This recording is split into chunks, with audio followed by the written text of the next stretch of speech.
Chapter 91 System Upgrade. Shia Ba is back. There were several wardrobes on the second floor, and she put them away, but she didn't expect that there were so many clothes inside.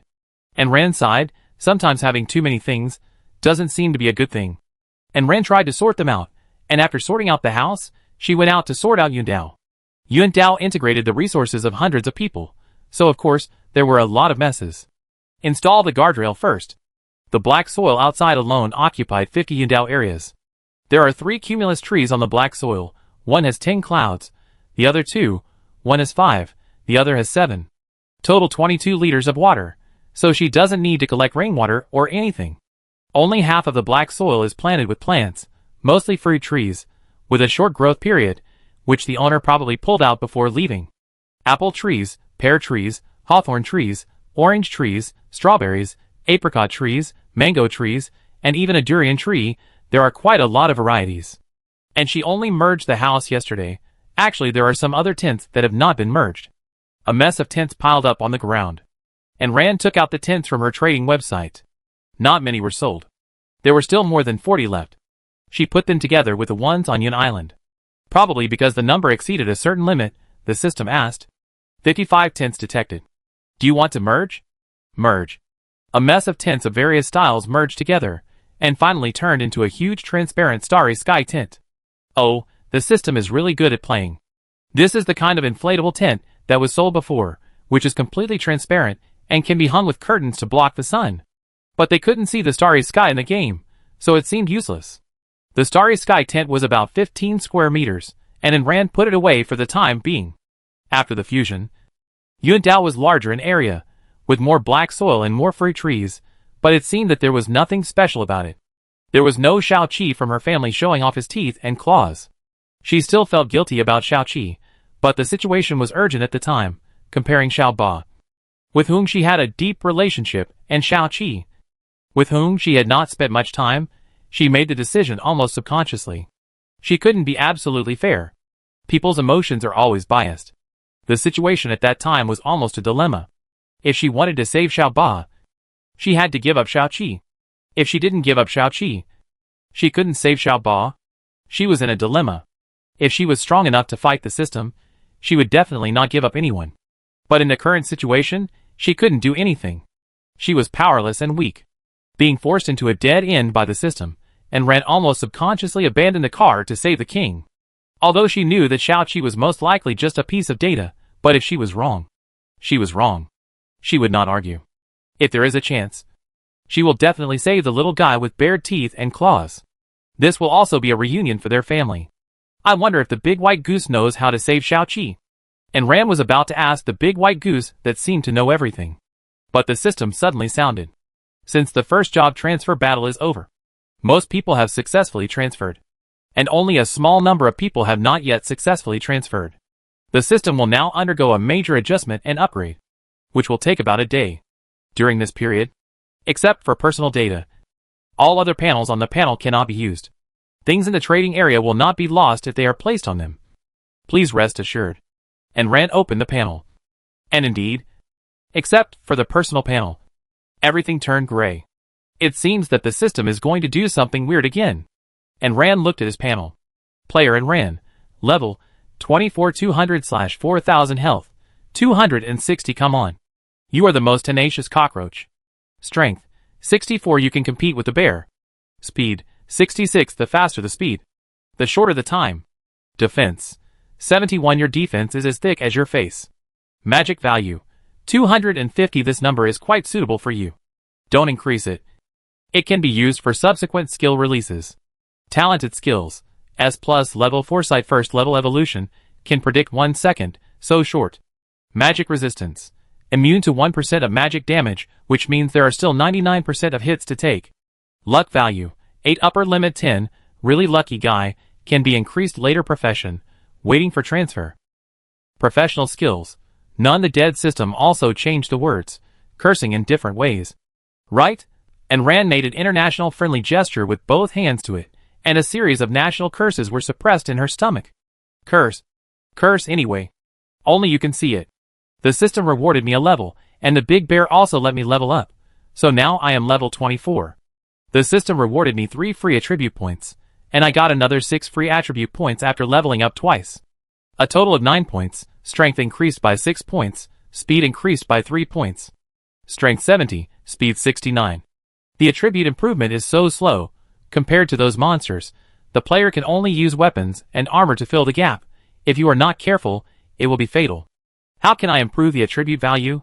After Ran cleaned up outside, watered the fruit trees, stretched her body, and walked into the house. As soon as she entered the house, something white fell on her head, and Ran didn't feel its weight, so she grabbed it. She saw a soft cloud with a pair of small wings on both sides, and ran upstairs in a few steps. And there was indeed an eggshell broken on the Kong. The big white goose also confirmed her idea. Your little cloud is back. And Ran was delighted. And she caught the little guy and looked at him carefully. Changed and not changed. It was still a soft cloud as before, with a pair of small wings, a pair of big round eyes, and 2 thin arms with the same lines, and 3 forked arms. And Ran poked it with a smile. What can you do with such thin arms? The little cloud stretched out its little hands, and pulled in Ran's cheeks to both sides. The meaning was obvious. It could bully you. And Ran smiled and shook her head, and made it a cup of sugar water, and carefully brought it to it. The little guy picked up the cup familiarly, and puffed it into the cloud. An emoji appeared on his head. It seemed very happy. And Ran stared at the top of its head. There was an emoji on his head, which had never happened before. The big white goose poked and ran with its mouth. Don't just laugh, silly. Remember to sign a battle pet contract with it this time. Not a mutual assistance contract. So that it won't be punished for helping you.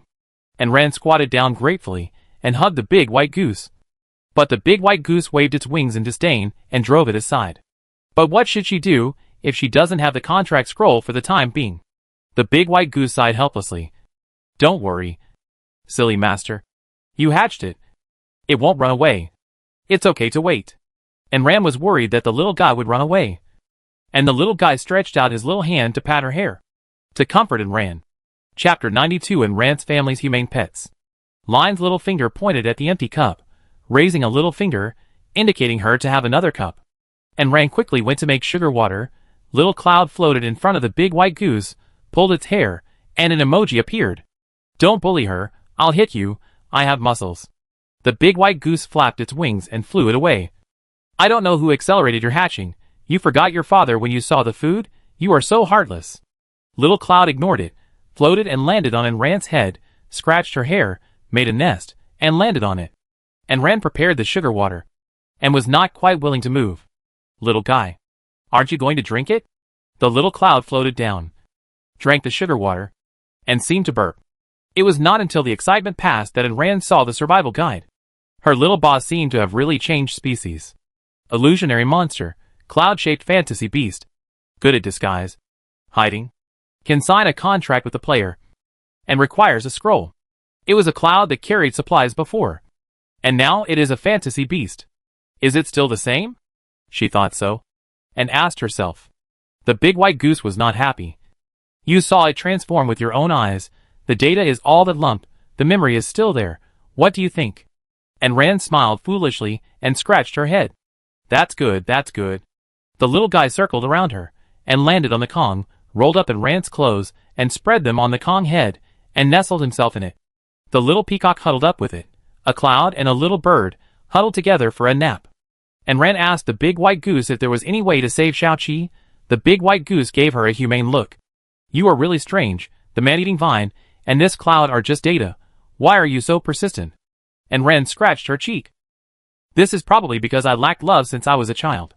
Due to the environment she grew up in, and Ran wanted to hold on to anything good she encountered. She had been used to being invisible in that family since she was a child. Ignored by her father, despised by her stepmother, and had to behave herself since she was a child.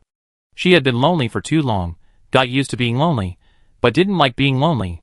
Just like she liked the bustling city, walked in, put herself in it, but watched silently, didn't participate in it. Being in the bustling city, she realized that she was not born alone. She still existed in this world, and was one of the people in this bustling city. So even if she knew that these two were data, what did it matter? Before leaving, they could still accompany her for a long time. That was enough.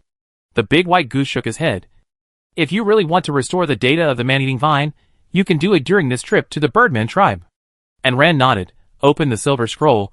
The second mission has been completed, but the third mission has not yet been opened. It is in a gray state. Wouldn't it be opened after the system update is completed? It's just right. Take a break. The continuous high-intensity battles in the past half-month, I'm always worried. I need to rest for a few days.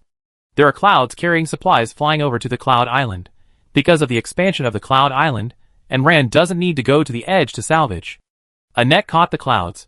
One of them slipped out through the gap of the net, and rained on Rand's head maliciously. And Rand put on a raincoat. These little guys are full of personality. There are all kinds of them. It's really hard to think of them as a bunch of data. Dragged the supplies home. The little cloud that was given to the supplies, after dispersing, it condensed into a cloud again, and followed it into the house in a swagger. And Rand looked at it strangely. The little guy gestured, and Rand said he couldn't understand. Your sign language is too abstract. The little guy turned around, grabbed a cup and handed it to Rand. And Rand suddenly realized, this guy also wanted sugar water. Could this little guy be one of the ones who played games with Shia Ba before, or one of the ones who came to her house to drink sugar water? Unfortunately, the little clouds all looked the same, so she couldn't tell them apart, but she could tell her Shia Ba apart.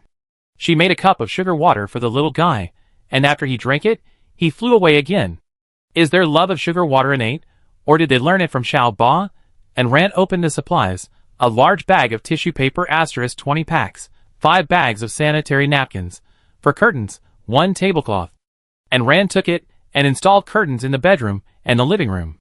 She also installed a northeastern flower cotton padded jacket tablecloth on the small coffee table. The curtains were actually colorful. And there were all kinds of colors. The new house had its own lights. But it didn't have electricity. You could use it after plugging in the battery card. The electrical appliances were also card type. And they all had card slots. It was just noon. And Rand had eaten enough rice balls and planned to do something else. While cooking with the electrical appliances, she chatted with the big white goose. Big White, how do you know so much? The big white goose froze. And didn't even object to Rand calling him Big White. His brain was working at high speed. But he couldn't come up with an excuse. In the end, he just muddled through with an awkward tone. Don't ask too much. You are too weak now. It's no good to know too much. And Rand wanted to continue asking. But the big white goose swayed away, clearly not wanting to talk. And Rand had to give up. After preparing food for several people, 1 person and 2 birds sat at the table. Shia Ba poked the smoke curiously, floated to the side, and took a sip. Then he flew away in disgust. Probably going to play with friends again. Its nature of not wanting to stay at home has not changed after its rebirth. But this time Rand is not worried that it will not come back. It looks like the little guy is actually no different from before. Just go out and play. As long as you know how to go home. After cleaning up the house, and Rand lay down. And Guyu collapsed on the sofa. Until then, the tension and fatigue of participating in the battle gradually dissipated. The air conditioner was turned on in the room. And in the warm air, and Rand leaned on the side of the sofa and gradually fell asleep. The big white goose came in from outside, swaying his steps to the second floor, pulled off the blanket, brought it to the first floor, and covered Rand. Have a good sleep. And Rand's job change battle has been a battle from beginning to end. Maybe the body can rest, but the mental fatigue can't be removed. And Rand slept until the evening, and when he woke up, he saw Shia, the big white goose, and the little peacock playing cards. This strange situation made Rand unable to react. His first reaction was to take a photo, and wanted to post it on WeChat Moments, but he forgot that the system was being upgraded. There were a lot of supplies he helped salvage piled up under the big white goose's feet. And there was a cup of milk tea next to Shia. And Rand felt that she should be immune to these. But it was obvious that she was not immune. After watching it a few more times, she felt strange. These NPCs, don't they feel too human? Is it just her? Or are other people's pets the same? Shia saw her wake up, and took the time to come over and pat her on the top of her head, and went back to play cards. Chapter 93 System Upgrade Completed Ranking. And Rand felt that the expression on her face must be like this at this moment. Shocked, suspicious, and felt that she had walked into the wrong studio. The 3 were still playing cards, and Rand resigned herself to going out to deal with the monsters. As soon as she went out, she met a large mass of jelly eyes. Looking at the information again, It was indeed the mass that chased her in the job transfer battle. It was really persistent, and could this monster run around? She had already left the continent, and it could still be chased. How did it catch up with her? The jelly poked its head out, and Rand poked it, and her finger sank into its body. And Rand pulled out her finger. Why are you so persistent? Are you attracted to me? You've been following me. Jelly had no way to answer, and attacked her directly, but Rand dodged it easily. She searched in her backpack, and found something with bad intentions. Devil pepper powder. Since the sword doesn't work, let's see if this watery thing can be killed by the devil pepper. Anyway, and Rand is not afraid of it now, and it's her own chassis, so she'll just treat it as a game. And Rand sprinkled the dry noodles on the jelly. And the jelly swallowed the dry noodles into its body. And Rand waited for a long time. But there was no response. It seemed that this thing had no sense of pain or smell. Then let's try the fire. The big jelly squirmed and followed and ran. And she locked it outside the door. It turned into liquid and came in directly through the crack of the door. It flowed all over the living room. And Rand rolled her eyes. This thing is really obsessed with her. And Rand cut it into pieces with a fish. Carried it out in a wooden barrel. And burned it with the wooden barrel. Big Jelly gave a card. Just this one card. High card. Put it on the house, and it will be invisible to the monsters, but monsters 20 levels higher than the house can be seen clearly, and special monsters can be found. But with this card, you can avoid being harassed by monsters at night, and you won't be knocked on the door by monsters. If you want to maximize its effect, work hard to upgrade the house. Her house is now level 5, and it can defend against monsters around level 50, but only when it is attacked. It has to enter through the door and window, and it is still impossible to defend. With this thing, she shouldn't be afraid of ghosts knocking on her door at night. And Rand slapped the card on the door. And the card slowly merged into the wall of the house. But from the outside, there was no change. After Rand went back, she casually asked, "Is this jelly chasing me to give me benefits?" The big white goose that was shuffling cards replied to her, "What is your luck value?" 8 points. That's it. And Rand touched her chin. And it turned out that there was such a good thing when the luck value was high. The monster rushed to deliver supplies. Ding dong, the system has been upgraded. Please check the upgraded panel. The system's voice always comes so unexpectedly. The mechanical sound resounding through the sky scared and Rand. With no time to complain about the system, and Rand opened the upgraded panel. There are many functions on the panel that were not there before. Because she didn't have time to check the panel after she came back, so she didn't know how many people died in their area. Looking at it again, the number of people has returned to 30,000. It seems that the area has been merged. After swiping a few times, I found some new faces. In addition, the domestic channel and the world channel were added. But because there were too many people in both channels, each person could only speak 3 times a day. There was no limit on transactions. So you could trade as you wanted. Then, there were the world-class rankings on a separate page. And Rand, by Lily, and EE were all on the list. Ranking list. First place, Li Lin, level 25. Second place, and Rand, level 24. Third place, Gu Xiaoling, level 23. Fourth place, Lin Jia, level 23. Fifth place, Ravel. First kill ranking list. First place, EE, killed level 25 boss Earth Bear. Second place, Gu Xiaoling, killed level 25 boss Two-Headed Snake. Third place, Lin Jia, killed level 25 boss Poison Frog. Fourth place, Huang Mengru, killed level 25 boss Split Earthworm. Fifth place, Yamamoto Toko, killed level 24 boss Bald Monkey. This fourth and fifth place, aren't they the two who were tied for the reward before? Killing list.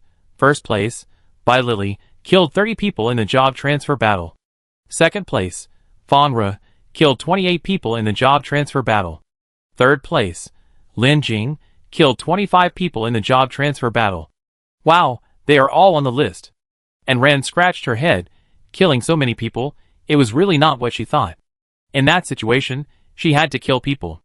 Luckily, these 2 lists are all pseudonyms.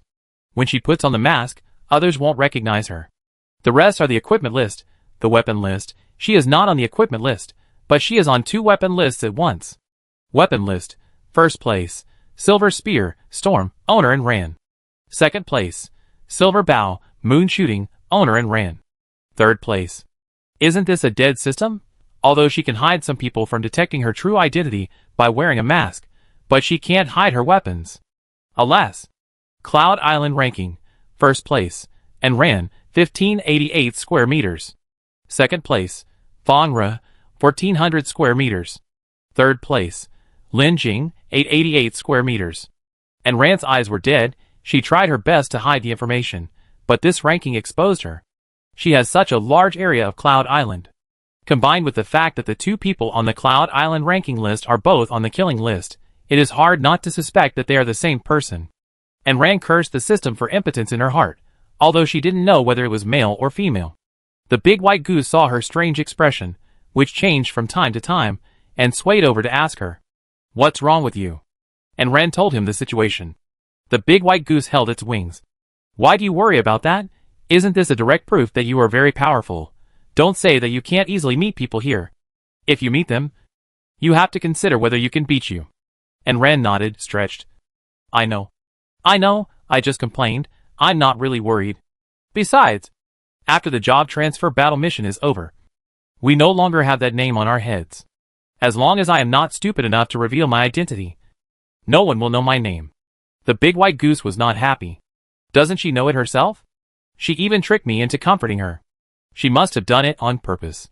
The big white goose humanely flipped the silver and continued to play cards with Xiao Yuntuan and the others.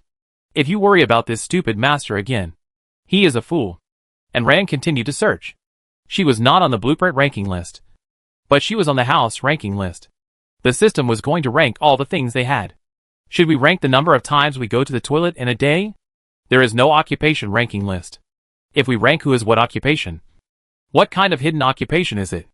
Chapter 94 Ranking Rewards. Ding dong. Since Enran ranks first in comprehensive strength, rewards are now issued.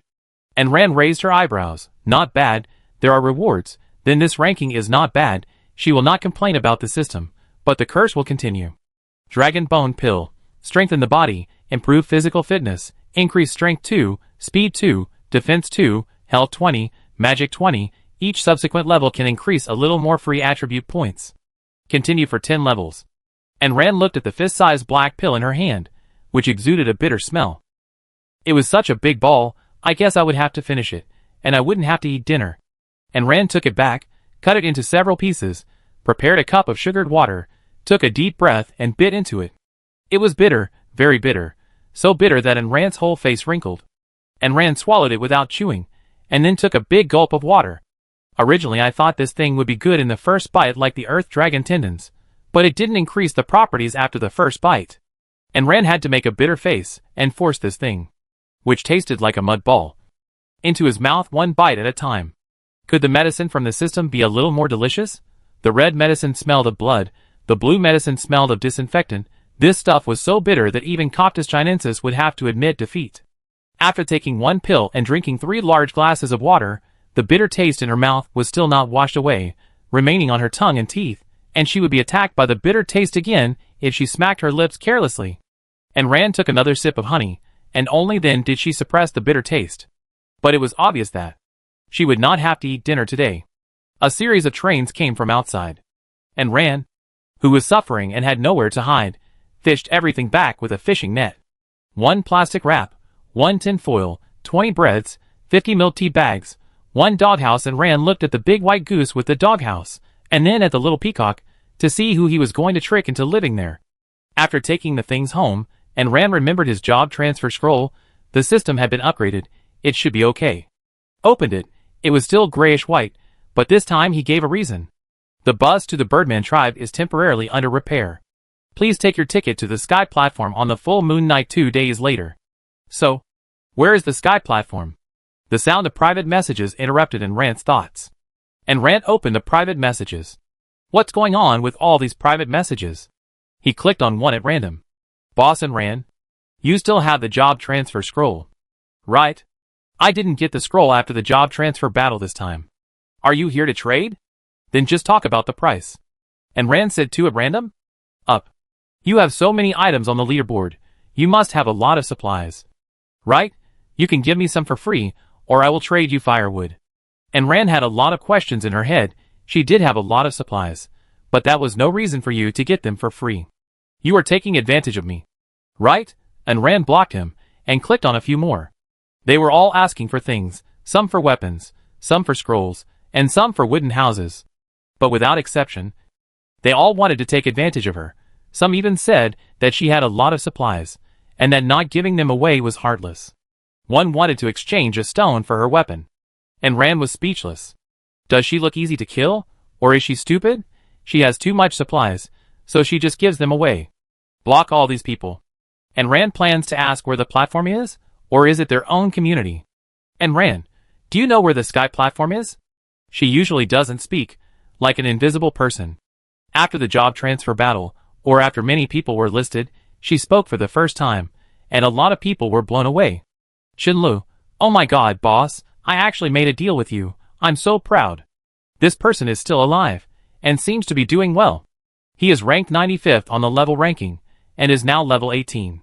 Gu Xiaosong, damn, I'm in the same zone with the boss. Boss, please protect me. I have a good figure, I'm handsome. Lu Xinjin, get lost, boss doesn't need a bootlicker like you.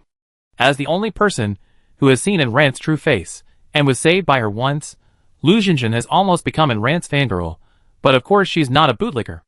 Amidst the chaos, Enran still found out where the aerial platform is in the world channel.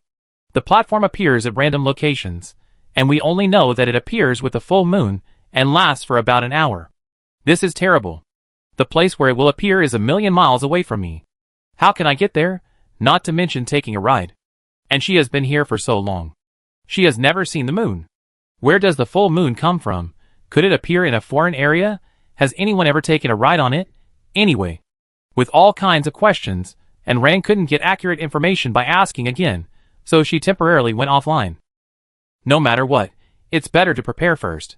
The private chat was still ringing, and Rand looked at a few of them. They were still those who wanted things. And Rand simply pressed the mute button, not watching anymore, so annoying. What the hell is going on here? Because she had to go to complete the mission, she was afraid that no one would take care of her family, and that the remaining black soil would have nothing to grow. And Rand even asked the big white goose to turn into armor, and tried to see if she could put the Cloud Island in her backpack and take it away. But it was obviously impossible. That means that when she goes out, the Cloud Island can only stay here. Will it really not be blown away by the wind or occupied by others? She has a lot of good things on it. Although the warehouse is full of daily necessities, she would still feel bad if she lost it again. The big white goose patted her head. If you take it away, you can take it back. No, I feel disgusted by things that have been used by others. The house furniture is fine, but those pots and pans, quilts and clothes, which have been worn and used by others, feel disgusting to her. Hasn't she thrown all the used things into the trading area? Then, there is nothing we can do. And Rand sighed, luckily. The house can be locked from the outside, but the glass is not very safe. And Rand simply built a primary workbench, sent the iron blocks in, turned them into iron plates, and nailed them inside the upper and lower windows. If someone comes to rob Yun Island, it will take some effort to get in. Although for people nowadays, this iron plate can be split with an axe. It's better than nothing. After fixing the window, and Rand simply left it alone, and sorted out the things she wanted to take away. Try to take away as many things as possible. There are still some daily necessities left, and put them all in the warehouse. Anyway, there is a lot of space. After a lot of busy work, in the later stage, the big white goose no longer wants to pay attention to her. She wandered around Yun Island with a group of little guys, and helped to salvage a cloud. And Rand's battle pets have too much freedom, and they are directly free range. After Rand was done, she planned to clean up a wave of private chats. Then she saw someone who wanted a job transfer scroll. This person was not here to make trouble, but wanted to trade with Rand seriously. Chapter 95 Full Moon Night Sky Platform. The other party wanted to trade with her for a battle pet contract scroll. And Rand didn't think much and traded directly. After getting the scroll, Rand directly signed a contract with Shia Ba. This time it was a battle pet contract. Now, no matter how the little guy helps her, he will not be eliminated by the system. If she finds Xiaoqi back, her whole family will be complete. It all depends on this job transfer task. As for the platform, she also figured it out. Since the system asked them to go, then it would not deliberately make it impossible for them to find the platform. After asking Anshin, she also took the time to ask the big white goose.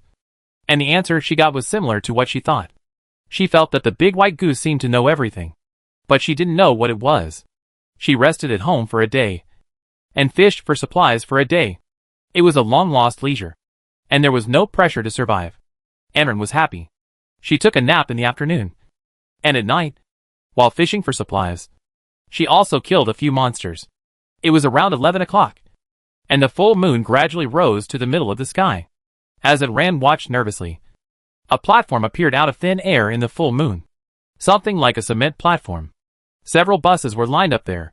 After locking the doors and windows, Chong Jun took possession of the body, spread his huge wings, and flew towards the bus station. He didn't know how far it was, but he went to take a look first. The platform under the moon was hazy, and it was hard to see clearly, and it was hard to judge the distance. And Ren flew for about half an hour, and almost thought it was no longer nearby, before he saw the platform. And Ren folded her wings and landed, and was stared at by more than a dozen other passengers on the platform. The reason was that Ren's big wings were too eye-catching, and they looked like they fell from the sky. A group of people were on the small platform, and they kept their distance from each other, and were on guard against each other. And Ren put on her mask higher, and stood at the edge. But this couldn't stop other people's stares. And Ren narrowed her eyes slightly, and thought that the stares were somewhat malicious. If they dared to come up and rob her, she would kill them all. Ding ding ding. The Airbus is about to depart. Please board the bus as soon as possible if you have tickets for the corresponding bus. This bus is about to depart. The bus is just an ordinary green bus, except that its bottom is not wheels, but island clouds. And Ren ignored those malicious looks, and got into the bus to the bird people. The bus is not the kind with rows of seats, but for single beds, and even a separate bathroom. This looks like a long-distance bus facility. There was even air conditioning, and a small kitchen. It was really well equipped. Besides her, there were 3 other people on the bus, who were also going to the Birdman tribe. Including her, there were exactly 2 men and 2 women. The girl had pretty short hair, held a Tang Dynasty sword, and sat cautiously at the back of the bus, next to Ren. And Ren also caught the fish in her hand at this time. The 2 girls looked at each other. Both of them were little beauties, and their eyes lit up when they saw each other. As for the 2 boys, the 2 girls glanced at them and forgot about them. Girls do love beauty, but they don't really like looking at men. They prefer beautiful women, especially those with fair skin, long legs and beautiful faces. However, they have the same destination now. I don't know if the mission is the same. If it is, then they are competitors. The driver in front turned around and saw a monster with a bird's beak and a human body, with a pair of black wings on his back. The cursed wandering merchant. This information is clearly displayed in the information given by the survival guide. And Ren saw it, and then thought about the ticket in her hand. It was the thing that the Birdman drew from the blind box machine. If this task had not been arranged by the system, and Ren would have thought that it was designed by the Birdman. Dear guests, the bus to the Birdman tribe takes 5 days. The beds have been prepared on the bus. You can rest assured during the long journey. Of course, food and drinking water will not be provided on this trip. Please solve them by yourself. You can also use the small kitchen to cook. Fuel is provided on the bus. And Ren still has the leftover rice balls in her backpack. Self-heating hot pot, rice and so on. This journey is officially started. Please take your seats. We will set off immediately. As soon as the Birdman finished speaking, the bus closed its door and started moving slowly. The scenery outside the bus was particularly clear under the rare full moon. That is, the scenery at an altitude of 3,000 meters was nothing but clouds. It was rare to see a cloud island with people living on it. After watching the repetitive and monotonous scenery for a while, and Ren got bored, she closed her eyes and lay down on the bed, letting Lao Lu out to watch the door for her. Lao Lu quietly spread out from the shadows, hid in the shadow of the bed, and poked his head out to look at the young lady. The 2 men looked at each other, got on the bed, and closed their eyes out of boredom. After closing their eyes for a while, they felt sleepy, and Ren took off the quilt in the car and changed her own quilt. As a result, she found that the young lady was doing the same thing. Since she had the conditions, why did she wrong herself? After all, she had to sleep in the same bed for 5 days, and she had been slept with by others countless times. If she didn't change, she would feel uncomfortable. Only one of the 2 boys changed it. The other one secretly pouted and complained in his heart, pretentious. Fortunately, he was smart and didn't say it out loud. However, as he looked at it, He also felt that the quilt was not right. But he felt that changing the quilt was a bit pretentious. After struggling for a while, he still didn't change it. And Rand took off her shoes and coat, got into her quilt beautifully, and closed her eyes. Before going to bed, he took out the big white goose to keep watch for her. The level information of the big white goose is displayed in the illustration book. And even the 120 attack power makes people think twice.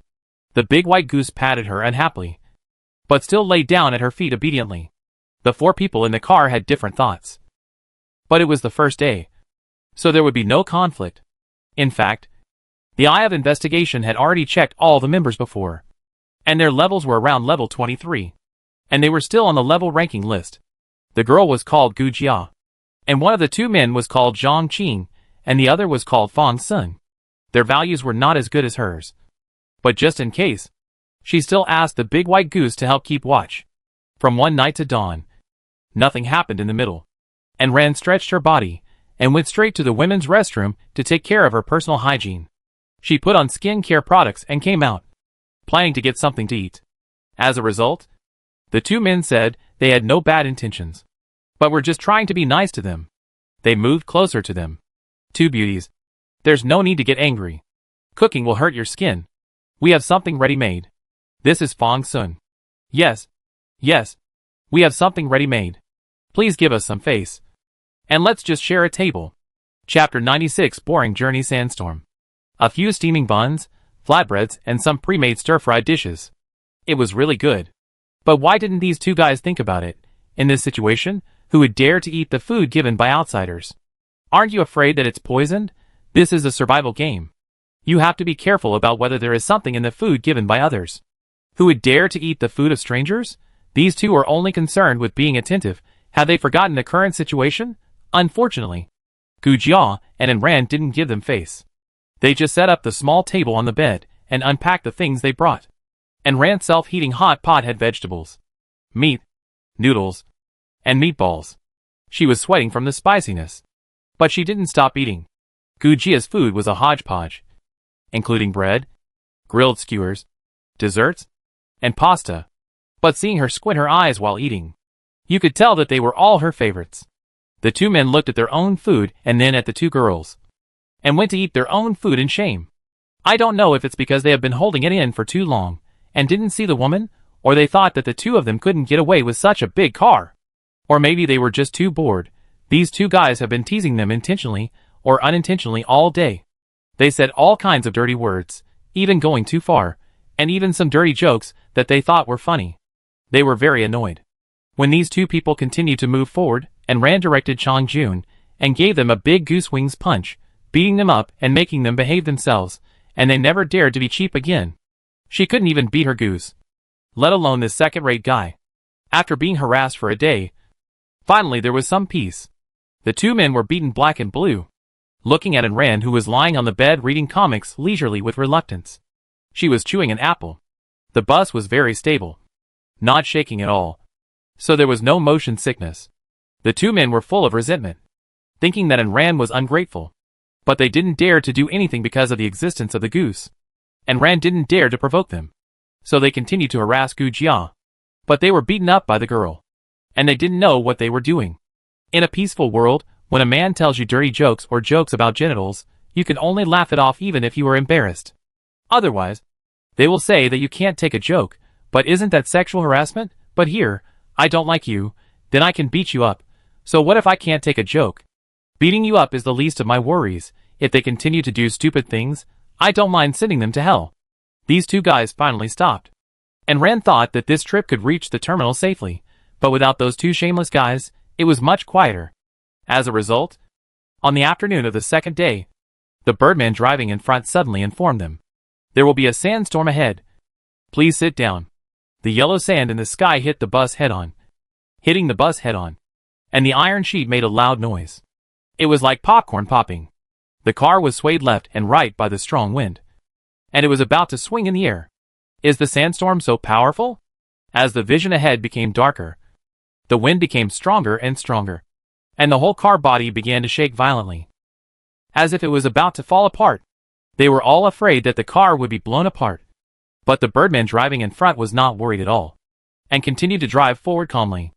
I don't know how he knew where the road was. Or maybe he had a map in his mind.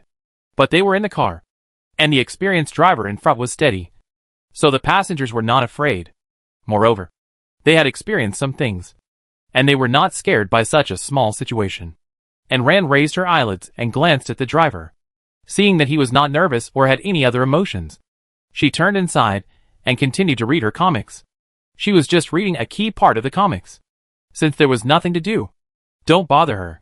Close the window tightly again, put on a mask, the car is not well sealed, sand is getting in.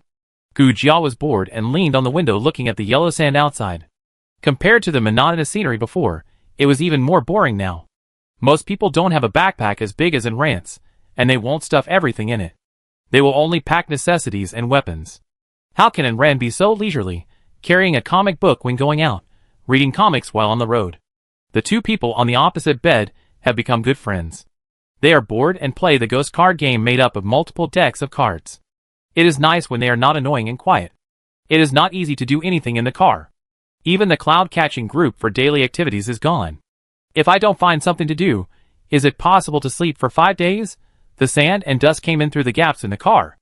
After a while, the ground and the bed where they lived were covered with a layer of sand and dust. And Ran and the others took it to the toilet and shook it several times.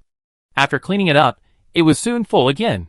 And Ran simply threw off the quilt, leaving only the bare wooden bed. Bong soon spat out a mouthful of sand and cursed in a bad tone. I say, can't the sealing of your broken car be better? It can't even prevent sandstorms. Just call it a sieve. The Birdman glanced at him sideways. Dear guest, you don't have to take this bus. The door is there. You can just open it and go out. Fong Sun opened his mouth and closed it again. An NPC. Why is he so tough? Or is this a system setting? And Ran shook off the dust on the books. He rummaged through his backpack and found a piece of plastic sheet and used a wooden stick to stick 4 sticks on the bed and stuck the plastic sheet on and propped up a space and crawled in. The dust stopped crawling in. The other 3 people followed suit and propped up a small space on the bed and isolated the dust from outside. Although it was a bit uncomfortable, it was better than living under the dust. You couldn't really jump out of the car, so what else could you do? The 2 men were still playing cards together, but occasionally their eyes would glance over here, and they were mumbling together, and I didn't know what they were mumbling about. The 2 thought they were talking quietly, but they didn't know that people's physical data has greatly increased. And they have sharp ears and eyes. They could hear clearly what the 2 were talking about. They were just talking about how pretty they were. But they started discussing their measurements and hand feel. And Ran and Gu Jia looked very unhappy when they heard this. Are all men like this? Or are they just like these 2? Why are they so disgusting? The 2 looked at each other and laughed strangely. The next second, they were kicked out by Ran and Gu Jia. A woman's body is not for these 2 disgusting and obscene things to discuss where to touch and where to have fun. After being beaten once, they still don't learn their lesson and are still asking for death. This is also the first time that Ran has met such a lustful and fearless thing. These 2 people were beaten up again, lying on the bed and howling. And Ran flexed her wrists. I found that beating these 2 idiots for fun during the boring journey is quite entertaining. Chapter 97 2 Annoying Men and the Crows That Attacked. The car drove slowly into the night. And Ran set up an alcohol pot, boiled water, cooked fish balls, beef balls, and then added some vegetable leaves and 8 steamed buns. And Ran, who was essentially a foodie, didn't want to wrong herself. The other 3 looked at what Ran was eating, and then looked at their own steamed buns. Although the staple food was the same, the side dishes were somewhat shabby. It's really annoying to compare yourself with others. Gu Jia looked at the sweets in her hand, and then at the other party's meatballs. Well, miss, can I trade you some meatballs with my sweets? And Ran couldn't finish her food. She had a lot of food, but she didn't have any sweets. So she traded a bowl of soup for 2 sweets. Fong Sun and his friend also wanted to trade, but unfortunately they had nothing to trade. And Ran didn't like their food. After they were full, there were suddenly countless flapping sounds in the yellow sand. Under the incandescent light of the bus, countless monsters with black wings, bird heads, human bodies, and bird claws surrounded the bus with weapons. Dark crows, level 20, attack 68, defense 58, speed 77, HP 220. Dark crows, level 20. The dark crows are the mortal enemies of the Birdman. No matter what they do, they will come to destroy it. This time, the Birdmen are inviting guests into their territory, so how could they not be stopped? Is this the setting of the game? Listen, everyone in the car. We are mortal enemies of the Birdmen. If you know what's good for you, leave quickly. We can spare your lives. Otherwise, you will die with this cursed Birdman. Let them leave. And they have nowhere to go. Yellow sand was everywhere. As soon as I went out, my head was buried in the sand. I couldn't tell the direction. There was no use in flying carpets. The Birdman driving the car still seemed to be in no hurry and spoke slowly. Dear guests, I'm really sorry. We are not well prepared and cannot provide you with any help. You need to deal with these attacking enemies by yourselves. Zhang Qing was furious. Whoosh. Jumped up from the bed and pointed at the Birdman. What the hell do you mean? I'm here to take your car. Shouldn't you protect our safety? Why let us solve it ourselves? The Birdman apologized in a good voice. Sorry, dear guests, this is our fault, but we really can't spare any manpower to escort you. The answer was fluent. It was like an NPC who was not arranged by the system. It looked like a big goose. I don't care if it's convenient or not, this damn system is clearly not letting me complete the job transfer task. Zhang Qing was still swearing, leading Fang Sun to curse as well. The Birdman's eyes, which were originally smiling, gradually narrowed, and his head, which was originally looking forward while driving, suddenly turned around, twisted 180 degrees, with the beak at the back. Scared a few people, this head twisted more exaggeratedly than an owl. The Birdman's eyes swept over a few people with a sinister look, and finally fell on the two men. If you two guests continue to speak rudely, don't blame me for being rude. Fang Sun challenged, pointing at its nose. You are an NPC, the program is set, how can you be rude? Ah. Before he finished speaking, screams replaced curses. The Birdman tore off his arm that was pointing at him with one claw. Fang Sun covered his broken arm and rolled on the ground in pain. And Rand looked at the Birdman thoughtfully. The reactions of these NPCs really didn't seem to be set up. The Birdman smiled and sat back down. And warned again. If you don't take action, the whole car will fall apart. You are responsible for your own lives. And it is only responsible for driving. You can handle the rest by yourselves. No matter what. The crows have already surrounded it. And they are ready to stab it with their weapons. There is no other way. And Rand put on armor, picked up the weapon, covered her mouth and nose tightly, and flew out. She was afraid that the car would be pierced, and she would need to fly over later. After all, there were still 2.5 days of journey. She had bought a pair of goggles before going out, and wore them when she went out. The snow-white wings were extremely conspicuous in the khaki color. When they saw someone coming out of the car, the crows changed their target, and swooped down towards and ran. Gujia couldn't fly out to fight, and they could go to the platform, and they basically relied on flying carpets. If this prop was not cut, it would fall down. But Ram was not asked to take full responsibility. She opened the car window, drew her bow and arrow, and was responsible for dealing with the crows that approached. And Ran chopped off a crow's black wing with a sword, and its black feathers exploded. The crow with one wing broken off was pierced through the chest by Ran's sword, and turned into pieces. There were about 30 crows coming, but their levels were not too high. From level 20 to 25, there were none above level 26. Zhang Qing looked at Fang Sun, who was still twisting and screaming on the ground, and swallowed his saliva subconsciously, and then looked at the two women fighting over there. His eyes rolled, and he reached out to drag Fang Sun. He didn't have such convenient wings, nor did he have a bow and arrow, so he couldn't participate in the battle. So he could take care of Fang Sun. Zhang Qing dragged Fang Sun aside. He didn't want to waste his supplies. Seeing Fang Sun in so much pain, his eyes turned, and he had other ideas. And Ren moved back and forth among the crows with a sword in his right hand, with a sword in his left hand, and a shield in his left hand. He was agile, and killed a group of crows, and kept retreating. And Ren kicked away the sharp claw that grabbed him from the side, and slashed it with a sword, cutting off the claw. The sneak-attacking crow retreated, and 4 crows surrounded it from 4 directions. And Ren flapped his wings, and escaped from the encirclement. But another crow pressed down on his head. Gu Jia's rescue came in time. Before the crow's claws were extended, a feather arrow flew through the air, and headed straight for the crow's face. The crow had no choice but to avoid it, without the obstruction above his head, and Ran successfully escaped from the encirclement. and gave the crows a fishing net, trapping them together. When he was replaced with a spear, and 2 crows were skewered together. The 2 crows turned into streams of light, and became Enran's supplies. The 2 crows trapped in the net were beheaded by Enran. The remaining crows flew away from the bus when they saw how fierce Enran was, and disappeared in an instant. When Enran came back, Gu Jia breathed a sigh of relief and took back the longbow. Although not many crows died in Gu Jia's hands, there were still a few, which was much better than Zhang Qing, who did nothing. Enran put the things back, and when she came back, she saw Zhang Qing squatting on the ground with a sad face. I'm sorry.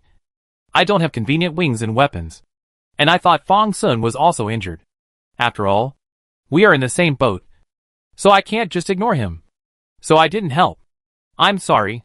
And Ran looked down at him, with a look of indifference on her face. Chapter 98. Fang Sun is offline. Zhang Qing was a little frightened by her cold eyes, but he thought that he was not wrong. What was there to be afraid of? Wasn't it just that he didn't help? I said that there were no big wings and weapons. Was he going to perform a flying car jump? He smiled awkwardly, and was about to retreat, but Gu Jia's big knife chopped him on the bed. We are not your mother. We have no obligation to be your nanny and protect you. You don't have to fight monsters. But we fight monsters. You are different from Fang Sun. He is disabled, but you are not. Either take the supplies, or get off the car. Zhang Qing's expression became stern.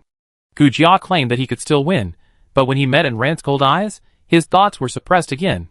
He saw the bravery of this guy just now. To be honest, he really couldn't win. But he was unwilling to hand over the things. They were all riding in the car. He just didn't help. Why should he hand over the supplies? This is obviously the bird's problem. Why did it come to him? Zhang Qing wanted to continue to make trouble, but the tip of a long sword that was polished was against his throat. And Rand's cold voice sounded. Get out of the car. No nonsense at all. Zhang Qing was stunned. Is this woman mistaken? He didn't help. So why did she drive him out of the car? Zhang Qing wanted to continue to argue, but Enran's sword had already pierced the skin of his throat. Enran's eyes were full of murderous intent. Zhang Qing could see that Enran was different from Gu Jia. Gu Jia didn't have that kind of cold murderous aura. Enran did. And she didn't take human life seriously. Zhang Qing didn't dare to show off anymore, and immediately took out the supplies. Thank you 2 ladies for protecting me. It's my duty to give you supplies. Zhang Qing laughed and took out 10 bottles of red medicine and a bunch of miscellaneous things. Enran didn't like them very much, but she still took some of them. After collecting the things, Enran took you back. Enran went back to bed and continued to read her comics. Zhang Qing breathed a sigh of relief and said that he was taking care of Fang Sun. But he just threw the unconscious person on the ground and didn't care about him. Fang Sun was in a coma for a long time before he woke up. When he woke up, besides the pain of the wound, he found himself lying on the ground. Fang Sun struggled to get up, looking at the other people who had nothing to do with him with a cold look. They were not even willing to help him move to the bed. How cold-blooded they were. Fang Sun took out the medicine to bandage himself. And Ran had a broken bone reconnecting ointment, which was for people with broken bones, who needed to have their bones connected. There was no medicine that could make people grow back their lost legs and feet. The system had not yet produced such a medicine. Fang Sun bit the bandage to bandage himself, and went to the trading area to buy medicine. Now that the world channel is open, people in all communities can trade with each other. Fang Sun searched for a long time, but couldn't find the medicine for regenerating broken limbs. He unexpectedly found me in the trading area. Because I almost occupy the first place in all major rankings, people's reactions are also so strong. I guess I should have everything. Right? Obviously, Fang Sun also fell into this misunderstanding. It's like grabbing the last straw and biting it, and not letting go. Fang Sun, boss, help me. And Ran? Fang Sun, my arm is broken. I need medicine that can grow broken limbs. And Ran, you ask me for help, I don't have it either. Besides, even if she has it, she won't be stupid enough to sell it. Can't she keep it for herself, if it's more? It's fine. If it's less, she won't take it out at all.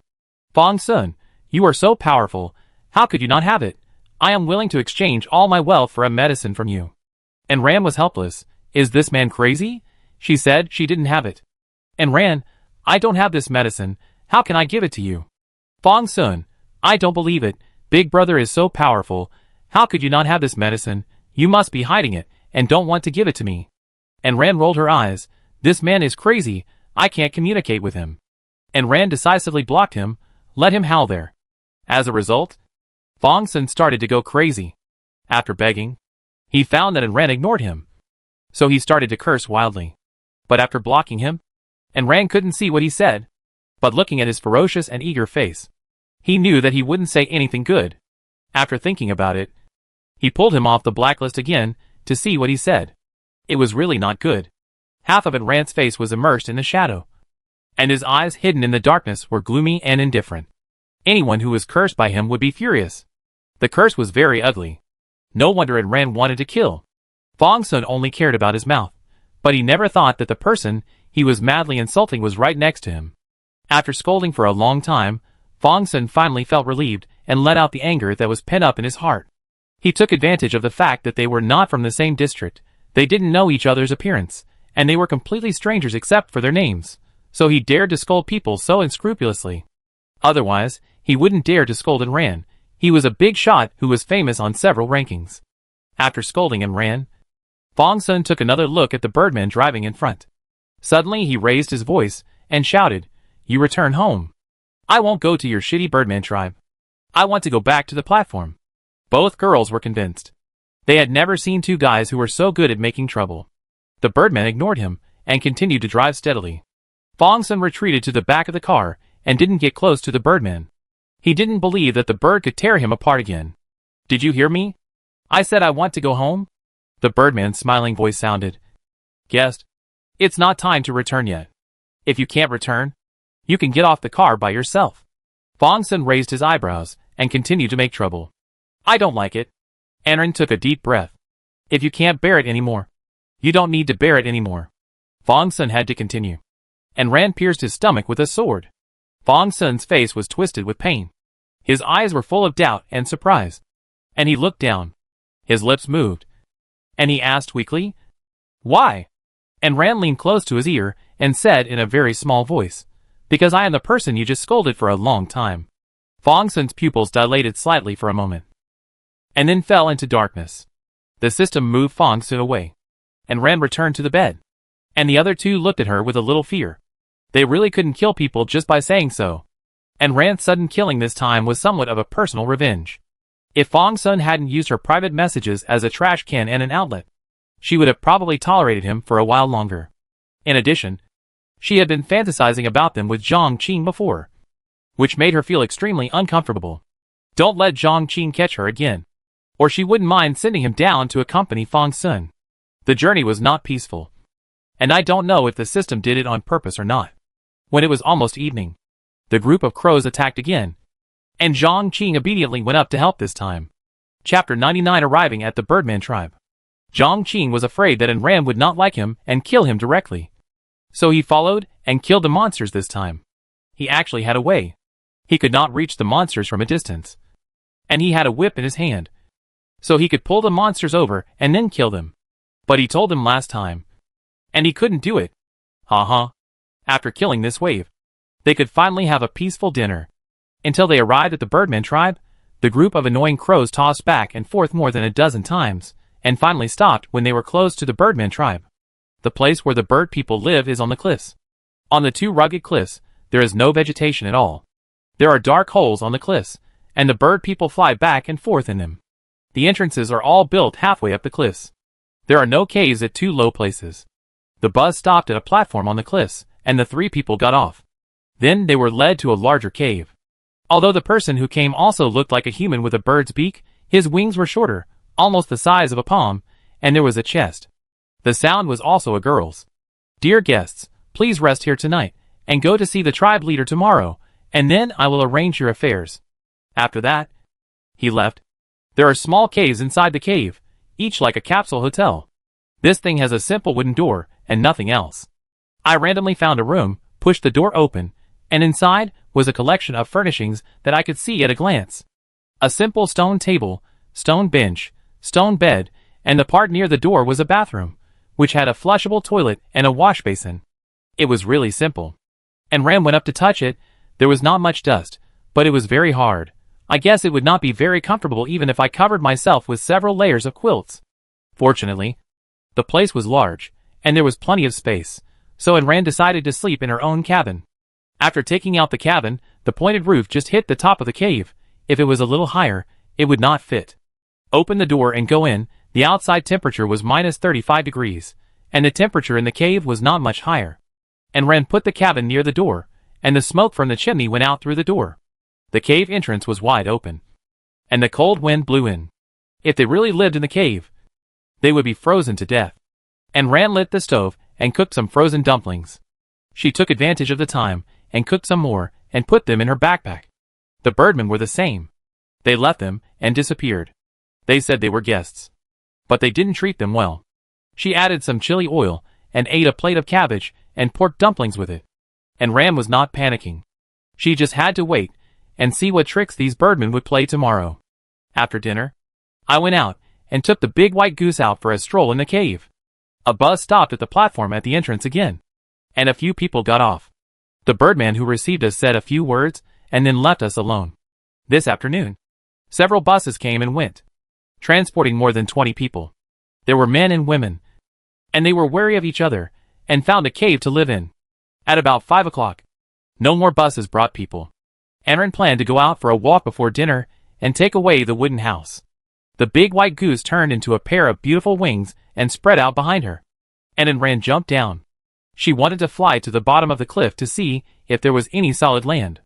If there was, could she find some land and settle there? Otherwise, floating in the sky every day would feel unsafe. Birdmen flew by the cliff from time to time, but they didn't react when they saw Ran. They didn't say that they were not allowed to walk around in the tribe. And Ran had the ability to fly, but the others didn't have the ability to come out. So there was nothing they could do. And Ran looked around carefully, memorizing everything about the Birdmen. She was in a strange place, and it was someone else's territory. They were not monsters, so she had to be as careful as possible. After all, she was here to complete a mission. So these Birdmen were not monsters that could be killed. If these Birdmen had any bad ideas, or were swindlers, she would have to find a way to retreat. Obviously, besides her, there were many smart people. Flying carpets quickly floated out of the cave. And there was also one person riding a small wooden boat with a canopy. There are 3 pairs of steel wings on the wooden boat.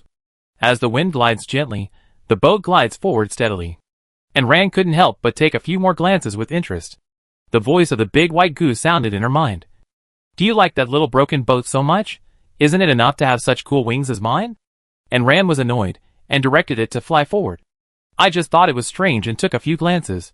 That's not okay. You are a big white goose, and you know how to be jealous." The big white goose rolled her in the air. "You will get dizzy if you look at it again." And Ran called for a stop urgently. "Stop! Stop! Stop! I won't look anymore. You have so many things to do." The big white goose hummed with satisfaction, and continued to fly forward with her. This cliff is really on the cloud. After passing through the thick cloud, you can see the dark abyss. It's boring. Is the whole world floating on the cloud? The only land is the abyss under the cloud. The cliff where the bird people live covers a huge area, stretching for hundreds of miles. And Ran flew for half an hour, but still couldn't finish it. The cliffs here are basically the same, all a bunch of dark caves on the cliffs, nothing special to see. Some are big and some are small. And Ran couldn't find anything special. And finally understood why these bird people were so open to people. Because you couldn't see any difference.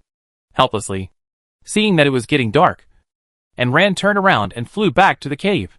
When she returned, the cave she originally lived in had been occupied by someone. Anyway, there were a lot of caves here, and Ran was too lazy to compete with others. So she continued to walk in. She found an empty cave.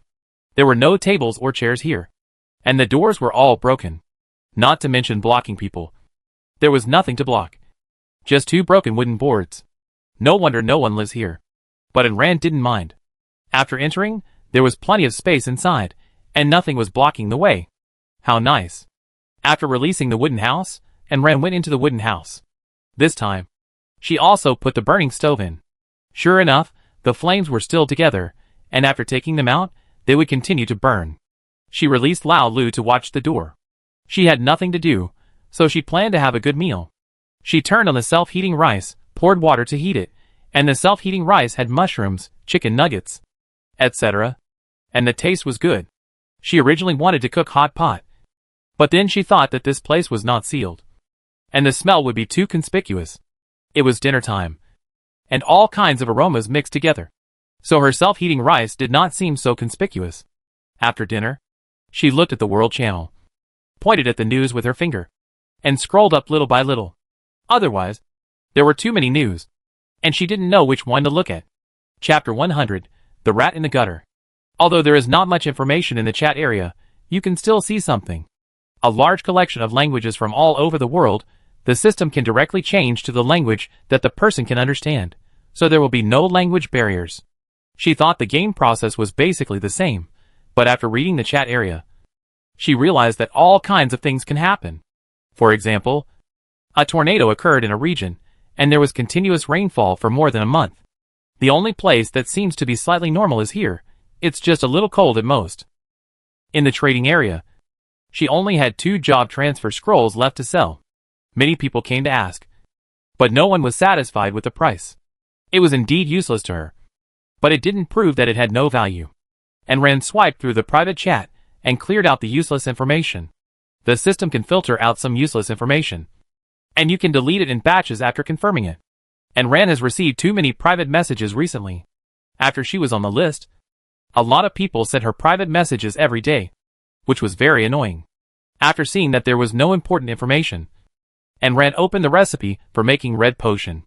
Primary red potion, blood recovery grass *2, water *100 ml, red crystal powder *10 ml. The recipe is actually not difficult, but she couldn't find it. She could only find water. She left a message in the trading area, but no one was selling it. She had never seen red crystal before, and she didn't know whether it was a mineral or something that could be used as medicine. She searched her backpack, but couldn't find it. Fortunately, she had enough red potion, and was not in a hurry to make it. Is there any difference between hemostatic grass and blood regenerating grass? After watching the World Channel, and Ram returned to their community channel, it was as lively as ever. Chun-Lu, is the temperature even lower? I can still freeze even with a big cotton padded jacket.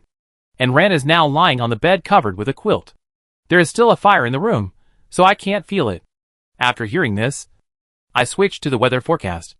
At this time, we are in the Birdman tribe, 500 meters above sea level, 7:35 p.m.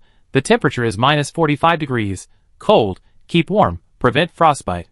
It seems to be cold again. Didn't the weather forecast say the lowest temperature would be -50 degrees Celsius? It's here so soon. It's rare for the system to report accurately. In the past, weather forecasts were not called forecasts, but delayed reports. I continued to browse the chat area. As expected, everyone complained about it. However, it has been so long, and no one knows the nature of the system. That's it. Just bear with it. I browsed for a while, and saw that it was getting late. After washing up, and Rand took off her clothes and went to bed. At about midnight, there was a rustling sound outside, and a faint fragrance penetrated the crack of the door and came in. And Rand's induction ability worked again, sensing someone sneaking outside the cave door. And Rand woke up in an instant, but did not make a sound, but covered her mouth and nose, pretending to be asleep. This kind of fragrance could make people sleep more deeply, trapped in a dream and unable to wake up. But because of Rand's anti-poison property, this fragrance had no effect on her. The person who lit the incense outside waited patiently for a while, making sure everyone was asleep before taking action. There were about 3 people, who dispersed to various caves. It was unclear whether they were going to kill people or just steal things. But how many people can walk here alive? It's simple. If you don't have strength, you have to have luck. If you don't have luck, you have to rely on something else. The 3 of them got into trouble the second time they sneaked in. They started fighting in the cave, and they quarreled with all the people who were hit. And Rand put on her clothes to watch the fun, and saw a tall and plump girl holding down a man with shifty eyes and beating him to death. The remaining 2 were also caught by the 2 girls and beaten. It seems that these guys only target girls. They were probably targeted when they went out to survey the terrain before. Several men were beaten and screamed in pain. They were in the wrong, so they didn't fight back. A group of people around them cheered and applauded. If they continued to beat him, the man with the shifty look would not be happy. Are you done yet? I just went in to steal some things, and I beat him up to vent my anger. You're not done yet. If you beat me again, I'll fight back. While they were cheering, and Rand smelled the blood and went into the cave on the inside. A girl's body was lying there, and the blood hadn't even cooled yet. When Rand came in, the system lifted her body. Steal something and kill someone at the same time. Although the dead people have nothing to do with her, she will not spare these people. The other players will probably not care about this shit, after all. The dead people have nothing to do with them, and they are competitors. It does not concern you. So just ignore it. And Rand did not claim to be a righteous man, she just simply disliked these three guys. In order to avoid being stabbed in the back in the future, it is better to strike first. These three people really haven't succeeded yet, and they have no reason to kill people, so they beat them up, asked for compensation, and reluctantly let them go. The farce was over. And the three people went back to their caves cursing. After such a commotion, they were all on guard. And it was difficult for them to attack. In the shadows, and Rand wore a mask. And did not adjust her face.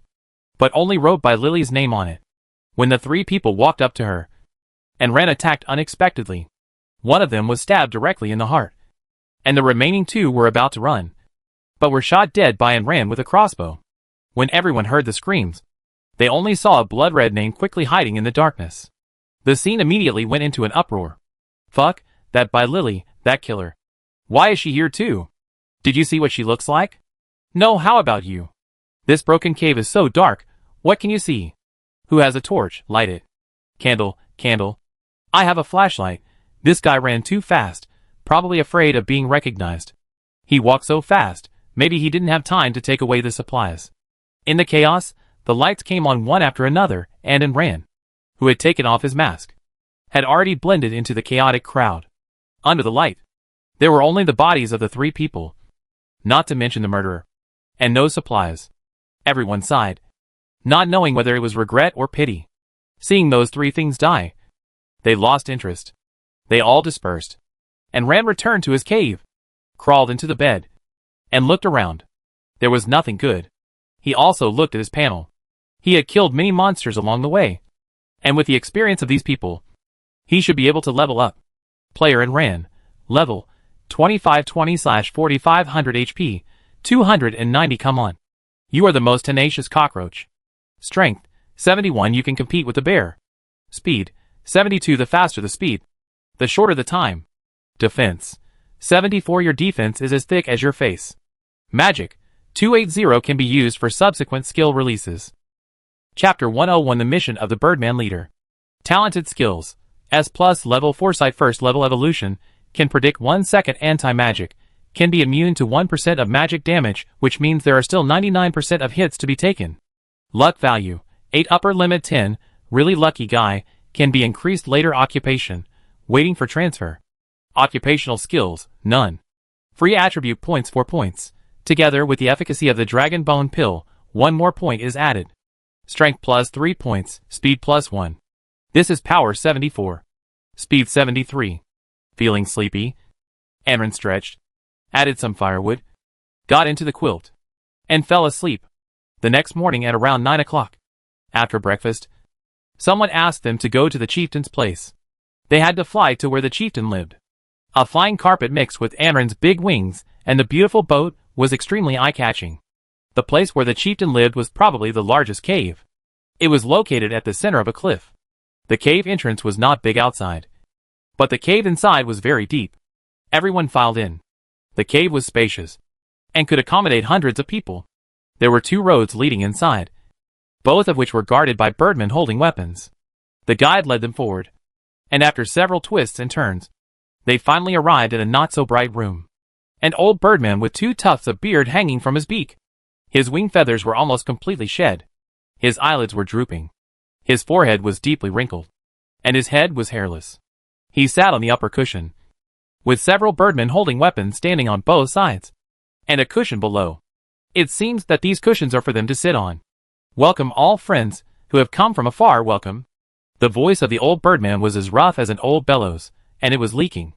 Everyone sat on the cushions without saying a word. And Rand sat at the back, near the entrance of the cave.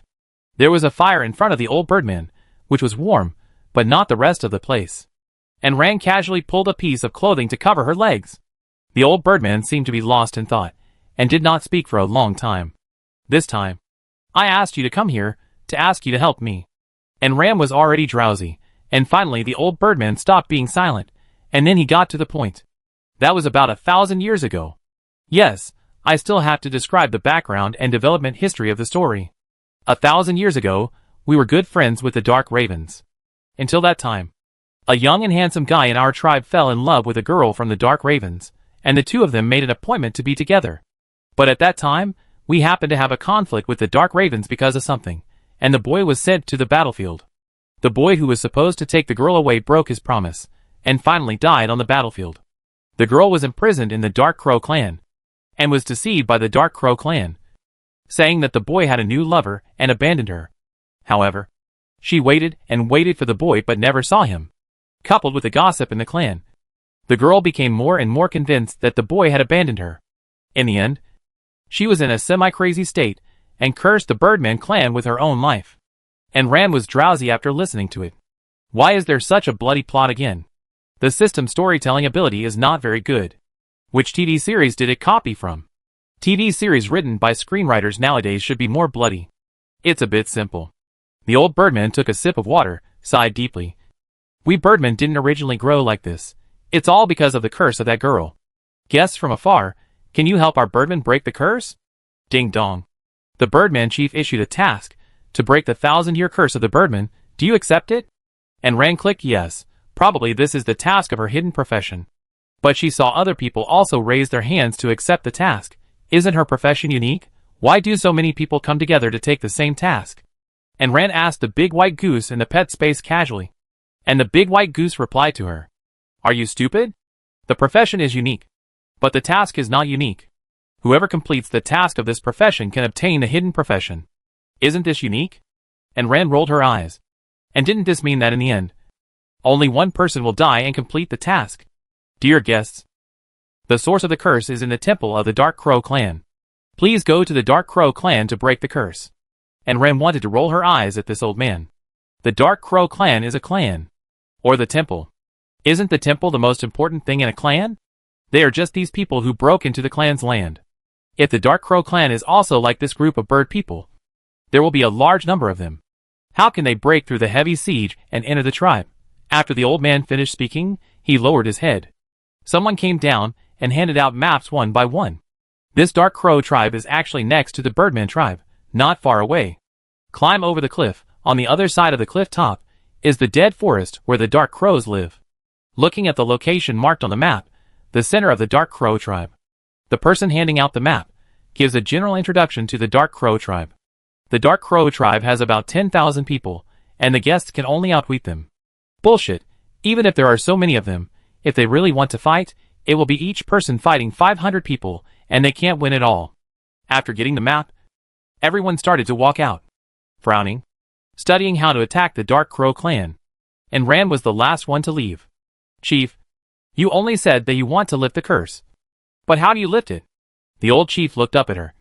And Ran thought he would not give an answer. Destroy the temple. Well, can this task really be completed? Drill into the center of the human family and destroy their temple. And Ran shook her head. And seeing that the old chief was unwilling to continue, she had to go back to her cave first. The mission didn't specify the time, so they had time to collect information and investigate the enemy. And Ran tried to search on various channels, but there was nothing. And Ran thought about whether she could find out about other birds in the Birdman tribe and try to get some information. The rest of the people had already started to prepare to sneak in. Is this a mission that can be completed by rushing? Although she complained, and Ran still followed. Her big white wings were too eye-catching, so she changed into a flying carpet and followed. A group of people flew up the cliff and headed for the Dark Crows with a clear goal. Above the cliff was a large flat rock, covered with various vegetation. It looked much better than the bare cliffs of the Birdman. The Dark Crows seemed close to the Birdman on the map, but in fact, they were not far away when flying. It took half an hour to reach the dead forest where the Dark Crows were. The dead forest was a real dead forest, with towering trees twisted into strange octopus shapes, and there was not a single leaf on the tree. Huge bird nests were supported on the branches of the trees. Chapter 102 Entering the Temple. Not to mention the trees, even the ground was bare, without any grass. The crows flew back and forth between the trees, patrolling, and seeing if there was any invasion by foreign enemies. Their temple was built on a large tree in the middle, and there were people from the Dark Crow clan stationed around it. And Rand set up a telescope far away from them, and checked the situation inside. The temple was just there, and there weren't even many guards around. The dozen or so players just launched the attack recklessly, and rushed all the way to the temple. Countless crows flew up from their nests, and rushed towards the players with their weapons. I've already said that it's someone else's temple. How can they let you go like that? I don't know what these dozen people are thinking. Can you get through this by just rushing? The crows rushed towards the players, and buried them in an instant. At first there were sounds of fighting, but gradually the sounds of fighting became smaller, and finally, there was no sound at all. After the encirclement was dispersed, the group of players had been killed by the Dark Crows. A dozen people against thousands of people. How good do you have to be to charge by force? And Rand and the other players looked at each other, shook their heads, and went back to the cave of the Birdman first. If you really want to go to the Dark Crow temple, you can't charge by force, you can only rely on wits. And Rand remembered what she observed through the telescope. The women of the Dark Crows and the women of the Birdman look similar. They all have short wings, except for the bird heads. Their bodies are similar to humans. I wonder if I can sneak in if I pretend to be one of their tribe. Or if I can try to sneak in with camouflage after dark. Around dusk, and Rand climbed to the top of the cliff again and quietly got into the camouflage cloth. She patiently waited for the sky to darken. At about 7 or 8 o'clock, she heard several more people rustling not far away from her, and it seemed that they were also planning to take action in the dark. Under the night vision telescope, the people of the Dark Crow tribe fell into a deep sleep. And Rand and her group began to act. And Rand moved away from the main force, advancing slowly, trying not to make any noise. There was no one from the Dark Crow clan patrolling at night, and the entire clan was silent. And Rand's heart was at its peak. Her heartbeat was as loud as if it was in her ears, and she was sweating from nervousness. Suddenly, someone stepped on a dead branch on the ground. With a crack, all the sleeping Dark Crows were awakened. Some of them flew down from the trees, and some circled in the sky, holding torches. The whole dead forest was lit up, and all those who moved in the dark were exposed. And Rand hid behind the tree immediately, put on a mask and turned into a female of the Dark Crow clan, and also grew a bird's head. The battle on the ground was about to break out, and Rand quietly mixed into the crow team, picked up the weapons of the dead crows, and pretended to attack. Then he moved little by little, approaching the temple, from the place close to the middle, to the vicinity of the temple. There is a group of crows on the temple, stationed on the tree branch. No matter how chaotic the fight below is, they will not leave the tree branch. It is obvious that it is impossible to sneak in. And Rand took advantage of the chaos and reached the bottom of the tree. Dead tree, a strange tree that cannot be burned by fire. Temple, the temple of the Dark Crow clan, which cannot be destroyed from the outside. This is the information from the Eye of Exploration. It seems that this big tree cannot be burned, and the temple cannot be destroyed from the outside. The only way is to enter the temple. While the fight was going on below, the big white goose suddenly possessed her, and Rand spread her wings, and instantly rose high. Her figure shot into the temple like a sharp arrow and disappeared. The Dark Crows wanted to stop her, but it was too late. The temple didn't look big from the outside, but after entering, she found that it was all an illusion. It was probably a space folding method used here. The moment she entered the door, she didn't know where she entered. It seemed like a huge cave, and Rand turned on the flashlight and shone it back and forth. It was really there. How could the cave fit into such a small temple? As she was looking at it, a boat broke through the temple door and entered the cave. Wasn't it the owner of the boat she envied? The two of them kept their distance, and didn't plan to wait for others. After all, they would be able to successfully change their jobs after completing this task. It was a unique job, and someone else was trying to grab it. It was already annoying, and it was even more impossible to work together. There were 7 or 8 exits in the cave, and Rand relied on her sensing ability and chose a path close to the east to go in. The man with the boat hesitated at the remaining entrance of the cave, paced back and forth, and finally took out a silver coin and threw it in his hand. Finally, he chose the middle path and walked in. After the two of them entered, the entrance of the cave was sealed, and they could only move forward and not backward. After that, several more people came into the temple. Each of them chose a passage and walked in. Then no one came, and Rand called the big white goose out to accompany her. Otherwise, in the narrow and dark passage, she would have walked forward alone with a flashlight, which was a bit scary. Fortunately, she didn't have claustrophobia. Otherwise, she would have been scared to death in such an environment. The cave wall was uneven, and after walking for less than 10 minutes, she was attacked. The passage was full of moths as big as human heads. They didn't have much attack power, but the phosphorus powder that was floating down went straight into her nostrils and lungs. Even if Ran wore a mask and a scarf, it couldn't protect her. The countless phosphorus powder choked her and made her cough continuously. And her tears and snot came out. Her chest hurt from coughing, and she couldn't even stand, let alone continue to move forward. Seeing this, the big white goose flapped its huge wings and blew away the moths. And Ran felt much better.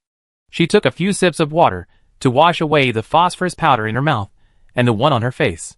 Fortunately, the phosphorus powder was non-toxic, but there was too much of it, and it went into her lungs and made her throat itchy. But this was not a solution. The big white goose just blew them away, but they didn't die. And Ran opened the panel. Fortunately, the trading area and other things here could be used, and she didn't lose contact with the outside world. And Ran searched directly and accurately, and found a gas mask. There was nothing for sale in their neighborhood, but there were some on the World Channel, and there were quite a few. With so many people, there was naturally everything for sale, except for high-level weapons. There were also many medicines. Most people exchanged blueprints, weapons, rare ores, and cloud islands, but there were also some daily necessities. After all, gas masks were not used as frequently as weapons, and they were only used in specific situations. I spent 20 kilograms of meat and exchanged for a gas mask. After putting it on, the phosphorus powder finally stopped going into my throat and eyes. And Ran lit a torch and burned the moths flying over. It was too narrow here, so she couldn't swing her weapon. So she took an axe in her hand. Chapter 103 Moths. And Ran relied on her own intuition, plus the bonus of luck, and chose the best path. The player who was driving the boat was also on a long mountain road, but his mountain road was full of holes of all sizes. There were countless nests of poisonous spiders. There were also nests of poisonous snakes, centipede nests, scorpion nests. And Ran's path was the best one. And Ran kept moving forward and burning, and the moths in the sky fell like rain. I don't know how long this passage is. And Ran burned for several hours. My arms were sore from lifting them, but I still couldn't see the end. Because of the flames, the phosphorus powder that fell was ignited. So many moths died in the passage, and there was not much phosphorus powder left. After the dead moths fell to the ground, they were all swallowed up by the mountain wall, without any residue left. It was not easy to reach a relatively open place. For the time being, the moths did not come to harass. And Ran took a breath, drank some water, and ate something to fill his stomach. It is now past 10 o'clock in the evening. I hope I can finish the work tonight. I originally planned to explore at night. And Ran took a nap in the afternoon. I lit a torch and continued to move forward. The moths on the cliff gradually became bigger and harder to deal with. Some of them could not be killed by fire. And Ran had to finish the work by burning their wings and waiting for them to fall down. He killed many along the way, but this group of moths seemed endless. No matter how hard he tried, he could not kill them all. And Ran leaned on the axe and panted. Are you trying to tire her to death? When will it end? The big white goose has flapped its wings enough. This road seems to have no end. If she wasn't afraid that the fire would set her on fire, and Ran really wanted to burn them all.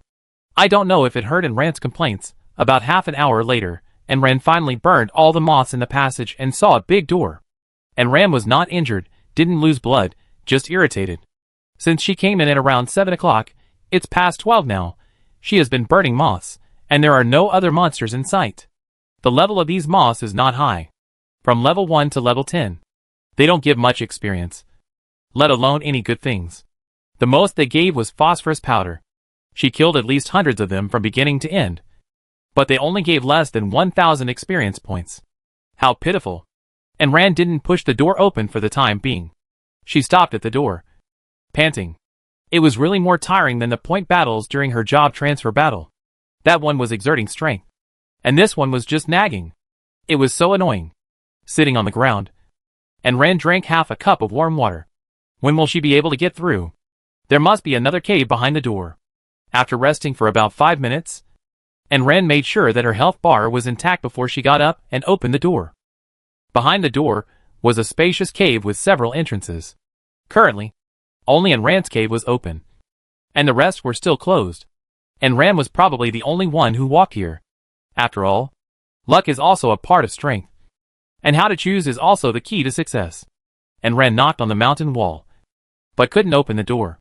It seemed that she had to wait for others to come. And Rand sat on the ground, drowsy, and the big white goose guarded her diligently. After a long while, there were sounds from the other passages, and Rand opened her eyes and immediately grabbed her weapon. Several passages opened at the same time, but it was not the player who came out, but a humanoid object covered with poison. Several people fell to the ground with a thud, and Rand retreated quickly, away from these people. These people struggled for a long time before finally stopping. The poisonous creatures left the players' bodies and returned to the passage. They had no interest in Rand. These people were still alive, but their bodies were purple, and they were breathing out more than breathing in. It was obvious that they were dying. There were not many wounds on their bodies, most of which were caused by poison. They were poisoned and probably couldn't hold on. Several people were so swollen that their original appearance could no longer be seen, and their eyes were narrowed into slits. Someone who was close to Rand reached out his hand to ask Rand for help. Don't say Rand has no obligation to save people. Even if she has an obligation to save people, she doesn't know how to save them. She has anti-poison beads on her body. What about these people? Are there any antidotes in the trading area? After searching around, she didn't see any antidotes, and Rand was helpless. Sorry, I can't find a way to save you. She couldn't bleed to save people. She wasn't that great. The person who asked for help looked at her with hatred and reached out to grab Rand's ankle. The black nails wanted to scratch Rand's skin and let her be poisoned together. He was kicked away by Rand. He was already like this, and Rand might as well give him a quick death. As for the others, they were left where they were. She couldn't kill these people and seize the supplies. The only thing she could do was to let these people stay here. A new exit appeared on the wall, also 8 passages, which still meant to let Rand choose. With so many, there will always be a time when she makes the wrong choice. And Rand relied on her senses and got into a passage. The passage was very quiet. Except for the ice on both sides, there was nothing different. But the temperature dropped as she walked. And Rand put a bunch of hot packs on her body and in her shoes, and continued to walk with a flashlight. She was wearing a thick cotton coat, but she was still shivering from the cold, and her upper and lower teeth were chattering. And Rand took an outdoor thermometer, and the temperature here reached an exaggerated -50 degrees. Will it really not freeze people to death? But fortunately, except for the cold, there is no other danger here. This passage is longer than the previous one, and Rand really didn't know whether she was here to break through the level or to complete the task. This job transfer task is really a rip-off. The passage is infinitely long, and Rand's legs hurt from walking. The big white goose disliked the cold feet here, and returned to the pet space early. He chatted with Rand from time to time, to prevent her from being lonely. He walked from 12 o'clock to 3 o'clock in the morning, and Rand's legs and feet were frozen stiff, and then she saw the door to the exit. And Rand was happy, and this time she did not stop, and directly opened the door. The temperature in this empty cave gradually recovered, and it was finally not that cold. This cave is very large, much larger than the previous one. Before Rand could recover, a huge whip split from the cave and whipped towards her. And Rand squatted, and the whip whipped over her head and hit the opposite wall. And Rand changed when you out, holding a shield. After the previous whip hit, he quickly hit in the wall. Another wall split behind Rand and attacked from behind. And Rand's foresight was activated in 1 second. And she predicted where the whip would appear in advance and avoided it early. 7 or 8 whips split from the wall and whipped towards Rand in the middle. Chapter 104, Strong Charge. Burning down the temple. And Rand's body was flexibly moving, and her steps were flexible to avoid the whips with the smallest amplitude. It was just that the number of whips was a bit too much, from 7 or 8 to more than 10, and continued to increase later. Originally there were only 2 walls, but now they were all over the place. And Rand flapped her wings, flying back and forth in the freezer, and she was really pushing her body's skills to the limit. Seeing that the number of these things could not be reduced, and the cave had not opened, then it was estimated that she would need to deal with these things by herself. And Rand put her wings together, and used the falling motion to pass through the layers of whips that blocked her body. And Rand approached the wall, and tried to make a passage out. but the countless whips behind her directly wrapped her into a ball. At this time, the cave was already full of long whips, so dense that there was no place to dodge. And Ran was furious. And the soft whips on her body became tighter and tighter. And Ran turned her body upside down, inserted the blade into the whip that bound her body, and pulled it hard. I don't know what this soft whip is, but it feels a bit fleshy, as if this temple is alive. Compared to a whip, this thing is more like a tentacle. When you cut the soft whip, and the soft tentacles surrounded it again, and Ran held a knife in her left hand and a sword in her right hand, and swung both hands with afterimages, and cut all the tentacles to the ground. The broken tentacles twisted their bodies and drilled into the wall. The wall collapsed, swallowing the tentacles. The cave opened 8 holes for Ran to choose from. And Ran looked at the time. It was already past 4 in the morning. She was busy for nearly a night, but still didn't see where the center of the temple was. And she didn't even know how to destroy the temple. Or maybe this temple just wants to kill the players who come in. And Ran doesn't plan to play with it anymore. Since you are alive and can't find the center point, I will just blow you up. I think if everything is blown up, you still have nothing to do. But before the explosion, she has to ensure her own safety. And Ran looked up at the cave wall above her head. The top of her head is not a cave wall, but a void with no end in sight. And Ran flapped her wings and flew upwards. The cave stretched out countless tentacles to stop Ran, and Ran used his sword and knife together and chopped the tentacles to the ground. Cut a passage out of this strange cave full of tentacles. After flying for about half an hour, I finally saw the dome. A meatball covered with countless tentacles, it bulged and seemed to be breathing, and the hanging tentacles also swayed slowly with the breathing. And Ran sneered, sure enough, this temple is alive. And Ran changed the fish to a spear, and took out a card she had never used before. Explosive bomb, after crushing it. You can get 20 bombs with an attack of 50. And Ran took part of the bomb in her hand.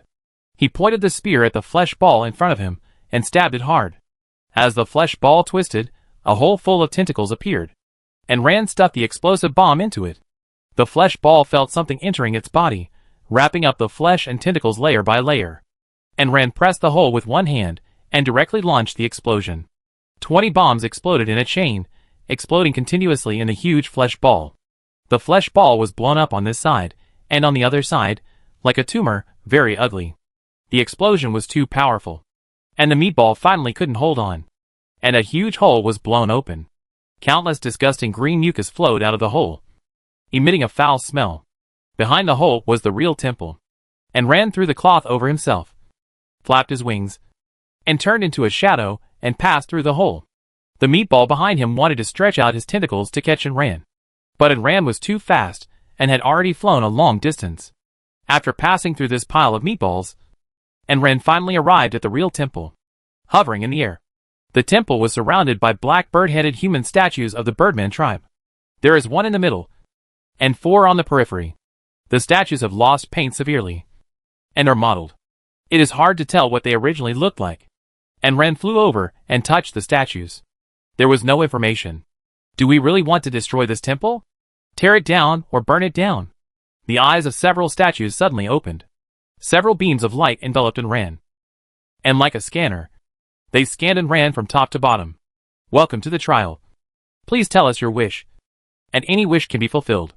And Ran's eyes were dead. This was different from what the Birdman told her. The Birdman tribe leader said to destroy the temple. And now these statues asked her to say a wish. And Ran tentatively said, please lift the curse on the Birdman tribe. The wish cannot be fulfilled. The Birdman tribe itself is not cursed. Nima. Which one is true? But think about it. Since the system asked her to complete the Birdman tribe's tasks, it is likely that she only needs to follow the Birdman tribe's tasks.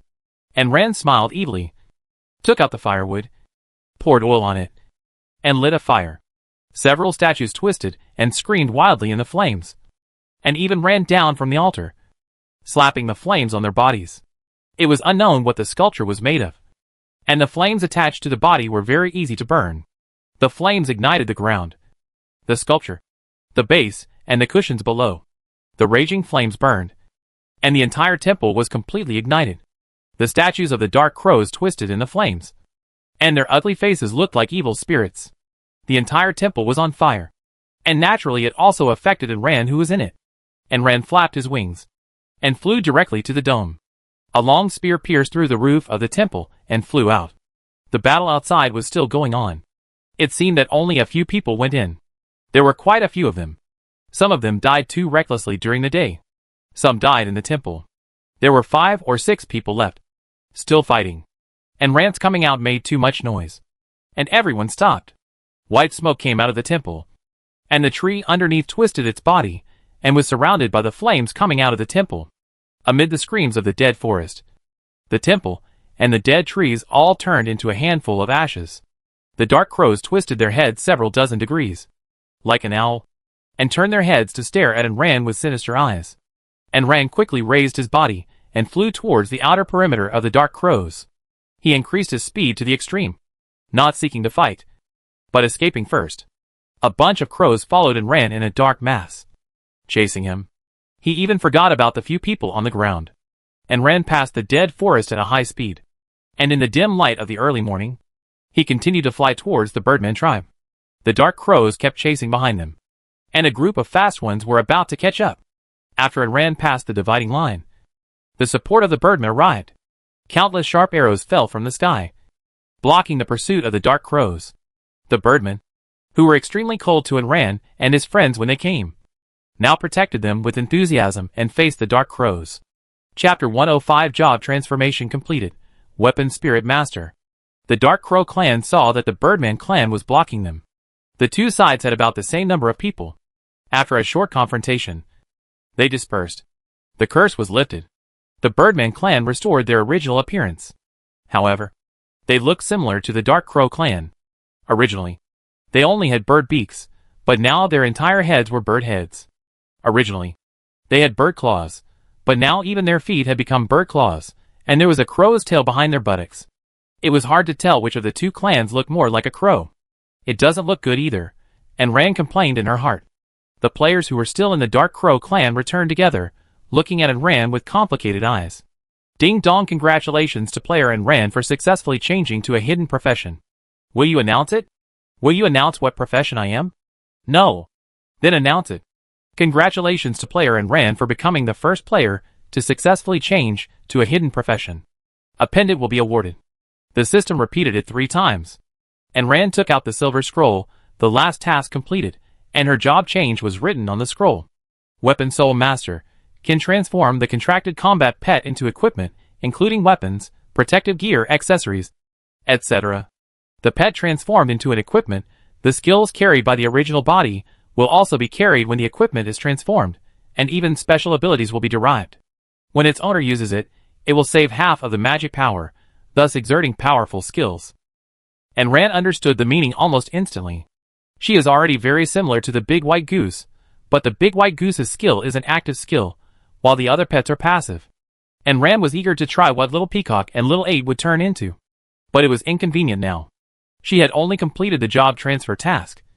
But she had also completed the task with the Birdman tribe leader. And there was still a reward to be received. Although she had not slept all night, she was very excited and did not feel sleepy at all. Following the Birdman back to the cave, the Birdman tribe leader was very happy. Seeing Ran coming back, he pulled her aside and talked to her for a long time. After a long time, they handed Ran a box and told him to hold a banquet. Little did they know that Ran just wanted to go back to the cave to see what she had gotten, what rewards the system gave her, and then have a good sleep. But it was hard to refuse such a kind invitation. So Ran had to stay here and hold a banquet with them. I thought the Birdman ate insects or something, but I didn't expect that. Although the plates were strange. Big tree leaves. They were normal food after all. Sashimi, snake soup, roasted scorpion, wild vegetable soup. They were still edible. After a long time, it was not until the afternoon, and Ran finally couldn't hold on any longer. After returning home, her eyelids were fighting. The Birdman tribe sent someone to drive her home, and Ran thought about going back to the car to sleep. And she didn't go back to the cave. This time the bus was much more luxurious. Not only did she have her own big bed, but she also had a Birdman to serve her. There was a door outside her bed that could be closed, and Ran said hello and got in. After entering, she couldn't wait to open the box. Drawing *1, card *1, scroll *1, green crystal *1. Chip asterisk 5. Wish card. You can ask the system for something you have lost. But remember, you can't ask the system to restore something you don't have. And Ran suddenly realized that this was the way that the big white goose said Shao-Chi would come back. There is no rush for now. Let's take a look at other things first. The scroll is a strange map. After a careful look, it seems not to be a map of the nearby area. Green crystal can be added to medicine or weapons, depending on the usage. And Ran looked around and saw that there was nothing else, so he put the things away for the time being. Shao-Chi will wait until he gets home, and he doesn't know what form it will take when it comes back, and it will have nowhere to take root. As for the blueprint, silver level defense shield, do you want to learn it? Learn. After Ran clicked, the materials needed for the defense shield appeared in front of him. Mountain defense shield, steel stone asterisk 50. Flowing cloud stone asterisk 2. Gold inlay asterisk 1. Iron block asterisk 10. Silver block asterisk 2. Alas, the materials are not complete. Continue to look through the rewards given by the system. It is a small triangular pendant. Gross silver pendant can be used actively. When activated, it will form a defense shield around the body, invincible for 1 second. In 1 second, even a level 100 monster cannot break through the defense, invincible for 1 second. Cooling time 3 days. The pendant can be upgraded later to extend the invincible golden body. Please find the details by yourself. And Ran stood up excitedly. The system is really generous this time. With this second of invincibility, she could at least save her life when fighting against a powerful enemy. Binding the pendant, and Ran solemnly put it on her neck. It seemed that only one type of accessories could be worn, and they could not be stacked, and Ran decided to wear this necklace, and there would be no better attributes. After tinkering with all this, and Ran finally couldn't hold on any longer, and called Chong Jun and Lao Lu out to watch the door, and then Ran fell asleep with peace of mind. When she woke up, it was already evening, and the sunset outside was very beautiful, and the car was golden. There is no stove in the car, and Ran made it herself. Otherwise, it would be minus 40 degrees outside, and only a few degrees higher inside. She would freeze to death. Fortunately, no other troubles happened on the way back, and no dark crows came to cause trouble. And Ran returned home smoothly. She waved goodbye to the Birdman who sent her away. And Ran was completely relaxed after returning home. She had settled her career. She no longer needed to run around. She could stay at home and spend the winter. After returning home, she checked inside and outside. It was good. No one had come or entered the house while she was away. She pushed open the door, looked at the sunset outside, and stretched herself. First, she put the big pot on the second floor on fire, and lit the fire to heat the Kong and the fire wall. She boiled a big pot of water, and then made a bathtub, and added water to take a bath. She had killed someone before, and she was disgusted. So she sold it. There was a bathtub in the bathroom, but it was cold. After all, there was no heating, so she might as well make it herself. While the water was still boiling, Ran used up the wish card first. Right man-eating vine. Shuchi on the blank space of the card. The card has been used, because the data of the man-eating vine has been destroyed. The system needs some time to find the original data. Please wait patiently, because the original data is destroyed. The man-eating vine will be restored in another form. It's okay if you can come back. And Ran used more than 50 pieces of firewood to make a bathtub. Poured the boiled water into it, and then added cold water. After trying it for a while, she moved to the living room. The air conditioner was turned on very high there, and the air was already very hot. After the little peacock, the big white goose and Shia Ba returned home. They were free to move around, and now they are curled up on the Kong to keep warm. It's getting colder outside. Chapter 106 Shao-Chi returns to experiment with professional skills. While taking a bath, it started to snow outside. The goose feather-like snow fell slowly, bringing a sense of silence between heaven and earth. And Ran soaked in the hot water, lying on the wall of the tub, while watching the snow outside. A bunch of troubles finally came to an end. It was so cold, Shia Ba was too lazy to run outside, stayed at home obediently, and walked around with the other two at home. After Ran finished taking a bath, Shao-Chi officially returned home. It just changed its appearance. It was originally a vine planted in the ground, but now it is a green vine that can split. Split vine can parasitize on anything, can split. Its main body is immortal, and can split infinitely. It has uniqueness. And Ran poked it. Now there is no contract signed, and I don't know if it still remembers me. The data is still the same data. Look in the trading area to see if there is a master pet contract. She still doesn't believe that there is no master pet contract in such a huge trading area. If there is one, I will also exchange it for Lao Lu. The contract they signed was a normal one, and she can't understand Lao Lu's words. Xia Yuntuan likes to communicate with emojis, but he can also talk to himself. There really is one, that is, it is exchanged with hemostatic gel and red potion. One needs 15 red potions and 15 hemostatic gel. The other one needs meat, 100 kilograms of meat. And Ren flipped through it and found that these two were sold by the same person. This person seems to specialize in the business of main pet contract scrolls. Including the two I bought, there are still 3 scrolls. After buying it, the survival guide told her that the scroll was made by that person himself. No wonder. There were so many of them. And they were all sold at all prices. Which was not surprising. And Ran had red potion and gel. And meat. She had never eaten the earth dragon meat. So she just used it to buy the scroll.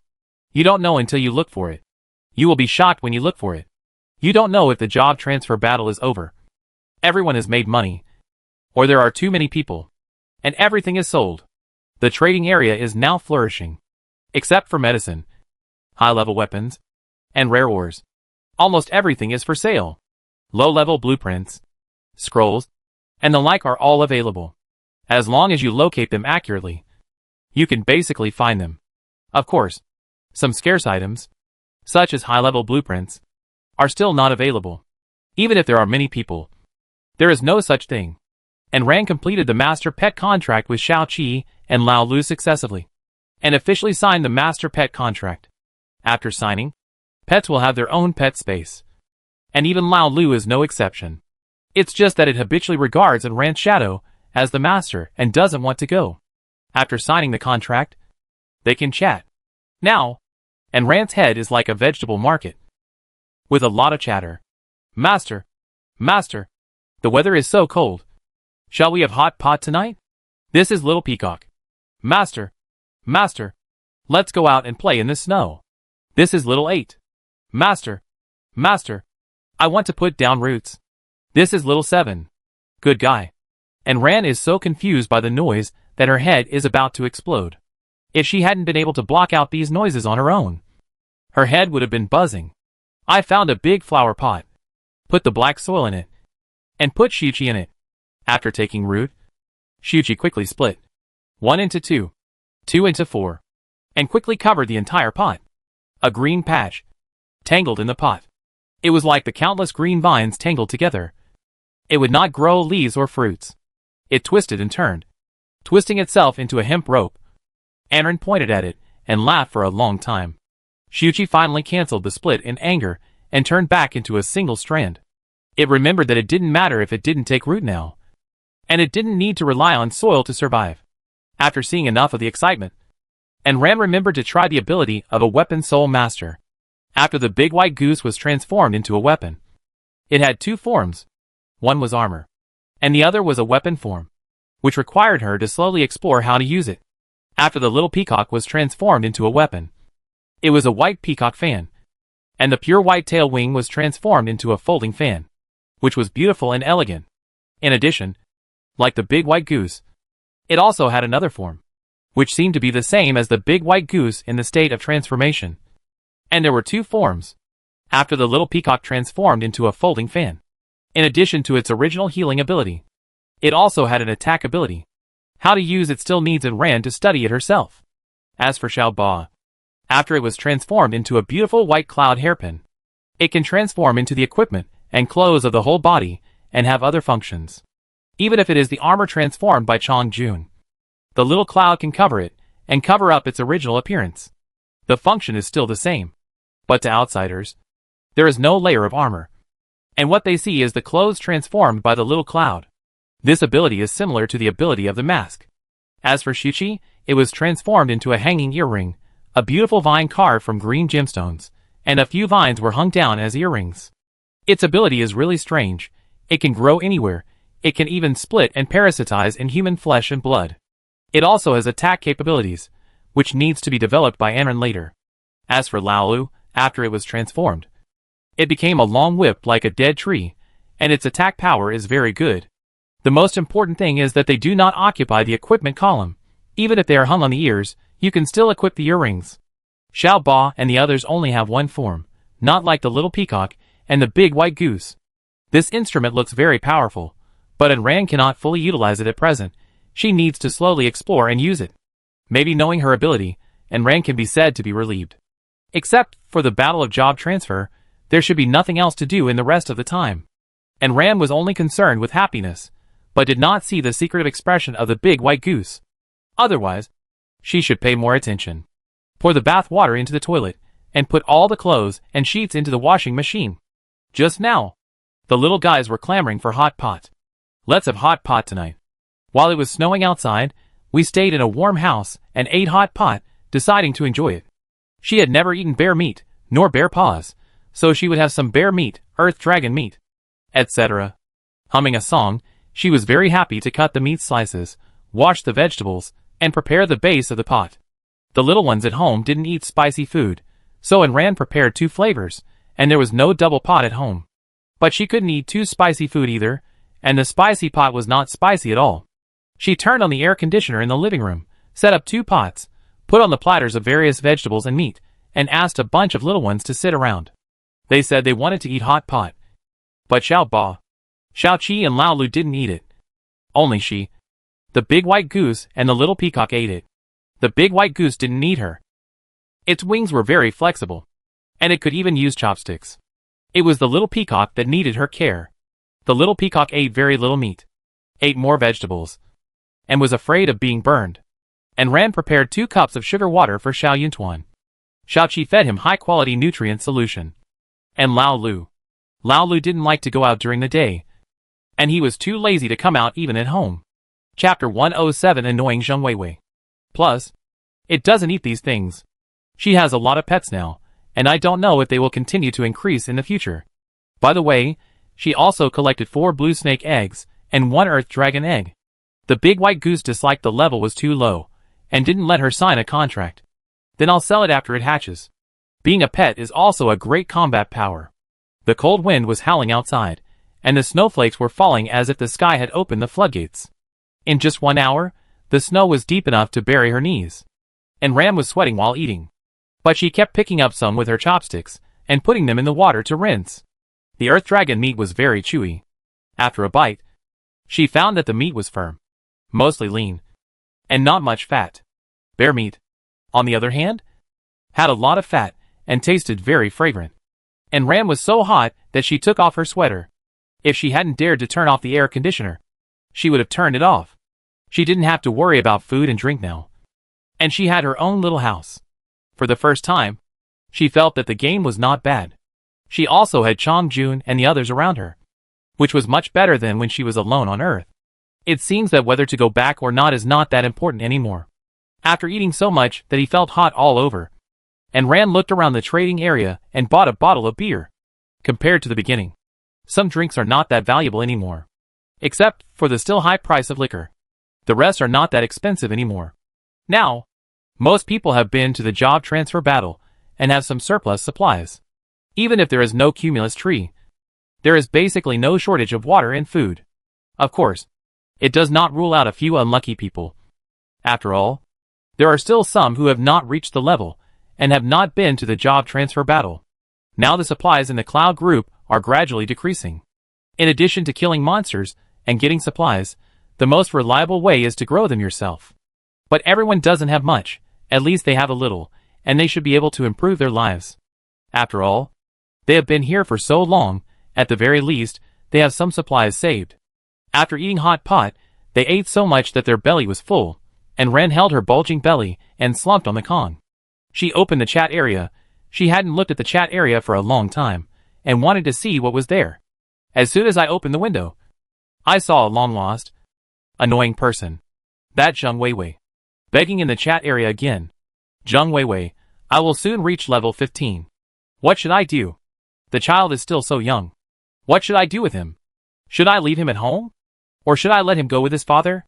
Besides, we don't have much to eat recently. The weather is cold. There is little firewood. And we are cold and hungry. My son has become thin from hunger. and Ren rolled her eyes speechlessly. Here it comes again. Here it comes again. The last sentence of everything has to be about begging, so annoying. Your son was already thin enough, and he didn't just become thin now.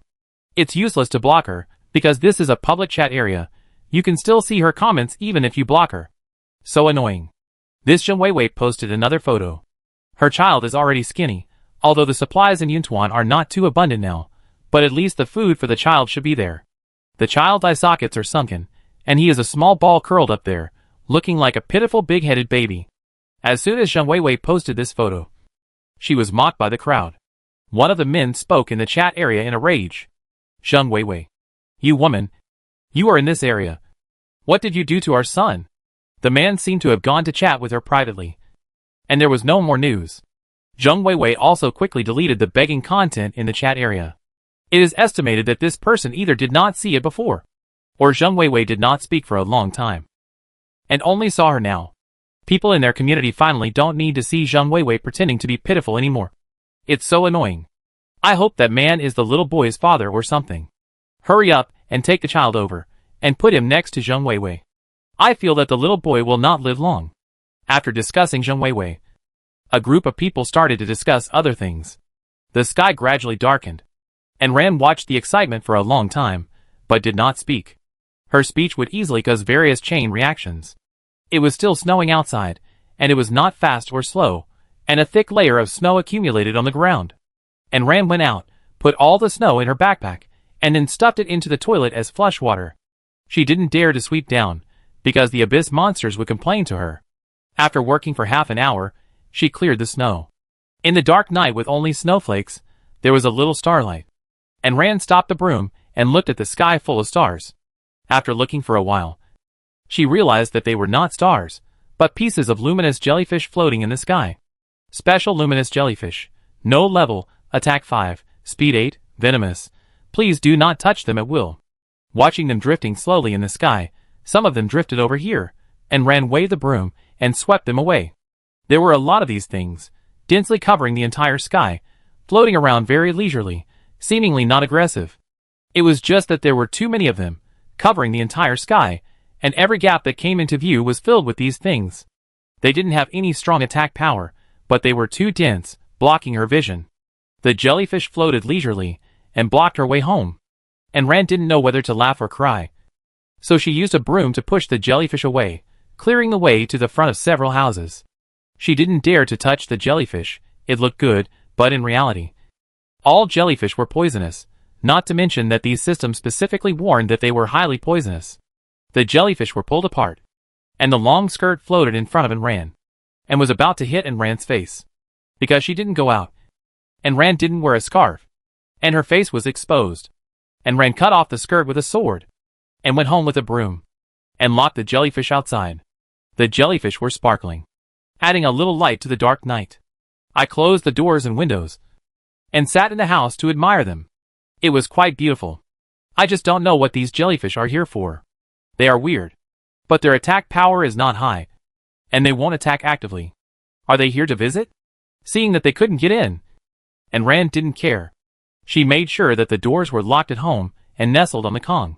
In the warm quilt, I rolled over comfortably and curled myself up inside. Because of the radiation from the firewall and the Kong, the temperature in this bedroom was not low, and it was not too cold to stay there. After browsing the world channel and the chat area for a while, and Ran went to bed early, all night until dawn. The room was pitch black. I looked at the time. It was more than 9 o'clock in the morning, and it was dawn. I put on my clothes and turned on the lights, but the light did not penetrate through the gap in the curtains. And Ran opened the curtains and saw dense jellyfish lying on the window, without any gaps. The hidden card did say that special types of monsters could indeed see my house. These jellyfish were special types of monsters. And Ran patted the window to shake off the jellyfish stuck to the glass. It was still foggy outside, and it was like a cloudy day even with the sun. Chapter 108 Poisonous Fog. Zheng Weiwei died and was cursed. The air was filled with blue fog, mixed with haze, so thick that even nearby objects could not be seen. And Ran did not open the door, intuitively felt that something was wrong with the fog. The fog did not seem to have such a strange color. This fog was not only blue, but also had a nearly sticky texture. The Eye of Exploration was activated, and the news of the fog was transmitted back. The poisonous fog secreted by the luminous jellyfish is highly toxic. Enter with caution. And Rand looked around, in front of and behind the house, and the poisonous fog had wrapped her house tightly, so she could not get out. She couldn't go out. And the jellyfish couldn't get in either. Although they were on the window, blocking her tightly. They couldn't get in. There was no other way. And Rand had to wash up first. And then cook. The big white goose and the little peacock came to the window, chirping and quarreling.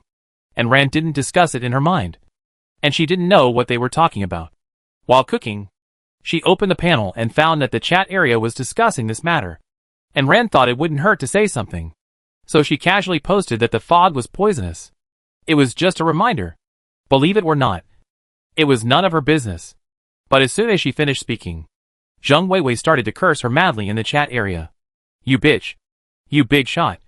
Why didn't you say this earlier? My child rushed into the poisonous fog and is now rotting all over. If you had said it earlier, he wouldn't have entered the poisonous fog. It's all your fault. And Rand was speechless. There were a lot of curse words in her mind. She even wanted to rush out and kill this idiot. But she couldn't reach him. Before Rand could fight back, Lu Xinjin helped to curse. Lu Xinjin, haha, your child is so unlucky to have a mother like you.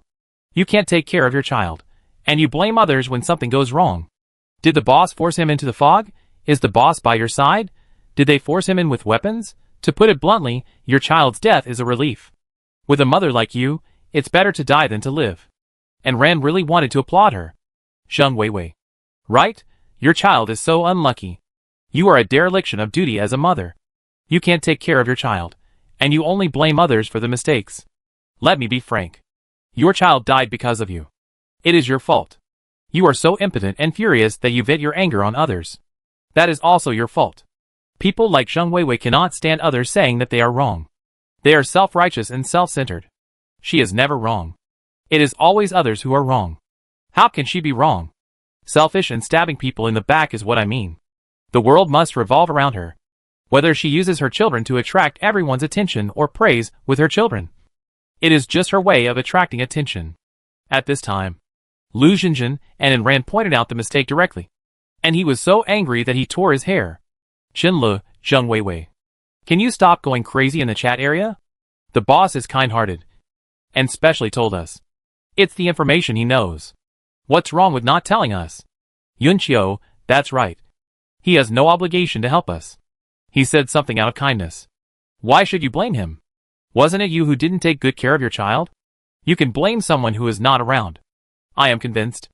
Zhou Fair, I just came here not long ago. Has Zheng Weiwei always been ill? Or did she just get sick? Zhang Kai, she has always been ill.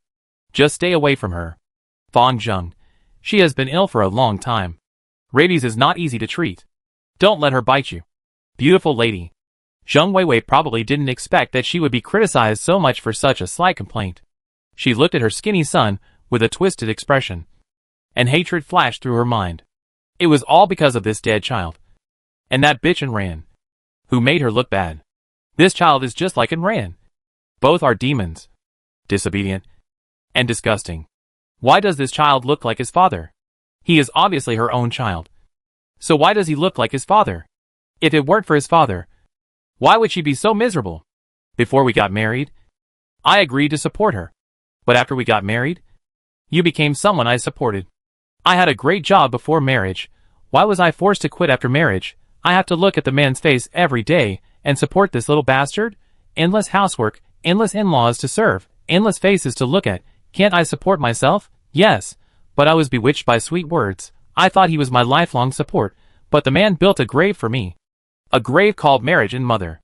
The man who treated me well before marriage showed his true colors after marriage. That's right, you don't feed bait to a hooked fish. Zheng Weiwei turned her eyes to her son with resentment. He was just as rubbish as his father, and they were here to bring her misfortune. Go to hell, all of you go to hell, it's better to die, you'll be free. Zheng Weiwei approached the skinny little boy step by step, pulled his arm and pulled him out, kicked him under the cloud island. The little boy was like a heavy piece of wood, without any struggle, falling into the abyss. Zheng Weiwei, because she had entered the poisonous fog, was poisoned. Her whole body was rotting and itchy. She screamed and scratched herself non-stop. Her not-so-sharp nails scratched her whole body, and her flesh was rotting and pus-filled.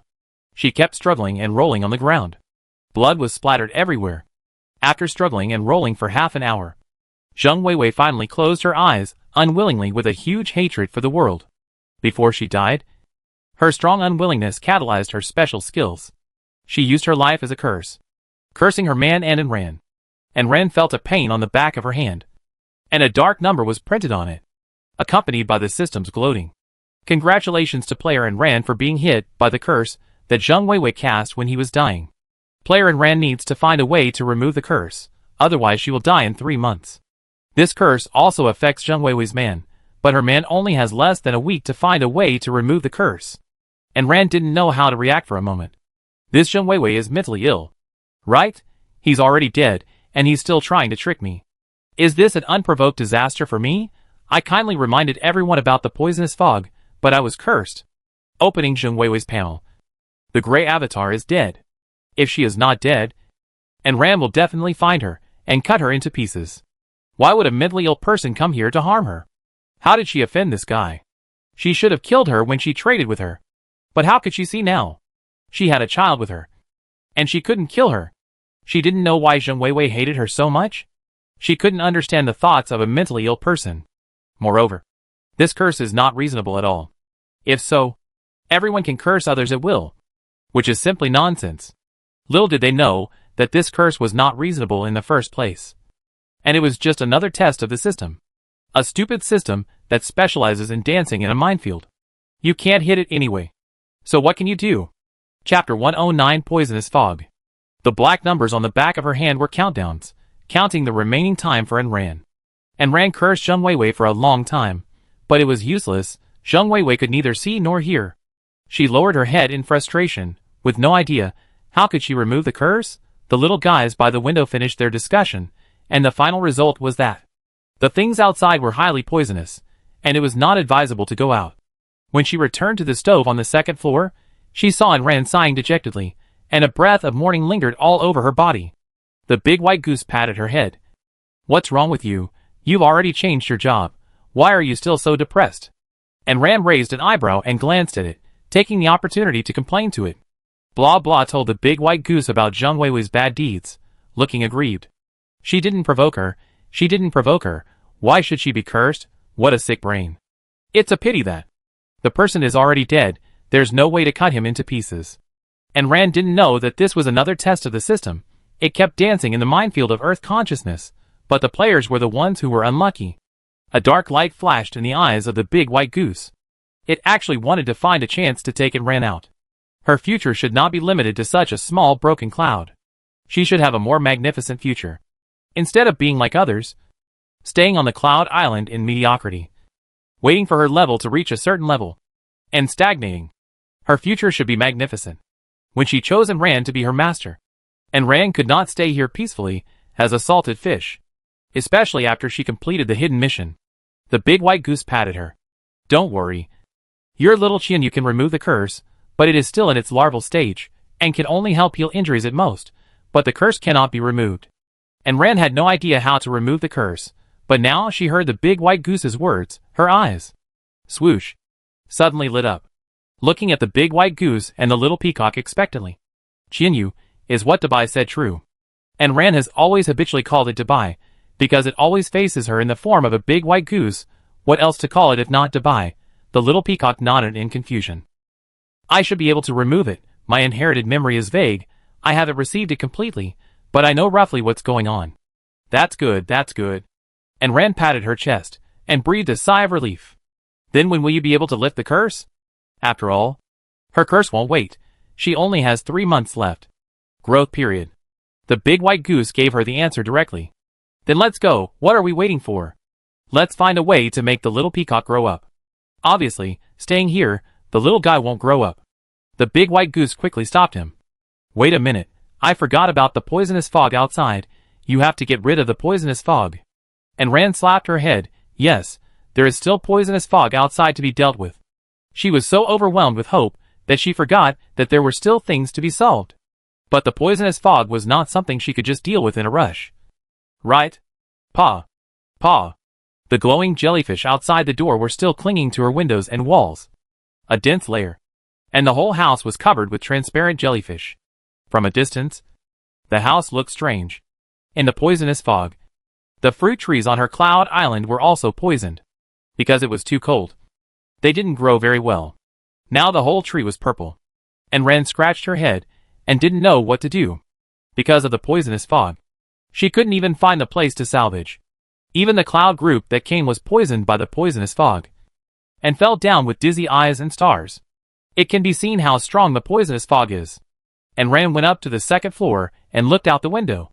There was a large area of thick blue fog nearby. And it was impossible to see far away. It was also impossible to see whether it was only near Yun Island, or whether the poisonous fog enveloped the game world. But at present, it seems that the people in the community and Yun Island were all enveloped by the poisonous fog. And it was not just something that happened around a single person. That's going to be difficult. And Ran opened the world channel, and they were actually discussing the poison fog. It seems that the poison fog is all over the world, not just in one area. And Ran tried to find some antidotes in the trading area to see if he could deal with the poison fog. Dubai, do you think my poison avoidance property can handle this poison fog? The big white goose flapped its wings. Not very good. If your poison avoidance property reaches 100%, you can be immune to the poison fog, but now, you will die if you go in. That means there is no way. If the poisonous fog doesn't recede, she won't have to go out. She has a lot of supplies, but she can't afford to eat them all. And Rant's mind was working fast. The poisonous fog was brought by jellyfish. Can we get rid of the jellyfish? But jellyfish are closely related to poisons. Jellyfish swim in the poisonous fog, and the poisonous fog is produced by jellyfish. This is so troublesome. The stomach made a series of gurgling sounds, and Ran remembered that. She had been distracted since morning, and she hadn't eaten yet. Don't think about it.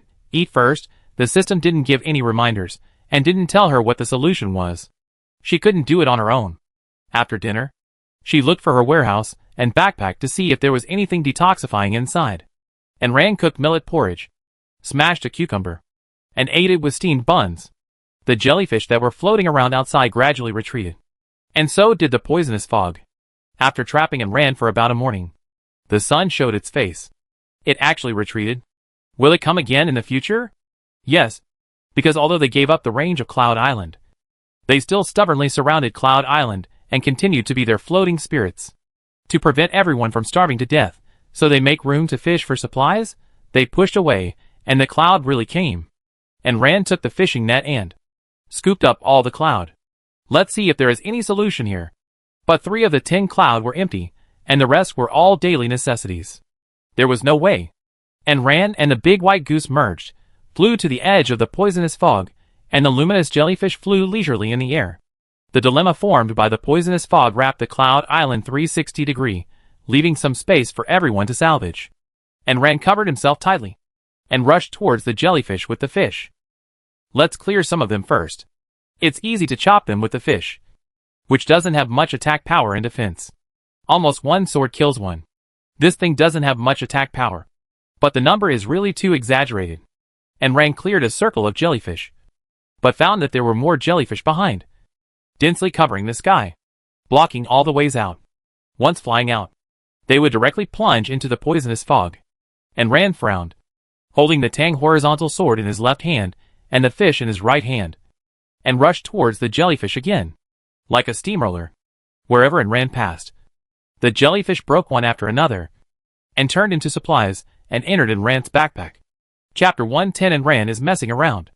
But no matter how Ran cleans up, the number of jellyfish will not decrease. As time goes by, the poisonous fog gradually spreads, and surrounds Yundao bit by bit again. And Ran is forced back by the poisonous fog, and angrily hits Yundao, and puts away his weapon, and returns home. Is the system going to trap these players to death at home, when the poisonous fog surrounds the house? And Ran dares not open the door, fearing that the poisonous fog and jellyfish will run in and poison the house. Looking at the flames in the stove, and Ran plans to light a fire to try, to see if a big fire can burn it clean. As for today, it is obvious that the experiment cannot be carried out. And Ran tried to open a small gap, and the poisonous fog drilled in. And Ran did not dare to touch the poisonous fog, and quickly closed the door. She opened her backpack to look for anything she had collected today that could deal with these jellyfish. She killed a lot of jellyfish today, and she wanted to see if she could find a solution. Generally, antidotes are usually accompanied by poisons, and jellyfish may also have them. 20 jellyfish, 10 white crystals, 2 seafood soy sauce, 7 oyster sauce, and 50 toilet paper rolls. Good guy. They really know how to give. The jellyfish they ate before were indeed part of the jellyfish. But that kind of jellyfish can be eaten. But can this kind of jellyfish with a strong poison be eaten? I looked at the illustrations, and they can be eaten. But there is no antidote. The white crystals given were tiny crystals from the jellyfish, each only the size of a fingernail, and could be added to medicine or weapons. As for soy sauce and oyster sauce, she could only say that the system was really good at playing. And Rand opened the chat area, wanting to see the information in the chat area. It was noisy, and the most talked about thing was the poisonous fog. But there was no solution. Even with so many people in the World Channel, they could not find a solution after brainstorming. The group of jellyfish were sticking to the house again, and the window glass was densely packed with their transparent tentacles, like kelp fluttering in the wind, making waves. And Ran is used to seeing countless glowing transparent jellyfish when she looks up. Luckily they can't get in, otherwise there wouldn't be time to figure out how to deal with them. Chun-Lu, fuck. Fuck. Fuck. My house is poisoned, the poison is spreading from outside to inside, this damn system is going to kill us. Lu Xinjin, mine too, my window glass is single layered, the poison came in from the window frame, and penetrated the wall. Zhang Kai, is the system wrong? It's trying to kill us in various ways. Yun Xiao, I see this game, the word killing is written all over it, this game is perverted. Wang Xiaosong, you still have time to quibble, think of a way quickly. Fan Zheng, try burning it. Xinlu, I can't get out, as soon as I open the door, the poisonous fog and jellyfish are drilling in. It's okay if I don't open the door, opening the door will accelerate the poisoning. Lu Hao, I can't find a way to detoxify again. Look at how miserable Zheng Weiwei died. What idiot would go into the poisonous fog? The chat area was full of people talking. And Ran went to the trading area to look for prescriptions, to see if there were any prescriptions for detoxification. If there were any, she would buy them at any price. Don't count on their community, just look at the world trading area. After a precise search, she found 7 or 8 prescriptions, but most of them were for clearing away heat and detoxification, and for some mild or moderate viruses in the body. It was obvious that they couldn't cure jellyfish. And Ran lay flat on the Kong. Her room was level 5, and its defense was stronger than their level 2 rooms, so the toxin spread more slowly. And Ran bought some of the antidote drugs in the trading area. She was not a professional pharmacist, so she did not know much about these things. Speaking of it, most of the professions in the system were mages and warriors. There should be a potion master or something in the hidden profession. She put all kinds of antidote herbs together, trying to see what effect they would have when combined. But it was just a mess. She boiled a large pot of medicine, but it was useless. And Ran opened the door a little, and threw a torch out. The jellyfish manipulated the poisonous fog to approach, and the oil-coated torch went out with a puff. And Ran poured the detoxifying medicine into the poisonous fog, but it was useless. And Ran had really given up this time, so she might as well wait for others to find a solution. Mix the jellyfish at night. Since she couldn't kill the jellyfish, she might as well eat some byproducts to relieve her anger. Biting the crunching jellyfish. Looking at the jellyfish outside that was like the brightest star in the night sky. And Ran felt helpless at this moment. It would be fine if it was a monster, and she could just kill it. But this fog was produced by jellyfish. She killed a lot of jellyfish today. But the fog didn't dissipate at all. After finishing her meal, and Ran dragged a stool to sit in front of the window. Since she couldn't get rid of it, she would just enjoy the view. And Ran was a little careless. Her house was well sealed, so she didn't have to worry about fog coming in. The glass was double layered. She looked through her backpack and unexpectedly found a little bit of poison left in it. She would wait until the jellyfish retreated tomorrow, and let Azumo Island go. She would try to fight poison with poison. She closed the curtains and went to bed.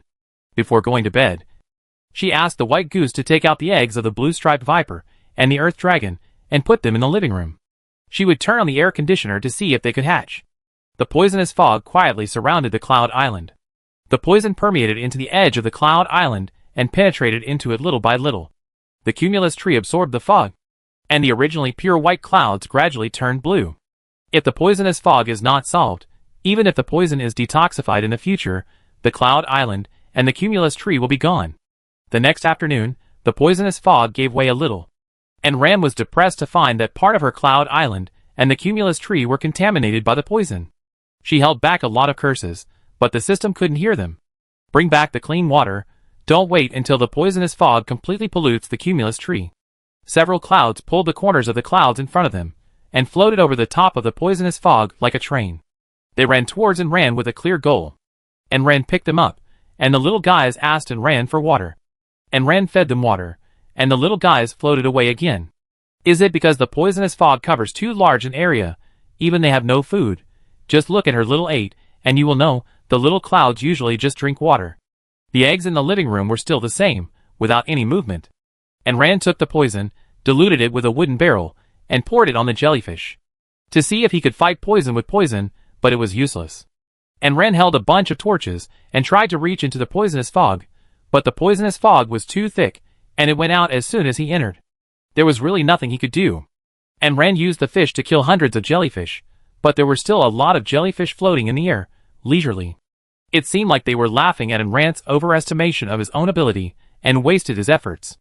And Ran struggled for a long time, and fished for supplies several times, but in the end, he was forced back home by the poisonous fog, and had no choice but to lie down. This time he killed a lot of jellyfish, and gave a lot of crystals. Chapter 111, Accident or Accidental Success. Last time, I gave her 10 pills. This time I gave her more than 200 pills. One by one, they pile up beautifully. And Ran ascended, another 1,000 meters above 3,000 meters, originally wanted to see if she could escape the poisonous fog. But unfortunately, jellyfish were running around everywhere. There were jellyfish at this 4,000 meter altitude, and the poisonous fog they formed surrounded her small point island tightly. As for the 5,000 meter altitude, and Ran was afraid that she would be short of oxygen. Flying down, you can't fly out of the poisonous fog. If you fall too low, the giant octopus in the abyss will reach out its tentacles to reach you. And Ran went back to kill jellyfish, killing them in large numbers. Even the spear burst out of skill. Countless wind blades tore a huge hole in the poisonous fog and jellyfish. There were no jellyfish and poisonous fog on this side of the hole for a while, and Ran thought he could get out, but it was filled again. After killing countless jellyfish again, and Ran was forced back to Yun Island again. There was no other way. And Ran pulled up the cumulus tree and brought it home to plant. It was just a 10-meter tall cumulus tree, which could not fit into the house. The branches were bent when entering the house. The door was shut tightly, and the poisonous fog and jellyfish were locked out. It was so depressing. Staying at home and being forced to stay at home are two different concepts. Staying at home is because you can go out for a walk at any time. But being locked at home is a kind of psychological confinement, which makes you feel uncomfortable. The cumulus tree was placed in the living room, and the poison clouds were cut off, leaving only bare branches.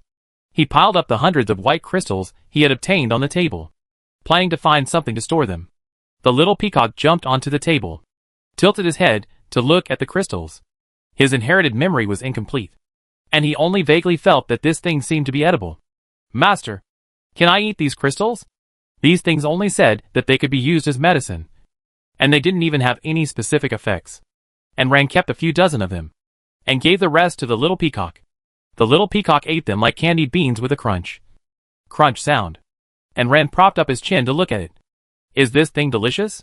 Qianyu shook his head. It's not delicious. And Ran laughed.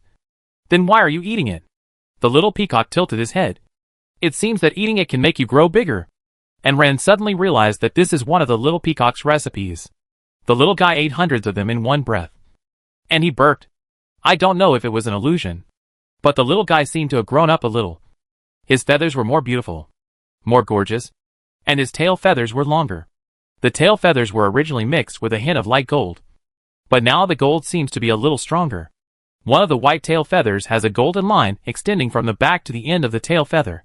The golden line circled around the peacock feather, forming the first peacock false eye. Otherwise, the white peacock would not have the peacock false eye of the green peacock. It's so beautiful. And Ran touched its tail feathers, which were fluffy and warm. Forget it. If I can't kill these jellyfish, then I'll use them as Qianyu's upgrade library. Kill more of them, so that you can grow up quickly. She hasn't forgotten the curse on her. So, in the next few days, Ran started to kill jellyfish and feed her little peacock. I can't go out anyway, I can't go anywhere. So what else can I do if I don't kill jellyfish? Even the number of clouds coming every day is less, some are even poisoned, and the materials inside are contaminated by toxins after being infected and can't be used. Then we can only get supplies from jellyfish. And Ran used his ultimate skill to bombard jellyfish every day, and killed tens of thousands of them in a few days.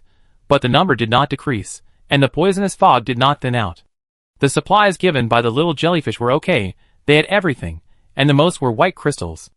The little peacock ate thousands of crystals in one breath, and could not eat any more. Its growth also stopped temporarily. 3 of the 20 tail feathers were lit up, and it stagnated. The big white goose said that it would enter the growth stage when 10 feathers were lit up, but it is still a long way from the growth stage.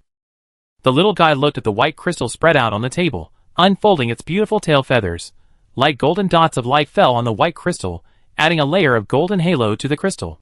The little guy's panel also changed accordingly. Larvish stage fantasy beast light peacock.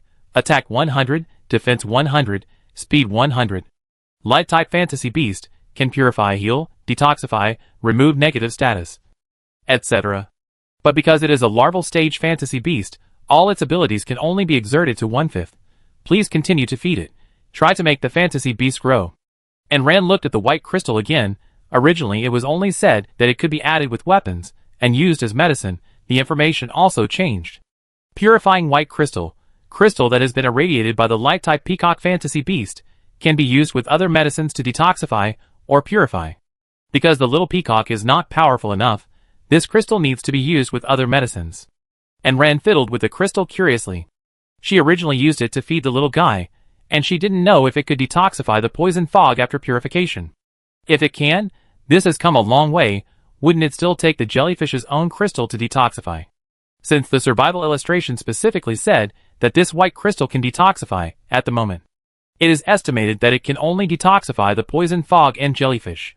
It needs to be matched with other medicines. And it is estimated that it will also need detoxification medicine. No matter what it is, it will not be a loss to try it. And Ran went to the trading area to find detoxification medicine. She looked through many medicines. These medicines were not cheap. Finally, relying on the intuition in the dark, she found the detoxification grass. The name is simple and clear, and its function is to detoxify. This is probably due to her intuition ability and luck. These two are really good at cheating. After buying the detoxification grass, and Ran was in trouble. She is not a pharmacist, and she doesn't know how to use this thing. If you are interested, look for it in the chat area. Pharmacist must be one of the hidden professions. People will not advertise it. She wants to find a pharmacist to make medicine, which is like looking for a needle in a haystack. She should just do it herself and leave everything to luck. And Ran tried to concentrate her mental power on her brain and closed her eyes. A picture flashed by. This is the ability she discovered recently. If she concentrates her mind, she can actively predict what will happen in the next second. And if she concentrates her mental power like this, her magic power will also increase, although the growth rate is slow. She just activated her foresight actively. And usually what she foresaw was not what she wanted. At present, the foresight ability is still a passive skill, and she cannot accurately predict the place she wants to see. This time, the foresight jumped to an unknown place. But her foresight can only see what will happen in the next half an hour. She is still too weak. After a few times, and Ran shook her dizzy head and closed her eyes again. This time she finally saw the scene she wanted to see. She was grinding the detoxification grass into powder. So this means that the detoxification grass does not need to be boiled into a decoction, but needs to be ground into powder for use. She doesn't know the dosage, so she will try it. Anyway, she doesn't mind wasting a few plants. Chapter 112 Prescription. Just like the stove and the iron door, maybe she will make it out. Dubai, Qian, you can eat and grow up. What about you? You are still in the growth stage. Do you also need to eat? And Ran grinds the poison-clearing grass into powder, while chatting with other family members. The big white goose rolls its eyes humanely. I am already in the mature stage, but I have no choice but to recognize a master whose level is too low, and suppresses me again. What do you think? And Ran scratches the back of his head, and smiles embarrassedly. Sorry, I will work hard to upgrade.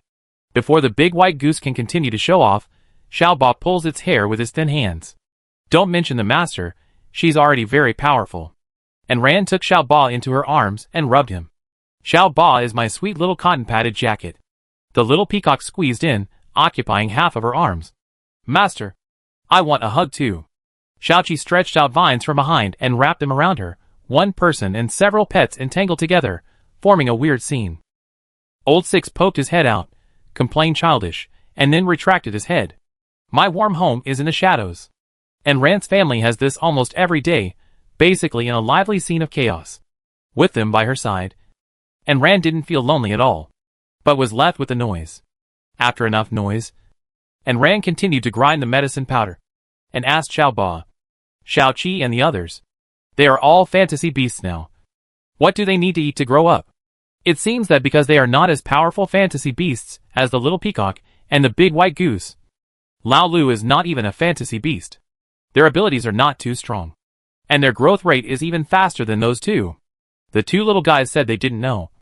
So Ran went to ask the big white goose. The big white goose had just stuffed itself into the quilt. And complained, You think I'm a know-it-all. And I know everything. And Ran was puzzled. Aren't you? The big white goose was rarely choked by Ran. And Ran did not continue to embarrass it. She mixed the ground poison clearing grass powder and the purification crystal powder, and tentatively sprinkled a little. This stuff was sprinkled on the jellyfish, and it actually produced an amazing effect. The jellyfish and the poisonous fog, like ice and snow melting in water, melted into one piece in an instant. And Ran didn't know if it was a blind cat meeting a dead mouse, but she really found a solution by accident. And this stuff was quite powerful, and Ran mixed it with water, put it in the spray bottle, opened a crack, and sprayed it at the poisonous fog outside. Like melting ice and snow. The poisonous fog and jellyfish began to melt at the same time, revealing more jellyfish behind. The price of the poison-clearing grass was not low, and the quantity was not large. And Ran bought all of them at once, and only bought 100 of them. He did not expect to clean them all up. After all, there were too many of them, and Ran wanted to try spraying them on himself to see if he could walk into the poisonous fog smoothly. First, spray a piece of wood with the potion. Put it in the poisonous fog, and use the potion to eliminate the poisonous fog that came in. Throw the wood out. And Ran laid down in front of the window, watching the time, to see how long the potion could last. And Ran read comics to kill time, and looked up at the wood from time to time, with a layer of potion wrapped around her body. It was indeed difficult for the poison mist to infiltrate the wood. However, it also has a time limit. Under the erosion of the poison mist, the wood was contaminated after 4 hours. After the experiment was successful, and Ran was asked by the system. Player and Ran made an antidote. Do you want to generate a prescription? Do you want to announce it? And Ran did not hesitate this time. Her prescription was originally intended to be announced. Although it is impossible to synthesize without a prescription, it is also possible to make it yourself like her. Although because she is not the original creator, there is a high failure rate. But it's much better than just doing it and watching. This game is quite special in some places, and it has a strong sense of autonomy. Yes! Congratulations to Player and Ran for making a recipe for the poison fog antidote, and start generating the recipe. The recipe has been generated, and the rewards are as follows. Level +1, 1 pet egg. And Ran was surprised, and gave her a pet egg. She already had enough pets, and one more. A green light flashed, and a green pet egg appeared on the sofa in the living room. This pet egg is really not big, about knee-high, and it's as fancy as countless green inks being smeared by water. The big white goose circled around it, curling its lips in disdain. I knew you wouldn't give me anything good. This thing is a pure auxiliary pet. You are now lacking an attacking pet. Although it and the little peacock have 2 forms after being instrumentalized. And Ran is indeed lacking an attacking pet. Moreover, this little guy has the same attributes as Qianyu, and has a single characteristic, which is healing. After listening to the explanation, and Ran suddenly realized why she said the system was so kind. And after all the effort, its ability collided with Qianyu. Then hatch it, and sell it like the blue-striped vipers. For her, this attribute may not be valuable, but for others, it may not be the case. Put the pet egg away first. And Ran looked at her own panel first. Player and Ran, level 26 3000/5000 HP, 300. Come on, the indestructible cockroach, you are the most tenacious. Strength 75 you can compete with the bear. Speed. 74 the faster the speed, the shorter the time. Defense. 75 your defense is as thick as your face. Magic value. 290 can be used for subsequent skill release. Talent skill. S+ level foresight ability first level evolution. Can actively predict 1 second magic resistance. Can be immune to 1% of magic damage that is. There are still 99% of the hits to be taken. Luck value. 8 upper limit 10. Really lucky guy. Can be increased later profession. Weapon soul master. Professional skill. Turn pets into tools. Current pets. Chongjun, Qianyu, Shia Ba, Shuqi Laolu. Some information has changed. Because of the increase in level, there are 2 free attribute points, plus the dragon bone pill I took before. Now there are 3 free points. Just add 1 point to each attribute. Strength 76, Speed 75, Defense 76. This attribute value is really not good. As soon as she finished the prescription, a lot of people came to ask how to detoxify the fog. After all, this poisonous fog is too troublesome, trapped everyone at home, and couldn't go out, and couldn't do anything. And Rand didn't hide it, and directly posted the prescription in the trading area. The prescription is public. You can buy the prescription information with just a piece of rare ore. The price is the same for everyone. She is not doing charity. It is normal to ask for money for the prescription. It is just that the prescription is a little expensive. Nowadays, everyone has some precious ores, so it is not that they cannot afford it. As for the purified white crystal, they can go to hunt jellyfish themselves. And Ren asked Qian Yu to help process the obtained white crystal and collect some processing fees. And Ran is doing a great business here. The sound of or arriving in the account has never stopped. Chapter 113 Giant Jellyfish King. With the prescription, you can avoid many detours. For a time, the poison-clearing grass was sold out. And Rand sprayed the medicine on herself, dived into the poisonous fog, and swept the spear, killing the jellyfish and poisonous fog. As long as the poison is ineffective on her, she will be able to kill the jellyfish sooner or later. The jellyfish are gone, and the poisonous fog will disappear with them. There is not much poison-clearing grass. It is better to use it on yourself than to spray the jellyfish. Anyway, there are supplies to kill the jellyfish and clear the poisonous fog. It was just that the number was too much. And Rand slaughtered thousands of jellyfish in the morning. And the range of the poisonous fog did not shrink. She was no longer afraid, but the house and Yun Island were about to be poisoned. There was no other way, so she sprayed the house and the fruit trees on Yun Island with antidote, and then Rand returned to the house.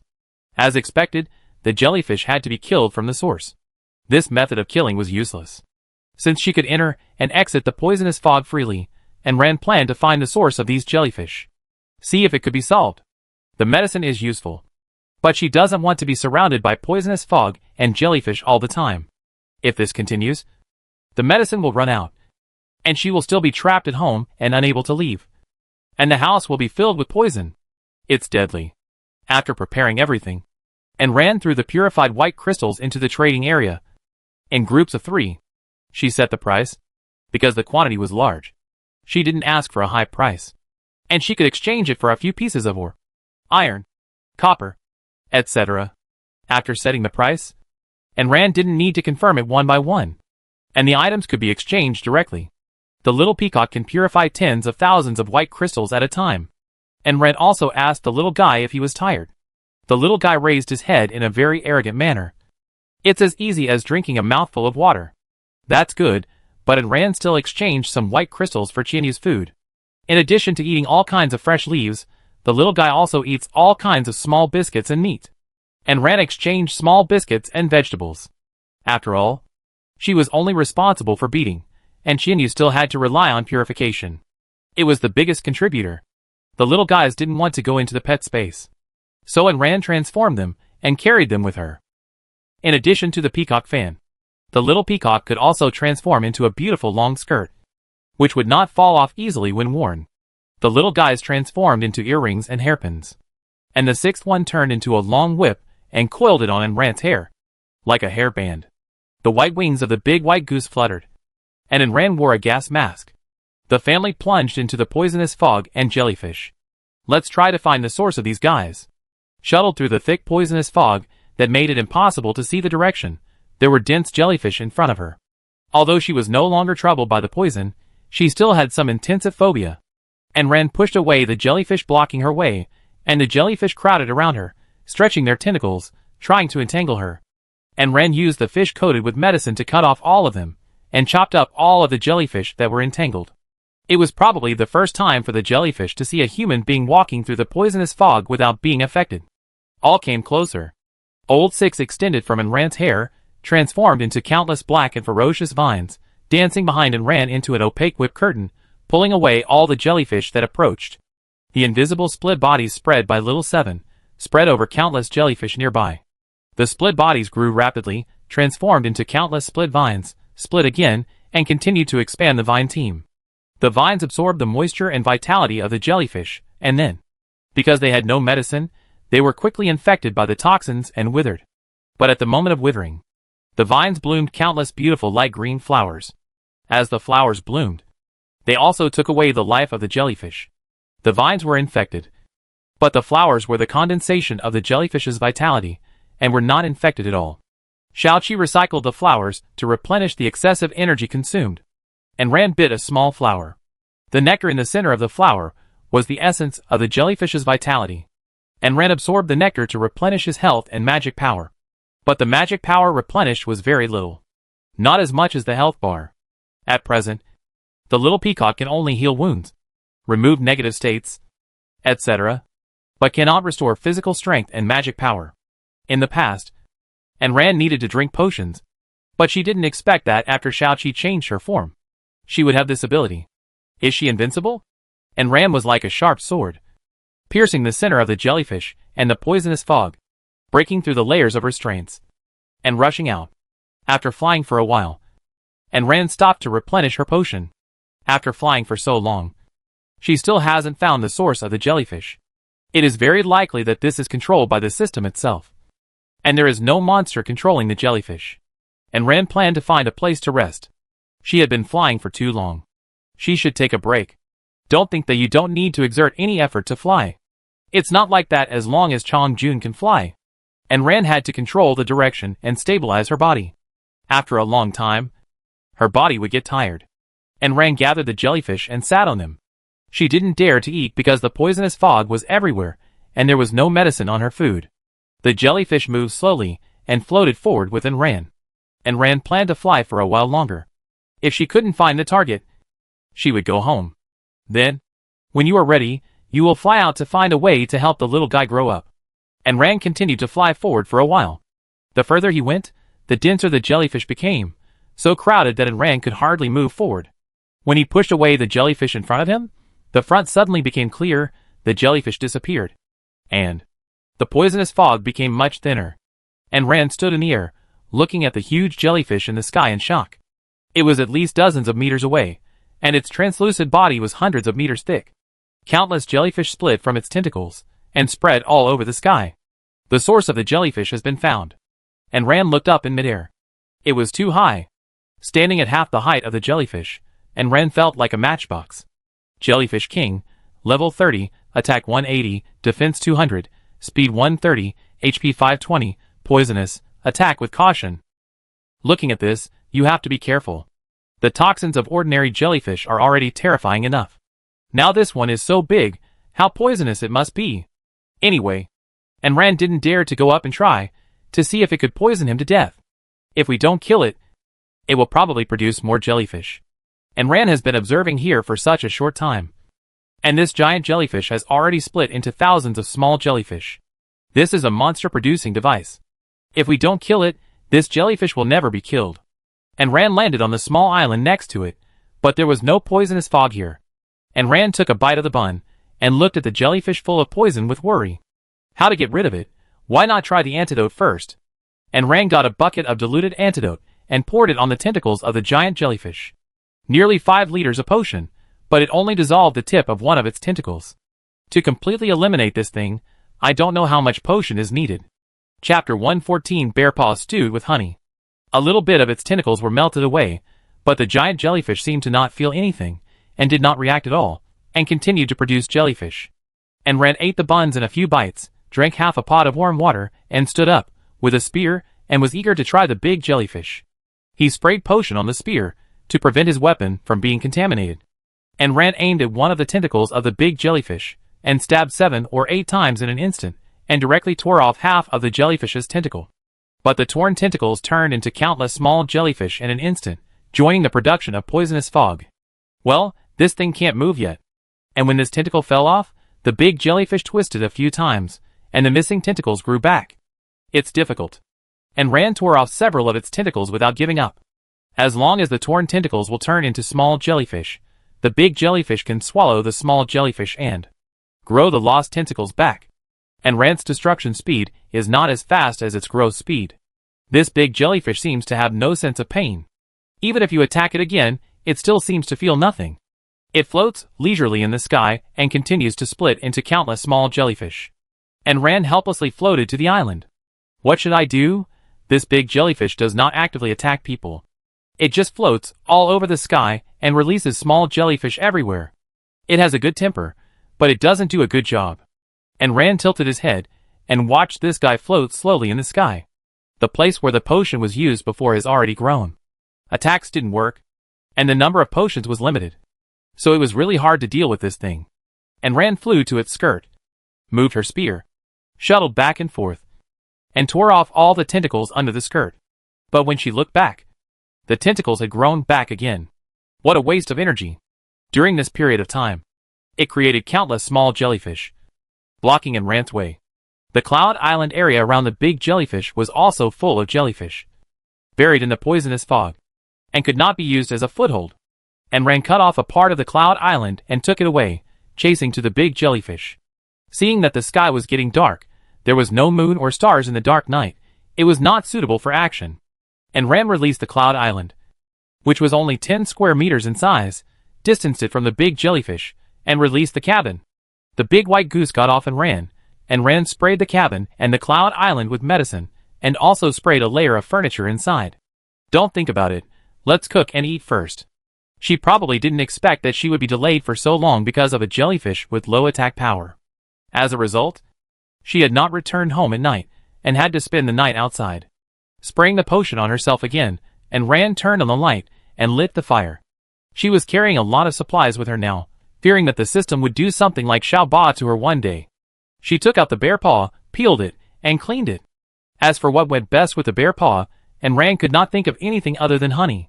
Steamed bear paw with honey, to be honest. She did not know how to make it.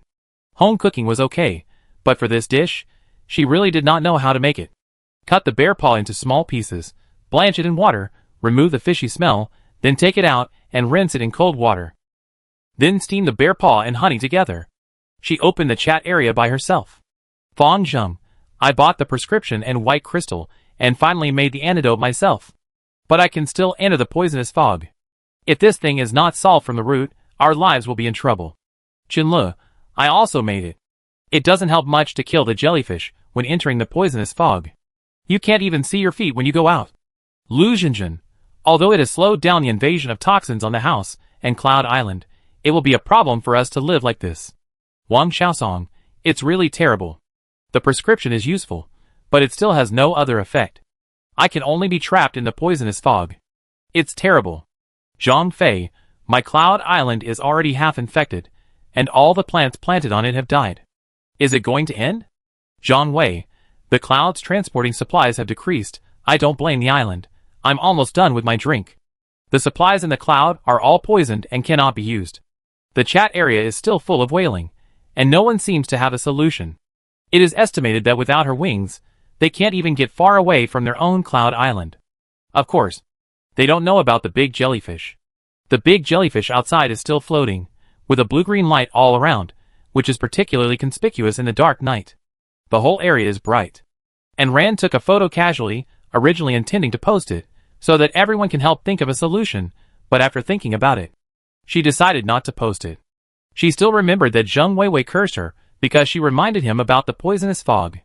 She was just kind-hearted. But some people didn't appreciate her kindness. Besides, she didn't want to get rid of the jellyfish for others, but because it had affected her life. So, she didn't post it. After all, don't test people's hearts. You will definitely be disappointed. And Ran flipped through the chat area for a while. And the bear paw was cooked. And she heated up the rice ball. The bear paw was stewed soft. and paired with honey. She took a bite, and Ran gave a thumbs up. The little peacock poked its head into the pot, and Ran picked up a piece for it. The big white goose didn't need Ran to ask it to eat, knowing that her family eats a lot. Ran stewed too. When she took the first bite, her attribute values increased by 3 points. Her magic increased, but her health did not. The second bite was useless. Strength 79. Speed 78. Defense 79. Magic 300. Why did the attribute values increase so slowly? Even she had such a hard time increasing them. And I don't know how others are doing. The little peacock took a bite. And it tasted good. It could actually eat meat. But it just didn't find anything it liked. It ate the bear paw that Ran picked for it in a few bites. The big white goose didn't rush to eat it, but let Ran pick the second bear paw. Although Ran was puzzled, he still picked it. After one bite, the attributes increased by 3 points again. Ran suddenly realized that the 4 bear paws probably all had this function. And the first bite was useful.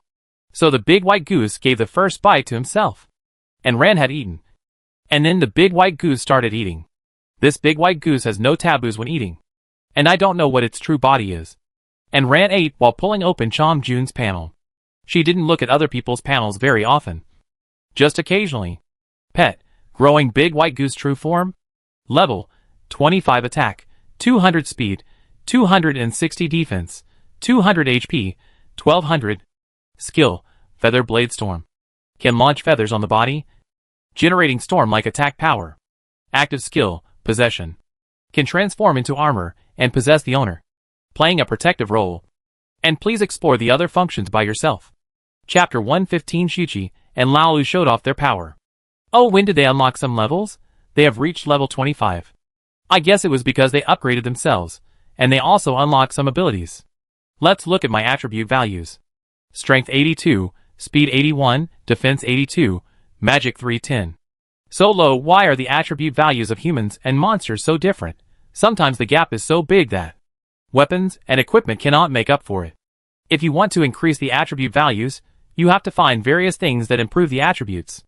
Not only are they hard to find, they are also very strange. After finishing off the 2 bear paws, Ran washed the dishes and pots. After dinner, Shia Ba and I, one pet, stood in front of the window with milk tea in our hands, looking at the large jellyfish glowing green outside, and felt worried. The large jellyfish was surrounded by countless small jellyfish, just like the stars in the sky. Beautiful, but highly poisonous. Oh! It was hard to deal with. Ran exercised for a while before getting into bed. The big white goose and the little peacock were all at home, so there was no need to pull Lao Lu out to keep watch. The large jellyfish tirelessly split the small jellyfish, but no matter how many times it split, it didn't shrink or get smaller. I don't know what the principle is. Nothing happened overnight. Even if there were monsters attacking, they would have been poisoned to death. When I woke up the next day, Yun Island was surrounded by jellyfish. The seal of her hut was not very good, and some poisonous fog entered. Frightened, Ran quickly sprayed some potion on it, which eliminated the poisonous fog.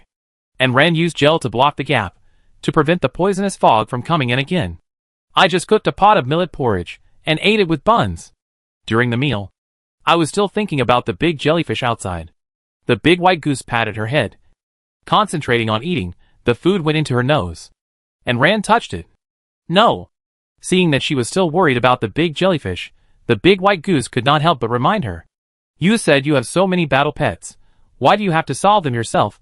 How about letting us solve them? Ran glanced at it. Can you solve it? No, but you can let Shao Chi and Lao Lu try. This is equivalent to telling Ran the answer directly.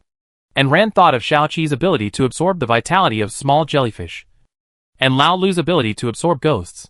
But jellyfish are not ghosts. Right? Ran pulled Lao Lu out of the shadows. Lao Lu, do you have a way to deal with this big jellyfish? I can't, but I can absorb some of the toxins and negative effects. Ran suddenly realized that there was probably too much poisonous fog, and Lao Lu couldn't handle it, but he wouldn't be affected by it. After all, he was a collection of negative states, so it was normal to receive negative effects. The panel of Lao Lu only has its numerical value written on it. These information are not there. It is a taciturn person. If you don't ask, it won't tell you. If the big white goose hadn't told me, Ran probably wouldn't know it. But she had asked Lao Lu about its ability before, and Lao Lu didn't tell her about it at that time. Is it because of the upgrade? It seems that all her pets are not simple, but in the end, she is the only one who is trash. Now that she has found out, and Ran will try the two of them to see if they can kill the big jellyfish. It was just that Lao Lu and Shao-Chi said that they could help weaken it and prevent it from splitting further. But the subsequent attacks would still depend on Ran herself. And Ran nodded. Shao-Chi spread out his body on the cloud island, and his huge body directly occupied the entire island. And Ran flew in the air to watch him. No wonder he had to turn into earrings and hang on and ran. His main body was too big, and he didn't want to enter the pet space. Shao-Chi turned into countless tiny split bodies that were invisible to the naked eye, and fell on the big jellyfish with the wind. At the same time, and Ran approached the big jellyfish, and Lao Lu's body, like a dry branch, suddenly inserted into the big jellyfish's body, like sucking milk tea, absorbing the toxins in the big jellyfish's body into his own body. Shao-Chi's split body quickly absorbed the life force of the big jellyfish, and spread all over the big jellyfish. Countless green vines bloomed all over the big jellyfish, and the jellyfish looked like a big green dumpling. As the life force was absorbed, the toxins in the big jellyfish began to flow out, and the originally huge body of the big jellyfish began to shrink gradually. As the first batch of green flowers bloomed, the big jellyfish shrank by nearly 1/5, and Ran listened to Shao-Chi and put all the flowers in her backpack. Shao-Chi took back some of the green flowers, and did not become depressed due to energy consumption, but seemed energetic. It split into countless clones again, and went to the big jellyfish to absorb its vitality. And Ran collected almost 2,000 green flowers, and Shao-Chi stopped. Its body expanded again, but because the area of Yun Island was too small, it could not stretch out. It had to turn into an ear hook and return to Ran. At this time, Lao Lu had dealt with the toxin, but the jellyfish was huge after all, and it was still poisonous. But it can no longer cause any harm to Ran. As long as she sprays the potion on her body, there won't be any big problems. And Ran looked at the jellyfish king, which was now only 2 meters long, and finally smiled. This big jellyfish that had troubled her for a long time was finally going to die. The big jellyfish that was originally strolling leisurely finally panicked after shrinking by 4/5.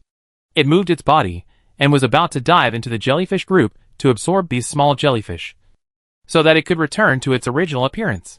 But Ran couldn't possibly let it run away. She had been waiting for the big jellyfish to lose its ability to resist. However, her shot would still cause the jellyfish to split, scattering into small jellyfish. It was just that the regeneration speed was much slower. And Ran tore off all its tentacles, bought a huge snakeskin bag, and put the jellyfish in it. Since physical attacks would split it, she would take it back and burn it with fire. And Ran flapped her wings, and once again fought her way out of the poisonous fog and the jellyfish group, and returned to her own cloud island. At this time, Yun Island had been polluted by 1/10, and so had the houses. And Ran sprayed the potion first, and then built a firewood pile in the polluted area, and put the big jellyfish on it. The big jellyfish had a high defense, and ordinary flames would probably be useless against it. Although Shao-Chi and Lao Lu killed most of its health, ordinary physical attacks would probably be useless. And Ran used the fish to cut it into pieces in the snakeskin bag, and burned each piece after cutting it. The high defense of the main body does not mean that the defense will be high after it is broken. This big jellyfish was finally killed bit by Ran in this way. The big jellyfish was scattered into countless supplies and entered the backpack. Although the big jellyfish was dead, it was obvious that these small jellyfish and poisonous fog would not disperse, and people needed to eliminate them bit by bit. Fortunately, the source of the small jellyfish had been killed, and it was only a matter of time to clean up the small jellyfish. And Ran waved his spear and cleaned up the small jellyfish that ran to Yun Island and the surrounding areas. Sure enough, after clearing a place, small jellyfish quickly filled it up, and the number did not decrease. Chapter 116 Life Restoring Honey. But fortunately, the big jellyfish was completely solved. They just need to clean up the small jellyfish bit by bit later, because the jellyfish matter delayed them for a week, and they didn't know how long they would be delayed on the road. And Ran packed her luggage and planned to set off early tomorrow morning. As for the curse on her hand, she currently only knew this way to remove the curse. If she didn't do what the big white goose said, she couldn't do anything. In order to avoid having no place to rest on the way, she cut off 100 square meters of her own island and put it in her backpack, so that she could stop and rest at any time. I stuffed everything that I didn't need at home into the warehouse, leaving only the things I needed tonight. While I was lighting the fire and heating the Kong, I took out the flowers that Xiaoqi's split body had bloomed. I found a plastic bottle with a lid and poured out the honey in the flower core. This honey can replenish life points, and daily consumption can also increase vitality, although the speed is very slow. This thing is much better than the red potion that tastes bloody. I poured out the honey bit by bit, and didn't throw away the small flowers, but put them all in the bottle beside. There are more than 2,000 flowers, containing half of the life force of the giant jellyfish, and they add up to 1,000 milliliters of honey. And Ran tried it in battle, and it has the same effect as red potion, adding 15 health points for every 15 milliliters. This is the amount for rapid recovery during battle, and daily use can also increase vitality. And Ran dried the remaining flowers, and planned to use them as flower tea.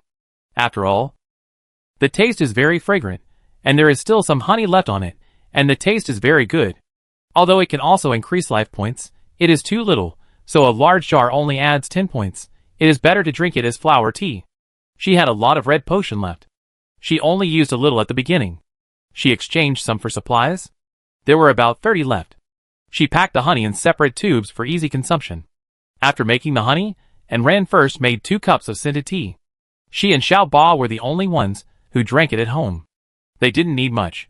After making the honey, and Ran went to check her panel. She had killed too many jellyfish in the past few days. Although she didn't have much experience, it was enough for her to level up after accumulating it. Player and Ran. Level 2710/5500 HP. 315. Come on, the indestructible cockroach, you are the most tenacious. Strength 83. You can compete with the bear. Speed 82. The faster the speed, the shorter the time. Defense 83. Your defense is as thick as your face. Magic 320 can be used for subsequent skill releases. Talent S+ level Foresight level 1 evolution can actively predict 1 second, a bit short magic resistance, can be immune to 1% of magic damage, that is to say. There are still 99% of hits to be taken. Luck 8 upper limit 10, really lucky guy, can be increased later. Profession Weapon Soul Master. Professional skills turn pets into tools. Current pets Changjun, Qianyu, Shia Ba, Shuqi, Laolu. The free attribute points add up to 4 points. Add 1 point to each one. The extra one is for speed. It becomes strength 84, speed 84, defense 84. Then I went to see what the big jellyfish gave. Special jellyfish asterisk 100 ml, ordinary jellyfish asterisk 50 gene, corrosive toxin asterisk 1000 g, hemostatic grass asterisk 20, white crystal asterisk 50, magic arc asterisk 1. Special jellyfish can really add attribute values. Such a big jellyfish is killed.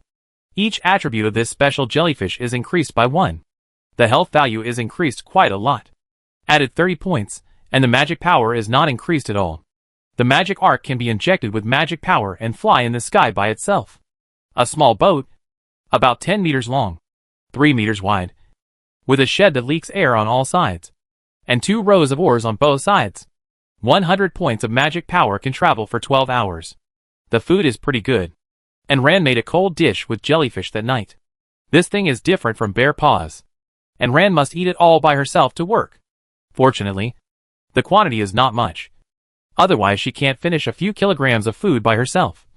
And she will have to divide it several times. After eating, she opened the panel. Strength, speed, defense, all reached 86, health reached 345. Blood is already thick. Right? She tried hard to find something that could add attributes, to improve her own attributes at least to 100. In this way, those with slightly stronger attributes have to run or go berserk once, which is too bad.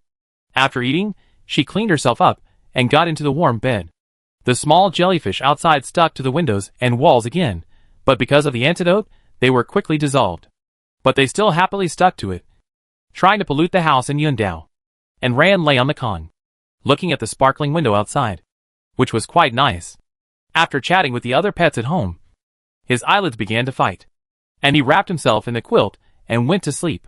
The next morning, he took away most of the supplies at home, leaving only some food and furniture in the warehouse.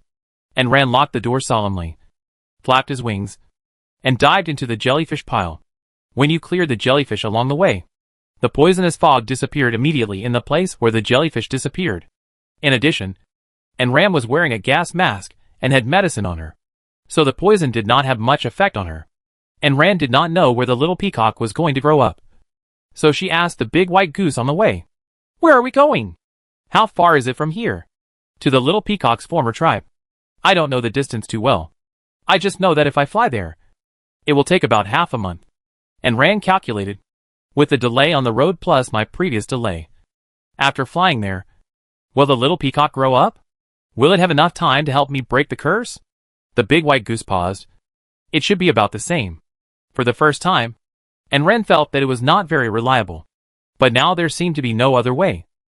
And Ran waved the wing to deal with the jellyfish all the way, like a sharp sword piercing into the poisonous fog, breaking through layers of shackles, and moving forward. She led the way in front, breaking through the poisonous fog, and not long after she left, the place behind her that had been clear of poisonous fog was quickly blocked. She flew until dark, and Ran was exhausted. She had flown so far, and still hadn't gotten out of the poisonous fog area. There were no stars or moon in the sky, and Ran stopped there, released the cloud island and the wooden house, and went inside. Let's use the magic arc tomorrow. She took the bed that restored magic with her when she went out. Plus, it would automatically restore at night. It should be enough. She wasn't in a hurry to fight, so there was no need to be so tired. She went inside the wooden house, lit the fire, and planned to cook some noodles. After flying all day today, she didn't want to waste her energy on doing anything troublesome. Shuchi and Lalu were shaking outside.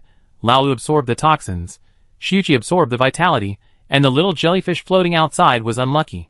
Chapter 117 The Ghost Pirate Ship Uninvited Guests. And Ran lost his direction in the poisonous fog, and didn't know where he flew to, but he just followed the guidance of the big white goose. He asked a few little guys to watch the door, and Ran went to bed early.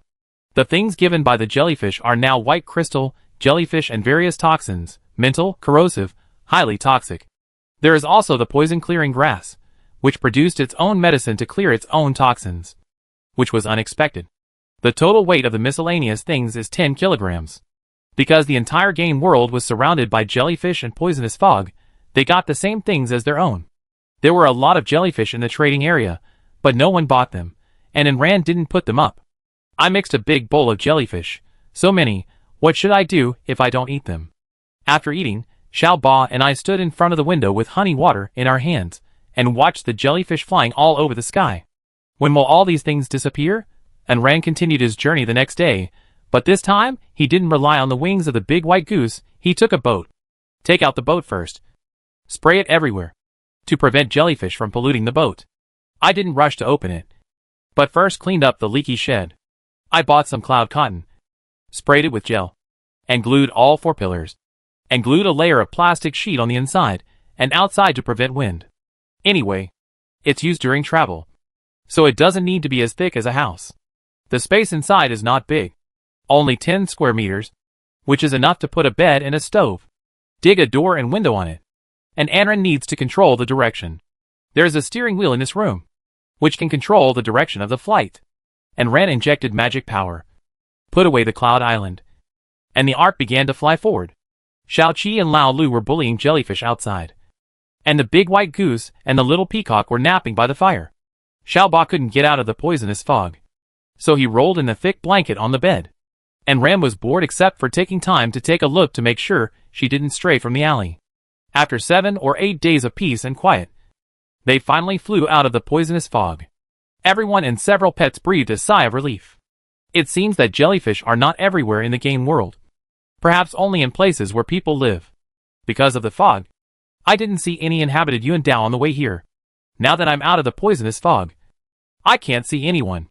Does this residential area have a range? I don't know if it's divided into communities.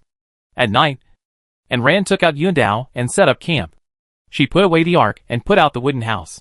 Tonight, she finally didn't have to be on guard against the poisonous fog getting into the house all the time. On the first day after the poisonous fog, there was a rare light in the sky. The sky was full of beautiful stars, twinkling in the sky, like a black curtain inlaid with countless diamonds. A crescent moon hung in the sky, not too bright against the stars. After finishing her meal, Ran went out, with a cup of hot milk tea beside her, sitting on Yundao, looking up at the starry sky. Such a beautiful starry sky can no longer be seen on Earth. Because of pollution, the stars on Earth are covered, and only a few are left, hanging there powerlessly. The Milky Way that I often saw when I was a child has long disappeared. I haven't seen this kind of scene for many years. The little cloud group ran out and landed beside and ran, accompanying her to watch the stars. And Ran lay down on the ground, covered with a plush coat, with her arms behind her head, quietly looking at the stars in the sky. A huge monster suddenly appeared in the moonlight, slowly crossing the sky. It was a huge black ship, with a skull hanging on the black flag raised on the bow. The dead pirate ship, the dead ship from Ghost Crying City. You can't log on to this ship without an invitation. And Ran was originally curious, but when she saw that it was a dead pirate ship, she instantly lost the desire to explore it. Although she was not afraid of ghosts and monsters, she didn't know if there were any curses on the game products. She didn't want to be cursed again. The dark ship crossed the night sky and headed for the distance. It was pitch black above, without even a little light, and she didn't know what was going on above. After looking at the starry sky for a while, and Ran went back to the house. She had to continue her journey tomorrow, so she couldn't watch for too long. And Ran went in, and didn't see the big ship coming back at all. The translucent ghosts on the ship all lay on the window, looking at Ran. And Ran set out again the next day. But at night, she encountered the ghost pirate ship again. She saw it again in the next few days. If you say it is a coincidence, she will not believe it. But why is this pirate ship following her? She does not have any characteristics that attract ghosts. There was a strong wind that day. There was a positioning stone on the small cloud island that Ran cut. It was just blown forward by the wind, and it did not roll or turn around. It saved her from flying by herself. But it was difficult to control the direction. From time to time, the direction of Yundao needs to be turned back. Ah! A miserable cry spread far away, and was blown intermittently in the wind. And Ran looked out from the wooden house, and saw a man sitting on a flying carpet, holding on to it tightly, and being blown around by the strong wind. There was even one time when the strong wind overturned his flying carpet, and he was hanging on the railing above the flying carpet. Fortunately, the flying carpet was quickly turned back by the strong wind, so he didn't fall down because of exhaustion. After turning back, he quickly tied himself to the guardrail. When he passed Ran's Cloud Island, he hooked the edge of the Cloud Island with a hook without caring whether Ran agreed or not. Then he pulled a rope and quickly approached the Cloud Island. However, before he stepped on the Cloud Island, Ran pointed a gun at his throat. Ran looked at this uninvited person with a cold face, and his eyes were full of coldness. Isn't this the same as those people who enter uninvited in reality and open other people's doors casually? The man smiled awkwardly. My beauty, I have no choice. If the wind blows any further, I will fall down and feed the monsters. I can give you supplies, but I won't go in. Please let me stay on this island until the strong wind passes. Ran was very unhappy with strangers entering her Cloud Island, especially those who came uninvited. Go down. Don't come up. You can park the flying carpet at the edge of the Cloud Island, but don't go to my Cloud Island. This was the biggest concession Ran could make. Although this man did nothing, it was necessary to be on guard against others. Moreover, he didn't even ask if he could come up, but directly hung the hook and jumped up. What is this? He is uneducated. Shouldn't you ask the master if he agrees to let you come up? The man still laughed awkwardly. He felt that he was right. But beauty, if I stay at the edge of Cloud Island, I will be blown to the ground by the wind. Please let me come up, please. I can give you supplies at most. Ran frowned. Does she need those supplies? At most. I can give her supplies. She doesn't seem to know him. There is no reason for him to come up. Chapter 118 Interlude, Holy Land of Bright Peacock Clan. This tone of voice that was taken for granted was very annoying. She could not have your supplies. Can you be more self-aware? Go down, or don't blame me for being rude. Looking at Ran's cold face, a hint of viciousness flashed in the man's eyes. A gust of wind blew, and the man's flying carpet was about to turn over again. The man ignored Ran's attempts to stop him, and stepped on it with his other foot. Ran really couldn't just poke a hole in this person just because he came to her island. After all, he didn't do anything. The man raised his hand with a wry smile, and pushed away the spear that Ran pointed at him. Beauty, don't be nervous. I really mean no harm. I just want to wait here until the wind stops. Go down, this is my cloud island. I don't think I invited you to the island. Don't you think it's rude to come here uninvited? The man spread his hands. Didn't I inform you before? I'm going to stay here overnight. Ha, I informed you. I think you deserve a beating. And Rand frowned, kicked the man out, and the spear directly cut the rope of the hook. Amid the man's miserable screams, the flying carpet spun and flew away. And Rand said, "Pooh." She was sick in the head. What bad luck. When she could no longer see the man, and Rand turned back to the cabin. The wind stopped in the evening. But it was too dark, and there was no way to go on. And Rand had to stop and rest. The man who had been blown away by the wind actually came back quietly at night. Her face was full of distortions. It was all because of this ungrateful woman. Didn't he just want to go up and wait until the wind stopped? She refused to do that. What a cold-blooded woman. Since you don't want me to set foot on your cloud island, I will go up and kill you and occupy your cloud island and supplies. The man raised a murderous smile and quietly touched Rand's cloud island. Crouching, he quietly approached the wooden house. And Rand raised her eyelids in the dark, pretending not to know, turned over and continued to sleep. The smile on the man's mouth became more and more ferocious, as if he had seen the scene of Rand being killed by him.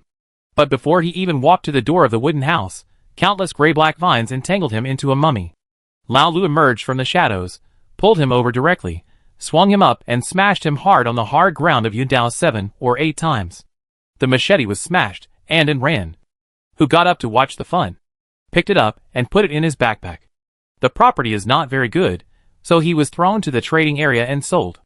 Shaoqi followed to join in the fun, and countless green vines split from his body, and his health was absorbed along with his flesh and blood, which became the nutrients for Shaoqi's growth. And Rand saw that he could not threaten Shaoqi and the others, so he let them play. Half an hour later the man, who was only skin and bones, was sent to the abyss monster by the system and eaten. After this little episode, and Rand went back to catch up on her sleep. What was he doing in the middle of the night? He didn't let her sleep peacefully. This man didn't give her any good things. But he gave her a lot of red and blue potions. He also gave her 10 blood-regenerating grasses. And she only needed red crystals to synthesize red potions. The next day, the wind blew for another day. And Rand didn't see the man circling in the wind again. She waited peacefully until the wind stopped. The huge pirate ship arrived as expected. And it was like a shooting star across the sky. After seeing it more, she was nervous at first, but now she can just see it as a scenery. Anyway, she can't get on it, and this pirate ship doesn't seem to have any other intentions. It's just that in a place she can't see, the pirate ship silently sprinkled a handful of non-transparent smoke, covering Rand. And Rand didn't notice the smoke at all, and it didn't cause her any harm or discomfort. It was like a dog marking Rand, but doing nothing. The big white goose didn't seem to notice it, and didn't react at all. Fortunately, after tonight, Rand never encountered a pirate ship again. Nor did she see the sky full of stars again. She was almost at the place where the little peacock had once been, as the big white goose had said. And Rand knew that the little fellow was a peacock of light. A fantasy beast. But she didn't know what a fantasy beast was. The big white goose didn't tell her. And the little peacock had no idea at all. Fantasy beasts and monsters produced by the system should be different. As for the specific difference, Rand thought it should be something like autonomy. But Lao Lu was not a fantasy beast either.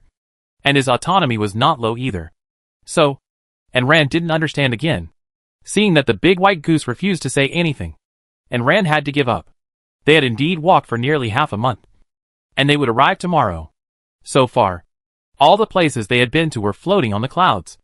I wonder if the place where the little peacock was also floating on the clouds. After flying for half a day on the second day, the little peacock suddenly flapped its wings and flew down from the spaceship, which scared Rand. As we all know, peacocks are not very good at flying. This was still in the clouds. Would they really not fall directly? Rand took the boat away. And the big white goose turned into wings and chased after it. The little peacock fell all the way down the clouds. And it seemed that it could no longer fly. Rand accelerated and chased after it. The little peacock fell straight into the clouds. Rand chased after it. In the layers of clouds, a towering tree rose from the ground, broke through the clouds of thousands of meters, and stood in the air. Looking down, you can't see the roots of the tree, but only the layers of clouds. The tree is thick, and Rand stopped in front of the tree, feeling like a tiny ant. The leaves on this towering tree are shining with colorful light. Shining in the sun. The little peacock landed directly on a branch of the tree. And Ran wanted to land as well. But she bumped into a transparent barrier. The barrier rippled, as if the calm surface of a lake had been broken. And Ran reached out and touched it tentatively. There was an extremely hard barrier blocking it. And Ran continued to touch upwards. The barrier extended out, as if it had wrapped the entire huge tree. A branch here was several hundred meters thick. So you can imagine how huge this tree is. 7-colored light scale tree, the holy place where the Bright Peacock clan lives. Surrounded by a barrier. And only the Bright Peacock clan can enter. The information said by the survival guide also clearly told Ran that she could not enter. What should she do if she can't get in? And Ran called Xianyu in her heart. The little peacock looked at Ran outside, turned around and flew out again. This time, it let Ran transform itself into a gauze skirt, so Ran passed through the protective barrier smoothly. It seems that because of the little peacock on her, the barrier thought she was a peacock, so it let her in. And Ran stepped on the branches of the giant tree, looking at everything in front of her in amazement. The colorful light scale tree, this name is indeed very vivid. There are huge scales on the trunk, reflecting colorful light under the sunlight. Chapter 119 Exploring the Peacock Tribe. There are countless irregular bird nests on the thick tree trunks, and some simple cabins. These buildings are hidden among the broad leaves, and looming. And Ran walked back and forth on the tree trunk, looking left and right, seeing everything strange. And Ran released her instrument, and the little peacock came out of her body, and scratched its claws. After arriving here, the air around it was filled with a familiar breath. Xianyu, let's go see if there are any of your people in the tribe. After a while, it was still quiet here, without any sound. Logically, if outsiders came in, there would always be peacocks or people to check on the situation. So it wouldn't be so quiet. And they had been here for so long. Not to mention seeing peacocks. There was no movement in the cabin and the bird's nest. One person and several pets started walking on the big tree. The trunk of the tree was so thick that a car could drive on it. And they walked on it as if it were flat ground. It was just that the area was too large. And after walking for half an hour, they had not yet walked all the trunks they had fallen on. In fact, Ran had originally planned to fly up to check. But it seemed that there was some kind of restriction here. And neither she nor the big white goose could fly. Helpless, they could only move forward. This was probably because they were not from the peacock tribe, but outsiders. Because the peacock tribe could fly, there were no stairs leading to the upper tree trunk in their tribe. Even if they could fly a short distance, they could still fly up. After spending more than 2 hours, Ran had a quick look at this branch. And then she planned to move to the next branch. But she was in trouble going up. Ran tried to release the flying carpet and the cloud island. But they were both pressed on the tree trunk under her feet. And she couldn't even fly. It seems that if we want to move to the next tree trunk, we can only climb up on foot. Ran had no choice but to climb. What else could we do? The leaves of the light scale tree are spindle-shaped. And the front is also covered with a layer of white scales. But the back is not. Even this peacock is covered with hair. But it lives on a tree with scales. Which is strange. Trees with scales are much easier to climb than slippery tree trunks. Ran took out a rope to tie himself up. Took out an axe. Tried to create a foothold on the tree. And then climbed up. But when the axe was struck, the axe was broken directly. The place where it broke was not the axe handle, but the axe blade.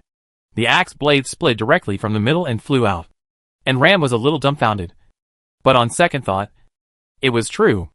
After all, it was the sacred tree of the peacock tribe.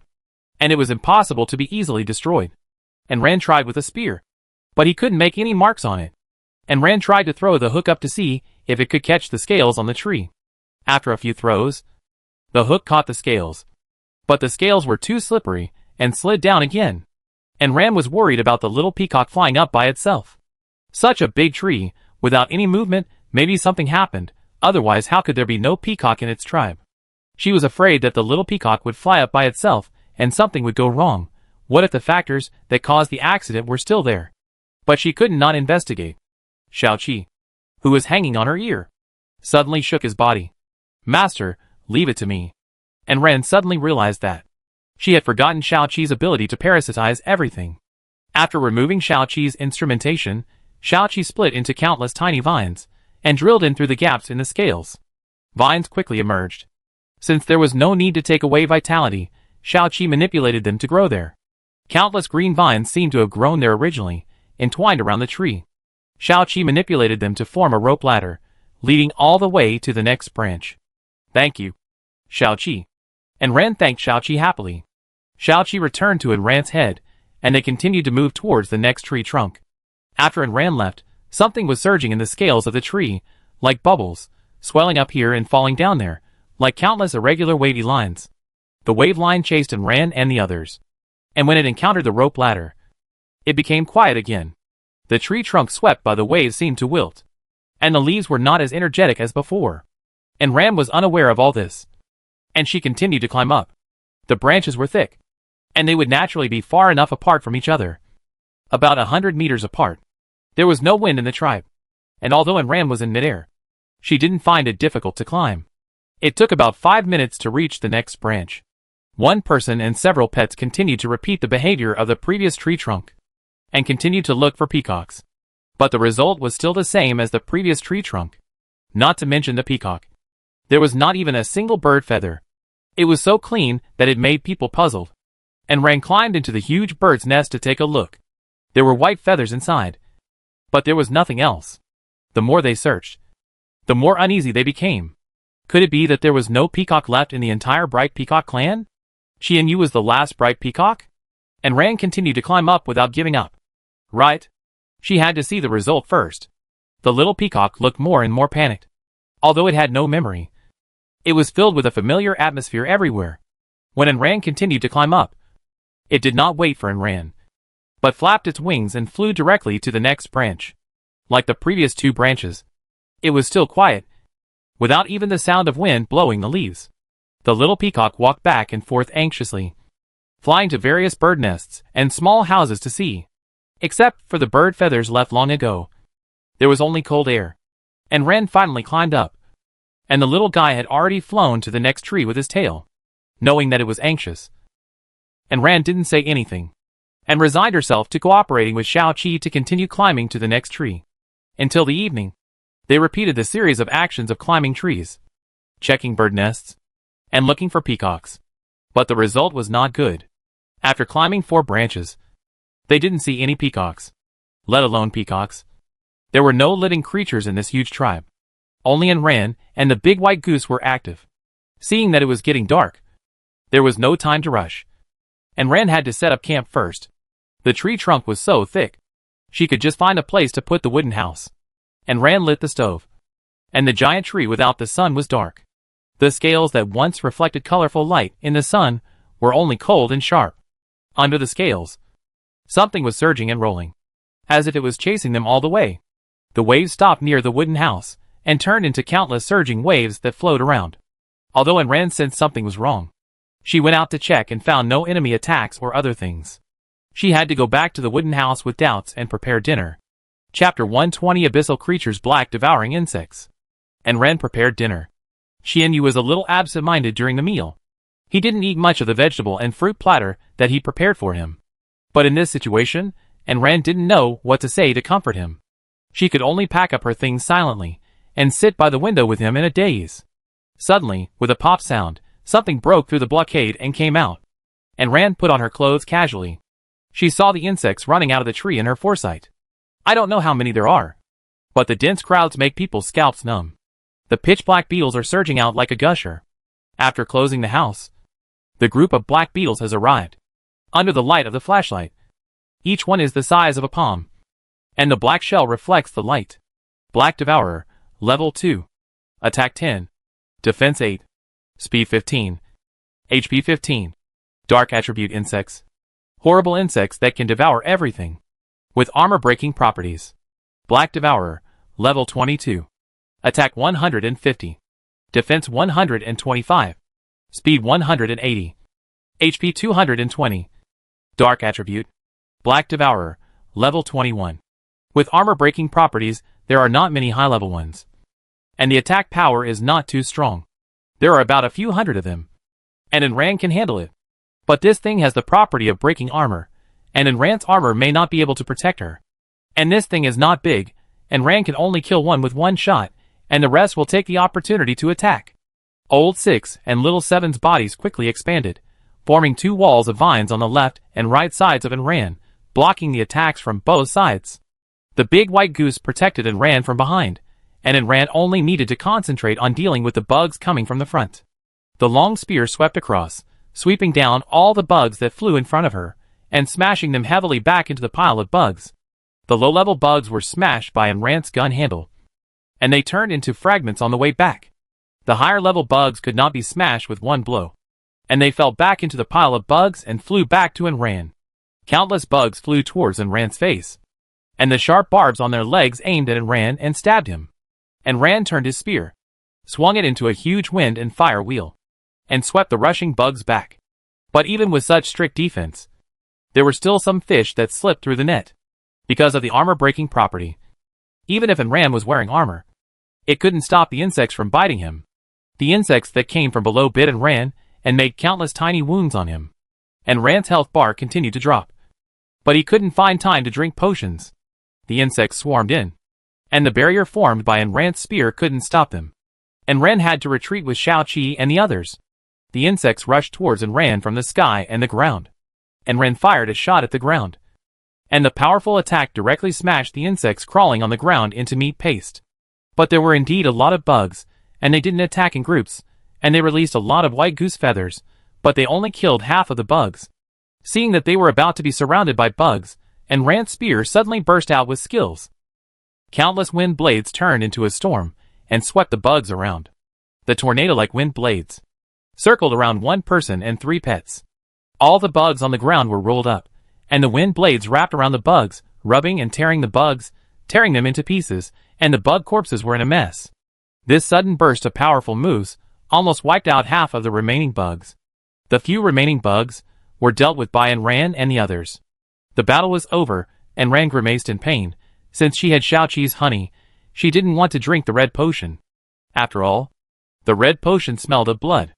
After drinking a few tubes to fill up the health bar, the magic value could not be restored. The little peacock could only restore physical strength and injuries. Enran collected the flowers that Xiaoqi had bloomed, and walked back with them, leaving this battle site. They were all seriously injured. Enran let the wooden house go, and several people went in to rest. Enran took off her armor, looked at her tattered clothes, and changed into a new one helplessly. The little peacock healed the wounds of Xiaoqi and Lao Lu, and flapped its wings. Enran frowned. Dubai. Do you know what these bugs are? Why are they in the holy land of the peacock clan? This kind of bug comes from the abyss, and is a species in the abyss. Not to mention eating holy trees. They eat everything. Enran looked at it calmly. Dubai. You know a lot. The big white goose was startled, and raised its head proudly. Don't you see who I am? I know everything in the world. Enran nodded perfunctorily, and went into the bathroom with her clothes. She was bitten by bugs all over her body. Although she had been cured, she still felt unclean. While she was bathing, under the bark of the tree, countless surging waves surged back and forth, gathering from all directions, and then dispersing. Enran was afraid that there would be more bugs, so she didn't dare to sleep much at night, and just slept in her clothes. In the second half of the night, the bugs attacked again, but this time there were fewer bugs. Enran and other pets cooperated, and it was relatively easy to fight. But after all this, it was already past 3 in the morning, because Enran couldn't sleep because of the cold wind that had been blowing for too long.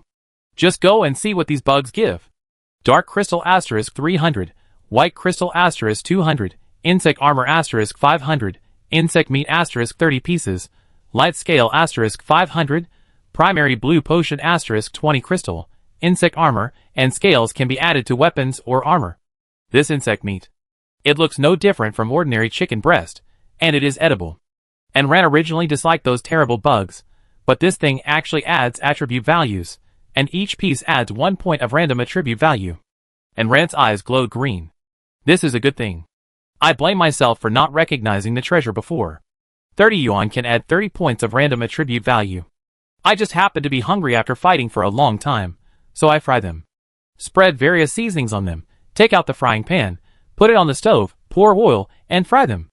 I asked the big white geese, and they said they didn't want to eat it, so Enran enjoyed it by himself. This thing looks like chicken breast, but it tastes like chicken thigh, quite tender. 30 yuan is not big, Enran ate half full, and put down the chopsticks with a sense of satisfaction. He happily opened the panel and checked his own panel. Player and ran. Level 274568/5500 HP. 345. Come on. You are the most tenacious cockroach. Strength 98. You can compete with the bear. Speed 95. The faster the speed, the shorter the time. Defense 95. Your defense is as thick as your face. Mana 320 can be used to release subsequent skills. Chapter 121. A voice that only Chinyu heard. Talented skill. S+ level foresight. First level evolution. Can actively predict 1 second. A bit short magic resistance. Can be immune to 1% of magic damage, which means there are still 99% of hits to be taken. Luck value 8. Upper limit 10. Really lucky guy. Can be increased later. Profession. Weapon Soul Master. Professional skill. Weaponize pets. Current pets. Chongjun, Chinyu, Shia Ba, Shuchi, Laolu. The attributes have increased so much in one go, but the level has not increased. What should she do if she starts to expect other bugs to attack? With this upgrade method, her attributes should be almost as good as the monsters. When her body can resist the attacks of monsters of the same level as her, she will be so awesome at that time. And Ran fantasized for a while, and then looked up. It was already past 4 o'clock. Yawned, and decided to go to bed quickly. It was already this late, and she still had to climb the tree. At 9 o'clock the next morning, and Ran continued to climb up as usual, and then explored the tree trunk. Although she knew in her heart that there might not be a single peacock in the tribe, she still held unrealistic expectations, and continued to explore the tribe.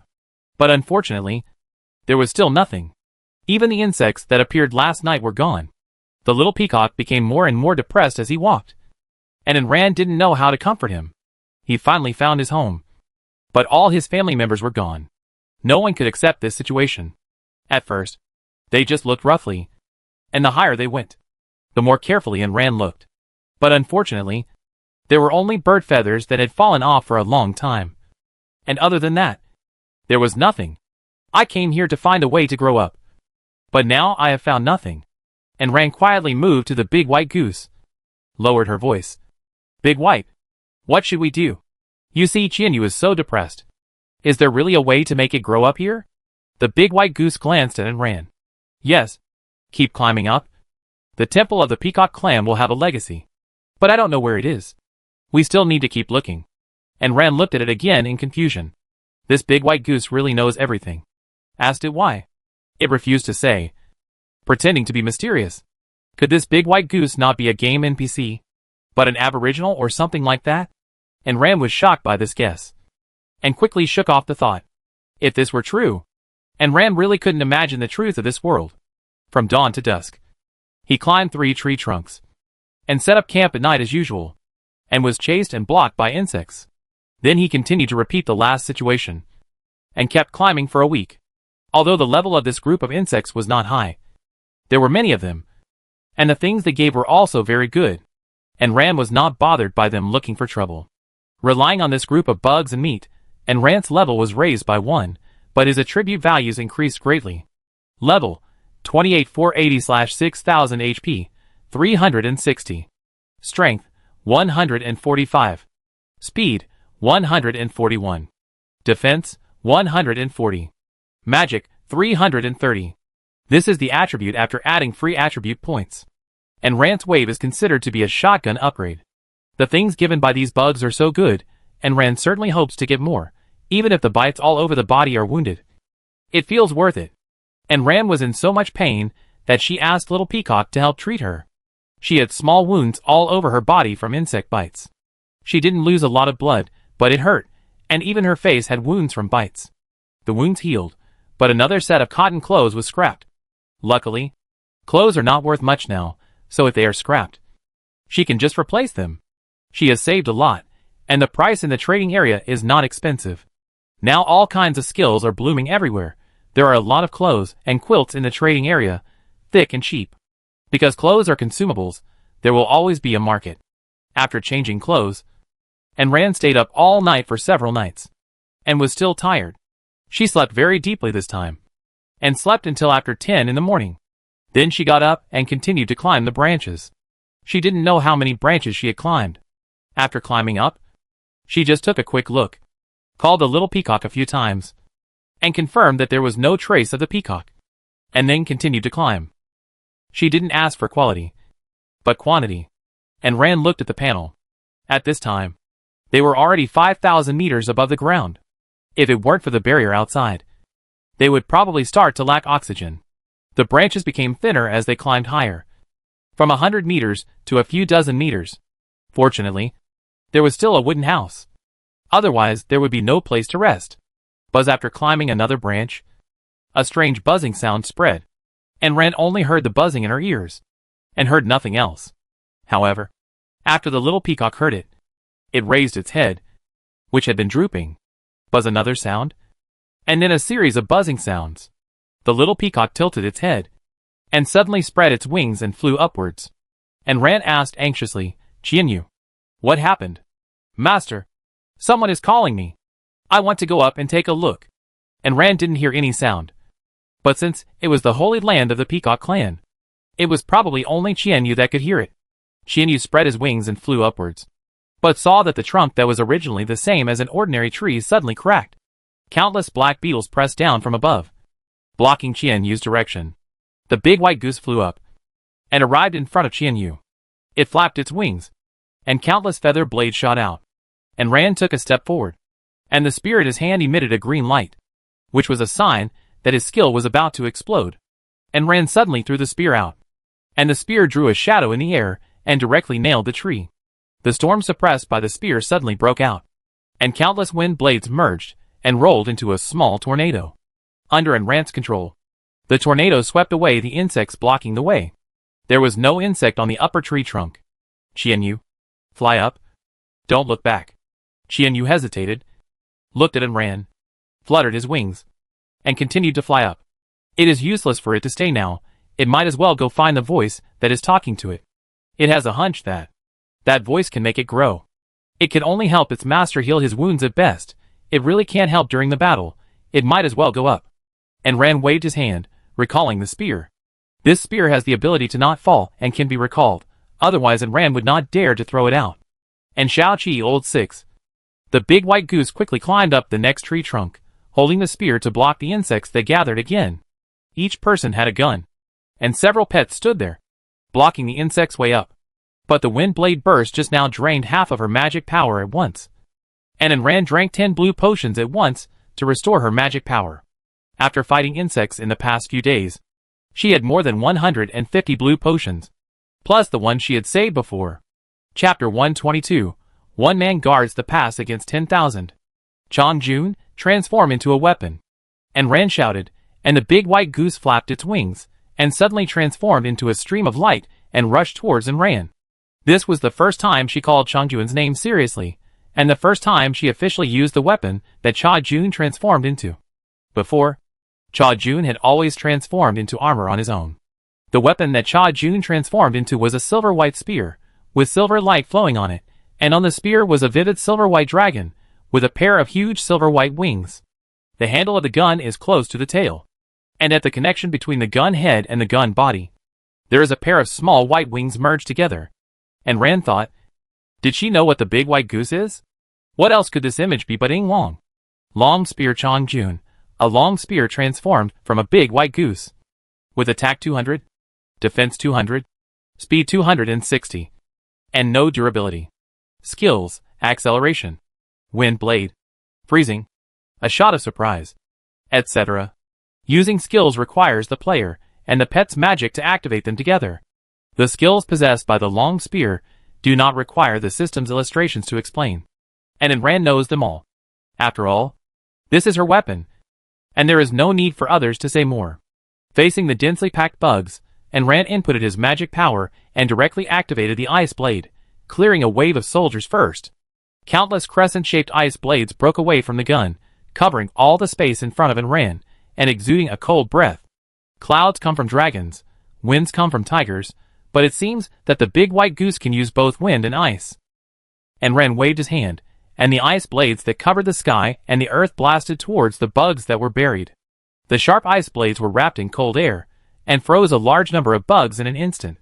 Countless black beetles were frozen in the ice wall, blocking the way behind. This attack drained half of Ran's magic power. And Ran took the opportunity to grab the blue potion, and poured 5 or 6 tubes directly into his mouth. When he drank the potion for the second time, the insects broke through the ice wall, and rushed over from the sky and the ground, like a black wave. Shia Ba flicked his little wings, created 2 illusory figures beside and ran, dispersing the attack power. It also gave Ran time to drink the potion. Xiao Qi and Lao Lu stood on both sides of Ran. Their main bodies were fully released, the huge main bodies covering hundreds of meters, protecting Ran on both sides. Waving countless vines, they crushed the insects flying in the sky into debris. And Ran's magic power recovered, and another wave of wind blades burst out. Countless wind blades swept through the insect tide, directly strangling all the low-level insects. And Ran's spear stretched forward, dancing out a spear shadow. The fan-shaped spear shadows accurately stabbed the attacking insects one by one. No insect could escape the attack of the spear. Bugs will turn into pieces after death. Otherwise, there will be a pile of bug corpses around Ran and Xiao Qi. And Ran swung her spear tightly, crushing all the bugs that wanted to cross her, not letting any bug go. She didn't know where the little peacock went, but it was very likely that it entered the temple, because only it could hear the sound. It must be related to it. What she had to do was to prevent this group of bugs from disturbing Qianyu. But there were too many bugs, and it was no longer a few hundred as before, but a tide of thousands of bugs. They were densely packed and crowded together, like a black wave, looking disgusting and nauseating. And Ran blocked the middle, and there were 2 plants on both sides with equally high attack power, so the insects had no choice but to fly over Ran's head. They wanted to go over Ran and chase Qianyu. But Ran had a long-handled weapon, and when they flew over her head, they were poked down by Ran's gun, and they couldn't fly over at all. The peacock tribe's flying ban ability seemed to be useless to the insects, and they could still fly over Ran's head. But after flying over, it was unable to move forward. Xiao Qi and Lao Lu's vines of hundreds of meters were not just talk. They protected Ran on both sides, and also protected Ran behind. But even so, there were still some fish that slipped through the net. The armor-breaking property of this thing gnawed Ran's armor into pieces, and her body was covered with scars. If it weren't for Xiao Yuntuan's help from time to fake a shot, giving Ran time to drink medicine, she estimated that her health would have dropped to 1/3 by now. But Shia Ba's ability is not offensive, only auxiliary. It can only help Ran attract attention. Although he was extremely anxious, there was nothing he could do. And Ran squatted down and swept his spear across. The insects that surged in front of him were hit by the spear and flew into the air. And Ran manipulated the spear, and fine ice powder fell from the spear and landed on the insects. The insects were covered with a thin layer of frost, but their insides were frozen. And Ran pulled hard, and the frozen insects broke into pieces. It was unknown where these insects came from, and it seemed that they were endless. Seeing that this method of charging was not going to work, the insects changed their fighting style. The sea of insects was dense and huge. Thousands of them gathered together, forming waves that rushed towards Ran. And Ran held up a shield to block it, but was hit by the waves formed by the insects, and retreated step by step. He had no choice but to leave the entrance to this branch. The insects that were originally blocked below rushed up all at once. The sea of insects stretched out countless tentacles composed of insects, which hit Ran and the shield fiercely. And Xiao Qi and Lao Lu were also forced to retreat. But after reaching this branch, the insects' flying abilities seemed to be banned, and they could only crawl on the ground, without the ability to fly. And Ran would not have to face the overwhelming attack of insects. He only had to block the attack from the ground. The tentacles of the insects merged into one, like a giant dancing mechanical arm, and kept hitting Ran's shield. The durability of the shield continued to decrease, and after being attacked dozens of times, it was completely scrapped. And Ran took out another defensive shield and continued to hold it up. When the insect tentacles attacked again, and Ran thrust her spear straight into the center of the tentacles, the small tornado wrapped around the spear exploded, directly cutting off the tentacle. The insect inside was trapped in the tornado and torn into pieces in a short period of time. And Ran launched several skill attacks, and her magic power was repeatedly consumed. She even doubted whether her blue potion could hold up. The tentacles attacked from behind her, and Ran made a comeback. The powerful attack of the spear blade directly tore the tentacles apart. Countless insects fell out of the tentacles, then hurriedly crawled back to fill the tentacles. Several tentacles retreated, then bounced back heavily, aiming at Ran with a powerful blow. And Ran raised her shield to block, but the shield was smashed to pieces by this powerful blow. and Ran was also smashed away. Her body fell heavily on the branches, causing pain in her internal organs. Chapter 123. Don't retreat a step. And Ran drank some nectar, and struggled to get up. Her body was now covered with wounds from insect bites. But she didn't have time to care. After just a short delay, the insects caught up with her again.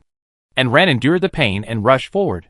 While Ran was doing her best to stop the insects, Qianyu passed through a barrier and arrived in a hidden space. A golden light shone on it, and then it lost consciousness. And Ran felt that time was long, and in fact, it really had passed a long time. 4 or 5 hours had passed. And Ran's physical strength was on the verge of exhaustion. His whole body was sore. And he was covered in wounds. Even if his health and magic points were sufficient. And Ran could not hold on any longer. At the critical moment, a golden light shone from the void and shone on Ran. And Ran felt that all the negative states on his body were swept away. And he was revived with full health. And could fight another 300 battles. The wounds on his body were also restored. And even the magic points that were still missing were now replenished. And Ran stood up again, holding the spear, and continued to attack. The battle lasted for a day. Whenever Ran was exhausted, there was always a golden light that restored her physical strength, magic power and wounds, allowing her to continue. And Ran took the time to think about it. And it was probably something from the Peacock clan. After all, it was very similar to Qianyu's skills. It was even more powerful than Qianyu's skills. Because Qianyu could not restore magic power. But it could. It was not until the evening that the insects temporarily stopped attacking. After fighting non-stop for a whole day. And Ran was so tired that she could hardly lift her arms. She leaned on her spear and panted heavily. After such a long battle, although the spear was transformed from a big white goose, it was also worn out. And Ran removed the weapon. And sure enough, the wings and body of the big white goose were covered with scars. I'm sorry, Chong Jun. I used it too hard. I'm sorry, Xiao Qi. Lao Lu. I made you suffer with me. She shouldn't let them get scarred just because of the little peacock. The big white goose flapped its wings on her head. What are you apologizing for? I am your battle pet, your weapon. If you don't use me, will you fight me with bare hands? And Ran took out the hemostatic gel for Chong Jun to use, and exchanged it for high-grade nutrient solution for Xiao Qi. Lao Lu is not a vine after all. The nutrient solution is useless to it. The broken vine of Xiao Qi, after absorbing the nutrient solution, quickly replenished, and with the vitality of the small flower it absorbed, it recovered quickly. Xiao Qi piled the flowers on Lao Lu, and the nectar almost buried Lao Lu. Then Ran saw that the vine that Lao Lu had lost had returned. And Ran blinked her eyes. It turned out that Lao Lu could also absorb nectar. That's right, nectar is the essence of the beetle's vitality, and it can indeed be replenished after absorption. Lao Lu absorbed the ghost to upgrade, not to recover from injuries. Although she didn't know why the bugs stopped attacking, and Ran took this opportunity to drink water and eat food to replenish her physical strength. But it was obvious that the bugs would not let her go so easily. After adjusting their attack methods, the bugs attacked again. The palm-sized bugs faded away. And a group of bugs about the size of a human arm emerged from the team. And Ran placed flashlights around, and looked at the bugs on the opposite side with caution, wondering what they would do next. The arm-sized bugs were all above level 25, ranging from level 30. Their front paws rubbed against each other, and the barbed claws made strange sounds. Countless tiny black mists spread, merged, and turned into a dark sky that enveloped Ran, enveloping Ran and the big white goose. And Ran sat there blankly, becoming blind. The light of the flashlight was blocked, and Ran's pupils were dark, and he could not see anything. It was obvious that Ran was hit by the dark magic and became blind. From the darkness, countless tentacles stretched out from all directions, turned into ropes, wrapped Ran tightly. The darkness turned into sharp thorns, and stabbed at the invisible Ran. At the critical moment, the big white goose's autonomous device turned into armor, and resisted the first attack. And Ran took out the fish, and cut off the ropes transformed by the darkness by groping. When the sharp thorns were launched again, and Ran relied on his intuition to accurately avoid all attacks. He kept swinging the fish at his hand, cutting off all the sharp thorns. The more critical the moment, the more focused Ran's mind became. His predictive ability, which had always been unstable, gradually became stable. Seeing that the sharp thorns were useless to Ran, the insects protruded countless whips from the sky, forming a dense whip shadow that whipped towards and ran. Countless whips filled this small space, too densely, causing Ran to be whipped 7 or 8 times even though he had the ability to sense. The big white goose has now turned into a spear, and is unable to protect Ran's body. The armor on her body has been attacked by insects and whipped by whips, and its durability has completely dropped to the bottom, and it was whipped into pieces. And Ran is now completely exposed to the whip. The big white goose changes its form urgently, letting Ran use the storm, and it turns into armor again. And Ran holds the storm, stabbing left and right, cutting off the whip that attacks. But she was still beaten badly, and her body is covered with bruises.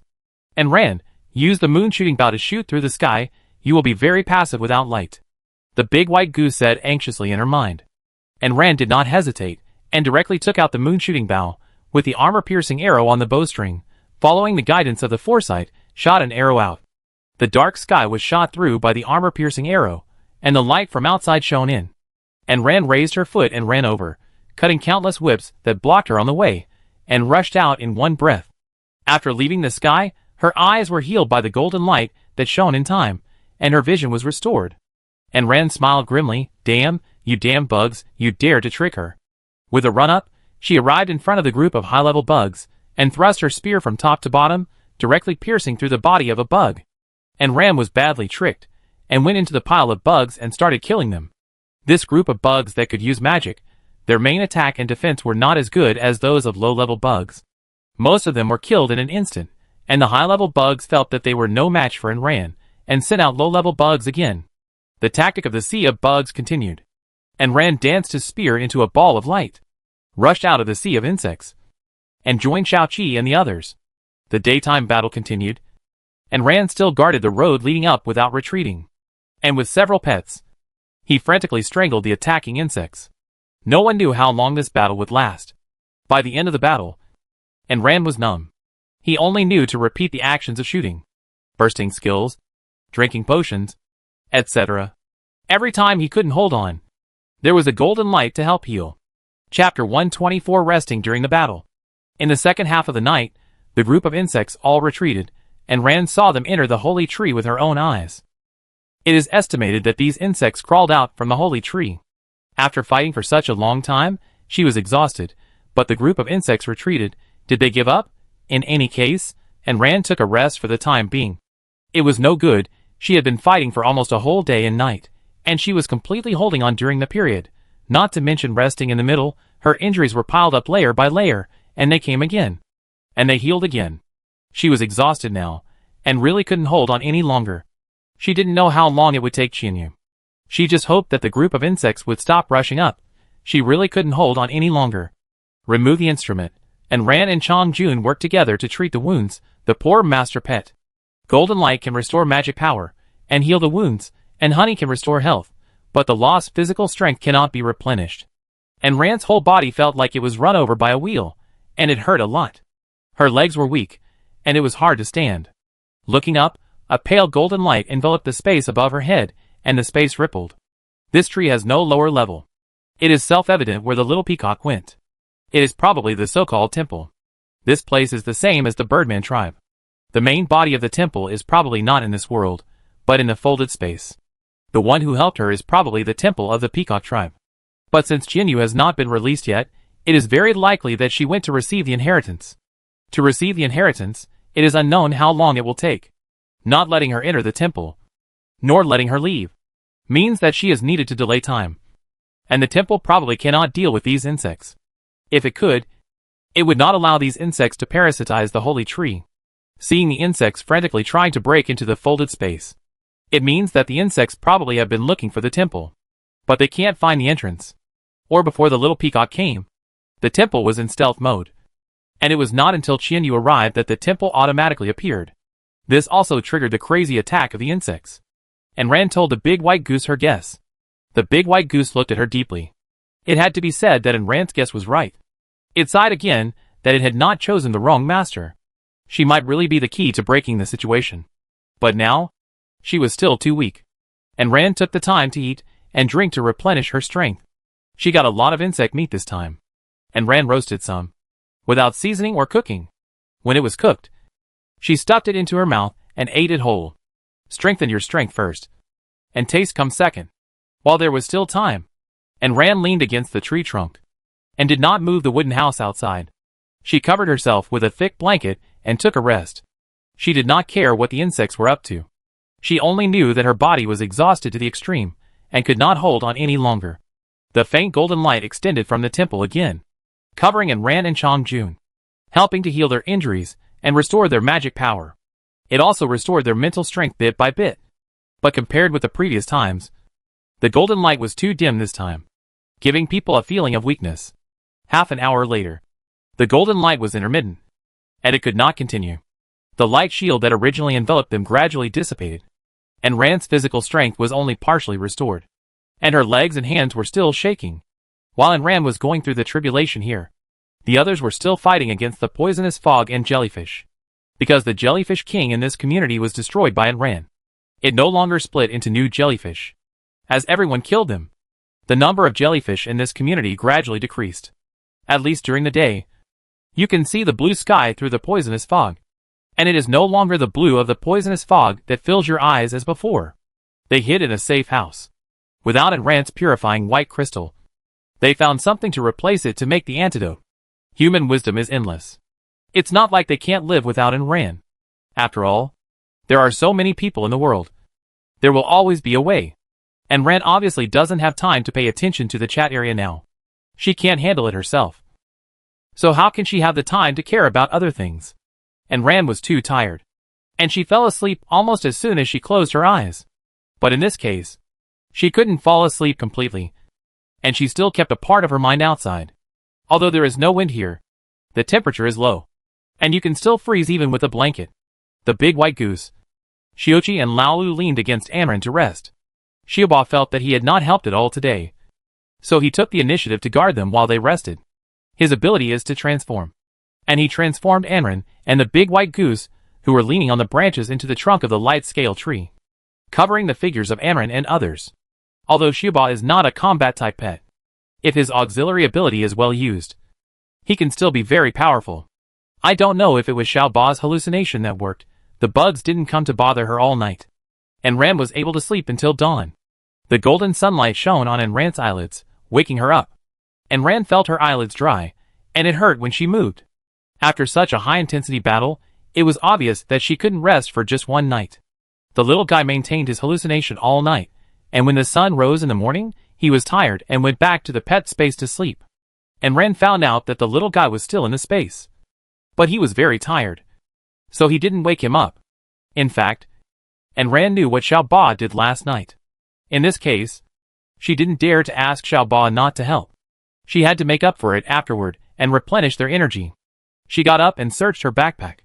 She had killed at least tens of thousands of bugs in one day and one night. The backpack was so big that it was almost full. All kinds of messy things were piled up together. And it was very messy without being sorted. And Ran sorted things out roughly, and emptied half of them into her backpack. When sorting, she found that she had saved enough materials for a silver-level shield. And she took them out to synthesize them. Mountain Defense Shield, Steel Stone *50. Flowing Cloud Stone *2. Gold Inlay *1. Iron Block *10. Silver Block *2. Synthesis will take half an hour. Please wait. And Ran continued to roast insect meat to eat. She had to continue to increase her attributes. If it was too low, she would be beaten. It was rare to have something that could increase attributes, so she had to eat enough. The insect meat was just fried with salt, without much fat, and Ran didn't eat anything else, but ate the insect meat as a meal. Because of the huge consumption, and Ran's appetite also increased greatly, she ate a pound of meat in one breath, and touched her stomach with a feeling of unsatisfaction. It's not that she didn't want to eat, but she was afraid that she would eat too much and vomit it out during the battle. She had a hunch that the group of insects would not give up, so she should prepare for the battle in advance. Chapter 125. One Master and Two Pets with Greatly Changed Data. After dinner, Ran let the big white geese transform into weapons, and used weapon repair fluid to repair the scars on them. She originally used it with a try-and-see attitude, but she didn't expect it to be really useful. It seems that after they transform into weapons, they are no different from weapons, and the repair fluid will work on them. But if the weapons are damaged, their bodies will also be damaged. I just don't know if the repair fluid can repair the weapons, and the wounds on their bodies will also be healed. After removing the weapon, I was surprised to see that the white geese had returned to their original state. When repairing the weapon, would their injuries also be repaired? How amazing! Then will they need something to treat their injuries in the future? And Ran thought so, and asked the white geese. The white geese patted her head. Yes, we have used various healing potions before. Otherwise you can only heal half of our injuries with the repair fluid. And Ran looked at it strangely again. Dubai, you really know everything. The white geese looked at her. When this battle is over, I will tell you part of the truth of this world. Hearing it say this, and Ran began to look forward to it. In her opinion, this game system must have been created by some powerful person. What truth can there be? Since he loves killing people so much, it must be a killing system. And Ran wanted to ask more, but the big white goose refused to answer. Although Ran was itching, she couldn't continue to pester him. She opened her panel to check her current level. You don't know until you see it. She was shocked. When did she reach level 30? The attribute values are so exaggerated. Player Ran. Level 30 35 50/10,000 HP. 400. Come on, unkillable cockroach, you are the most tenacious. Strength 158. You can compete with Tyrannosaurus.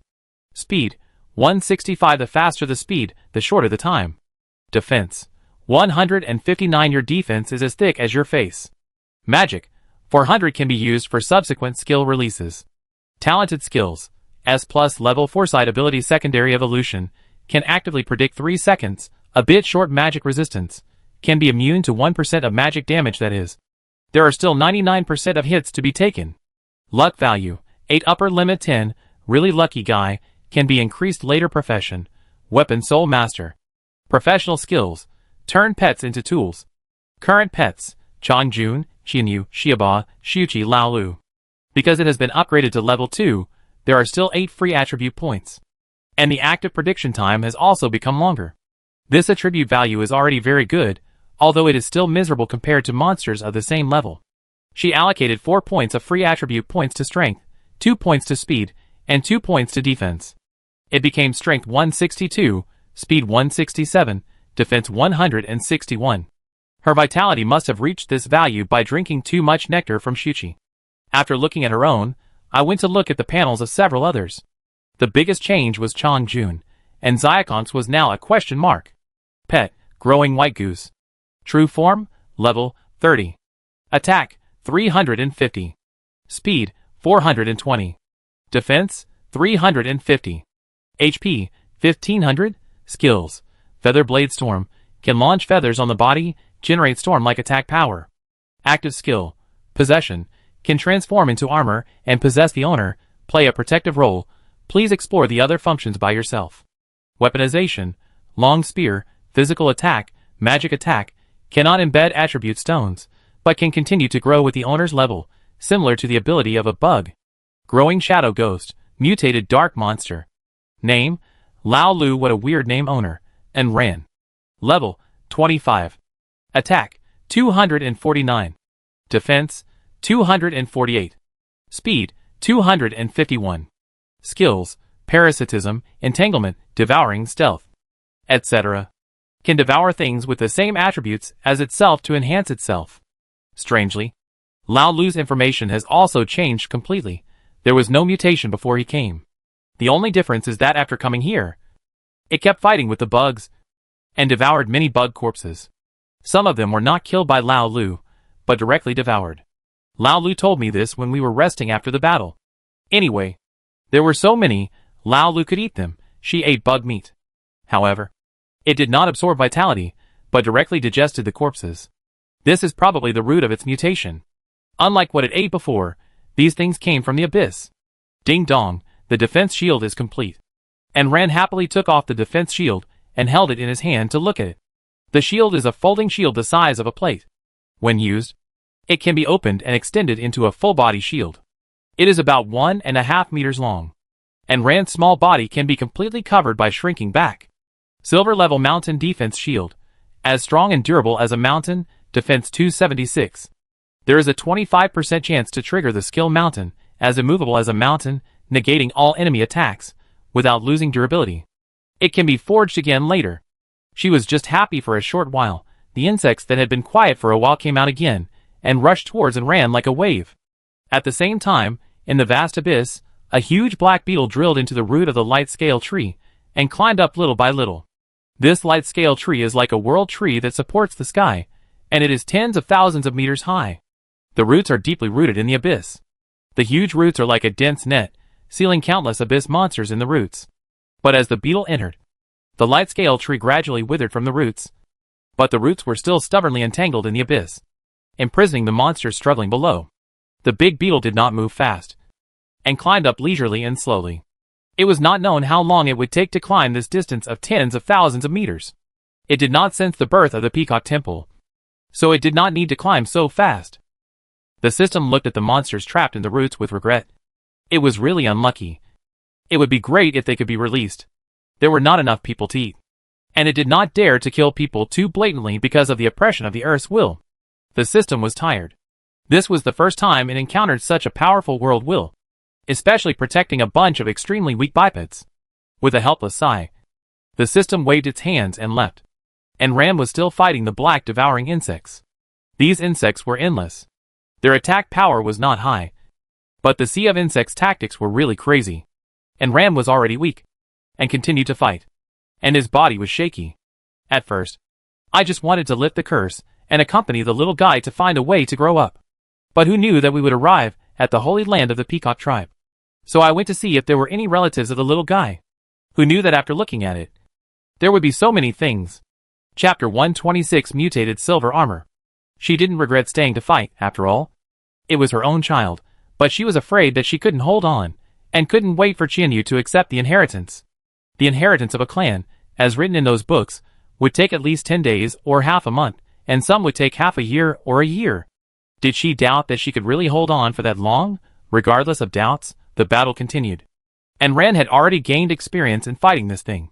Magic attacks were more useful than physical attacks, after all. The range of physical attacks was too small, and there were many of them. And Ran would only use physical attacks after running out of magic power. He had always thought that he could not hold on for long, but Ram relied on his unwillingness to admit defeat and held on for 5 days. During this period, the defense shield exploded twice, completely offsetting the insect's attacks, otherwise Ram would not have been able to escape unscathed. After repelling the insect tide again, Ram was covered in wounds, but under the dim golden light, his injuries were only half healed. Ran drank half a pot of warm water, and sat on the ground panting. Human potential is truly endless. Every time she felt like she couldn't do it, but with the belief that she didn't want to die, she continued to hold on. It's not that she couldn't take Cha Jun and the others away, but after what happened with Shia Ba, she didn't want to give up on any of them. The little peacock had helped her so many times. This was the family she recognized. How could she leave it here alone? Let a little guy with no attacking ability face the overwhelming tide of insects. I don't know if it was the calm before the storm or something else. After this wave of insects came, it was completely calm. And Ran took the opportunity to find the blueprints that Bug had given her recently, and searched through them one by one. Blueprints for a complete set of silver-level mutant armor. Do you want to learn? Learn. A complete set of silver-level mutant armor. Black crystal stone * 1000. Insect armor * 200. White crystal * 200. Light scales * 1000. Feathers * 5000. Bone wings * 3 pairs. Light inlay stone * 1. Dark inlay stone * 1. Glowing cloud stone * 100. Mithril * 50. Star fragments * 2. Unfortunately, she had all of these. All of them were given to her by insects. The feathers were the peacock feathers that had disappeared from the tree. The most common things given by insects were various crystals, insect armor, and insect meat, and blue potions. She had so many blue potions that she could sell them wholesale. If it weren't for the blue potions, she probably wouldn't have been able to hold on for so long. She also got a lot of light and dark mosaic stones. She actually had bone wings, which were from the peacock clan, and 5 sets of bone wings. But peacocks can't fly. Right? The bone wings and feathers are fused together, and it's obviously a wing or something like that. But after the synthesis, the system will change the structure of the bone wings. And Ran is not worried, especially since this armor is a mutation, and so many materials are used. It is probably not simple. And Ran piled the materials together and clicked to synthesize. It takes 3 hours to synthesize the armor. Please wait patiently. And Ran has discovered that the higher the quality, and the higher the level of weapons and armor, the longer the synthesis time. When the system synthesizes the armor, and Ran cooks the insect meat. This is the food he has been eating for the past few days. He has been eating it for a few days, and is tired of it. But she didn't dare to stop. If it weren't for the increasing attribute value, she would have died in the insect tide. The insects were very patient this time, and had not continued to attack and ran. After a long rest after dinner, her armor was finally completed. It was a piece of armor made entirely of black crystals, including shoulder pads, half-body armor, skirt armor, knee pads, combat boots, helmet, gloves, etc. The armor was covered with a layer of white scales, which sparkled in the sun with beautiful black and white colors. It's like a layer of silver on the outside of black crystal. Behind it are 3 pairs of white wings that spread out to 3 meters. A closer look reveals that they are all pure white feathers of the light peacock clan. Silver level mutated light and dark armor. Because of the special mutation and rare materials, although it is silver level, it exceeds the silver level. Defense 350, Speed 420, Strength 345. Reduces impact force by 50%, immune to 20% of dark and light magic attacks. Has the ability to fly, and the speed can be adjusted by itself. Armor's own skills. Each time it can absorb 3% of the damage and convert it into magic or health. There is a 30% chance to activate the skill. Dark Devouring, which devours all the attacks coming from the attack, and converts it into its own magic and health. There is a 30% chance to activate the skill Light Ray, which turns the light magic into countless rays, and penetrates the enemy's defense. Immune to 50% of the armor-breaking attribute. It can be forged twice later. This is really a big treasure, and its defense is definitely stronger than the armor made of a big white goose. She had been buying ordinary armor from the trading area in the past few days. Not only was it expensive, it was completely useless against the armor-breaking properties of insects. If she had a little protection on her body, she wouldn't have been bitten by insects and suffered so many wounds. When the big white goose turned into a weapon, it couldn't take care of the armor at the same time. This was the inconvenience of weaponization. She still needed ordinary armor to protect herself. She just didn't expect that these insects would give her such a treasure. Especially the armor-breaking property that was 50% immune was the most appealing to her. Take off the tattered armor on your body, put on this one, prepare to deal with the bugs that may attack at any time. But this time, 2 days have passed, and the bugs are still quiet and have no reaction. And Ran is happy that they don't come to harass her. Take the bug meat as chicken, stew it with potatoes, and fry some of it. Recently, she has been eating it after adding salt and cooking it to save trouble. How delicious can it be? The big white geese don't rely on this upgrade to increase their attributes, and they don't need to eat the same thing as in Ran. Lao Lu, Xiao Qi, Shia Ba do not eat cooked food, so there is no need to cook their food. And Ran cooked a pot of dumplings and glutinous rice balls for the big white goose. It had been fighting for so long and consumed too much energy. After 2 days of rest, and Ran let the cabin out again and had a good sleep on the bed. Her magic power and vitality were restored to full value. Her attributes are really awesome now. Strength, 220 speed, 222 defense, 218 magic value, 430. Her attribute values are given by insect meat, although the magic value is not clearly written. Eating some meat with magic power on a daily basis will also increase magic power. For example, this pile of insects. In addition to the increase in level, the overall physical strength, and the enhancement of mental strength will also increase magic power. Although there is no such item in the panel, there is only the magic value. But it can still be seen. Therefore, and Ran no longer disliked the insect meat, and ate it happily, and had no intention of selling it. Chapter 127 Level 40 Boss Black Devouring Insect King. This insect meat itself doesn't give much. Wouldn't it be stupid to sell it? Squinting her eyes, and Ran didn't complain that she had eaten enough. She ate with relish. She looked through her backpack. There were less than 50 pieces left, which means her attribute value increased, and it would be gone after she ate it. Food with attribute value is not only encountered by Ran, but also by others, just like what Ran encountered before, only encountered occasionally. If she hadn't rushed in at the right time, she wouldn't have gotten so much insect meat that could improve attributes. These insects would also explode insect meat that could improve attributes if given to others, just in different quantities. And Ran rested for 5 days this time, and all her wounds recovered. and her physical strength, magic points, etc. were all restored. She ate all the insect meat, and although it was difficult to eat, there was still no left. Player and ran. Level 309801/10,000 HP. For 14 really, you can die first like this hominin. Strength 245. You can compete with Tyrannosaurus. Speed 242. The faster the speed, the shorter the time. Defense 250. Good data, your defense is as thick as your face. Magic value 450 can be used for subsequent skill release. Talent skill S+ level foresight ability secondary evolution can actively predict 3 seconds, a bit short magic resistance, can be immune to 1% of magic damage that is. There are still 99% of hits to be taken. Luck value 8 upper limit 10, really lucky guy, can be increased later profession, weapon soul master. Professional skill, turn pets into tools. Current pets, Chongjun, Qianyu, Shia Ba, Shuchi Laolu. And Ram was swiping at her attribute panel, with a silly smile on her face. As for the malicious intentions of the system, and Ran just pretended not to see them. Anyway, the system couldn't say anything good about it. After thinking for a while, she opened the world rankings. Sure enough, she was still at the top of the rankings. But the level, weapons and equipment had changed. Bai Lily's name on the killing list dropped from 1st to 9th. It is estimated that she had fought many job transfer battles during this period. After all, there are still people who upgrade slowly. Now she has only changed her job at level 15.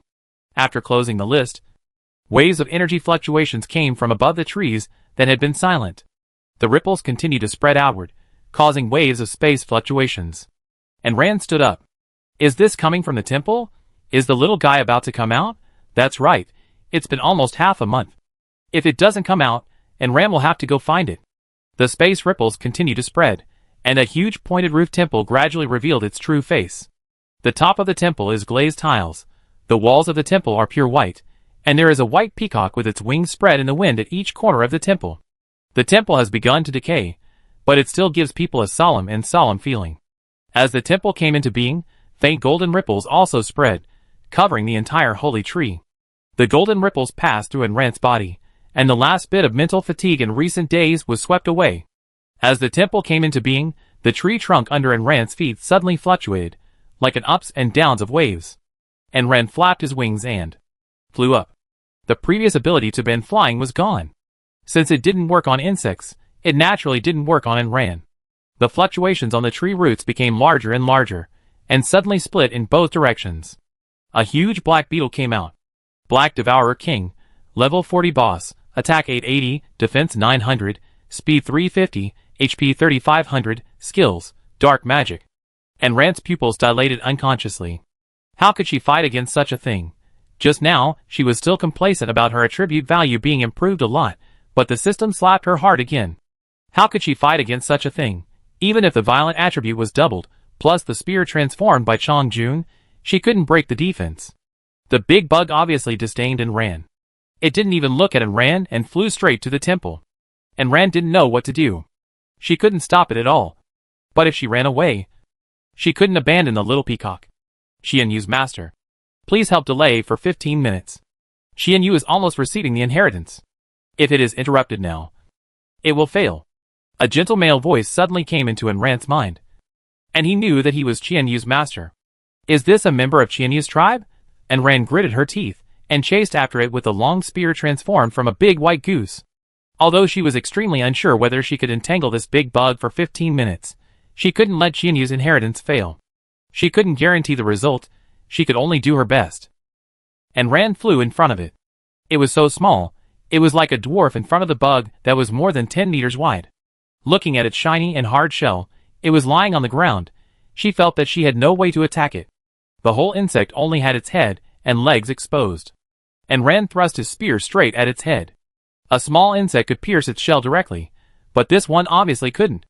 As a result, the black devouring insect king didn't even look at Enran, and sent Enran flying with one claw, and continued to rise.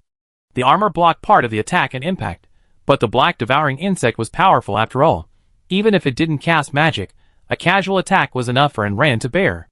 Enran pulled back the health bar after drinking medicine, and continued to move towards it.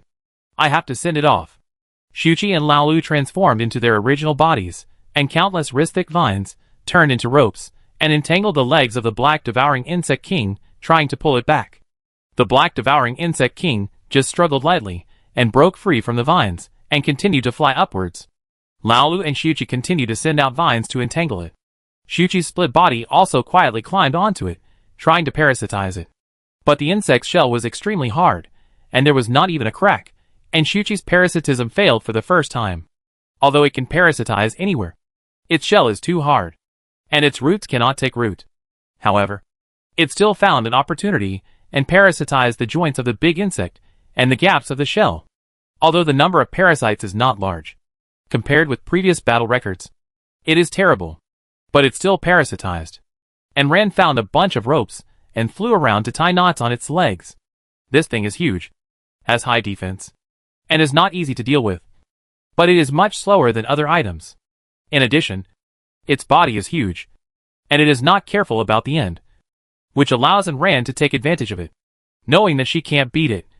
And Ran didn't force it, and didn't plan to kill it, but she can cause harassment to it, and don't let it pass. Chapter 128 Entangling the Big Bug. And Ran tied up its hind legs with dozens of ropes, and tied them around the light-scale tree. This creature's front legs were flexible, and its hind legs couldn't see where Ran was, so it could only kick randomly. And Ran waited for it to stop, and then harassed it. She didn't want to hurt the enemy, but only wanted to entangle it.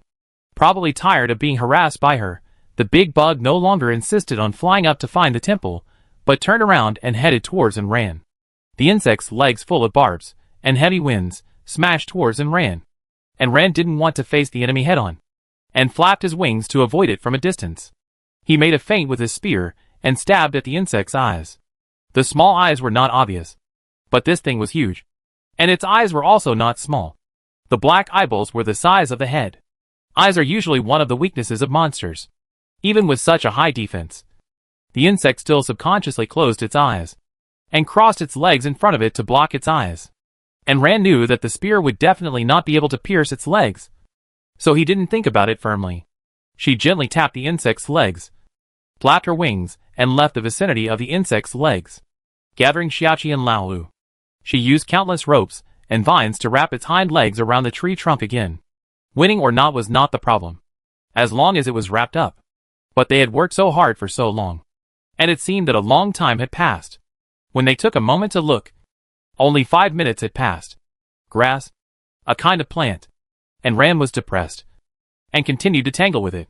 After tangling for a few times, the big insect seemed to understand Ran's thoughts, and stopped tangling with her. As the wings spread, the dark magic power rose from the body, the darkness covered the light, forming a huge cover, and enveloped Ran. And Ran was shocked. She had no magic to resist, and flapped her wings, and fled quickly. But she was still a step too slow, and was directly covered, and instantly blinded, becoming blind. Under the cover of the dark magic, Ran's armor began to corrode little by little. Even the weaponized spear was not spared. But the armor was corroded a small part, and was blocked by the armor's own ability to be immune to 20% of the dark magic, and could not continue to corrode. And Ran couldn't see, so she had to rely on her own experience. Even though she had already predicted that she would be whipped away by the big bug, she couldn't avoid it, and Ran flashed backwards, relying on her intuition to dodge the attack.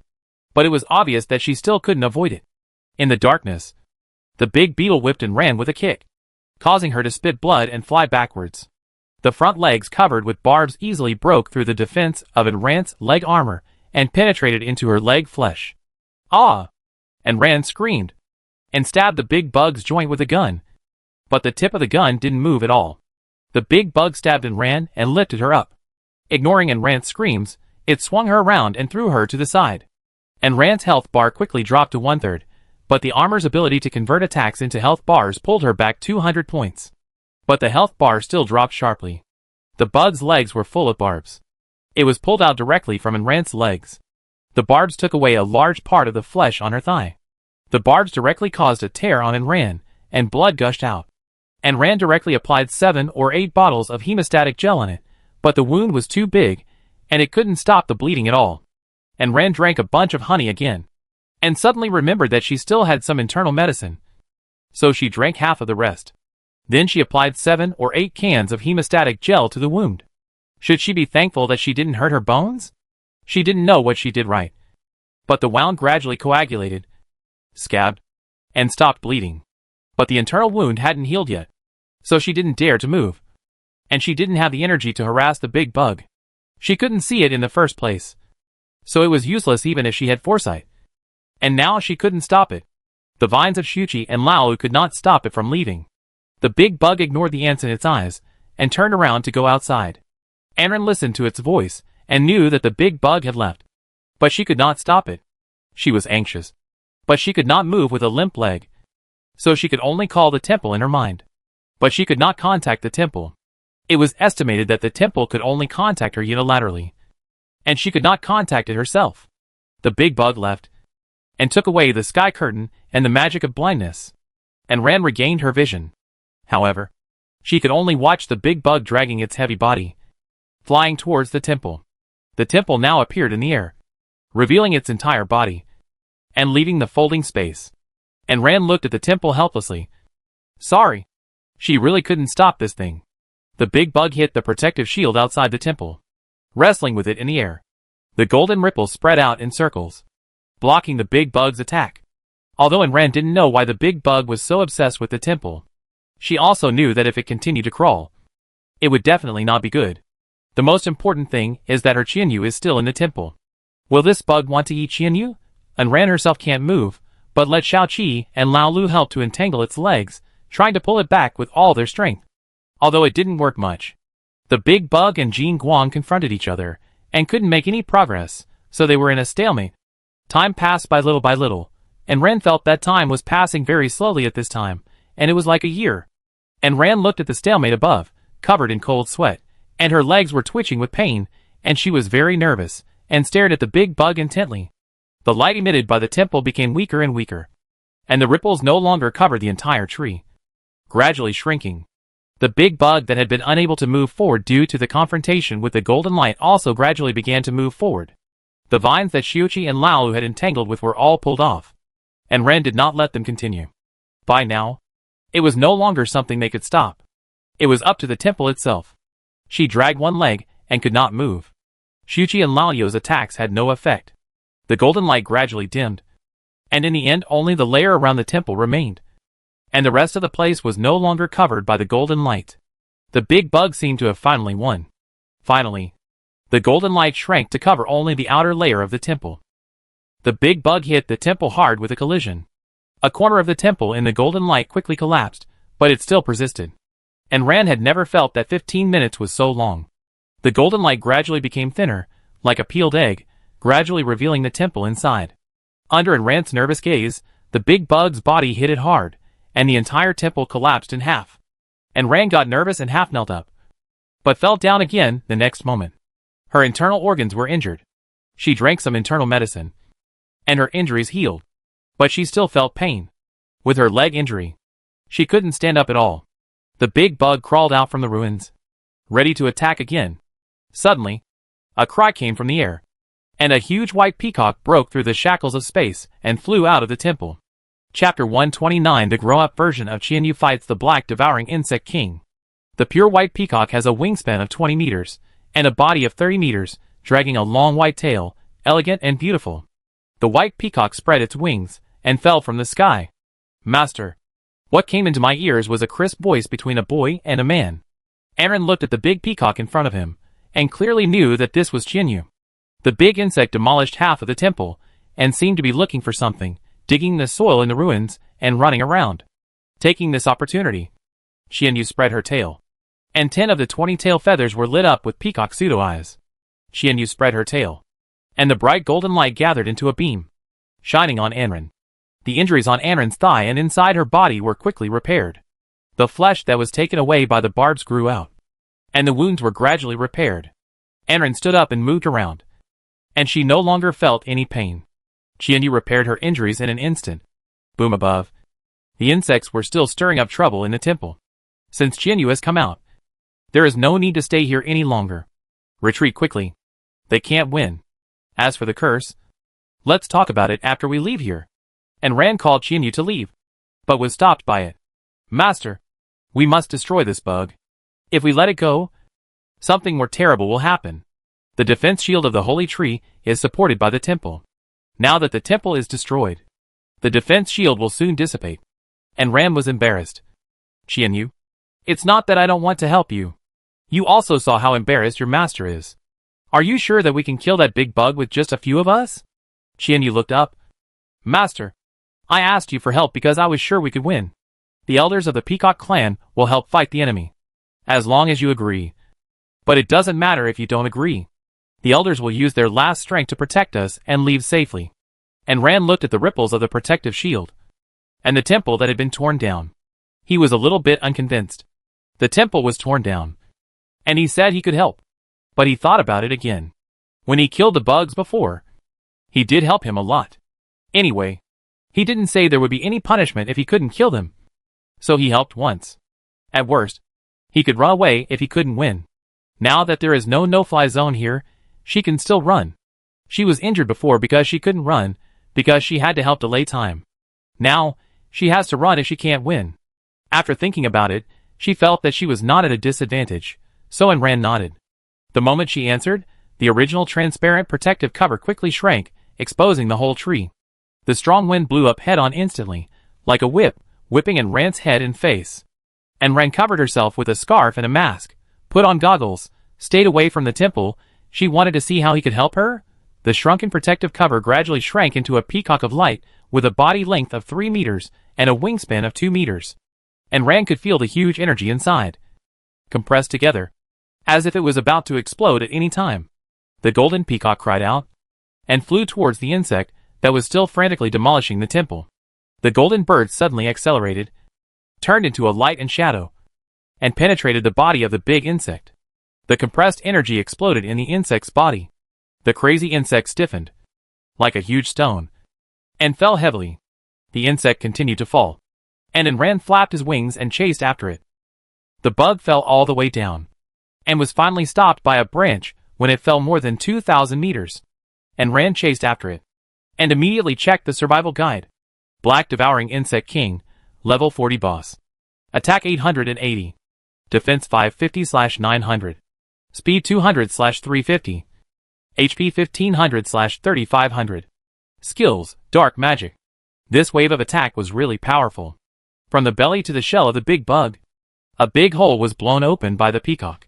Not only did the HP drop by half, but the defense and speed also dropped due to the injury. With this defense value, the combined attack power of the big white goose and the big white goose can break the defense. The big bug didn't have time to turn when it fell, and now it was belly up, with several thick thighs gesturing in the air, like a tortoise that had been turned over. And Ran laughed, and thrust his spear forward. A big hole had been blown in the light peacock, and it would be a shame to not make good use of it. And Ran thrust his spear in, and released magic without cost, bombarding the body of the bug with ice and wind magic in turn, messing up the bug's body, which already had a big hole. But this thing is a boss after all. Even if it is seriously injured, it is not that easy to beat. A leg whip was swung at and Ran flapped her wings and flew up, and the big bug also took the opportunity to turn over. The tentacles moved, and the vigorous dark power chased and ran and enveloped her. If she enters the dark sky again, she will probably have to repeat what happened last time, being blind and being beaten by it. Master Swap, I'll do it. Qianyu spoke at the right time, and Ran released Chong Jun's instrumentation, and before being enveloped, she instrumented Qianyu. After the Qianyu weapon was transformed during the growth period, the fan also changed. The peacock fan was originally pure white, and now one end of the fan also has a pseudo-eye of its tail feathers, which is very beautiful. Peacock fan, transformed by the battle pet Qianyu. Attack 320. Defense 320. Speed 320. Skills, all light magic. The holder can save half of the magic power when releasing skills, and cooperate with weapons to exert greater lethality. As soon as Ran was hit by the blindness magic, he released the negative state removal to offset the magic. In the sky, countless black tentacles attacked from above, below, left and right, surrounding Ran. The peacock fan was not only a vehicle for releasing light magic, its main attack power was also not low. A layer of light magic was attached to the fan, and Ran used it as a knife, cutting horizontally and vertically. cutting off all the dark tentacles that attacked. The cut tentacles were melted by the light, and could not regenerate. The darkness was dispelled by the light, and this tentacle was useless. However, the magic value of the big bug was definitely not low. No matter how many tentacles Ran cut off, it would continue to increase. And Ran didn't have 3 heads and 6 arms. There were more and more tentacles for her to cut, and her movements gradually slowed down. Moreover, her fan was always covered with a layer of light magic. Although the consumption was not large, it did consume magic power. The tentacles were too dense, and she couldn't drink medicine to replenish her magic. The big white geese followed and ran to assist her. They could also cause damage to the tentacles. But after cutting them off, the tentacles regenerated again. They couldn't completely eliminate the magic released by the darkness. Lao Lu had completely given up the attack at this time. Countless vines and tentacles rolled into a ball, constantly absorbing the dark magic. Chapter 130, Battle. It was not only to compete with the big bug for magic power, but also to strengthen oneself. Countless tentacles gradually surrounded and ran, and when she was distracted, they directly wrapped her up. The tentacles were like countless ropes, tying her tightly. And Ran's hand holding the fan was tied to her chest, and this was the only place she could move. And Ran directly input magic power, controlling the fan to emit countless light blades, cutting the ropes tied to her body. Light magic is really restrained against dark magic. Falling from midair, the light formed a protective shield that covered and ran. When the tentacles touched it, they were melted by the light, and a sizzling sound came out, accompanied by white smoke. The tentacles did not dare to get close, and they all retracted into the sky. But how could the big bug let Ran go? The tentacles retracted, and it instantly launched another attack. Corrosive arrows. The sky was an inverted bowl, except for the underground, which was not surrounded. The rest of the sides were surrounded. Energy fluctuated, and dark arrows emerged from the sky. The arrows were made of dark magic, and the tail of the arrows was translucent. The dark mist rolled unsteadily. Under the control of the big bug, sharp arrows were fired at Ran. And Ran flapped her wings and flew up from the ground. She dodged in the rain of arrows and avoided them by sensing. But the rain of arrows was so dense that Ran couldn't dodge them all. She combined the fan and smashed the arrows that flew in front of her one by one. This wave of arrows seemed endless, one after another. This thing has a corrosive property, and it will corrode holes on armor when it touches it. Apart from the fan transformed by Qinyu, only Lao Lu was not corrupted. Cha Jun and the others had to return to the pet space first, leaving the battlefield to Qinyu. Seeing the sharp arrows aimed at Anran's body, Anran opened the folding fan and activated magic. Countless light balls broke away from the fan, floating in the air and transformed into countless sharp arrows, as if they were guided, accurately hitting the arrows. Darkness met light, just like snow meeting sunlight, and was melted by the light arrows in an instant. The sharp arrows surrounding Anran were destroyed in an instant and completely dissipated in the air. Master, we can't go on like this. We are trapped in the sky and are under attack from all directions all the time. It's too passive. We need to get out. And Ran cut off the sharp arrow with a fan and asked it when he had time. What's your idea? It's indeed too passive. We are always passively beaten, defending, and can't even counterattack. I have a way to break through the sky, but this attack will drain half of your magic power. Remember to replenish your magic power. Okay. The next moment after agreeing, and Ran felt that half of the energy in his body was drawn to the fan. A half-man-high ball of light appeared beside him, and Ran raised his foot and kicked the ball of light. It was like kicking a ball again. The ball turned into a meteor, killing countless arrows along the way, and crashing into the sky. And Ran followed the ball of light not far away. The sky blocked the way, and also blocked the ball of light. And Ran raised his hand, and squeezed his left hand hard. Explode! The ball of light, which was already shining with golden light, became even more dazzling at this time, so bright that it was almost blinding. And Ran subconsciously closed his eyes, and a violent explosion sounded not far away, accompanied by a strong wind. And Ran subconsciously raised his arms to shield his face. Master, it's okay. And Ran put down his arms, flashed his wings, and rushed out of the explosion at high speed. As soon as he went out, he saw countless bugs of different sizes were coming out of the tree, and then being swallowed by the black devouring insect king. The swallowed bugs could actually repair its injured body, if it was allowed to repair itself and return to its original state, let alone kill it. it would be difficult to get close to it. And Ran's mind was spinning rapidly. Qianyu, is there a way to separate it from the bugs? Yes, it has a sky curtain, I have a light curtain, but the ultimate move consumes too much mana, I guess I won't have the mana to cast magic later. And Ran was drinking the blue potion as if it were water. Then come on, I'll take care of the rest. The peacock fan in his hand drained and Ran's magic power in an instant, and a light curtain spread out. And Ran drank a lot of potions again, and felt that her whole body was soaked in the smell of disinfectant. The light curtain spread out, and the huge light curtain covered the whole body of the Black Devourer King. When the light curtain spread over, it also eliminated all the small black devourers on the ground. The Black Devourer King stopped devouring, and most of the wounds were left unhealed. Yes, after all, with its size, it would take tens of thousands of them to repair the wounds. The Black Devouring Insect King was stunned, and subconsciously tried to break free. And Ran crushed the card of the mirror clone. A shadow split out of her body, copied half of her attributes, and took another card through the light curtain, running towards the big bug. She had no equipment on her, and could only rely on her own speed. Because of the injury, the speed of the big bug also slowed down, especially because it was too big. When it raised its leg to reach the clone, it was dodged by the clone. Under Ran's command, the mirror clone jumped into the wound in its body and crushed the self-destruct card directly at the wound. That was half of her attribute value exploding.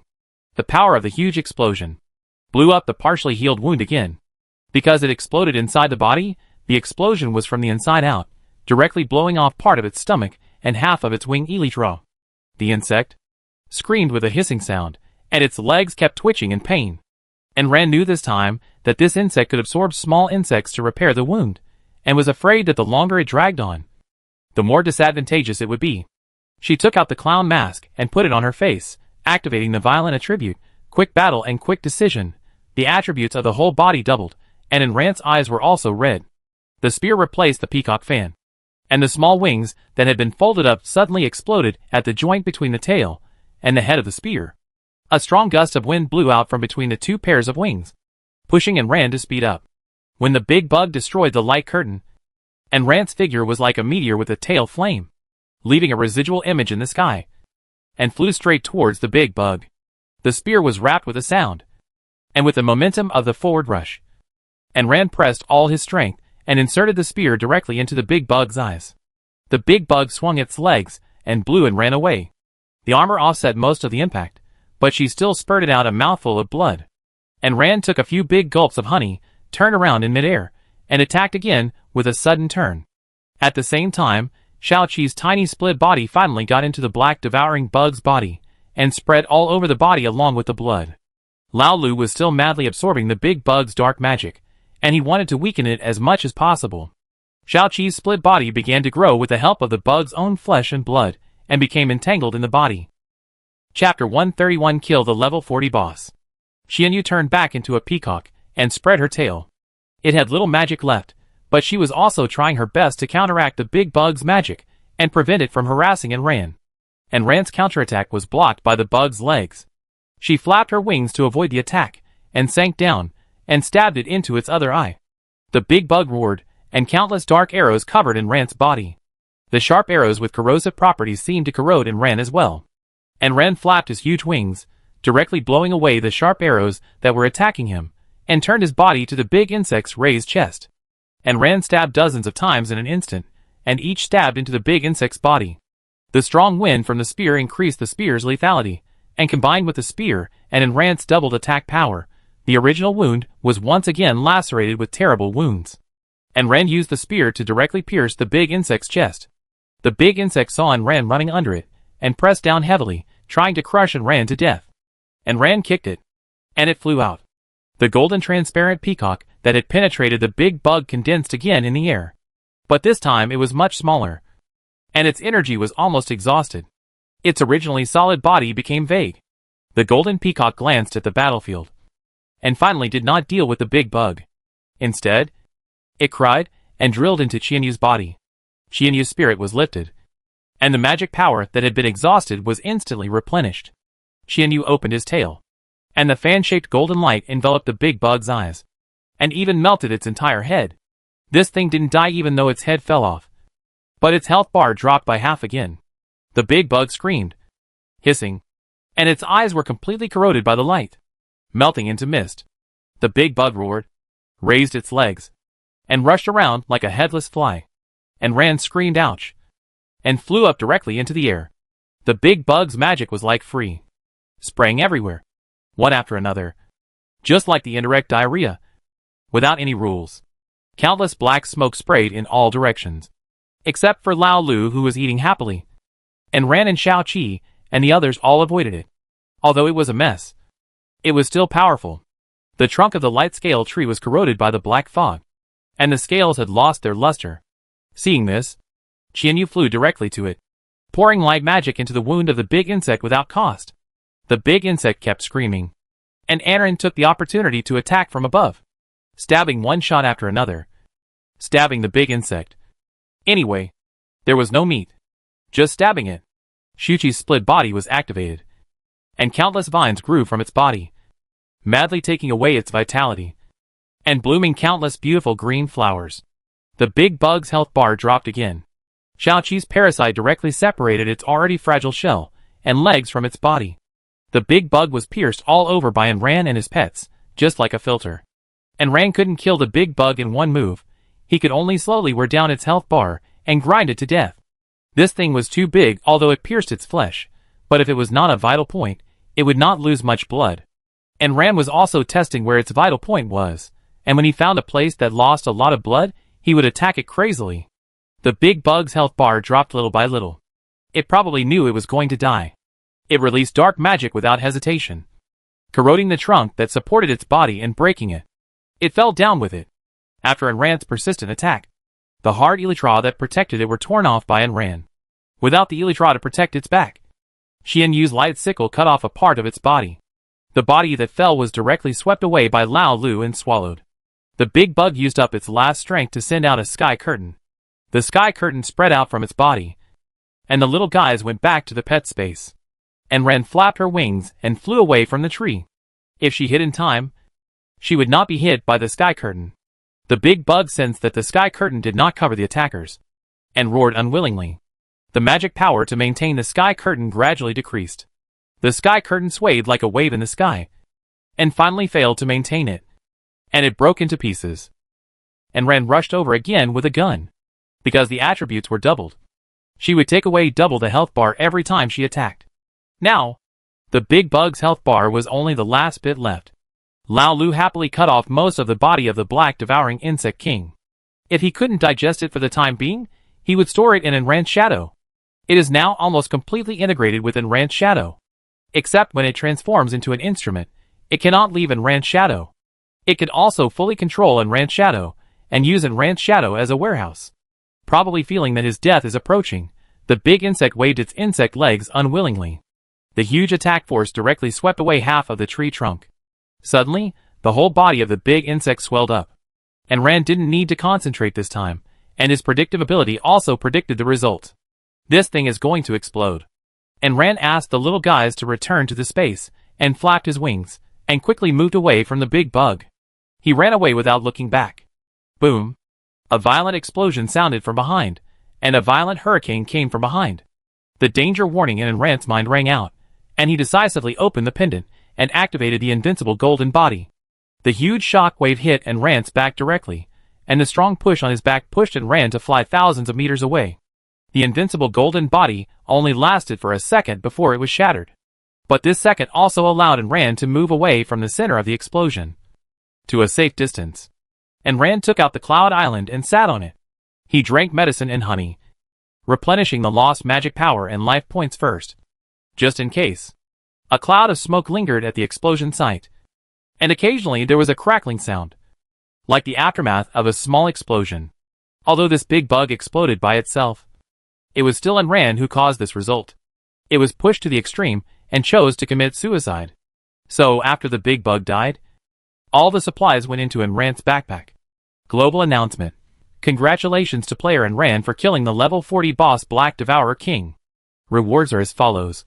Level +1, prescription *1, equipment upgrade card *1, card *2, drawing *1. Global announcement. Congratulations to player Ran for killing Global announcement congratulations to player. The system announced 3 times in a row, and this time it didn't even ask Ran if she wanted a global announcement. And Ran was so tired at this time that she had no energy to argue with the system. She had been fighting for almost a month, and now she was completely relaxed. Chapter 132 Supplies given by the Big Bug. His internal organs still hurt, his whole body ached, he had no strength, and his eyes were dizzy. The double blow of the violent weakness period, and the weakness after the high-intensity battle, and Ran simply couldn't hold on. Lao Lu wanted to go over and see if there were any bug corpses to pick up, but Ran was so tired now, it was not easy for him to ask Ran to fly over. Ran released the instrumentation, and the big white goose flapped its wings and flew back, bringing a large piece of bug corpse to Lao Lu. Ran was surprised. Shouldn't this thing be broken into pieces? Why would there be a corpse left? Old Six happily took the insect corpse away and went into the shadow and never came out. Ran wanted to hold on to see her rewards and supplies, but the feeling of weakness came over her in waves, her head felt dizzy, and her eyes went dark. She couldn't hold on any longer.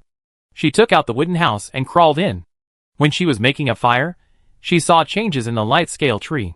Without the protective shield to suppress them, the huge number of insects in the holy tree broke through the blockade and ran out. The huge holy tree was filled with dense insects. A dark mass, surging and swirling together, making people with trypophobia suffer. Ran was dizzy, and then saw the group of insects spread their wings and flew out. They flew in all directions, flew to all parts of the game world, and became new monsters. Ran was not worried that others would not be able to deal with them. Even if there were hundreds of millions of insects in the tree, they would be scattered like this, and the number of insects each person would face would be reduced. Small insects did not have a very good attack power, and victory depended entirely on numbers. After cooking some quick frozen dumplings, each of us ate several pets. We were so tired that we crawled into the quilt and fell asleep. We slept until 10 o'clock the next day. Although we were still tired, we would be fine if we didn't fight. Ran went back to the tree to see if there was anything else we could take away. Because the insects had all come out yesterday, there were no more insects in the tree. It was just that the bark of the whole tree was torn and rolled up in a miserable state. This holy tree was strong enough, and it had not withered even after being made like this. Ran folded her wings and landed on the tree trunk. Qianyu came out of the pet space and walked back and forth on the tree trunk. She seemed reluctant to leave. Qianyu, we can live here for a few days. Ran's curse was easy to solve. After Qianyu woke up, Ran was still asleep and was solved by Qianyu. Qianyu's eyes lit up. Is it okay, Master? Ran nodded. We have nothing to do when we go back. She finally came to another world, which is completely different from the Earth. She didn't need to pay for tickets to go out. So of course she wanted to walk around and take a look. Of course, it was the kind without danger. Ran wanted to be safe. But the premise of safety was that there were no unforeseen dangers, and no life-threatening situations. Qianyu cheered, and ran a few laps on the tree trunk. It was too low here. So they flew up a distance, and stopped at a huge tree trunk. There was a gap at the bottom of the tree, but it had no effect on this huge tree. Ran looked around and didn't put the wooden house on the tree trunk, but in the bird's nest, wanting to experience the feeling of living in a bird's nest. Letting Xiaoqi and the others go out to play, she began to count the supplies and rewards. 500 gene of various meats, 50 gene of insect meat, 500 gene of vegetables, 300 gene of fruits, 50 gene of snacks, 100 pieces of clothing, 20 pairs of shoes, 100 pieces of mithril, 200 pieces of flowing cloud stone, 5 pieces of star fragments, 100 pieces of corundum, 300 pieces of moonstone, 5 pieces of light mosaic stone, 5 pieces of dark mosaic stone, 1 piece of space mosaic stone, 3 cards, 1 equipment upgrade card, 2 drawings, 2 prescriptions, 1 dark core, 3 chips, 100 blood recovery grass, 500 white crystals, 1000 dark crystals, 100 red crystals, 1 ring, 1 necklace, 2 secondary forging scrolls, 1 scroll, 1 swallowing bead. There are not many things, but there are many. Ran sat on a rocking chair in the house, basking in the sun, humming a song, cheerfully checking her supplies. The happiest thing after every battle was counting the supplies. 2 cards. These 2 cards were all skills, light and dark skills, which could still be learned and reused. But this skill required the identity of a light or dark magician. Ran was depressed. She was not a magician at all, and she could not use it even after learning it. The light system could be used by Qianyu, the meteor of light. Light meteor can turn light magic into countless meteors, send out countless meteors at once, bombard the enemy, obviously a big move. As for the other card, it is a dark skill, which is dark corrosion, turning dark magic into corrosive poisonous mist, corroding weapons, armor, and even human body. But she can't use it, she is not a magician. But she doesn't plan to sell it, so she'll keep it for now. Equipment upgrade card, you can upgrade weapons, armor or accessories to the next level, and improve the attributes at the same time. And Rand didn't think much about it, and directly used it on the pendant.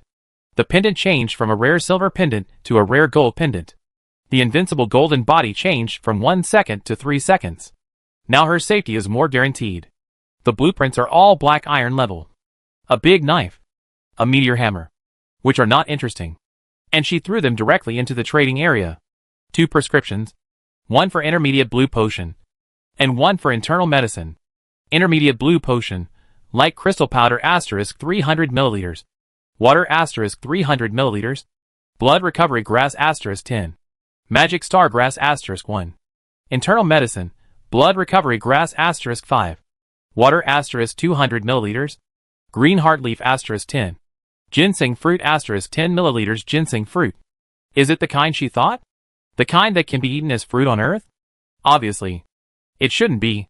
She had the medicine for the intermediate blue potion. Grind the light crystal into powder. The light crystal she got this time was very big. One was the size of a fist.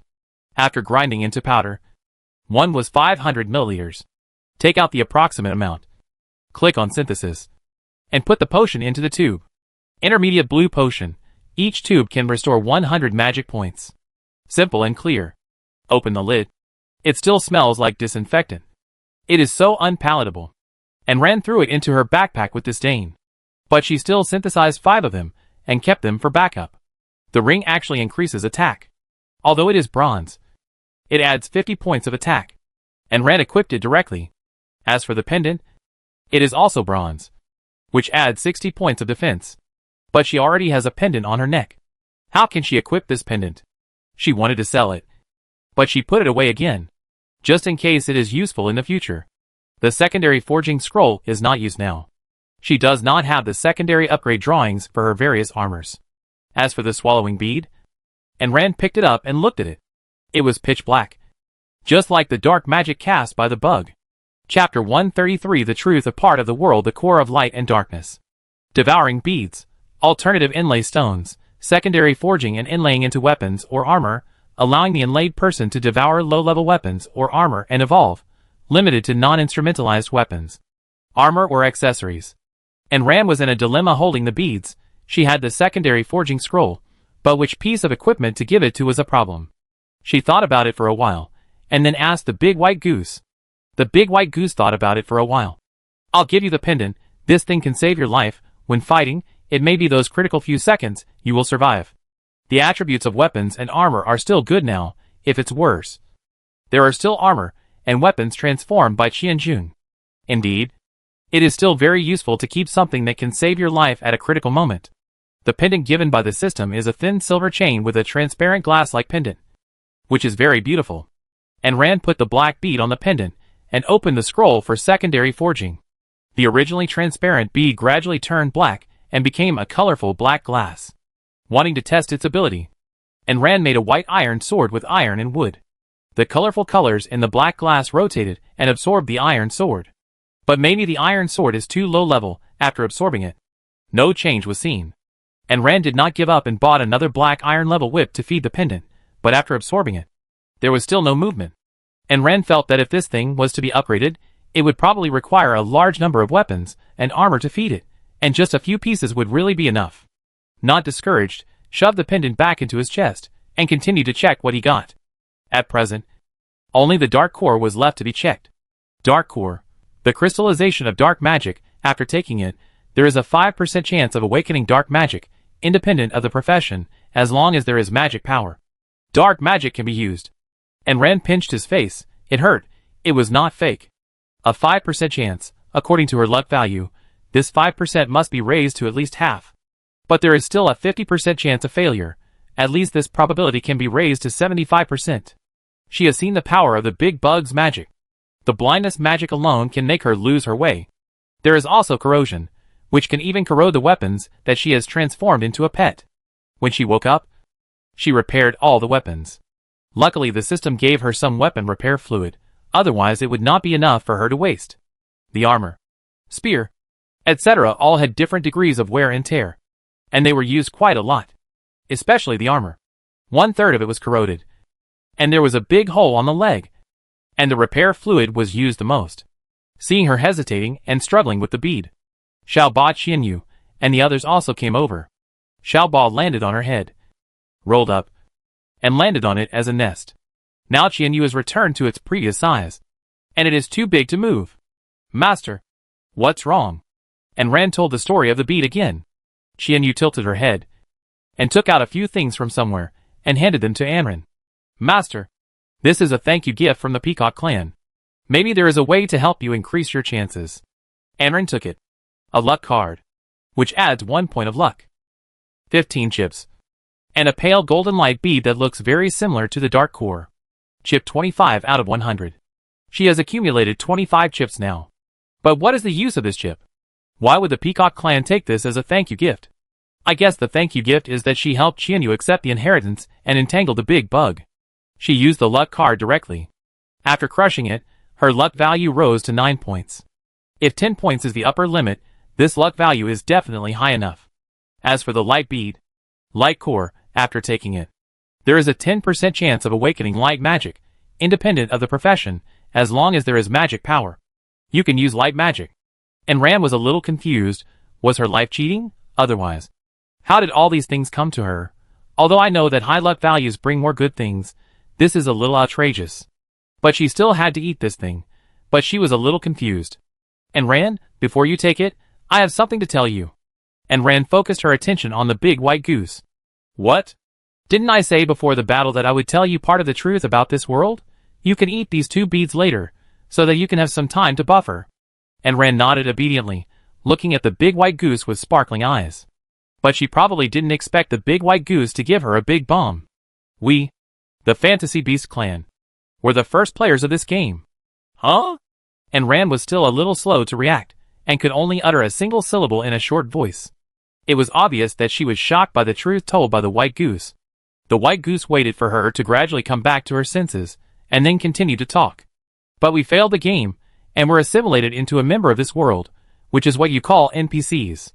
But we are not the same as the NPCs generated by the system. We have our own consciousness, and we are also very autonomous. This is why the white goose can recognize its master on its own, and why Qianyu has a racial heritage. Unlike Shia Ba and Shao Qi, they are transformed by the system. They don't need to follow the program set by the system. And they have more freedom. And Ran took a long time to digest it before accepting this fact. Then are there other races in this world? Are they also previous players? Some are. Some are monsters created by the system. For example, the Dark Crows in your previous job transfer task are NPCs converted by players. And Ran thought about it carefully. Being able to easily kill players. And being able to communicate smoothly. These are not what rigid NPCs can do. Then why didn't you finish the game and leave here? Because we failed the game. We didn't reach level 100. Then I will be left behind and become an NPC if I don't reach level 100. Not only will you become an NPC, you will lose your freedom, will be controlled by the system at will, and you will be fed to octopuses. The big white goose flapped its wings, not to scare her, but to tell the truth. And Ran covered her face in fear. Then I will work hard to reach level 100. I don't want to be left behind and become an NPC, nor do I want to be fed to octopuses. After a while, and Ran's mind turned.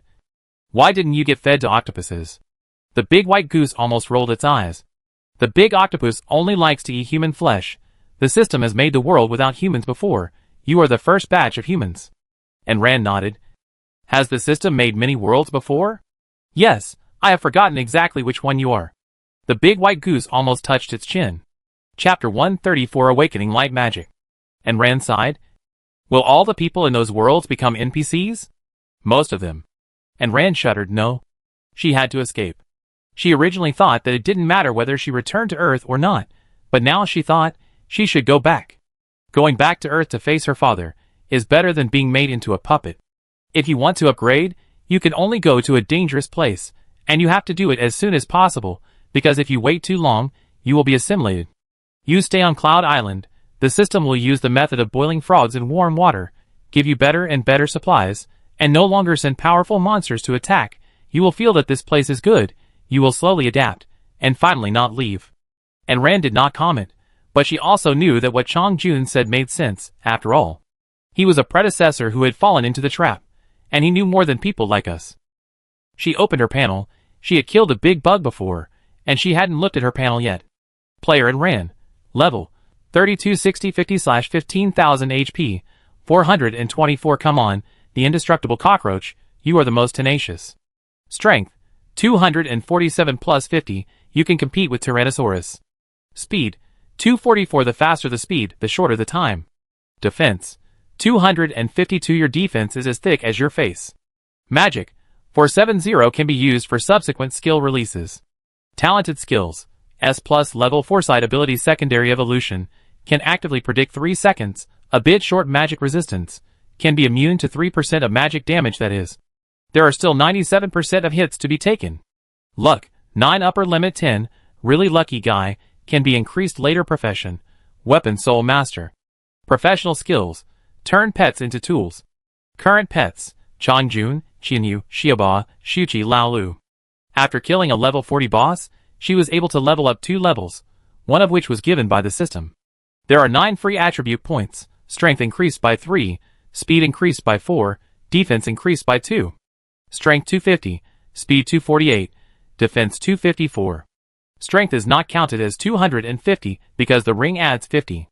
I opened the ranking list again. Sure enough, I am still the first in the level ranking list. After reading the panel and the ranking list, and Ran took the 2 beads in his hand. Master, light and darkness are incompatible. You should take them one by one. The light system is relatively mild. Let's start with the light system. I can still help you. Qianyu had not spoken before, but when he saw and Ran was about to fuse the beads, he came over. And Ran nodded. She had the same idea. To awaken magic, there was no need to prepare anything. And Ran swallowed it directly with water. At first, there was no reaction. It was just like eating a candy bean. About half an hour later, the bead began to work. Countless energies rushed through her, raising her body temperature and making her sweat. And Ran took off her cotton-padded jacket, walked out to get some fresh air, and felt the rushing energy gathering towards her lower abdomen. It seemed to be forming something little by little, but every time it was about to succeed, it would dissipate. It didn't hurt, but it was depressing. It couldn't gather, which made it weak. It looked like the gathered energy was going to dissipate. Once it dissipated, it would probably be a failure. At the critical moment, Qianyu was extremely powerful. The warm light golden light enveloped Ran, and the magic of light was continuously input into Ran's body. The energy that had just dispersed gathered towards the lower abdomen again with the help of this magic. This time, with the help of external force, it finally gathered together in one go. A pool of mist-like energy formed in the lower abdomen, and Ran tried to use magic. The magic carried by various parts of her body was released into her hands through the energy pool in her lower abdomen. Nothing special, just a ball of light.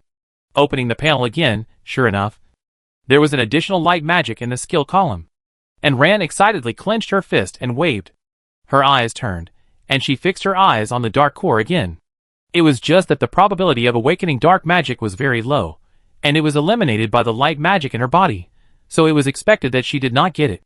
But Ran was very happy to get the light magic. This was a pleasant surprise. If it hadn't been awakened, it wouldn't have been there. And Ran hummed happily. Chong Jun and Qian, you looked at each other, with helplessness in their eyes. In fact, there are still too many things that they haven't told Ran, but they can't say it. It's not that they don't want to say it, but they are banned by the system. Never mind, the worst case scenario is to guide Ran to a specific place. The system is too confident, due to countless failures of countless players before. Even if the players want to resist, it doesn't care. It won't create extra danger for you. PNG, it's just that confident. It is certain that you cannot resist. Even if you reach the last step, you will fall before the last step. Just like Cha Jun and countless players before. And Ran experimented with his magic enough. And then he remembered to continue asking Chong Jun. You said you are the first batch of players. What is your current level? Level 99. And Ran blinked. Not too surprised. Since you didn't pass the level You naturally didn't reach level 100. Then Qianyu. Your Peacock clan is also the first batch of players. So why are you the only one left? Qianyu didn't hide it. And it received these memories in the inheritance. The black devouring insects we fought before, it was this thing that wiped out our clan. The Peacock clan has been fighting them since a long time ago. At that time, the number of insects was much greater than this. The stronger bosses have been killed, only these are left parasitizing the holy tree. And Ran suddenly realized, she knew she couldn't be that powerful. The insects that could wipe out the clan were easily killed by her. After all this time, she was actually here to clean up the mess and the minions. As for the overly powerful ones, they were all cleaned up by the Peacock clan before. Qianyu looked at this place with nostalgia. There was no trace of the Peacock clan's life here, even the aura was gradually disappearing. No matter how long it stayed, the other peacocks would not come back. The reason why it wanted to live here for a while was just to make up for its regret. After all, it had never seen its own people since it was a child and grew up alone. It knew that it was the Peacock clan that teleported it away before it was exterminated, just to preserve the last bit of blood. As for whether they could expect it to come back, it didn't know. Although it was a pity. It was fortunate that it had a master and other companions around it. They kept each other company. So it was not too lonely. Master, let's go home. And Ran was stunned. You're not going to stay here for a while? Qianyu shook his head. There's nothing here anymore. Besides, I've also accepted the inheritance. It's sad to stay in the empty clan land. Let's go home. Chapter 135 Going home, a lot of things on my mind. Because she was not in a hurry to return, and Ran did not continue to fly, but took a small boat, and slowly went back. She did not remember the way, so she gave the direction to Chongjun, and she curled up by the stove, and fiddled with the panel. The chat area was still lively. She had been away for a long time, and had not looked at their community chat area for a long time. Wang Xiaosong. The jellyfish in our community are finally almost cleared. I can at least see the sky behind the poisonous fog. Lu Zhenjun. I am stuck in jellyfish and poisonous fog every day, and I have to detoxify the Cloud Island and the house every day, which is really tiring. And Ran just came back to her senses now. Her Cloud Island and house have not been detoxified. Would they all be infected now? Lu Hao. Who said it was not? Our community has been solved, but looking at the world channel, it seems that it has not been solved yet. Chunlu. The source of jellyfish in our community must have been killed by someone, so there are fewer and fewer jellyfish, and those in other areas are probably still being produced. Apart from this guess, I can't think of any other reasons. The chat area was full of random discussions, and Ran looked through them for a while, and found that they were all still discussing jellyfish. There were no other monsters attacking except jellyfish. These jellyfish were of low level, and the things they gave were not bad, but they were slow to upgrade. Is this system really going to use the method of boiling a frog in warm water to slowly assimilate them? Chongjun, how long did it take you to reach level 99? It had said before that if it took too long, it would be slowly assimilated by this world, and according to their upgrade speed, it would take at least a few years to reach level 99. Chongjun seemed to be in a dilemma. How could he tell her that before entering the game? He had almost reached level 90. Seeing that Chongjun seemed to have something to hide, Eren patted him. Okay. I won't ask anymore. Don't worry about it. He was probably banned by the system again. Eren believed that as one of the first players, Chongjun must know a lot. And he didn't tell her everything last time. She also knew that he couldn't say much. Because when she asked him how to leave the game, Chongjun said to continue to upgrade. And he couldn't say a word. Opening her mouth, she couldn't make any sound. Even Qianyu was the same. As soon as she thought about it, she knew that the two were banned. There was no other way. So she had to choose not to continue asking and guess slowly. Xiaoqi and Shia Ba were lying on the shed to bask in the sun. Xiaoqi stretched out the vine to wrap Shia Ba to prevent it from being blown away by the wind. There was no other scenery in the sky. It was very boring. So Eren bought comics and novels in the trading area to pass the time. It took nearly half a month to come here. And she stayed in the Peacock clan for more than half a month. This back and forth was very time-consuming. Looking at the weather forecast on the panel, it's already December. This is something that came out after the system was upgraded. I don't know which world's calendar it is calculated according to. If it is based on the Earth's calendar, December is almost approaching the deep winter, so it's normal that the weather is cold. But they have been here for so long, and the weather has never been warm, so the months and seasons don't count at all. She even suspected that there were only 2 seasons in the system, the cold season and the hot season.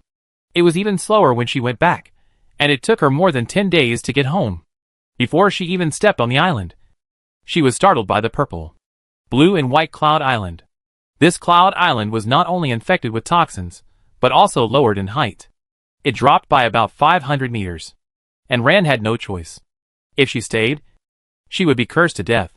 If she didn't stay, the cloud island would be poisoned and lowered again. What do you think she should do?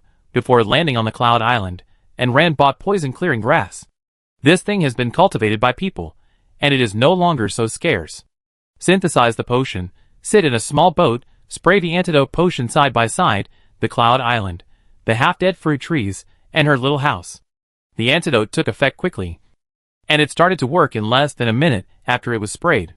The strange color of Yundao faded, and the fruit trees also returned to their normal colors. But the leaves of the trees had all fallen off. When I opened the door and entered the house was also infected by the blue toxin. The originally white house was now blue.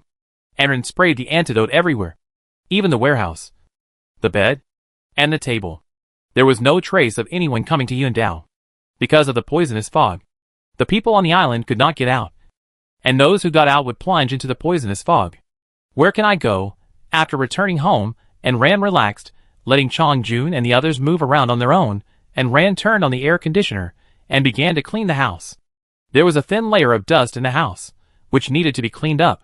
While cleaning, I was distracted, and Rand had asked the white goose how to leave the game. Although it was banned, it kept scratching the chips with its wings. The meaning was obvious. These chips were related to leaving the game. Combining the previous battles, it was not the scattered battles that obtained a large number of chips, but the dungeons. For example, the Battle of Job Transfer, and this time entering the Bright Peacock clan. The battles that obtained a large number of chips were all related to the Fantasy Beast clan. Then could she speculate whether the chip was in the hands of the Fantasy Beast clan or the monsters in the large dungeon? If she wanted to obtain the chip, would she have to enter the dungeon? Staying on the Cloud Island, although there would not be much danger, would not get more chips. But what is this chip? The key? The body of the system? Or would it become a portal after synthesis? Countless thoughts flashed through in Rand's mind. But she finally decided to collect the chips first. No matter what, you have to collect them all before you know the answer. But if this chip can really be separated from the system, or even has greater power, will the system stop her, or try to kill her, give her stronger monsters or more difficult dungeons, or make things difficult for her? All are very likely. She narrowly escaped death the last time she fought the big bug. If it happens a few more times, she really can't guarantee when she will be finished. So, should she continue to take risks, or wait for others to save her, and then let herself fail? She was thinking about all sorts of things. But she accidentally tripped on the table. Her toes were fine, but the table was broken. And Rand looked at the wooden debris on the ground helplessly. She picked up the broom and started to clean up. Don't be distracted when working. After buying a table from the trading area, and Rand cleaned it carefully this time. Suddenly, she had an idea and walked out. The Cursed Crow Clan peddler. Now that the curse is gone, is still a peddler. It took out a newspaper from its backpack and handed it to Rand. Beautiful lady, this is the latest world news today. Do you want to buy one? And Rand looked at it in confusion. What the hell? Chapter 136 World News Practice. He took it in his hand, a very thick volume, which introduced things happening all over the world in the game. Very interesting. How much is this? Just one white crystal is enough. White crystal is actually light crystal, which is not a rare thing. And Rand bought one, and the dark crow saluted, and flew away with his wings spread. And Rand took the newspaper into the house, and sat on the sofa. This thick newspaper indeed contained real-time information from all over the game. F105 area, a sky maze appeared above the Cloud Island, which contains countless supplies, but also countless dangers. The maze is about to open, and invitations will be issued at that time, inviting players to adventure. A330 area, some players have exploded the Lord token, and players who successfully join the territory can obtain territory protection, and can also obtain a bonus to the luck value in the territory. The most important thing is to open the residential area, commercial area, school, industrial area, etc., so that they can fight against the enemy together. And Rand frowned. If a social system like the Earth is really established here, and greater benefits can be obtained than on Earth, Will the players in the game still have the idea of leaving? C778 area. Ancient ruins were recently discovered, suspected to be pyramids, which contain countless treasures, will be opened at that time, and welcome all players to adventure. This is quite like the game setting. Congratulations to player Fong Dali for obtaining a mid-level dragon egg. Players should keep up the good work and will obtain more valuable materials. There is no such thing as something that can be obtained without hard work. And Rand read it carefully. It is quite interesting.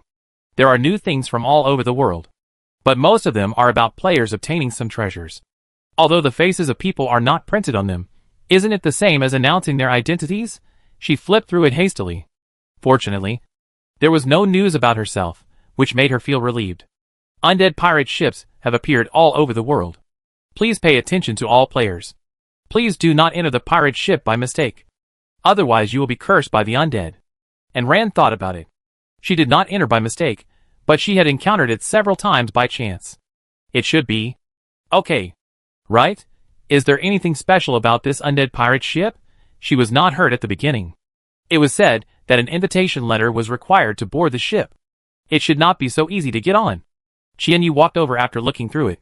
Master, I wanted to ask you before, why was you marked by someone? Even I can't clean it off. And Ram was stunned for a moment. What mark? She didn't know. Looking at her silly look, it was obvious that she didn't know at all. Qianyu raised her hand, and a beam of light shone on the back of her hand. On the back of her hand was a small black ship with a torn sail. Although it was small, it was recognizable. It was the appearance of the undead pirate ship. And Rand was dumbfounded. No. What was going on? When was she marked? How could she not know? The big white goose came over swayingly. I have seen this mark of yours before. But it did not cause any harm to you. So I did not care. And you must go? This is a hidden. She was banned again afterwards. And Rand was helpless. Well, it seems that I have to go to this strange ship. Chong Jun said that this is a hidden copy or something. Maybe there will be a chip. And Rand touched it casually. Survival guide showed. Invitation letter from the undead pirate ship. Sure enough. After reading this, and Rand turned around again and pulled the hair of the big white goose. Please remember to tell me if you have anything in the future. I am the person involved, and I have the right to know.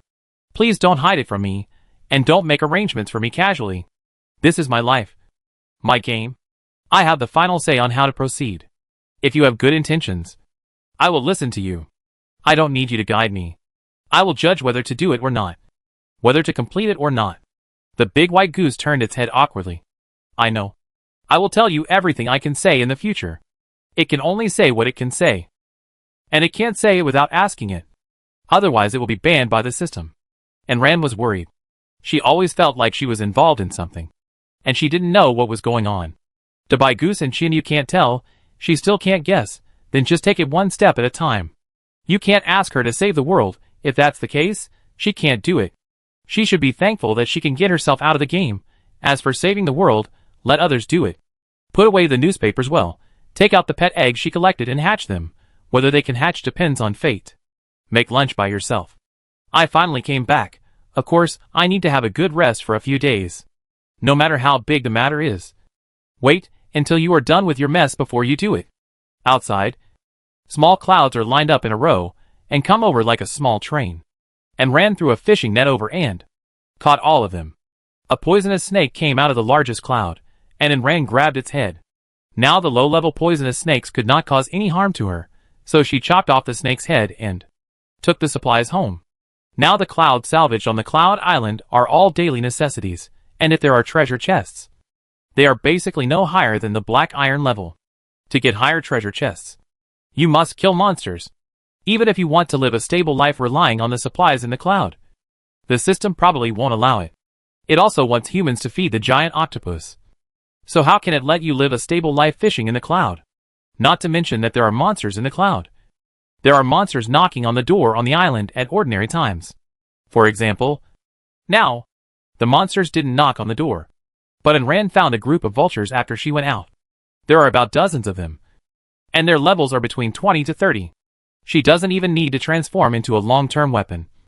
Nor does she need to use weapons. And Ran thinks this thing is good for practicing light magic. Flying too high, it's not suitable to use weapons. Right? Xianyu was acting as a little teacher next to her. And Ran gathered a little light on her fingertips, aimed at the vulture above, and fired. A beam of light pierced through the sky, was fired out, and then, it went off target. The vulture was so big, it couldn't hit the head, but at least hit the body and wings. She could even outline it, so she was a talent. And Ran was not discouraged, she kept working hard. Countless rays were emitted from her hands. Like countless disco balls in the sky, the rays were in a mess. Those who didn't know would think someone was dancing in the sky. The group of rays was more lethal than the single one. At least she killed 4 or 5 of them, although she wasted most of her magic power. But it's not her fault.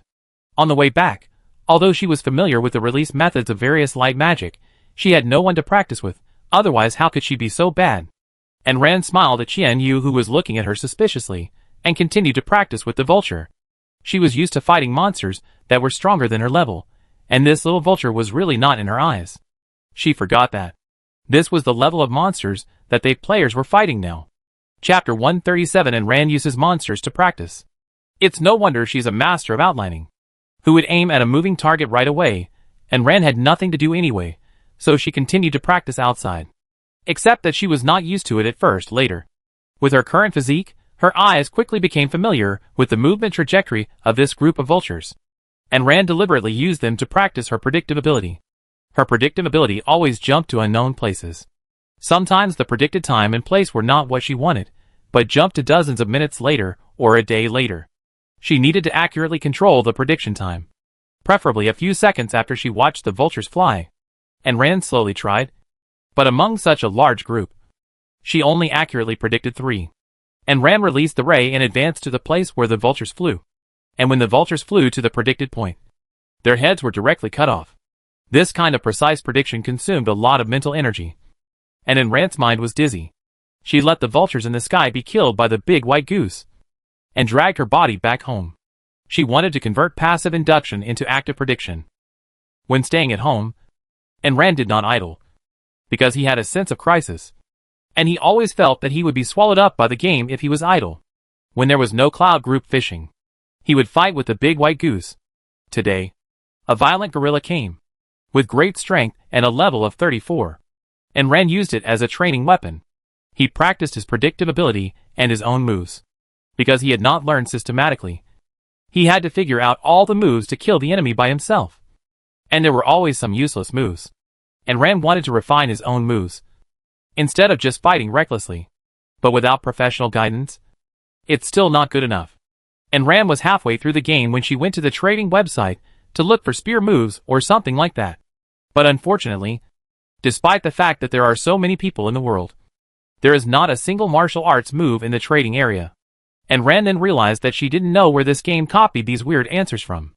Magic, weapons, armor, and pets are half Chinese and half Western. Not to mention the martial arts moves unique to their country. It seems that this game system is not omnipotent.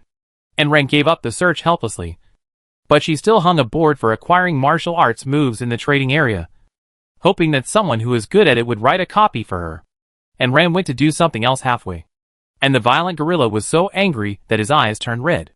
He hammered his chest with both hands, and the attributes of all parts of his body doubled again, which was similar to Ran's violent skill. When Ran looked at its attributes again, the survival illustration had changed. Violent gorilla, level 34. Attack 644. Speed 380. Defense 650. Health 758/1050. Because of the furious state, attack and defense doubled, and the other attributes remained unchanged. And Ran touched her chin, and she would beat up the stronger black devouring insect king. So why would she be afraid of a gorilla like you? The gorilla clenched his fist, and with a sharp shriek, hit Ran's temple directly. And Ran stepped aside, and the spear transformed by Chong Jung hit his fist hard with the handle. And Ran's current strength, plus the attack of the big white goose, smashed the gorilla's fist to pieces. The gorilla quickly retreated, and raised his other fist fearlessly. And Ran focused his mind on the fist that was gradually enlarging in front of him, and his mind was in a mess. Finally, the fist stopped when it hit his chest. She is not very proficient in active prediction and control yet, and it is considered a relatively high chance to succeed once out of 3 times. And Ran's prediction only lasted for a moment, when she predicted that its fist was aimed at her chest. and Ran had subconsciously dodged it. Her rage has a time limit, and it is estimated that the gorilla's rampage also has a time limit, and Ran did not intend to fight it head-on. Anyway, the gorilla could not hurt her, so Ran kept using it to practice prediction and perfect her moves. She believed that she might not be able to refine it to a certain level by thinking about it bit by bit, but it was better than fighting recklessly. When it attacked, Ran hid, dodging left and right, just not confronting it head-on, which made the gorilla very angry. But he couldn't catch Ran. Ran held a weapon, and when he saw it was depressed, he poked it, teasing it. Then it was provoked to be furious, and it flapped its wings and flew away, shooting left and right, and killed a monster of a high level. Although Ran suspected that the gorilla was not killed by the attack, but by anger. After collecting the supplies, Ran opened the panel to check his own values. She had not encountered any danger on her way back, although the insect meat given by the big bug weighed 10 kilograms. Not all of it had attribute enhancement. She had eaten too much insect meat recently, and she was really fed up. No matter how delicious it was, she could not bear to eat it every day. The ones without attribute enhancement were put on the trading area, and the rest were eaten on the way back. The gorilla only gave 1,700 experience points, and it was difficult to level up. She looked at her own stats. Player Ran, level 327750/15,000 HP, 435. Come on. You are the most tenacious. The indestructible cockroach. Strength, 295 plus 50. You can compete with the Tyrannosaurus. Speed, 293. The faster the speed, the shorter the time. Defense, 294. Your defense is as thick as your face. Magic power, 490. Can be used for subsequent skill releases. Ran's mouth curled up a satisfied smile. I have to say, with this attribute now, she has more or less confidence. At least she will not be abused too badly by monsters when she goes to dungeons in the future. But when I think of the exaggerated value of the big bug, I suddenly feel that my value seems to be nothing. I am depressed. After turning off the panel, Ran went to see the supplies given by the gorilla. 500 gene of gorilla meat, 1 fur, 1 pair of combat boots, 2 gloves, 1 strength bead, 2 earth crystals, 1 gorilla skeleton, 2 island clouds. Ran took a closer look. It was really an island cloud. It has been a long time since she got the island cloud from ordinary monsters. Gorilla meat is meat, edible, with no other uses.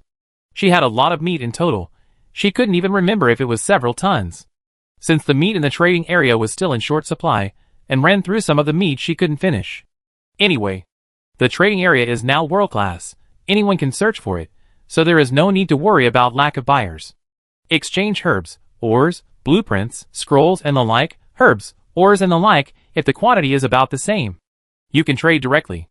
Blueprints, scrolls, and the like require a large amount of meat, and Ran's consent is required. Boots and gloves are both black iron grade, and Ran fed them the pendant on her neck.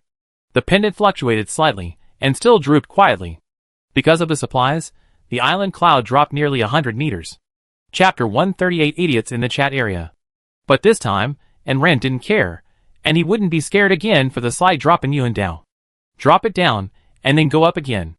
As for the power bead, the bead is as its name suggests, it adds strength. Power bead gathers part of the power of the violent gorilla, and after taking it, it permanently increases strength attack power by 60 points. Note, people with poor physical fitness, after taking it, will not be able to withstand the surge in power, and will explode and die. Ran pulled the corner of his mouth. The added attributes of insects are more powerful than this, and they still explode and die. This bead is like a soap water baby. Take a bite, and it's like eating a bite of jelly. Although the taste is really not very good, it's worth it. Open the panel again. Sure enough, only the strength has become 375. Rustle. Ran suddenly heard a very familiar sound in the room, and remembered the insects she faced in the peacock tribe. Open the door and take a look. Sure enough, it's really those things. Has it spread here? The number is not too large, just about 100.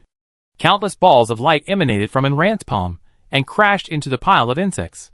The light quickly melted away the group of insects, and in an instant, there were no insects left.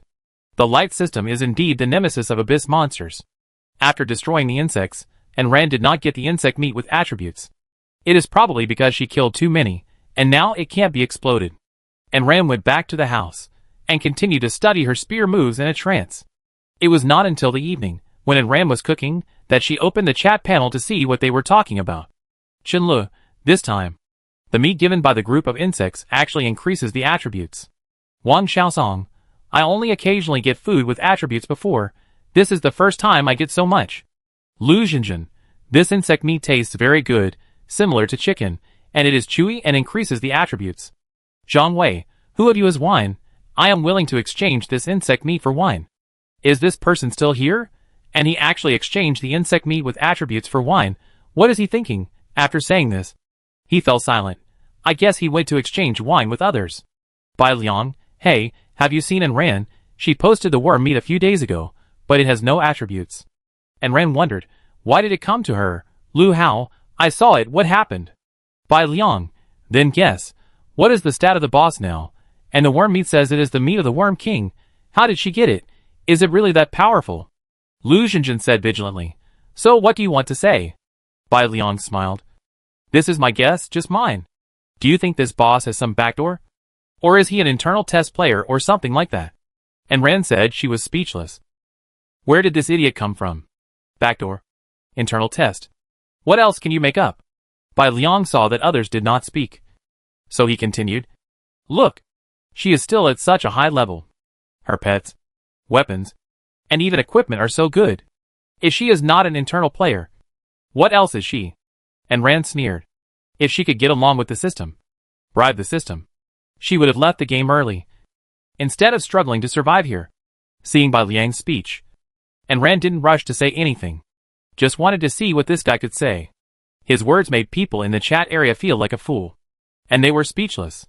Bai Liang continued to talk. If she wasn't a beta player or had a backdoor, she wouldn't be so powerful. Her level is 4 or 5 levels lower than ours. And the things she uses are the best. Lu Jinjin retorted. Is it possible that she is really powerful? She had seen Ran with her own eyes. And Ran's equipment was already very good at that time. This Bai Liang was still talking non-stop in the chat area, trying to brainwash everyone. But everyone didn't want to listen to his stupid comments anymore, and quickly pushed him up. He was alone. How could he possibly beat so many people's comments? And Ran didn't understand why this person made such stupid comments. He just led everyone astray. What good would it do him? When Bai Liang saw that his comments were pushed up in the chat area, he angrily hit Yun Dao. He rolled his eyes and looked at the world channel. But each person in the world channel can only speak a few words a day, not enough for him to brainwash. And it goes up too quickly, so it's not very useful. Bai Liang looked through the ranking list without giving up, drooling over Ran's things. Clicking on Ran's avatar, although there is no photo, but the gender is clearly written next to it, female, in big characters. Bai Liang was so angry that his face was twisted. So many good things, but in the hands of a woman, and a woman took the first place on the list. The men in their game are really incompetent, each of them is a loser. These things should be in their hands. They can play the greatest role in their hands, not in the hands of a woman, who could only warm the bed and give birth to children. Men are the backbone of the world. Women are only responsible for giving birth to children in the backyard, serving men well, being a free prostitute, and you still come out to be the number one. Why? The tradition of the country for thousands of years, men are superior to women. Women should get married, give birth to children at home, and serve the whole family well. If you are given money, you spend it. If you don't have money, just hold it. I've spoiled you. You still have the nerve to ask for a dowry. What else can women do besides giving birth to children? You don't create as much wealth as men. And you are not as healthy as men. You deserve to be eliminated from the workplace. You don't follow the tradition of thousands of years. You are so shameless. Bai Liang twisted his face. All kinds of thoughts that looked down on women occupied his mind. This is not because some monster in the game possessed him. It's his long-standing deep-rooted thought that women should be accessories, and should not have their own thoughts. But Ran, a woman, took the first place on the list, and was listed on many other lists, which made her jealous and twisted mind explode completely. The game magnified the evil and negative emotions in people's hearts. Instead of bringing negative emotions to people, it was okay on Earth, and there were laws to suppress it. But now there is no legal restraint. So don't gamble on the pitiful kindness in people's hearts. And Ran always felt that Bai Liang was not a good person.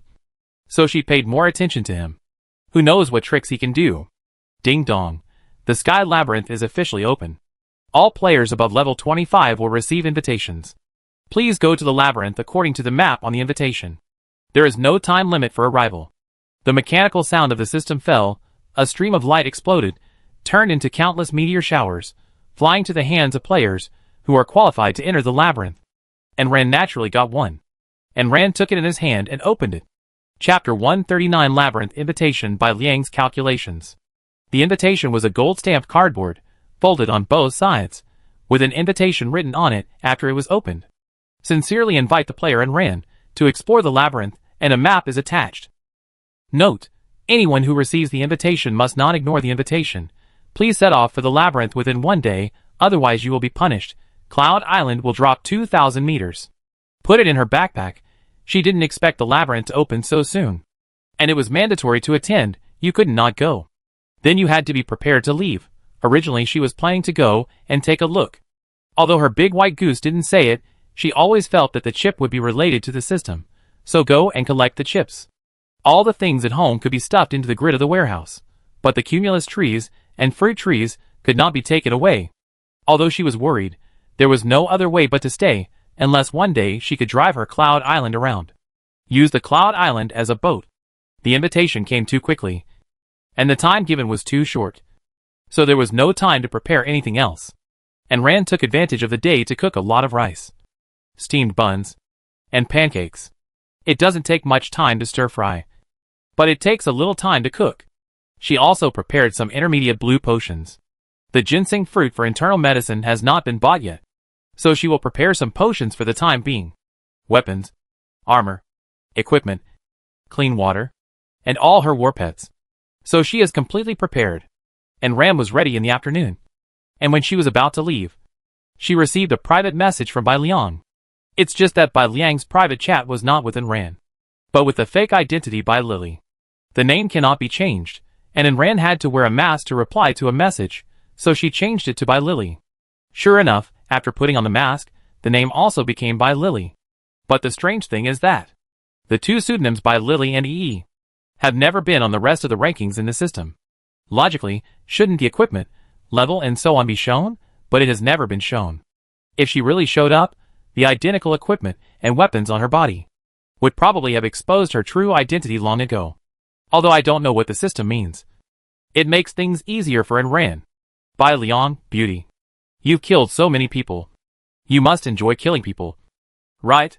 And Ran, who turned into Bai Lily, frowned, feeling uncomfortable in her heart. Can you speak? If you can't, can you just shut up? She loves killing people? How could she not know that if she really loves killing people, she would kill this guy first?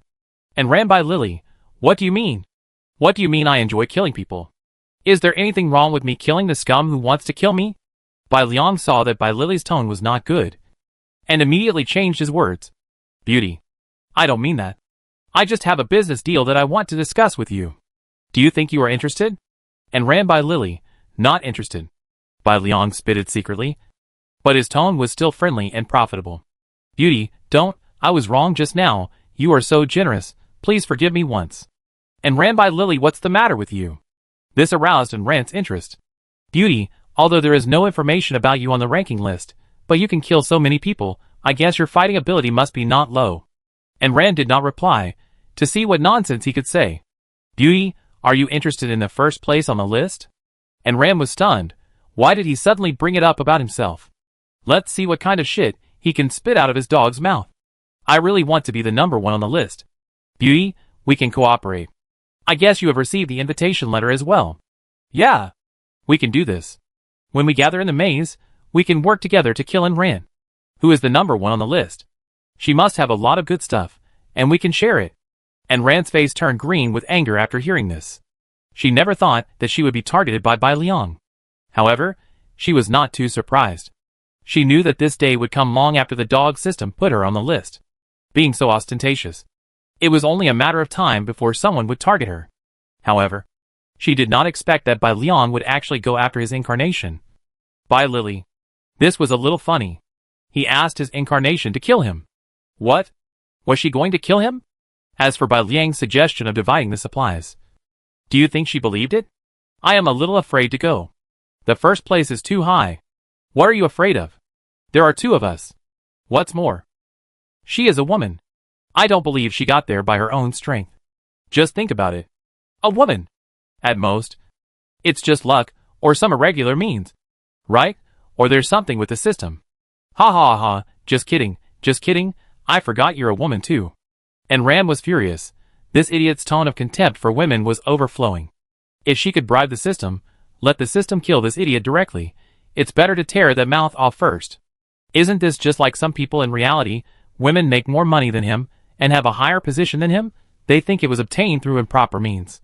Either she slept with her boss, or worked as a streetwalker. This by Leon was exactly the same as this group of people, just as disgusting. And Ram wanted to kill him right now, but she didn't know where he was exactly. She suppressed her anger, pretended that Lily agreed to him first, and when she got to the place, she would use the detection eye to find him, and give him a good beating. Beat him half to death, and then kill him? They had set their sights on her. What was the point of keeping him? For the new year? It disgusted her to death. Leon continued to argue with Enran, and talked about the division of interests, the division of materials, and so on. Enran suppressed her anger and pretended to be nice to him, before she closed the private chat, and took a few deep breaths to suppress her anger. Although Leon did not say anything bad. His tone showed that he was superior to others.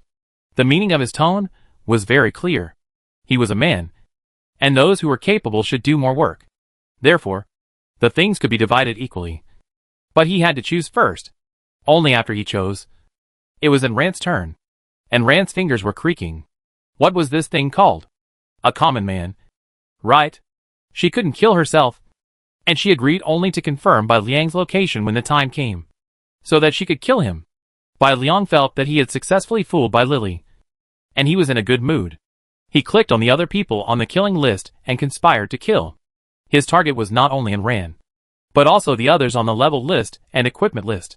If he killed this group of people, wouldn't all their supplies be in his hands? But he couldn't kill them himself. So of course, he had to recruit more people. It would be best to form a player hunting team. Specifically hunting players. Players are much easier to kill than monsters. And they have more supplies. If they were all killed, wouldn't they be rich? Leon was eager to do it, and tried his best to form a hunting team of his own. Chapter 140 set off, and hurry on the road. After dealing with Leon, Enran got everything ready and prepared to set off. Didn't the system say that we could set off within 1 day? It took too long to deal with the 250. As usual, a piece of Cloud Island was cut off, and used as a resting place at night. Enran released the boat and got on it. Letting the big white goose help to look at the direction, Enran took out the invitation letter, and looked at the map. The map floated in the air. In order to prevent everyone from losing their way, a red arrow clearly marked the direction. The starting point is where she is now. Just follow the shears and move forward. Looking at the distance, this journey will not be short. Anyway, the system did not tell us when to arrive. It only said to set off within 1 day, whatever. Enran travels during the day and rests at night, not busy at all. Recently, the jellyfish have been basically cleared, so travel will no longer be hindered. And there is no poisonous fog. The few jellyfish that come occasionally, she does not need to take action at all. Living in the game until now, on the contrary. I have spent less time on Cloud Island. It was a long time ago, when I first built Cloud Island by fishing for materials with a dredging net. She basically has everything now. And she doesn't need to stay on the island Cloud to get supplies. She also has convenient means of transportation. And can go further, and see more than others. She has several great helpers around her. Which means that she can't stay at home and live a stable life. Not to mention that she wants to see everywhere. Even the system doesn't want you to live a stable life. And Ran looked through the chat area and found that many people had received invitations and were ready to go. After all, after so long, most people have reached level 25.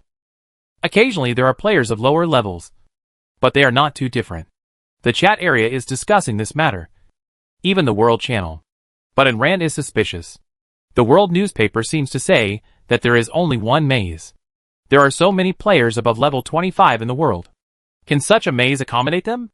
At least half of the population must reach level 25. How many hundreds of millions of people can a maze accommodate? But this is not a problem for Enran to worry about. She continued to travel leisurely. Until 3 days later, she encountered a roadblock. A large cloud island was suspended in the air. There were many people on it, but they all looked fierce. There was a row of archers in front, pointing their arrows at Enran's boat. The people in front. Get out of the boat, or I'll shoot through your boat. Enran looked up from the comics, knowing that they were being robbed. Come out quickly, hand over all your stuff, or don't blame us for killing you. Heh, it sounded like they wouldn't kill anyone if they handed it over. Who were they trying to fool? But it just happened to help her out. As a result, before she could leave, she was stopped by Cha Jun and the others, who were also bored. You continue to read your comics. And leave them to us. Seeing Shia Ba eager to try, Enran reluctantly accepted her fate. Go ahead. Have fun. Shia Ba waved his hand and directly transformed Cha Jun and the others into a group of chickens. Then walked onto the deck in a swagger and looked at each other from a distance. The other party saw the cabin door open and thought that the owner of the ship had come out. But he didn't expect that a few chickens came out. Actually, they are not small. Each one is more than 1 meter tall. They are probably the other party's pets. What can a group of chickens do? Crow or lay eggs?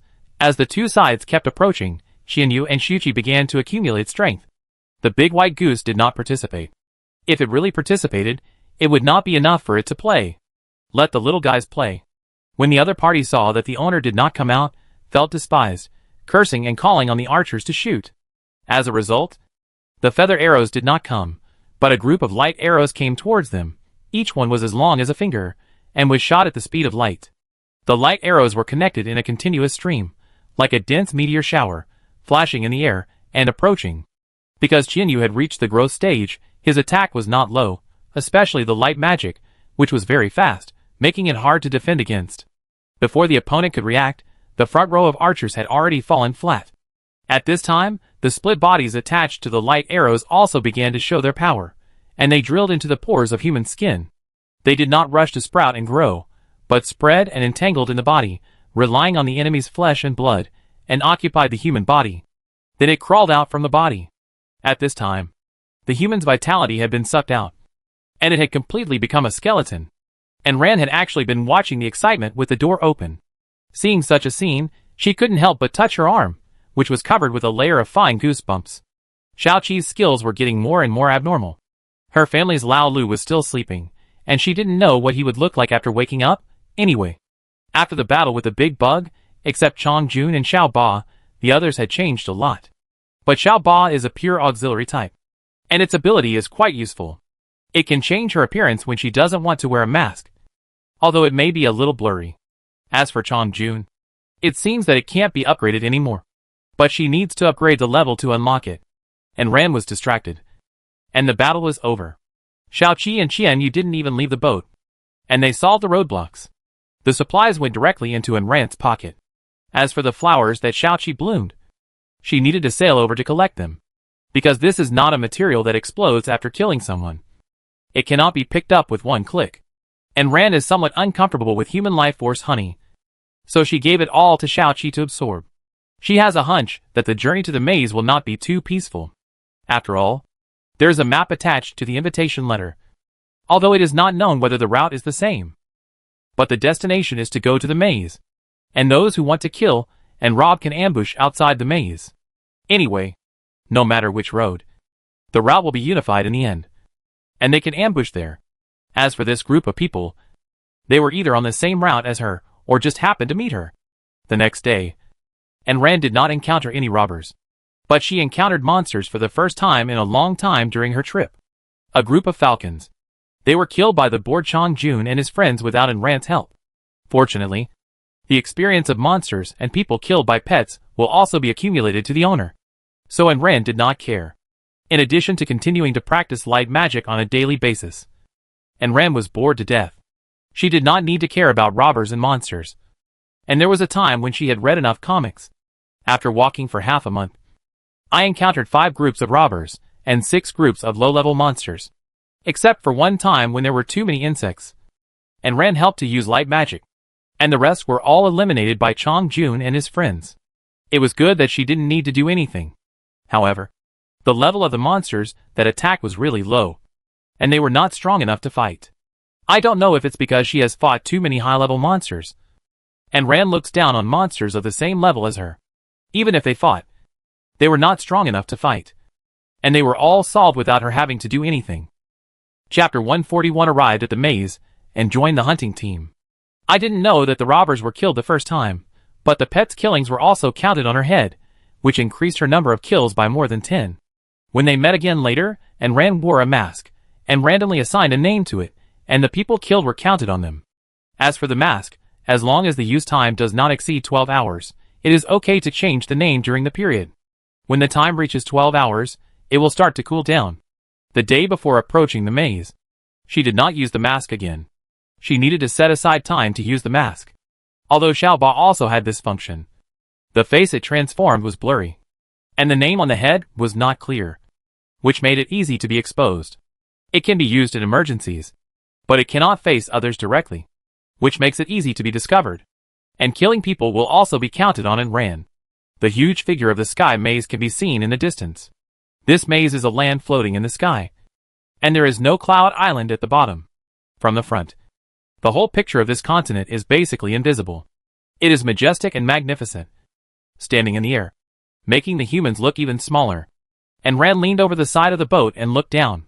He could not see the bottom. This continent seemed to extend all the way into the abyss, connecting with the abyss. The private chat sounded a little abrupt, like a screaming chicken in his mind, ringing non-stop. And Ran opened it, and it was Bai Liang. Bai Liang, beauty. Where are you? We are at the 227th entrance in the west. Wait a minute, and I will take a photo of you. And Ran stopped the boat temporarily, and did not move forward. Bai Liang narcissistically took photos of himself, and several members of the hunting team around him, and sent them privately, as well as the scenery around them. It would be convenient for her to find someone. And Ran did not reply for the time being, but opened the invitation letter, and saw that the straight red line on the invitation letter split into countless red thin lines. The thin lines marked the directions of east, west, south, and north, and then the number of entrances. It seems that this maze has more than one entrance. Seeing that they were getting closer and closer to the maze, and Ran replaced the boat with a bamboo raft obtained from the robbers, with a pair of huge wings. She changed her armor, and replaced her spear with a black iron-level sword. Cha Jun and the others returned to the pet space temporarily. There was a small hut on the bamboo raft, with a bed and a stove inside, and a separate toilet. Her weapons and equipment were too eye-catching. Since she went there as Bai Lily, she couldn't use her original equipment.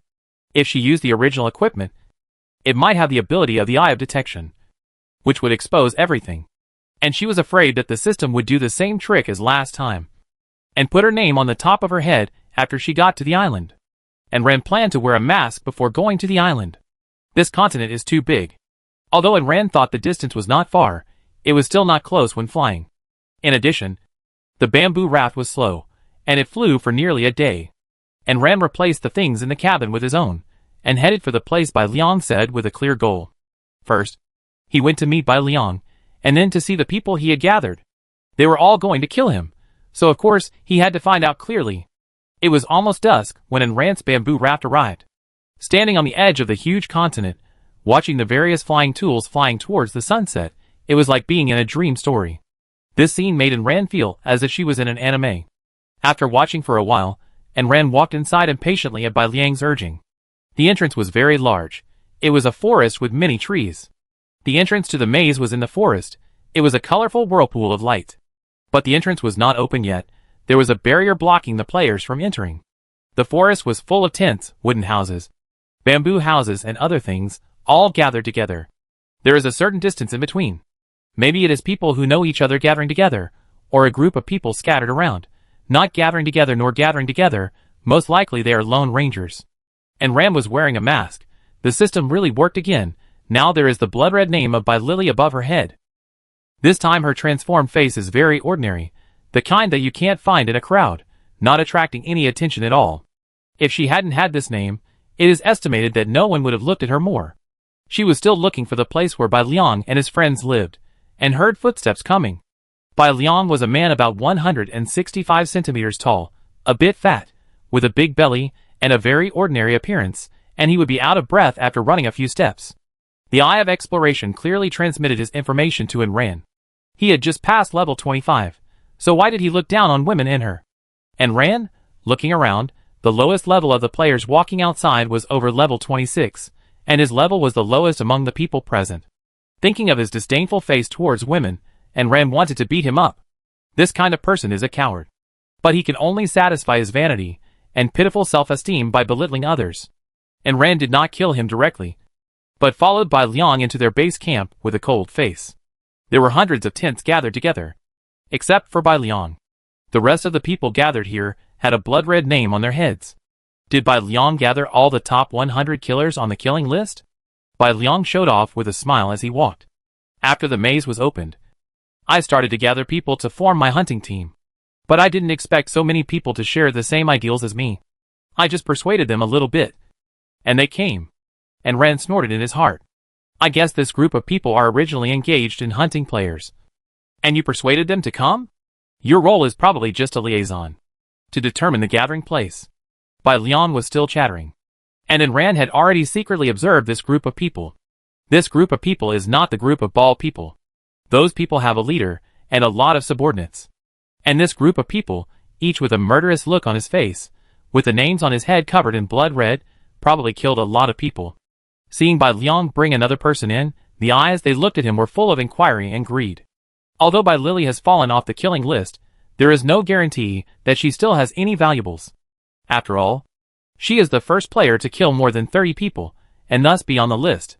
If you kill someone, all the supplies will explode, so you can know what this person has, and Ran obviously noticed their malicious eyes.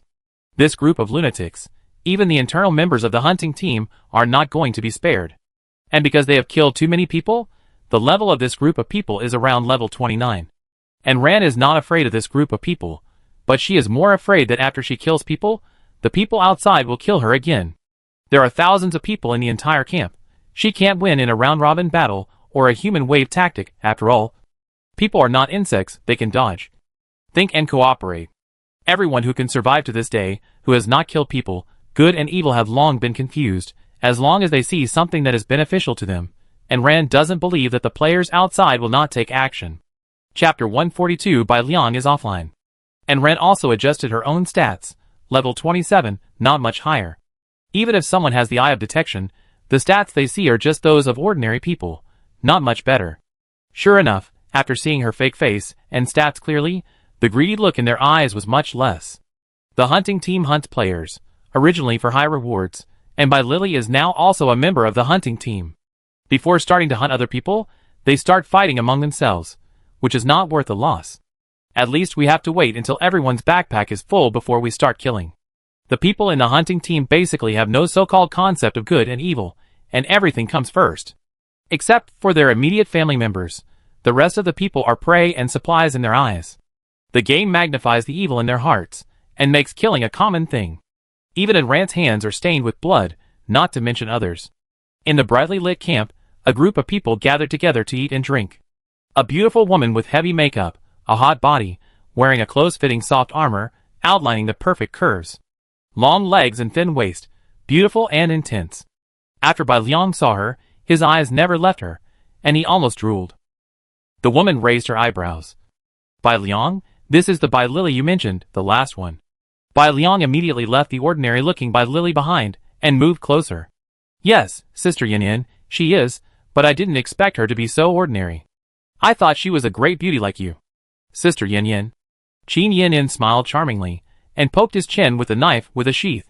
You are the only one who talks sweetly. Sister Yin Yin, I am telling the truth. You can say that she is ugly even if she is ordinary. She had such a great reputation before. I guess she must have had some bad luck. Bai Liang was still chattering, but suddenly he fell down, holding his neck, with disbelief in his eyes, looking at Qin Yin Yin with a puzzled face. The blood on his neck was gushing out like a fountain, and Qin Yin Yin had just put away the knife. Qin Yin Yin squatted down, patted his face, and smiled as beautiful as a flower. You keep saying that women are inferior to men. Women are lowly. Women should serve men. The Qin dynasty has fallen. And you are still so stupid. You still think women should kneel. Since you look down on women so much, then let you kneel first. You will feel happy to die at the hands of the woman you look down on. And be sent to hell by a woman. Bah! You deserve it. You bastard. Bai Liang's pupils gradually expanded. And he gradually lost his vitality. And Ran was so regretful. She was a step slower. And this idiot was killed. It's a pity that he didn't die in her hands. But it's true. Judging from the tone of his speech. It's okay if he doesn't see her. But once he sees her, which woman won't kill him? He tramples women under his feet. And makes them work like slaves for him. Who is so stupid? Although he didn't say anything about women, he seems to have gotten used to it on Earth. He subconsciously belittles women when he speaks. He has tried his best to restrain himself. But he still habitually uses words that belittle women in his choice of words. Moreover, the group of people he contacted all killed people without hesitation. In their hands, human lives were no better than a blade of grass. The system removed his body. Qin Yanyan came to and ran enthusiastically, and reached out to put her hand on her shoulder.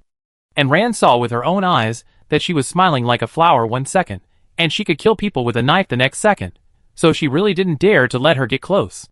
And Ran silently moved away, and Qin Yanyan's hand stopped awkwardly in the air. The big bald head, and the thin pretty boy who had been watching the fun, and the gentle man with glasses, all laughed loudly. Poisonous scorpion, don't go up to recruit girls when you see them, you just scared them.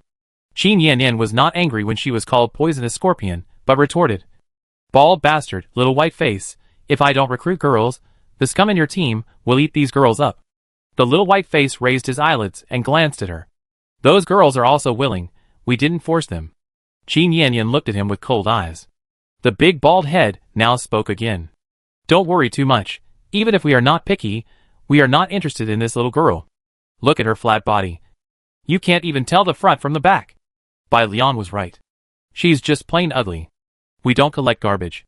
So who would be interested in her? Qin Yanyan snorted coldly. You can show off as much as you want. And look down on women as much as you want. Be careful that one day you will fall into the hands of a woman and die without knowing how you died. Seeing that the atmosphere was tense, the man with glasses came over to smooth things over. You are all in the same team. So why are you arguing? Let's not have conflicts among ourselves. Otherwise, how can we cooperate in the future? Several people snorted coldly, and let the matter pass. But Ran was also recruited into the team by Qin Yanyan. Seeing their conversation, Ran didn't dare to join their team. It was dinner time, and a group of people came out. Qin Yanyan had more than 30 girls, and the other 3 also had more than 30 girls each. Did they calculate the number? A group of people guarded several fires, and ate by themselves. They came early, and hunted a wild boar early, and were grilling it now. And Ran tried not to attract their attention, and cut the meat, and grilled it by herself. But it's still easy to be targeted by everyone. The man with glasses also took this opportunity to ask Ran some random questions. Bai Lily, you were the number 1 on the killing list before.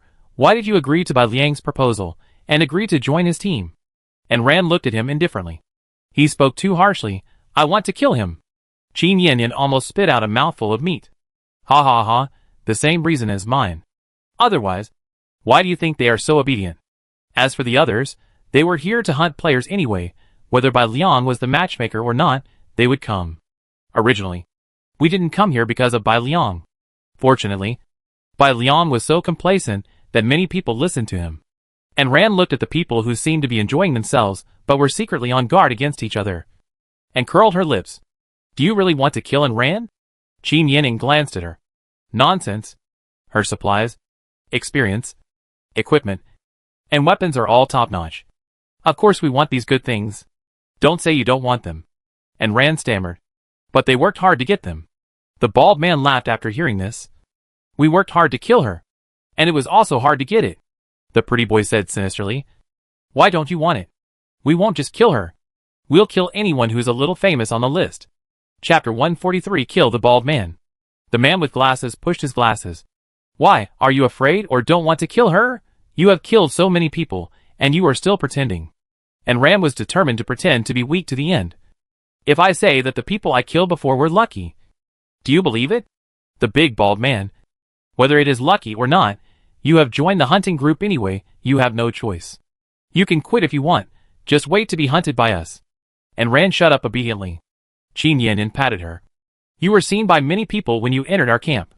The players now know that you are a member of the hunting group.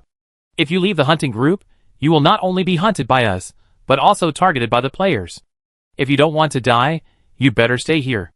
And Ran originally wanted to leave the hunting team in advance. She couldn't really hunt players. Although she killed people, she still had her own bottom line. She wanted to stay away from them, and then find a way to kill these hunters, but they wouldn't let her leave. She couldn't poison them like she did with the bald guy. This group of people were very cautious. They cooked all their own food and didn't touch anything in other people's hands. And Ran had no idea how to poison them. A group of people ate, drank and made a fuss until midnight, before they all dispersed. And Ran got a thicker tent to live in. At least not much better than the others. The thickened tent was filled with cotton, and in Ran glued a layer of fluffy felt on the inside. Lighting the stove and covering it a little thicker was not a problem. You couldn't see inside the thickened tent from the outside, and no one knew what Ran was doing inside. And Ran summoned Shia Ba out, and directly transformed it. The beautiful green earrings quietly split into countless tiny fragments, which drilled into the tent with the wind. It silently penetrated their skin through their pores and lay in ambush. And Ran did not claim to be a good person. If this group of people had not set their sights on her, she might not care. A few people seemed to have noticed something, but they still could not escape the fate of being parasitized. Before the hunting team started fighting among themselves, the atmosphere was quite harmonious. The bald man was swearing in the morning. Damn. This damn and Ran is not afraid. She hasn't shown her face until now. Qin Yanyan sneered. How do you know she didn't take another entrance? The bald man was choked by her. Poisonous scorpion. Whose side are you on? I don't stand on either side. I stand on my own side. The boring quarrel in the early morning ended with the two people snorting at each other. And Ran's mask didn't last 12 hours last night. There are still 5 hours left before it enters the cooldown period. Today she must leave the team or stay in the camp. But obviously, she can't do the latter. After breakfast, this group of people clamored to kill players and steal supplies.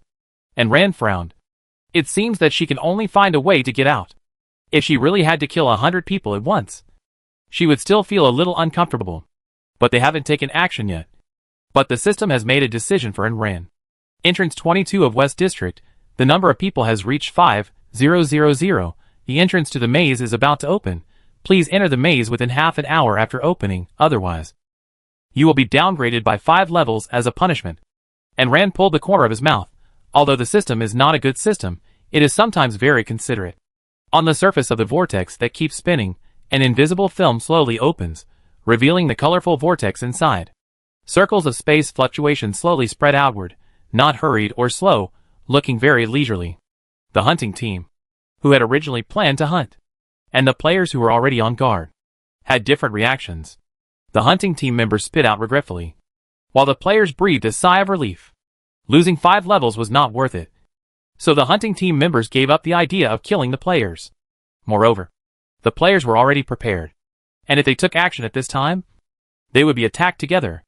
It would be better to enter the maze and wait until they met and then kill. However, the maze opened by the system. Who knows what it looks like inside? What if you fall into the monster's big mouth when you enter? There has to be an unlucky person who goes in first. But have they ever thought, can the person who goes in come out again to pass on the message? Therefore, and Ran, who had been making excuses last night, became the target. Of course, there was also a part of the resentment because of not being able to kill anyone. The big bald man raised his hand like a puppy and called and ran to him, raised his chin. Go in. And Ran looked at him. I can't pass on the message after I go in? The big bald man was impatient. Is your private message fake? Just say it's not true. And Ran pretended to be surprised. She took off her mask when she went in. If she really contacted you, wouldn't it be exposed immediately? Besides, she is very annoyed with this bald guy. But what if I die? The big bald guy was impatient. You can die if you die. You are useless anyway. It is your honor to be a vanguard and deliver messages for us? I don't know if Ran disguised herself too well, but the big bald guy just regarded her as a loser. Even Qin Yanyan, who helped her before, did not stop him. Sure enough, human life is worthless in the eyes of these beasts. And Ran lowered her eyes with indifference. Forget it, I can't bear it anymore. I have to enter the maze anyway. The big bald guy was considered to be a relatively high level and attribute value in the hunting team. But when facing Ran, he was still killed in seconds. And Ran when you suddenly attacked, so fast, that the others present were caught off guard. And Ran pierced his heart directly with a sword, and for safety, cut off his neck. The big bald head flew out, and landed in front of the pretty boy and the gentleman with glasses. Qin Yanyan and others stared at the bloody head on the ground in a daze, and hadn't reacted yet. And Rand shook off the blood on the sword. With a friendly smile. The bald guy seems to be quite strong. If I kill him, I can replace him as the boss. Right? Qin Yanyan smiled stiffly. No matter how stupid she was, she could see that Bai Lily was playing dumb. But her data is still so low. Yes, Qin Yanyan is one of the people with the eye of detection. Without waiting for the others to say anything, and Rand said to herself, "You won't let me go in and die this time, will you?" The man with glasses pushed his glasses. "Since you are so strong, you won't. Because even if they were the few of them, they wouldn't be able to kill the bald guy easily by using a surprise attack. The levels and values are similar. At most they will fight to the death. But they are unlikely to be like Rand, who kills people without any hesitation." And Rand didn't intend to use the bald man's killer subordinates. She just talked to delay time. She stepped back step by step. And when she reached the entrance of the whirlpool, she smiled and waved to the group of people, and walked in. Chapter 144 Passage in the Maze. After Rand entered, the few people who had been silent at the back finally spoke. The man with glasses. "This Bai Lily is so ruthless, it can be seen that she is also a killer. And I suspect, this is simply a big boss in disguise." Qin Yanyan frowned. "But I can see her level and value clearly." The pretty boy bit his fingernails. Seeing is not necessarily believing. In short, if you meet her alone, just be careful. Seeing that she only killed the bald man who asked her to explore the way, she probably doesn't want to be our enemy. After all, there are so many of us. The other two also guessed so. And Rand did not receive any news after entering. And they did not expect it. A group of people entered in a line. And the players behind followed in. As soon as they entered the maze, everyone was quickly teleported to different places. Some were sent together in groups of 3 or 2, and some were even in a large group. And Rand entered another cave tunnel at this time, about 1 meter wide and 2 meters high. Long weapons could not be used. It could only accommodate one person. If there is one more person, it will be a bit crowded. In order to prevent weapons from being found in the cave or things from the front from attacking. And Rand held up his shield and fish, and slowly moved forward. The first section of the road was not dangerous. And Rand arrived at a larger cave safely. It was very similar to the cave he had entered before. And there were 8 roads for him to choose from. And in Rand's perception, there were 3 safe roads. 2 roads with slight danger. And 2 roads with moderate danger. There was also 1 road that was extremely dangerous. Even someone as powerful as Rand felt that it was extremely dangerous. So he passed this road directly. And Rand chose the safe route on the right. Wearing a headlamp, she slowly explored forward. But this road was not long. After walking for less than 10 minutes, there was no road. And Rand kicked it with her feet, but it could not be opened, so she had to return the way she came. She crossed it up, and then walked along the middle road that she felt was safe. But this road was only slightly longer than the previous one, and it was winding. And Rand walked for more than 10 minutes and reached the end. Could it be that all safe roads were like this, and people were not allowed to take the safe route, so they had to choose the dangerous route? Let's try the third route again. As expected, this safe route is a little longer than the previous one, but it's only an hour away, and there's no road. And Rand had no choice but to go back again, and go back to the cave. Even this time, she didn't get nothing. She found a few stones embedded in the cave wall at the end of the road. Mithril *5. It's not bad. Since the safe route can't be taken, then we can only take one of the 2 slightly more dangerous routes. Isn't this the same routine as the previous temple? And Rand stepped into the tunnel on the left. As soon as he walked in, countless arrows came straight at his face. And Rand hid himself under a mountain. Hearing the arrows hitting the shield, the sound of ding-dong-dong was heard. After about half an hour of attack, the sound gradually stopped. And Rand poked his head out and looked at the hundreds of arrows piled on the ground. There was rust on them, and some of the arrowheads were almost corroded. Tetanus iron arrow, attack 20. Will definitely cause tetanus as shot. Get out. What the hell? And Rand made way, and picked up a few arrows, and threw them out to test. After making sure that nothing was shooting at them from the opposite side, and that there were no barbed steel plates on the ground, they continued to move forward. As they walked, they used a fish to knock on the cave walls on both sides. But nothing came out. This section of the road was very smooth, until they reached the end, and they were fired at by a wave of tetanus iron arrows. Then they arrived at the second cave. There was a wooden box in the cave, which was probably the reward for the first section. And Rand opened it. And inside was a bowl of steaming rice noodles. And Ran looked at the time. And it was 1 o'clock in the afternoon. Did the system put it here specially because she hadn't eaten yet? Wow. How considerate. And Ran dared to eat it only after the survival guide, and the Eye of Exploration confirmed that it was fine. Who knows what the system will put in it? It's better to be on guard. The rice noodles tasted good. The noodles were springy and smooth. And the various side dishes were cooked just right. She felt that as long as the system didn't cheat, it must be a good cook. After eating, she touched her belly and continued to the next exit. This time, there are 10 holes to choose from, which is really like a maze. According to the induction, and Ran went through those safe passages again, and when he reached the end, he came back again. The system is really good at playing games. There is no choice but to choose the slightly more dangerous path. This time, you will not be given tetanus iron arrows, but 2 steel plates with sharp barbs will drop down from your head and feet to trap you to death. The key is that this thing still has tetanus properties. And Ran, the system may have been stimulated recently, and it is fighting with tetanus. The attack power of this thing couldn't even pierce her skin. But she didn't want to be covered in rust. After jumping over the first steel plate, she just took a few steps, and the second one fell. This time it was a spear protruding from both sides. The steel spear stabbed directly into the opposite wall. If an ordinary person was hit, he would be turned into a sieve. And Ran ran over easily the moment the spear came out, and threw the spear behind him. After passing the spear formation, there was a single plank bridge, suspended in the air on both sides, covered with various sharp swords and weapons. And Ran walked over steadily. Behind the single plank bridge was a huge pendulum. This cave was higher than before, so it could release this thing. A huge iron ball hung down from the top of the cave, with a whistling sound, and hit and ran straight over. The big iron ball was so big that it filled the entire passage at the bottom, and it was impossible to dodge.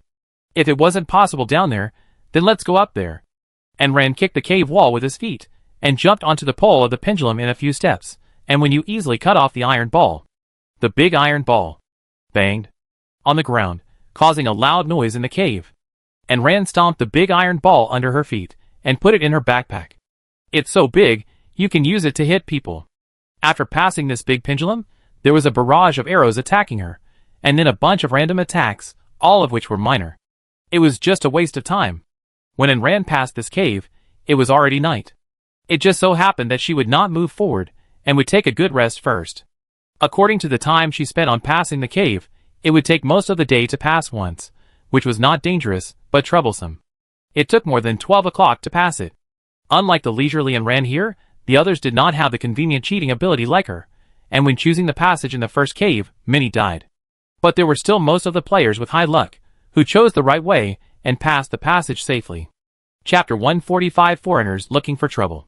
After leaving the wooden house, before entering, footsteps sounded in the passage behind her. And Ran turned around with her weapon in hand, looking over there warily. A few minutes later, several figures rushed in a panic, and then stared at and ran. And Ran blinked her eyes. Why were they a group of people going through the level, while she was the only one going through the maze? However, she didn't like having other people around, because who knew if someone would stab her in the back. Now they all have names on their heads, and Ran is not wearing a mask, so she would never expect the system to do such a thing. The people who came in were all quite young, 3 men and 2 women, and they were a little suspicious when they saw Ran. After all, there were many people named Ran. Are you the Ran boss who is number 1 on the list?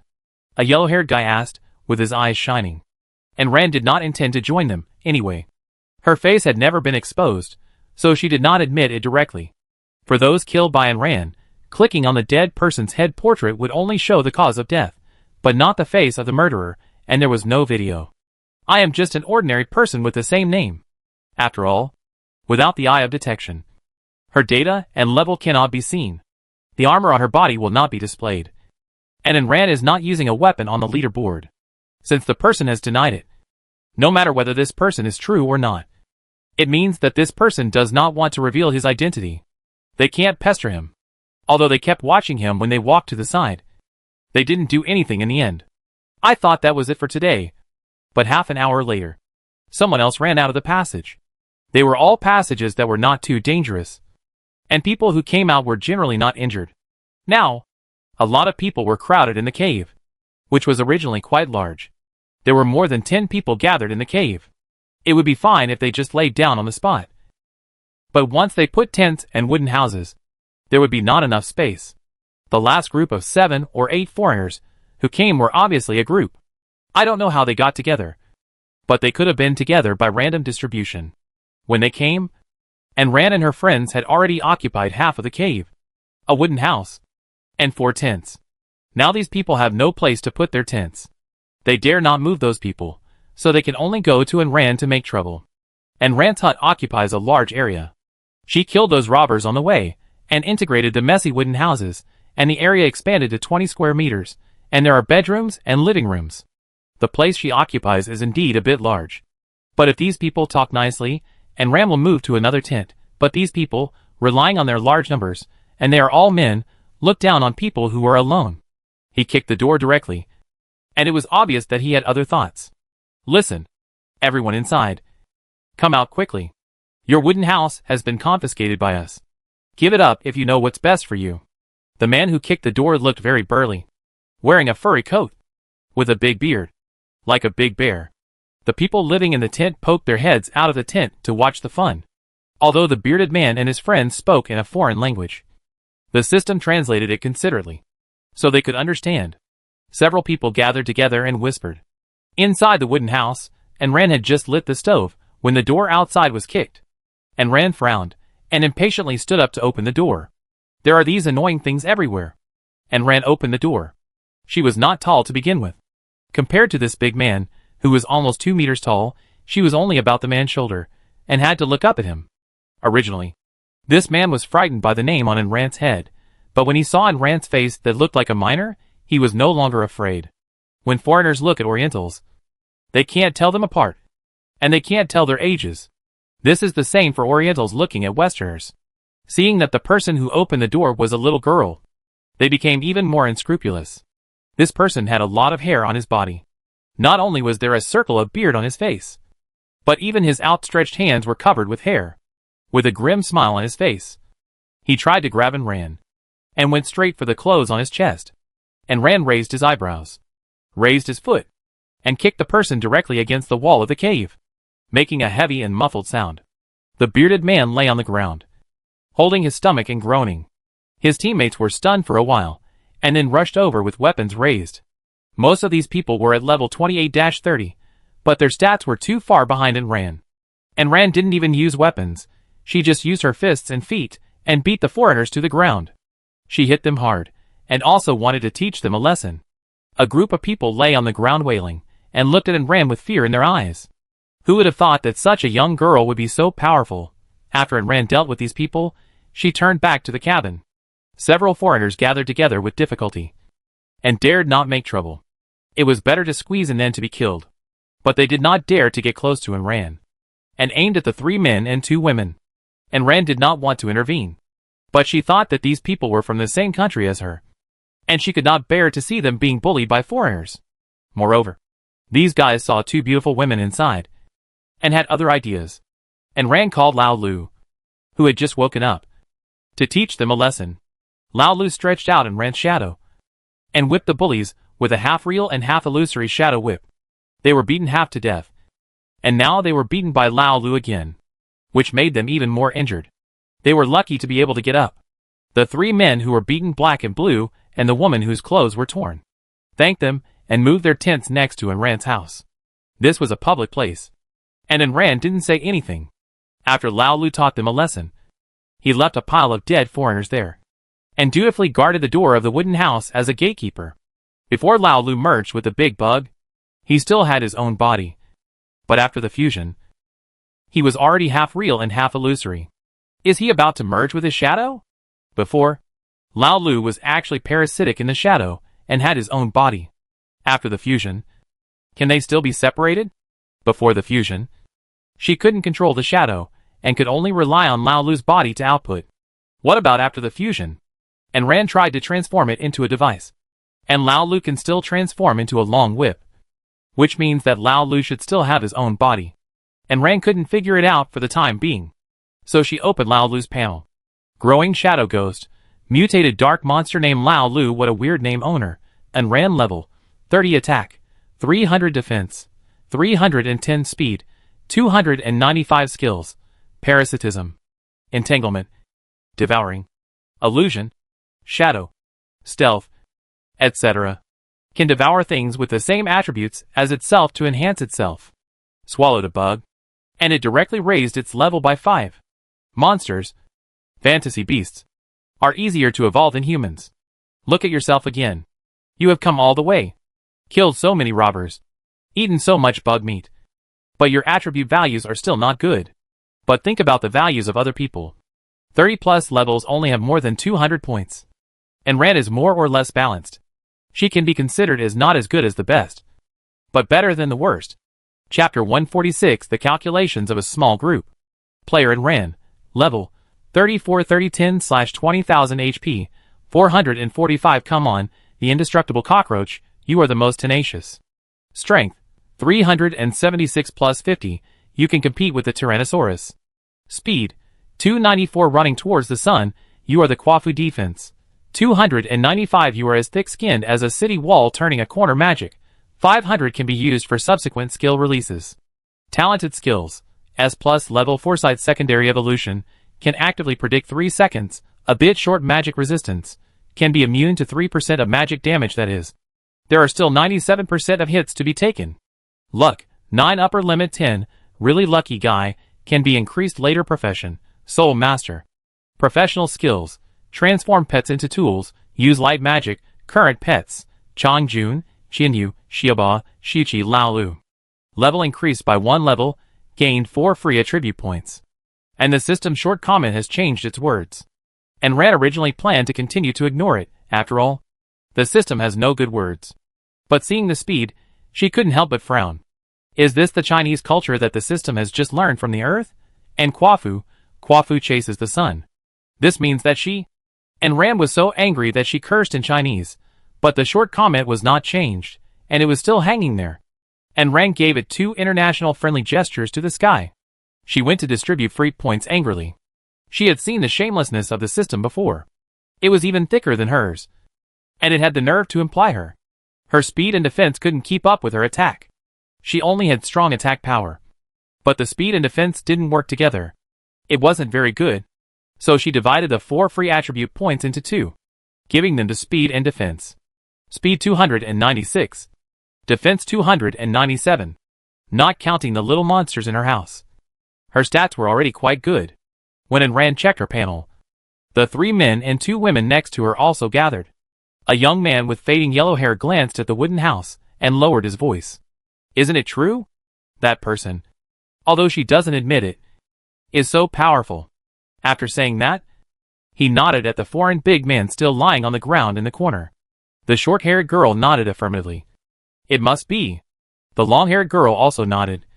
Then what should we do tomorrow? A man with earrings looked excited. This is a big shot. Of course you have to hold on to her thighs when you meet her. Just follow her.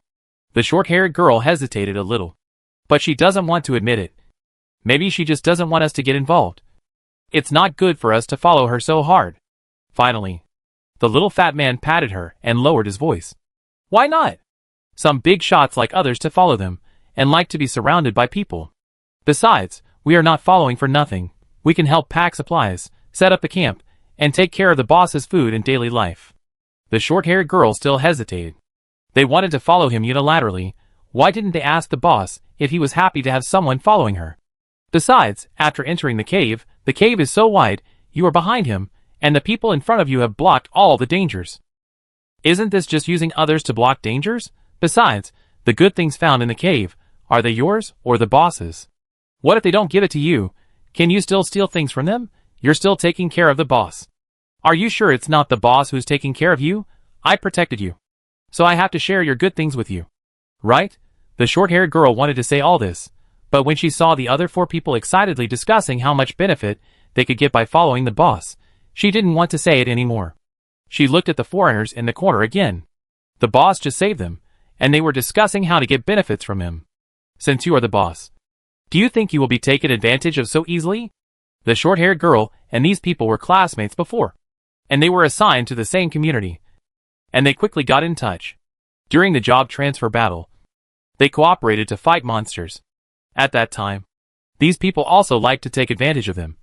But at least they didn't go too far. After the short-haired girl said that, these people stopped behaving. She didn't know whether they would change or not. After all, they didn't live together. As a result, when they met and ran this time, they returned to their old ways, and they didn't change. The short-haired girl hesitated whether to separate from these people. But she couldn't go far by herself. She didn't have the strong ability of Ran. And she didn't dare to go alone. Moreover, this maze was not very safe from the beginning. In the middle of the night, the group of foreigners, who were beaten half to death, finally woke up. They looked at Ran's wooden house with ill intentions. A few people gathered together and whispering, wanting to burn down Ran's wooden house. But before they could get close, the split body left by Xiaoqi earlier filled their bodies. A few people were sucked dry before they could react. Xiaoqi was the split body left by Lao Lu when he took action. Silently, the split body is invisible to the naked eye. As long as there is a little breeze, it can be blown into the human body with the wind. To a certain extent, Xiaoqi's skills can be considered invincible. No matter how strong the defense is, he can find a breakthrough point and get into the opponent's body without being noticed. And Ran opened his eyes in the dark and fell asleep again. If he wants to break through Lao Lu's defense, he must have the ability. Lao Lu circled around the wooden house. Countless shadows surrounded the wooden house. If there was any movement, he would be the first to know. Lao Lu was sleepy during the day and energetic at night, which was just right for keeping watch at night. Without the group of foreigners, this night passed very peacefully. And Ran loves to eat soup in the morning. She sleeps until she wakes up naturally, then gets up and eats noodles. Her noodles are very rich, with beef rolls, hot pot meatballs, vegetables, and noodles. A lazy way to cook. The time given by the system is too short. She didn't have time to make too many rice balls and buns before she came. She could only eat sparingly and make as much as possible. When the fighting force is strong, she will eat the ready-made food. Although she eats a lot of fast food, she still wants to eat what she makes. After dinner, Ran followed the censor and headed for the safety passage. As a result, those people packed up and followed them at night. Ran asked them in confusion, "Why are you following me?" The yellow-haired man chuckled. "Well, boss, we want to follow you." Ran was so angry that she laughed. This was a time when she saved them. So she just wanted to take advantage of them. Ran didn't chase them away with a cold face, but instead opened the entrance and raised her chin. "Okay, follow me if you want to. You guys go in and explore the way first." Several people were dumbfounded. They didn't expect the boss to do this. Shouldn't the boss go in front and they pick up the leaks from behind? No, they should just follow me forward. Ran crossed her arms. "Why? You follow me just to pick up the leaks from behind me? I'll do it if there's any problem. And you take the benefits. Since you want to follow me, you should at least show some of your usefulness. Right?" Wang Mao and others were completely dumbfounded. No. Why didn't the boss do this according to reason? Chapter 147. Ran's shadow has changed. Seeing that they are still stupid, Ran leaned against the wall and sneered.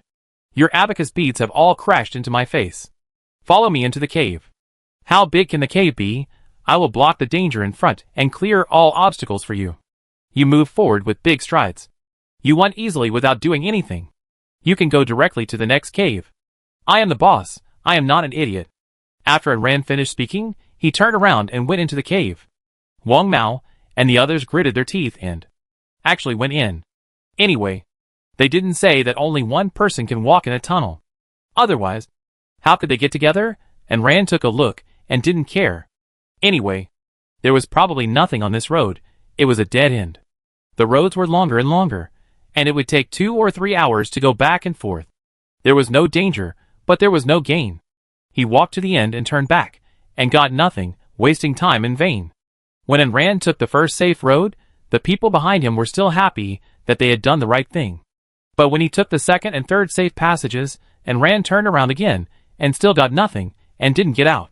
Not only that, it took a lot of time, and almost a whole day was wasted. At about 3 p.m., Ran returned to the cave where he rested. Then he stopped and started cooking dinner. Wang Mao was speechless, and didn't know how to react. He thought he could pick up some supplies by following the boss. But the boss chose the safe passage. But there were no supplies in it. And Ran didn't seem to be in a hurry at all. He walked leisurely, and took these people for a leisurely walk. Those who know you are here to explore the maze, those who don't know you would think you are here for vacation. I don't know if it's intentional or if you are just born with this slow temperament. She is not in a hurry, but the others are. It can be seen that this maze is not actually dangerous in the early stage, it just takes time to find the right way. Although it is forced by the system also said that there are many dangers and many good things. How can they not be anxious? The mazes seem to be connected to each other. Will they point to the same place in the end? What if the things inside are stolen by others? Thinking of this, Wamao and the others no longer planned to follow and ran. The big guys had time to waste, but they didn't. Besides, seeing this guy like this, they doubted whether he was lucky to become a big guy.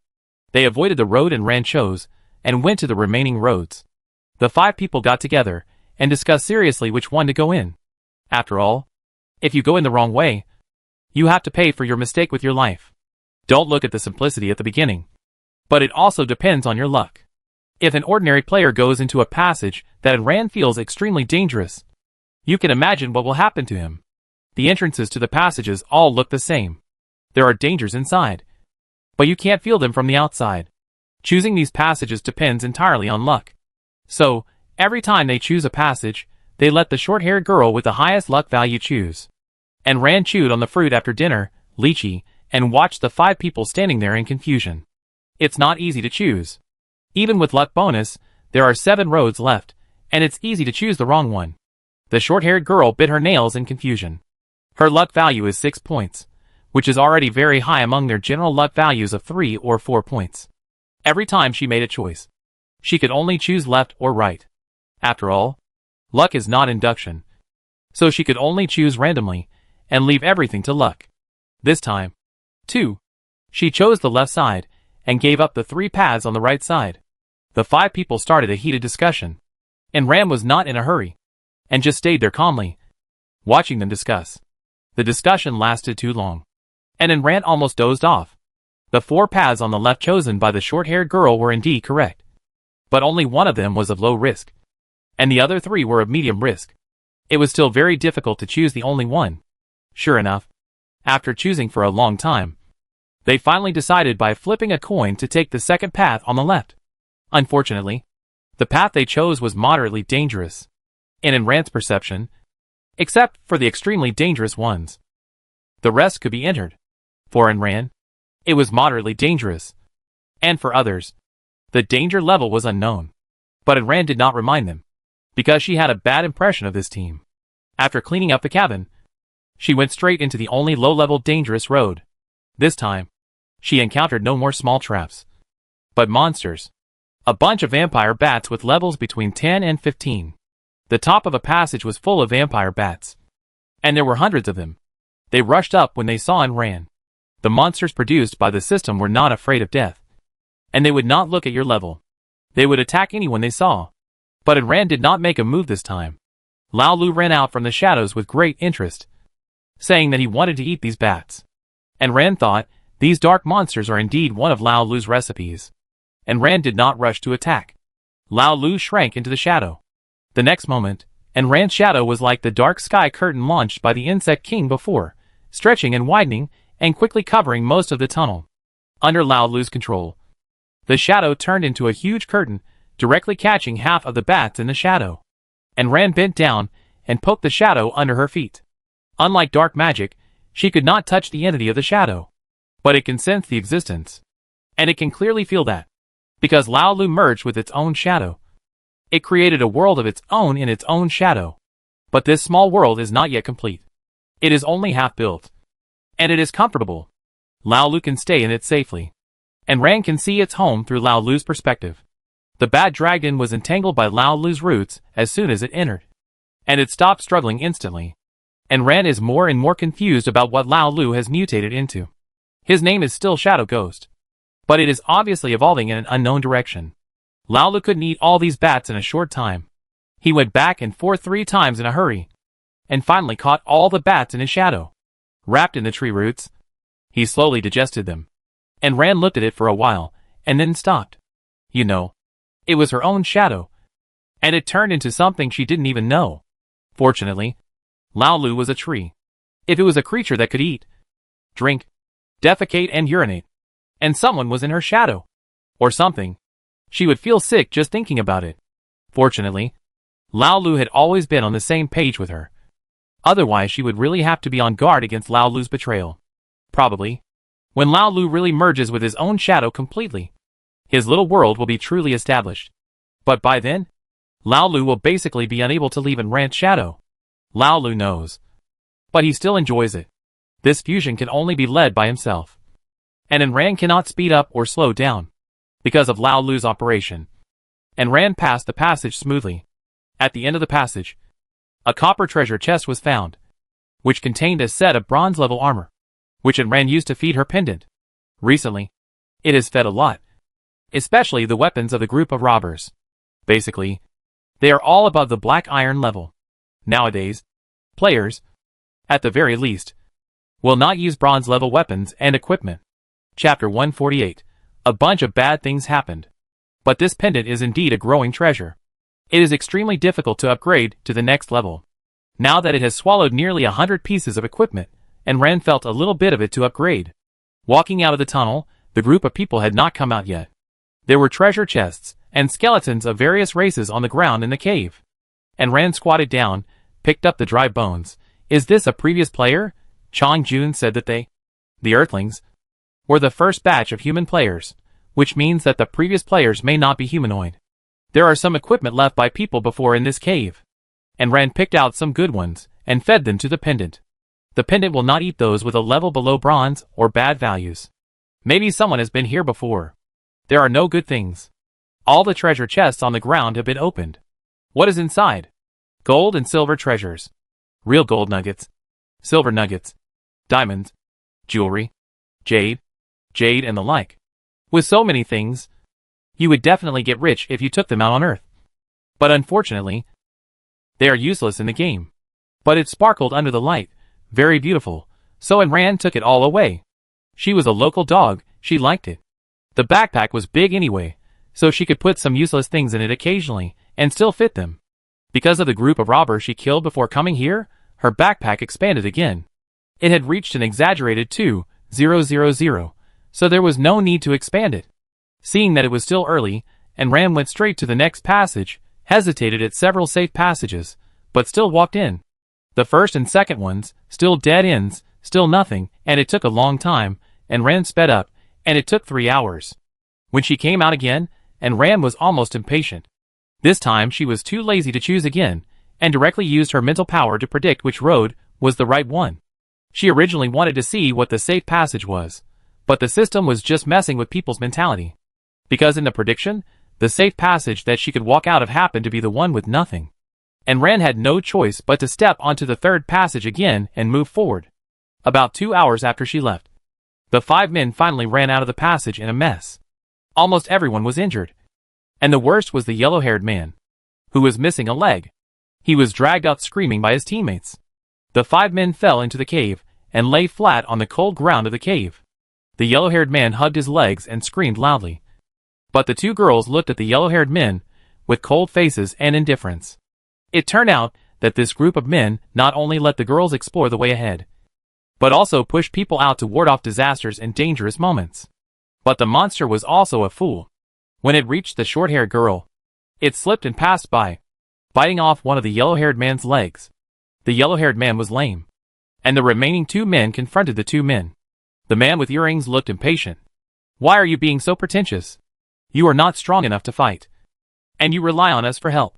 We just asked you to help stop a monster, but you haven't stopped it yet, and you still have the nerve to blame us. The 2 girls were obviously disappointed, and they were too lazy to listen to the nonsense of these scumbags. They looked at each other, and did not stay here, but turned and went into the tunnel directly. Before entering the tunnel, the short-haired girl crushed the luck card in her hand, increasing her luck by 1 point. They happened to enter the third tunnel that Enran entered. Enran stepped back and forth there, leaving many footprints. And then the footprints went in. The short-haired girl had no time to choose, and took the long-haired girl in. Not long after they left, the remaining fat man slapped the man with earrings. Why are you talking so harshly? You drove away a person who picked the way. The most important thing is that we haven't tasted what they are like yet. The man with earrings was not convinced. I don't believe it. Without that woman, we can still make the wrong choice every time. The two girls walked tremblingly all the way. But this road was extremely safe. They were still a little uncertain until they got out of the tunnel. Until they saw the familiar cabin in the cave in front. Only then did they make sure that they had really passed safely. The two sisters survived the disaster, hugged each other, and cried with joy, and then quietly found a place to put up the tent. It was 12 o'clock in the middle of the night, so it was better not to disturb others' sleep. The passage in the maze was bad in this way. Those who passed safely did not get any good things, and those who fought all the way through could get the supplies dropped by the monsters. The rewards in the cave depended on the system's mood. Sometimes there were, sometimes not. And Ren had actually woken up when the two sisters came, and seeing that they were familiar with each other, she fell asleep again. At about 3 a.m., a group of people rushed out of the passage screaming and fell into the cave. It was not the three yellow-haired men, but another group of people. In this maze, the next exit of the player may not be fixed in the same cave. Different passages lead to different caves, but the people in them cannot feel where they have arrived. They don't even know if they are walking in a straight line. The passages are interconnected. One leads to that cave, and the next one may lead to another cave. Ah, the ghost roads here are really weird. Chaniol, are you okay? I'm dying of the fall. This system must have a grudge against our Dahan Netherworld. Those crazy bugs have fangs in their mouths. A group of people from the Netherworld chattered, and the noisy voices echoed in the cave, amplifying the noise. But this group of people didn't care about others at all, and continued to make noise, waking up the people who were already asleep. I thought it would stop in a while, but it didn't stop until nearly 4 o'clock. There was noise in setting up camp. There was noise in healing wounds. There was noise in the middle of the night. There was noise in eating. There was noise in going to bed. There was cooking. There was the sound of cutting vegetables. There was the sound of chopping boards. There was the sound of pots and pans. They were all said to not sleep. Now it seems that sometimes rumors are not just rumors. And Ram was so angry at the noise. She could tolerate her uncle but not her aunt. She got up and planned to argue with this group of people. There were more than 20 people from the great cold nether country. They just saw that there were only a few people here. They relied on their numbers, and did not take them seriously at all. When Anran went out with her own name, the group of people stopped shouting and looked at her with greedy eyes. In their eyes, Anran was a good fat sheep, or a lamb without resistance to be slaughtered. Seeing the naked greed and murderous intent in their eyes, Anran tilted her head. They treated her as prey, which was really good. After all, she couldn't just kill people because they were noisy. Now she had a reason to do it. After all, killing and robbing in this game was the most normal thing. Although Anran didn't do that. She didn't let go easily when she saw someone who wanted to do it to her. Chapter 149 Mosquito. I knew when I came here that having this name on my head would make me enemies everywhere, which was very eye-catching. But I couldn't wear a mask all the time when I entered the cave, so I kept it for the critical moment. Moreover, as Anran's level increased, his previous thoughts began to change. In the past, I thought I couldn't win, so I just wanted to hide and grow. But now it's different. If others don't offend me, I won't offend others. If others offend me, I will be punished by heaven and earth. Don't come here to seek death, or we'll kill one by one, or two by two. Of course, Anran is not a murderer, but only one who is looking for death. For example, this group of people from the great cold nether country. More than 20 people surrounded Anran, each with a malicious smile, and all their weapons were pointed at Anran. Chinese, hand over all the good things if you know what's good for you. Since you look pretty good, maybe we can spare you. Being ranked first by a woman. All men in the world should be ashamed to death. You must be lucky. Right? You always crash into the wall and die when you encounter monsters, ha ha ha. This obvious ridicule made Anran roll her eyes at him. If you are jealous, just say it directly. What are you making up? Although she is indeed lucky. A group of men surrounded her and chattered, which was more annoying than the sparrows pecking at food in the field. They were sarcastic, but they did not put down their weapons at all, nor did they relax their vigilance at all. Anran was helpless. Lao Lu poked his head out from the shadows, and the dark shadows spread under the feet of the group of people, wrapping everyone in. The shadows turned into countless thin threads, crawling up from people's clothes. Silently, and without leaving any trace, the group of people were still forcing. And Lao Lu controlled countless thin threads, directly piercing their hearts. Only a few high-level people reacted at the moment when Lao Lu launched a sneak attack. They flashed and quickly escaped from Lao Lu's control. Only 7 people were left out of the death of more than 20 people. And the levels of these 7 people were between 28 and 30. And Ren didn't wear a mask this time. And he had killed many people before. So his name turned red, and he was also on the killing list. Ranking 20th. And Ren didn't care, but picked up his weapon and chased after him. If you don't get rid of the root of the problem, you will only leave yourself with trouble. This group of people from the Great Cold Netherland joined forces to attack Enran. But Enran shot away their weapons, leaving the front door wide open. Enran directly fired a beam of light, piercing the heart of the first person. Seeing that something was wrong, the remaining 6 people concentrated their magic and bombarded Enran. The dog was desperate, and he didn't even think about whether the cave would collapse and bury them all if he really released all his magic. Enran retreated quickly, avoiding this wave of attacks. The attack did not hit Enran, but hit the passage they came from. There are 10 passages in the direction they came from, and 10 in the other direction. If no one passes through or comes out, it is in a calm state, and there is no way. The attack hit the passage, or Enran sensed that it was an extremely dangerous passage, and she felt something was wrong. She did not care to continue chasing these troublemakers, and directly took away the wooden house and plunged into the passage. Time was running out, so there was no way to choose carefully. They just picked a slightly dangerous one and went in. The 2 girls who had been watching the excitement looked at each other, packed up their tents, and followed them with gritted teeth. Only the group of Hades people were left, staring at each other stupidly, wondering what Enran was doing. They thought she was no match for their magic, and was scared away. After all, no one had Enran's supernatural perception, which could sense danger long in advance. After Enran went in, the remaining few people were still discussing whether to go in and continue looking for Enran, when a buzzing sound came from the bomb passage. Several people stopped discussing. One of them, who was level 30, realized something was wrong at this time. A group of fist-sized poisonous bees with yellow and white patterns rushed out of the passage and were about to surround the group of people. The person with the highest level didn't care about his other brothers at this time. He turned around and rushed into the passage closest to him in a panic. Ah! Help me! It hurts! It hurts! It's poisonous! Help me! The shrill screams kept coming, and the people surrounded by the poisonous bees were silent after a few minutes. The poisonous bees carried the corpse into the passage and fed it to the queen bee. The monsters in this maze are different from the previous monsters. This group of monsters eat people. In the passage that Enran entered, he encountered mosquitoes. Large groups of mosquitoes that were the size of fists or arms. They could also suck blood, and their speed was not slow. The passage also increased from 2 meters wide to 4 meters, and 3 meters high, and it suddenly seemed spacious. On the ground, both sides of the passage were covered with green moss, and it was slippery when stepped on. The passage was full of unpleasant stench, forcing Enran to put on the gas mask again. This group of mosquitoes above level 25 actually have armor-breaking properties. Otherwise she wouldn't even need to wear armor to pass through the passage. It is not necessary to kill all the monsters inside. It is impossible to swing a spear here.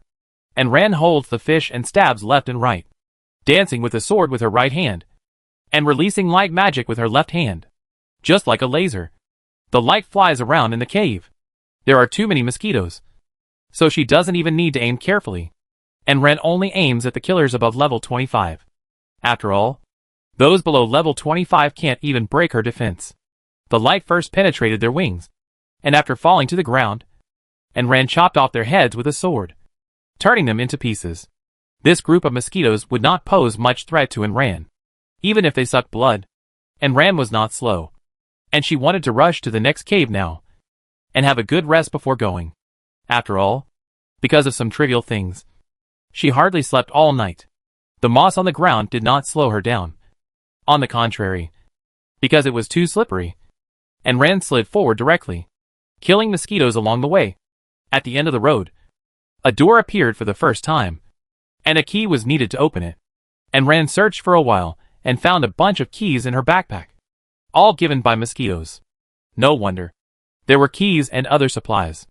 All the keys looked the same, so Enran had no choice but to take them out, trying them one by one while guarding against mosquitoes. The process was long and monotonous. The two sisters who followed into the passage were now surrounded by many mosquitoes. And it was not easy to fight them. They also had armor on them. And their defense was not as good as in Rance. But it was not low. Players who can survive until now have some life-saving things on hand. Fortunately, Ran killed all the mosquitoes with armor-breaking properties. Otherwise the two sisters would have been in trouble.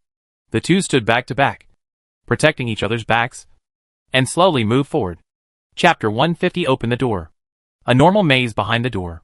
Ran endured the bites of mosquitoes while she had to free her hands to open the door. She was annoyed by the disturbance. She waved her hand to open the mosquito again, and a small cloud floated down on her head.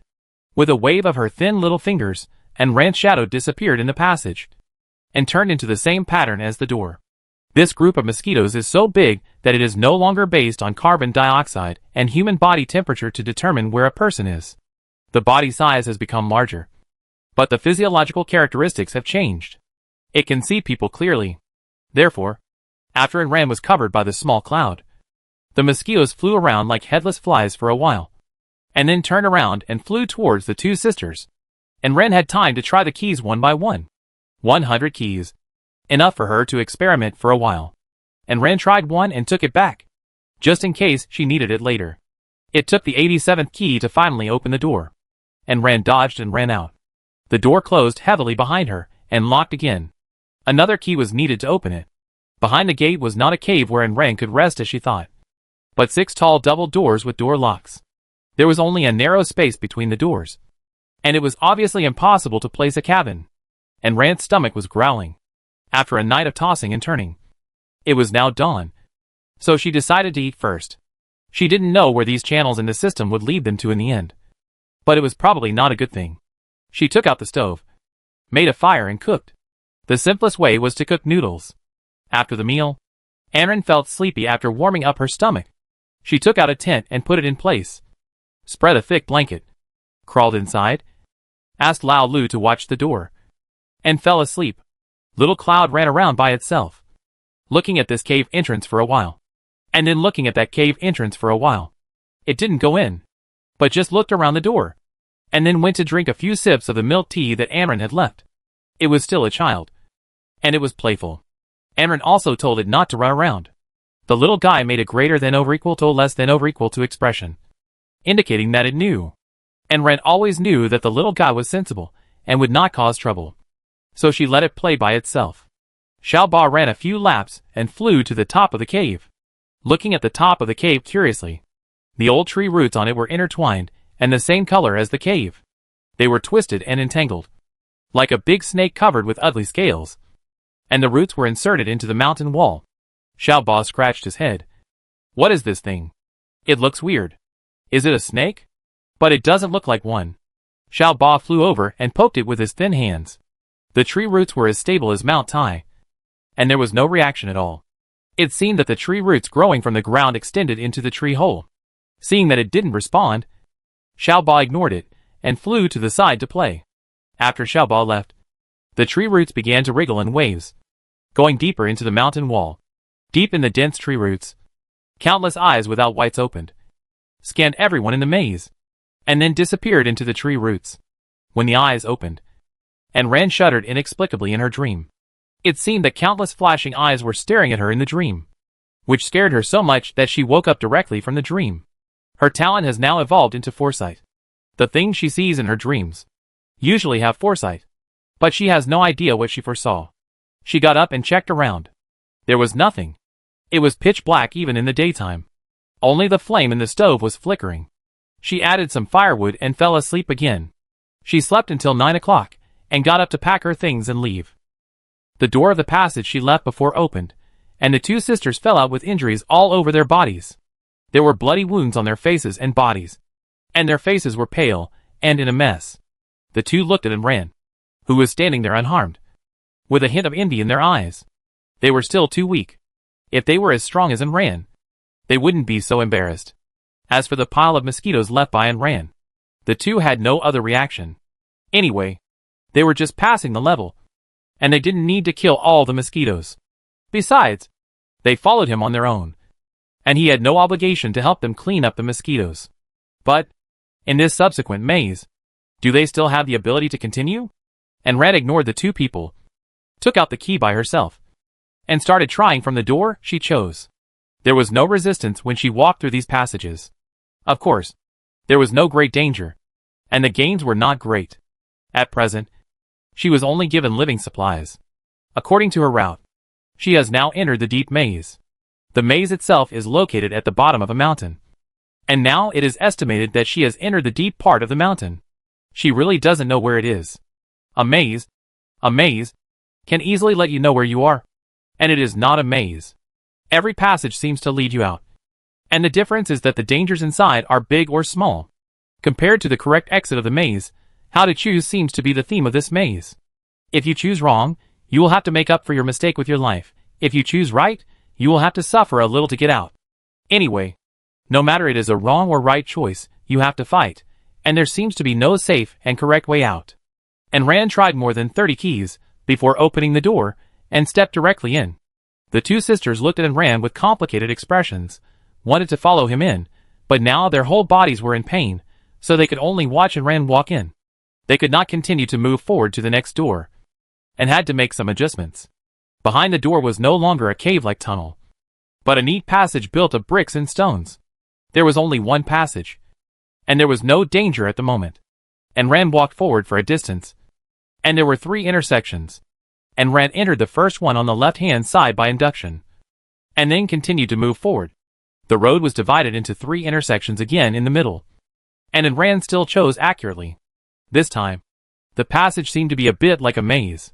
At the next intersection, there are 5 passages, but according to Ran's perception, 2 of them can lead out, but they lead to different roads, and Ran cannot sense a longer distance, nor can she sense which destination this road leads to. As a last resort, Ran closed her eyes, concentrated her attention, and tried to use her foresight. Countless scenes flashed through her mind like a passing scene, and finally stopped 3 seconds later. And Ran raised her foot and walked into the leftmost one. It would be better if she could predict the time longer. The left one was indeed not dangerous. She walked for half an hour before she encountered a fork in the road, just in case, and Ran still made a mark on the wall, so that if she made the wrong choice, she could return along the original route. Chapter 151 Two Flame Leopards. This fork was the same as the previous one. I still sent several exits. It seems that sensing alone cannot determine the correct way out. I still need to predict. And Ran concentrated his mental power and activated his predictive ability. A messy picture appeared in his mind, and it rolled for a long time before it stopped. And Ran's prediction in his mind stopped when he walked into the third route on the left. Just in case, and Ran predicted again, this time it was still the third route. And Ran walked in, turning left and right, and came to a corner. The fork of the road was divided into 3 roads, each with a door. Before Ran could predict, the doors on the left and right suddenly opened, and 2 monsters ran out. The monsters were in the form of black panthers, with flames on their limbs and a burning flame on the tip of their tails. The 2 monsters took steps and approached and ran from both sides. And Ran stepped back, and the survival illustration was activated.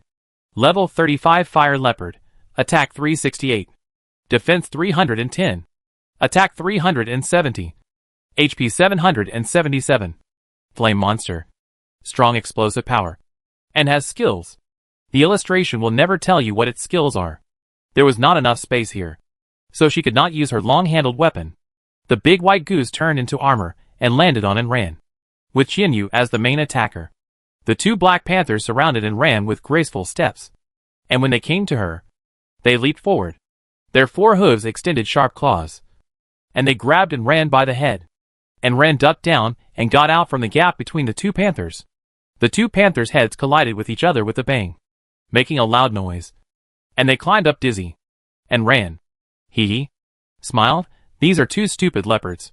While they were still dizzy, the folding fan was opened, countless rays burst out from the fan, pulling the beautiful tail, and flashed to the 2 leopards.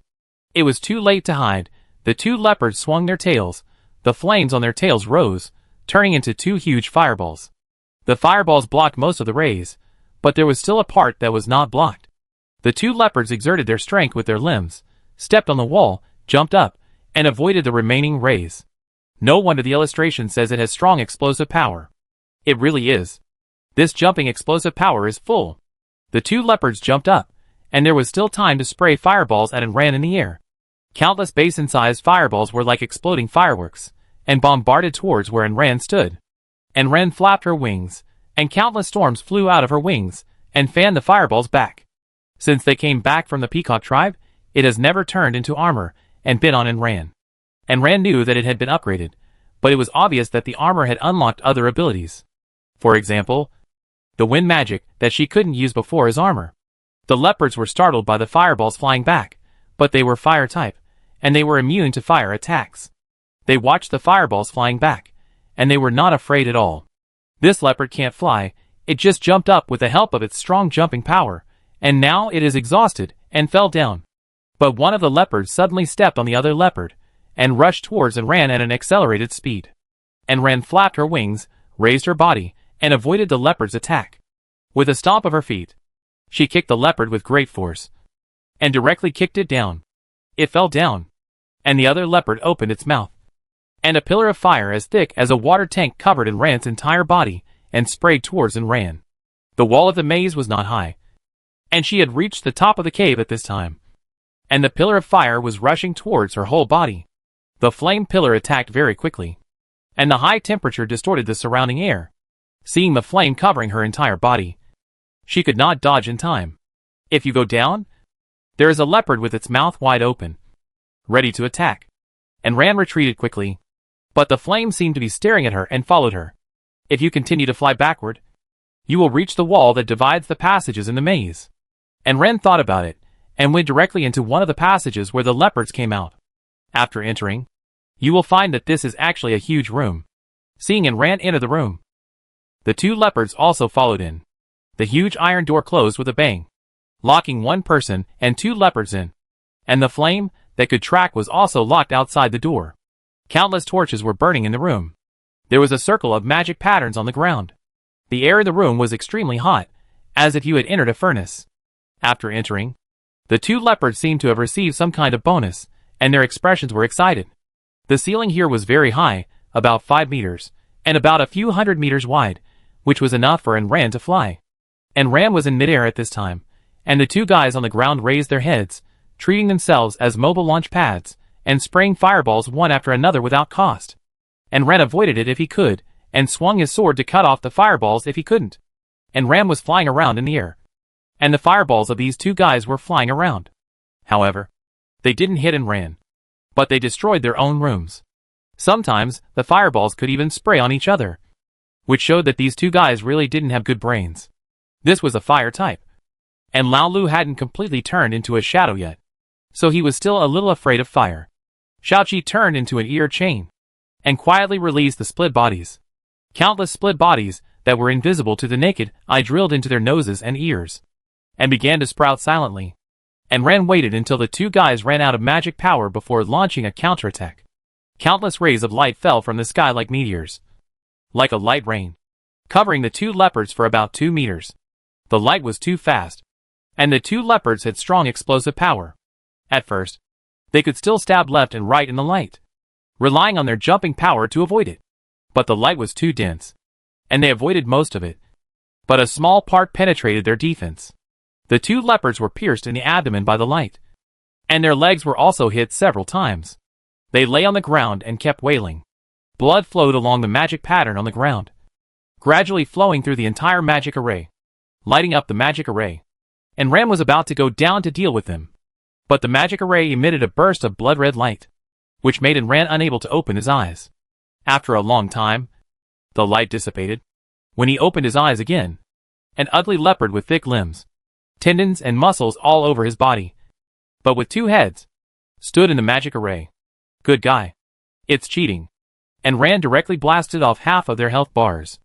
So after the fusion, the value is still half of their sum, which is not much different from the original data. This is a lonely fusion, and Ran wanted to fly down to deal with them. But the leopard took the lead in attacking. The 2 leopards opened their mouths together, and the 2 fire pillars that went straight to the sky and the earth merged with each other, gathering into a thicker flame pillar. Chapter 152. And Ran digging at the floor tiles. The fire column expanded in a small space, and swept towards and ran with the momentum of destroying everything. With the fire in the house, the temperature was frighteningly high. And Ran flew around the room, and the fire column kept moving with her, as if it had radar positioning, and it moved with her. And Ran wanted to escape from the room, but found that she couldn't open the door. She had to keep flying, thinking that the fire column would dissipate, but it had been flying for several minutes, and it hadn't dissipated yet. Master, use my water magic. After Chong Jun turned into armor, he could only manipulate the power attached to his wings. If he wanted to truly release magic, and Ran had to do it. And Ran drew out his magic power. And the magic on his hand wearing the armor gloves gradually gathered. Countless water streams gathered. And in an instant, a water column as thick as the flame column was formed, pushing towards the flame column. This attack also drained most of Ran's magic power. He had been using light magic before, but now he didn't have much. The two pillars collided, and the flames collided with the water flow, instantly colliding to produce countless water vapors. The flame turns the water into steam, and the water extinguishes the flame. When the two phases collide, they are of similar size, and can only disappear together, accompanied by the hissing sound. Countless water vapor rises up in the smoke, and Ran finishes several bottles of intermediate blue potion, and also takes the opportunity to drink a glass of water to wash away the taste of disinfectant in his mouth. The water vapor fills the whole house, but because of the high temperature, the water vapor will probably evaporate soon.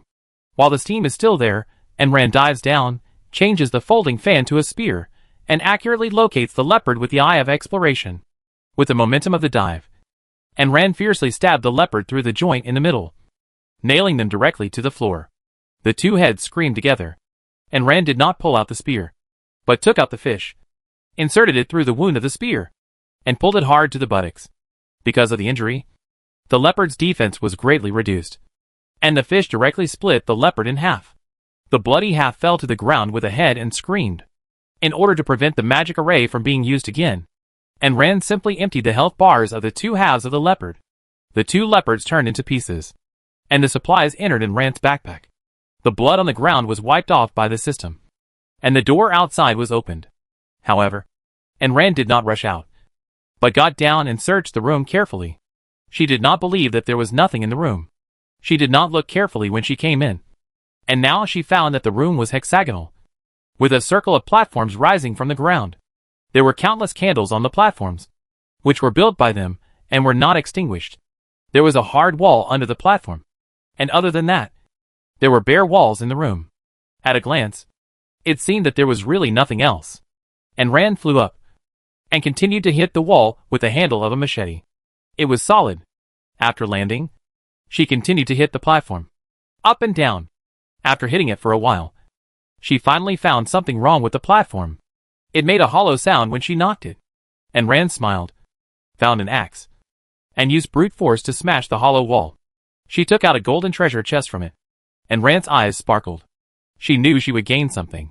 Opening the treasure chest, countless ruby-like round beads covered half of the box.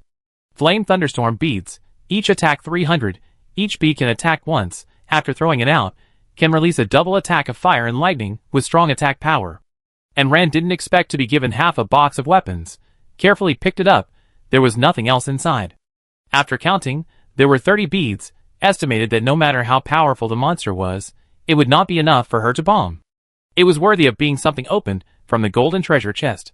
After happily putting it away, and Ran continued to search. This time she looked through every inch, but she couldn't find anything else. And Ran was still not satisfied and took away all the candles. When she was collecting them, she found that this thing was called a longevity candle, which would continue to burn after being lit, and no wax oil needed to be added. And Ran went out the door, and suddenly remembered that there was another door she hadn't visited. She turned a corner, and went to another room where the Black Panther came out. Using the method from last time, she broke open the wall, and dragged out a silver treasure chest. Secondary forging scroll *2, black iron whip *1, drawing *1, and Ran took all the candles away again, and lowered his eyes, and set his sights on the magic array on the ground. This thing seems to be quite evil. If it is scraped, will it have other uses? And Ran took out an axe, and began to knock on the marble around the magic array, trying to dig the magic array off. The system that had been observing all the players was somewhat dumbfounded. How did Chong Jun find such a dog woman as his master? It had seen countless players before, but it had never seen anyone digging up other people's floor tiles, and Ran was still. Bang bang. Smashing vigorously, and the gravel was flying, and half of the floor tiles had been smashed. Seeing that she was about to succeed, and Ran felt like she was kicked out by something, and sat on the ground in a daze. The heavy iron door slammed shut in front of her. The iron door she had come out of before was also closed. The system went crazy. You are all ruined.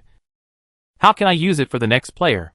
And Ran pouted, secretly cursed the system for being stingy, and then got up and patted the dust off her pants, and walked into the already open passage. After walking a few corners, and Ran was faced with a choice again. Using foresight, she continued to walk down. Until 7 or 8 o'clock in the evening, she had not gotten out of this complicated maze. She found a wide area, set up camp, and that was it for today. She lit the fire, and now and Ran went to see what good things the 2 leopards had given her. Leopard meat * 500 gene, leopard skin * 2 pieces, leopard bones * 2 pairs, handheld magic cannon * 2, black iron weapons * 5, fire crystals * 20, magic star grass * 5, healing grass * 20. Silver level handheld magic cannon. Input magic power to compress magic power to form a magic ball attack, saving magic power, regardless of attributes. Each shot has 268 attacks. Can be forged twice. And Ran's eyes lit up. This attack is actually quite good. Although it may not be very effective against high-level monsters, it is very useful against various small monsters in this maze. And this magic cannon is actually a pair, and can be forged twice. The stuff Black Panther gave is really good. It's good to have a high luck value. When encountering the same monster as others, the materials exploded are twice as much. And Ran couldn't let go of the handheld cannon and stroked it. It wasn't until she heard a gurgling sound in her stomach that she remembered to eat. She hadn't eaten much today, and she was already hungry at this time. She fried the leopard meat directly. Cha Jun wanted it medium rare. Anren was not used to eating it medium rare, so she fried it well done for herself. Qianyu ate it medium rare, and Laolu and Shuqi ate it raw. The leopard meat was very chewy. After a bite, the juice overflowed in the mouth. With the condiments, it was so delicious that you would swallow it with your tongue. Chapter 153 Curses collectively erupted, and the Earth consciousness took action. The only thing I didn't regret coming here was that I could eat all kinds of food that I couldn't eat on Earth. The appetite of the big white goose and Qianyu increased, and they ate 5 kilograms of meat. The iron whip was fed to the pendant. After absorbing it, the pendant slightly rippled, and then the information changed. Growth type gold level pendant. Growth type gold level pendant can be used actively. When activated, a protective shield will be formed around the body. Invincible golden body for 4 seconds. Within 4 seconds, even a level 100 monster cannot break through the defense. Invincible within 4 seconds. Cooling time 3 days. The pendant can be upgraded later. Please find out the details by yourself. From 3 seconds to 4 seconds, it seems that the trick of swallowing weapons to upgrade is useful, but for every 1 second increase, the weapons and equipment required are too large. Put the pendant away, and Ran took out the only blueprint that he hadn't seen, and opened it. Silver level longsword upgrade blueprint. Do you want to learn it? Yes. Materials required. Silver blocks * 20, silver blocks * 35, flowing cloud stones * 50, mithril * 10, wind inlay stone * 1, star fragment * 1, secondary forging scroll. Except for the lack of wind inlay stone, she has everything else. I found the wind type mosaic stone in the trading area, and exchanged it for a dark type mosaic stone. I took the things in the fish out, and clicked to synthesize. The fire type mosaic stone on the fish was directly shattered into powder, and then Ran was not even given a chance to recycle it. The system is really stingy and mean. Quietly waiting for the system to synthesize, and Ran opened the chat area that she hadn't seen for a long time. Chenlu, damn it. This maze is so confusing. I entered a thick fog in front of me, and I was still spinning in the same place after turning for a long time. Wang Xiaosong, damn it. This maze is simply a murder maze. And the maze I chose this time almost cost me half my life. Lu Xinjin, after all, this game is meant to kill people, and the system is not a good thing. Zhang Nana, my father was cursed. I killed someone who wanted to kill me. This thing cursed me before dying. Doesn't the system think this is fundamentally a big problem? Anyone can curse others before dying. Then why should we bother to kill the enemy? Just lie down and wait for death. You can curse others, no matter if your enemy wants to kill you or not. It seems that we are the ones who are unlucky. And Ran thought of the fact that she was cursed for no reason. The system must have done it on purpose. Because it cannot directly cut the neck of the Earthlings. It finds various ways to kill the Earthlings. No wonder it cannot kill the Earthlings. So it does this again. Dog system. Don't let it catch you. Otherwise it will be killed sooner or later. When this matter was mentioned in the chat area, a lot of people came out. Zhang Day, oh my god. It turns out that someone is as unlucky as me. I was cursed by the dead Zheng Weiwei for no reason before. The curse spread to 2/3 of my body. I hope there is a solution in the maze. Otherwise, I will have to wait for death. It stands to reason that if you are cursed, you should look for a solution all over the world. Zhang Day is in their district. Why haven't I heard him say that before? And Ran suddenly remembered that she had been fighting monsters outside and basically didn't look at the chat area. It was estimated that when this person was talking in the chat area, she didn't look at it. Zhang Wei, you haven't solved it yet. I was also unlucky enough to be cursed by my ex-wife for no reason. It's really, I'm dead, and I have to take it with me. I didn't provoke her. Xiao Jin, the system is killing us in various ways. I killed my opponent, and it cursed me before dying. If this is not intentional, what is it? I really can't stay here. I have to find a way to get out of the game as soon as possible. Otherwise I don't know when I will be killed. This game is so rampant. Is there no one to control it? How can it directly invade the earth? And Ran touched her chin. After all, this thing has conquered countless worlds. If it really wants to invade, it will probably be very easy.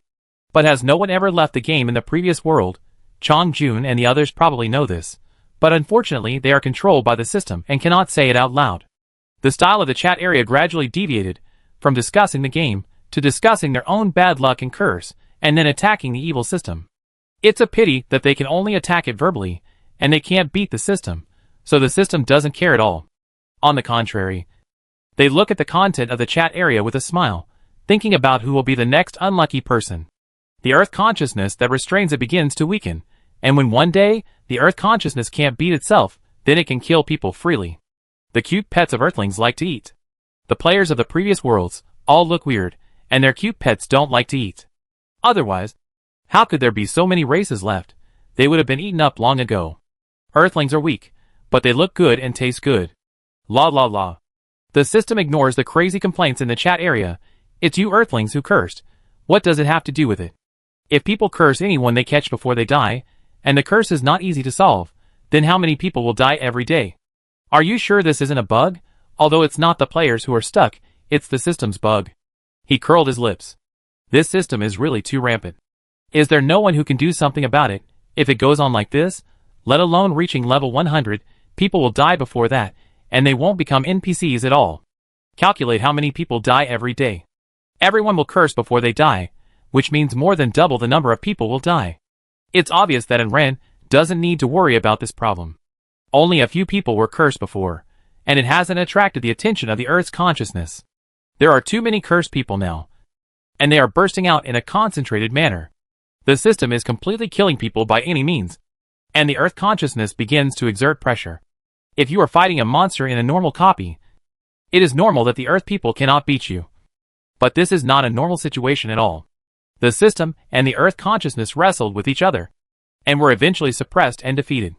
It was reluctantly cancelled, and people could curse others before they died. But it was unwilling to do so, and secretly modified the settings, and placed the curse props in the monsters that could explode supplies. Ding dong, because of a system error. The curse mechanism was triggered. The system also knew that this was not reasonable, so it cancelled the ability of everyone to curse before death. However, those who have been cursed still need to remove the curse themselves. Hearing this reluctant tone, and Ram was so angry that she gave it a middle finger with both hands. What were you doing so early? In the quiet maze, and Ran suddenly heard someone knocking on the door. And when he went out, he saw a group of huge vampire bats. Laolu took the task very actively, and did not forget to leave Ran some good supplies. And Ran chopped off a few of them, looking at the black skull in his hand. A cursed prop. Chapter 154. When you upgrades to the three-headed dog of hell. Curse props. You can use your resentment and unwillingness to curse the person you hate. But be careful, once you curse, your life will also be sucked dry by the curse. This time there is still a bottom line. Cursing others requires life, not just casually. And Ren felt that it was useless, but still stayed. She didn't want to curse others with her life, because she usually took revenge on the spot. After this episode, no monsters came to harass us in the middle of the night. The chat area was still criticizing the system, but Ren found it boring after a few swipings. She wanted to go to the trading area to see if there were any ginseng fruits. Oral medicine is very effective in healing internal wounds. She didn't have much left, so she had to make it herself. She didn't see any for sale in this community, so she went to the World Channel to look for the trading area. There were many people, and everything was available. She did find it. The ginseng fruit looked like a milky white child. Lifelike. Grinning happily. Ginseng fruit can repair injuries, can relieve pain and stop bleeding if taken internally, ineffective when taken alone, must be used with a prescription. The seller is a foreigner, who wants insect meat that can improve attributes. And Ran was distressed. She ate all the insect meat, and no one in the trading area sold it. How could she get it for him? She might as well ask if she could exchange it for something else. But this person was really twisted. He was determined to get insect meat that could improve attributes, or anything else that could improve attributes. He didn't want any weapons or armor. And Ran really didn't have anything else with attributes. So she had to give up with regret. No one responded to the information she posted about purchasing ginseng fruit. It's been a long time, so it's clear that ginseng fruit is really hard to get. Dingling with a light sound. When you finally completed the second upgrade and fell to the ground. And Ren picked it up and weighed it slightly. It was heavier. About 5 pounds. And it was still the original shape. A silver-white rapier. White hilt. White clouds on the silver sword body. All the previous carvings have changed. The name is still Winyu, but the attributes have completely changed. Silver level rapier Winyu, attack 380. Speed 400. Mainly light and agile. But the attack power is also not low. There is a 25% chance to trigger the built-in skill. Split sword. 5 swords are attacked in an instant, and each sword has 380 attack points. There is also a 25% chance to trigger the wind attack. Crescent moon slash. Wind magic turns into 2 huge crescent-shaped slashes, and magic immunity is ineffective against it. Durability 1500. Note, it can be forged and modified for the second time later, and there is no upper limit on the level. Her current weapon levels are too low. Storm. And moon shooting bow. Although they are all silver level, I don't know if they have not been upgraded and forged for the second time. The values are quite low. Although the white goose and Chinyu can be transformed into weapons and grow, they are inconvenient at times. So she still needs ordinary weapons. She hopes to upgrade all weapons in the maze. She stretched her body and looked at the time. It was almost 1 in the morning. In order to wait for Wenyu to finish forging, she resisted sleeping. She was sleepy at this time. She yawned and lifted the quilt to get into bed. Changjun, Qianyu, Shia Ba and others lay in front of the fire, helping to guard the door seriously. They woke up more than Anren, and would wake up at the slightest disturbance. So, in order to let Anren rest for a while, they took the initiative to serve as the goalkeeper. In fact, the most responsible one is Lao Lu, because he doesn't sleep at night, and stretches his body excitedly to catch monsters everywhere. And he is full of energy. And Ran slept until dawn. But you can't tell morning or night in the maze. And it's pitch black during the day. After lighting a candle, and Ran didn't rush forward, because the maze was infinitely long, and there was no point in rushing. She slowly cooked porridge, stir-fried vegetables, fried eggs, heated buns, and had breakfast with Chong Jun and the others. This maze is full of twists and turns, and I don't know if anyone else can come in except her, or are they all assigned to other roads? After packing up the things, I continued to use the predictive ability to calculate the route. As I used it more and more times, the predictive ability became more accurate, and the time became longer. A week later, the predictive ability finally stopped jumping around on different timelines, and I didn't know where it would fly to. Instead, it followed the result that Enran wanted, and was fixed in the time that Enran wanted to predict. Recently, I have solved a lot of monsters, big and small, not to mention the large number, but the levels are not low. Enran's level increased little by little, and he broke through level 35 in one go. Player Enran, level 35 4710/25,000 HP, 415. Come on, the indestructible cockroach, you are the most tenacious. Strength, 377 plus 50, you can compete with the Tyrannosaurus Rex. Speed, 299 running towards the sun, you are the Quafu defense. 300 you are as thick-skinned as a city wall turning a corner magic. 510 can be used to release subsequent skills. Talented skills, S plus level foresight. Level 3 evolution, can proactively predict 5 seconds, a bit short magic resistance. Can be immune to 5% of magic damage, which means there are still 95% of hits to take. Luck value, 9 upper limit 10, what a lucky guy, can be increased later profession, Soul Master. Light Magician, independent of the profession sub-profession, to be opened. Professional skills, transform pets into instruments, use light magic, current pets, Chongjun, Qianyu, Shia Ba, Shiuchi Laolu. And Ran looked at it carefully again, it is really a sub-profession. Could it be that after level 35, the sub-profession will be opened? She always thought there was only one main profession, after all. There was no such thing before. Her score was really high. She was quite satisfied. Compared with other people's scores. What else could she be dissatisfied with? This maze would probably continue for a long time. And Ren hadn't seen the end yet. Woof! Before turning the corner, a dog barked. And Ren quietly peeked around the corner. A huge dog blocked her way to the next exit. The place where the dog stayed was very large. Probably to give both sides a good chance to fight. 3-headed hellhound. Level 40, monster from the abyss. 3 heads are darkness, space, possessor of fire magic, have skills. Attack 450, defense 410, speed 400, HP 900. Good fellow, after encountering the bugs, this is another species from the abyss. She had to wonder, is this abyss species raised by the system or transformed by the system?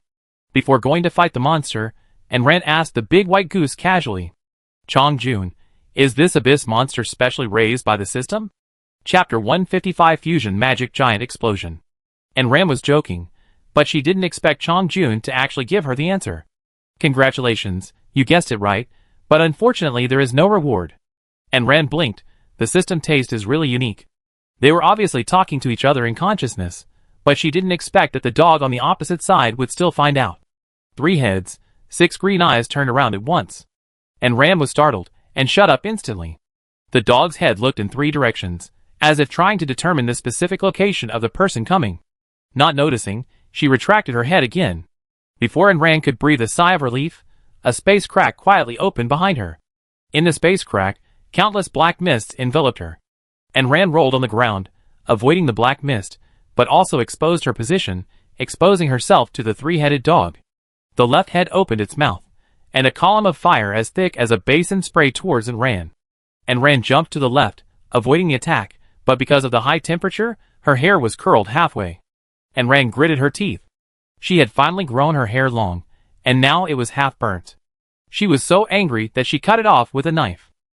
And Ran rushed towards Gozi with the upgraded Wenyu. As a result, 2 space blades suddenly appeared on both sides of her, and slashed towards Ran in an interlaced manner. And Ran lowered herself, and the space blades chopped together above her, tearing a small piece of space. The space tear was about to tear Ran's body apart, and Ran swung the light whip in her hand, hooked the corner of the wall, pulled her body away. Just like that, the distance between them was widened again. The dog has long-range attacks, like a mobile turret, and fire, space, and darkness are constantly thrown out, forcing Ran to not get close. And Ran is not very familiar with magic attacks, but is good at close combat. But this time, she was forced to not get close. Even if Ran hides in a corner, she can still be chased and beaten by this dead dog. Its spatial ability makes people hard to defend, especially when there are fire and dark magic coming out of the space cracks, forcing Ran to passively defend. After dodging the attack again, Ran was forced to be hundreds of meters away from the 3-headed dog, and could not even see it. Lao Lu secretly manipulated the shadow to spread outward, from the dark corner of the wall to the dog. And Ran closed her eyes, connected with Lao Lu's senses, and could see what the dog was doing through Lao Lu. This dead dog was actually holding back a big move, fusing several magics, intending to give Ran a hard one. And Ran was shocked. If she was really hit by this, she would be seriously injured if not dead. No wonder they forced her back. They did it for a long time just to hold back a big move. Now we must interrupt its ultimate move first. Don't let it kill us in seconds. Long-range attack, sure enough. It's the light type that's fast. And Ran turned a corner, and was in front of the dog, still some distance away from it. She attacked together with Qian Yu. Countless rays of light emanated from their bodies, and reached the dog in an instant. Both of their attacks were not low. Even if the magic fusion formed a powerful domain, the dog still had to avoid it temporarily. However, the fusion energy in front of it did not dissipate. Instead, its body exploded backwards, finally revealing the space behind it. That space was empty and huge. I don't know why it blocked it. And Ran and Qian, you control the light to bombard continuously, while moving forward. The big white goose came out of the space, the storm was mixed with ice, and the split body that Xiaoqi spread silently, cooperating with Ran and Qian Yu to bombard. It can use multi-system magic to launch a big move, and it can also do this, and it will not consume Ran's magic power. Under Ran's control, several powers merged into one, rolled up a thick magic column, rolled up the gravel and dust of the maze along the way, twisted and swept towards the three-headed dog. The three-headed dog whimpered in his throat, looking at the huge magic column on the opposite side, was a little confused. Hasn't this opponent just been chased by him? How come he suddenly became so powerful?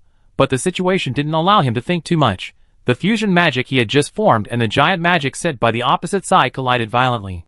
The two multi-system fusion magics twisted and entangled with each other, and it was unknown who dissolved whom, who triggered whom. Anyway, the energy merged together, expanded, bulged, just like a bomb that could explode at any time.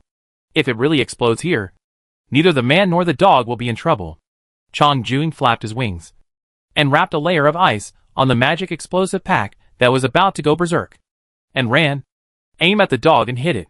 And Ran held a spear in his hand, took a few steps forward, and hit the big ice ball hard. The ice ball flew towards the three-headed dog with its tail dragging. And Ran put away his spear and ran back. Chong Jun and the others went straight into the space. The three-headed dog stared at the ice ball that was coming at a high speed, and the magic ball that was on the verge of exploding. He tried his best to tear a hole in the space, and threw the magic ball in. Unfortunately, he threw it too slowly. The magic ball went in halfway, and exploded directly in the space crack. Amid the screams of the three-headed dog, a huge crack was torn in the space crack. The explosion and the space storm mixed together, and rushed directly towards the three-headed dog. The huge explosion blew the three-headed dog away, and two of its heads were blown away. The aftermath of the explosion spread out, and the entire maze was shaken and buzzed. The ripples of the explosion spread out, and wherever the ripples passed, the walls of the maze collapsed. A strong gust of wind blew behind him, and directly lifted and ran up, and threw him against the wall. And Ran spread his wings and flapped them desperately, which reduced the impact and prevented him from being thrown against the wall by the aftermath of the explosion. But he was also forced to the top of the cave, and stuck to it, when the ripples passed, and Ran flew directly towards the dog. It was the first victim of the explosion, and was probably badly blown. I'll kill you while you're still sick. First, go and kill the dog. We'll deal with the rest later. And Ran flew to the explosion site. The open plan room was mostly blown down. The three-headed dog only had one head left. It lay on the ground screaming. Half of its body was gone. Blood was everywhere. The ribs were blown out. And Ran landed and surrounded it. TSK twice. She didn't expect that her fusion magic attack, which was supposed to counter it, would cause such a big explosion. Lao Lu cleaned up the mincemeat and the two heads that were blown off, and took them back to eat as food. Its diet is abyss creatures, and this one is also very suitable for its appetite. And Ran originally wanted to give the whole dog to Lao Lu, because it would turn into pieces after killing it, and Lao Lu couldn't eat it. But Lao Lu refused. So he took away the remaining half of the dog's body, and let Ran chop off the remaining head that was still lingering with a sword. Chapter 156 Lord's Order and Hellhound Supplies. The things went into Ran's backpack, and Ran was not in a hurry to see them. Instead, she went into the ruins first, wanting to see what other good things there were in this room. Now that it had basically collapsed, she didn't need to break open the wall. In the secret compartment of the half-collapsed room, she found a golden treasure chest. And Ran moved the treasure chest back, and was not in a hurry to move forward. She began to dismantle the treasure chest. There were only 3 things in the golden treasure chest: a token, a blueprint, and a card. Lord Token. With this token, you can establish a territory, become a lord, recruit subordinates, and establish power. Residents in the territory need to pay housing fees regularly. But the Lord also needs to give them shelter. After establishing power, you can open schools, shops, residential areas, and even establish a private team, no matter which community you are in. As long as you join the Lord's territory, you will be moved directly there by the system. There are various things that can be operated later. Please explore them by yourself. Note: residents can join the territory voluntarily, and the Lord cannot force or threaten them with his family. Another note: after the Lord's order is released, players will no longer be able to live alone. Please join a territory as a resident as soon as possible. If you do not join the territory within 1 month, your endowment will drop 2,800 meters. Residents need the consent of the Lord to join. This regulation will be announced later. After Enran checked the Lord's order, the system announced the territory. The system announced the global rules, and will open the territory gameplay later. Those who get the Lord's order can establish a territory. Ordinary people can choose the territory they'd like to join. Those who have not joined the territory within 1 month will be punished by the system and descend 2,800 meters from Yun Island. The specific rules for joining are as follows. Below is a series of various rules and introductions. The system has repeated it 3 times. Since the territory is to be opened, it is estimated that there will be many people who can obtain the Lord's order in this maze.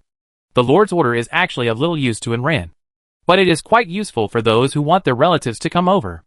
As long as they are in contact, no matter where they are, they will be moved by the system, and the whole family will be reunited. Enran has no relatives like this, and she has no ambition to establish a territory or a force. So to be honest, it is not very useful. However, the system's requirement of joining a territory is really a bummer, forcing Enran to give the Lord order to herself. If she doesn't join a territory, she can just establish a territory of her own. Just her own territory. Click to use the token, and the token turns into a burst of light and disappears into the air. Looking at the panel again, Enran's name is followed by a name. Player: Enran. Identity: Lord, please name the territory. Enran said casually. Then let's call it number 1. This name has been used, please name it differently. Enran tried numbers from 2 to 10, and someone used them, which shows that many people have established territories. The world is so big, and it's not just her luck. After thinking for a while, Enran, who is not good at naming, just casually threw one up. Bright territory. Ding, bright territory has been established, Lord. Enran, should we add positions such as Deputy Lord? No. She didn't plan to let anyone enter her territory, so what would she add? The system didn't make any more sounds. Enran flipped the panel. Is this considered established? It's so easy. Her territory is on Cloud Island. If she's not with her, she can't see any changes. She continued to look at the blueprint. Very good. She finally got the second upgrade blueprint for the Spear Storm. Second upgrade blueprint for the Spear.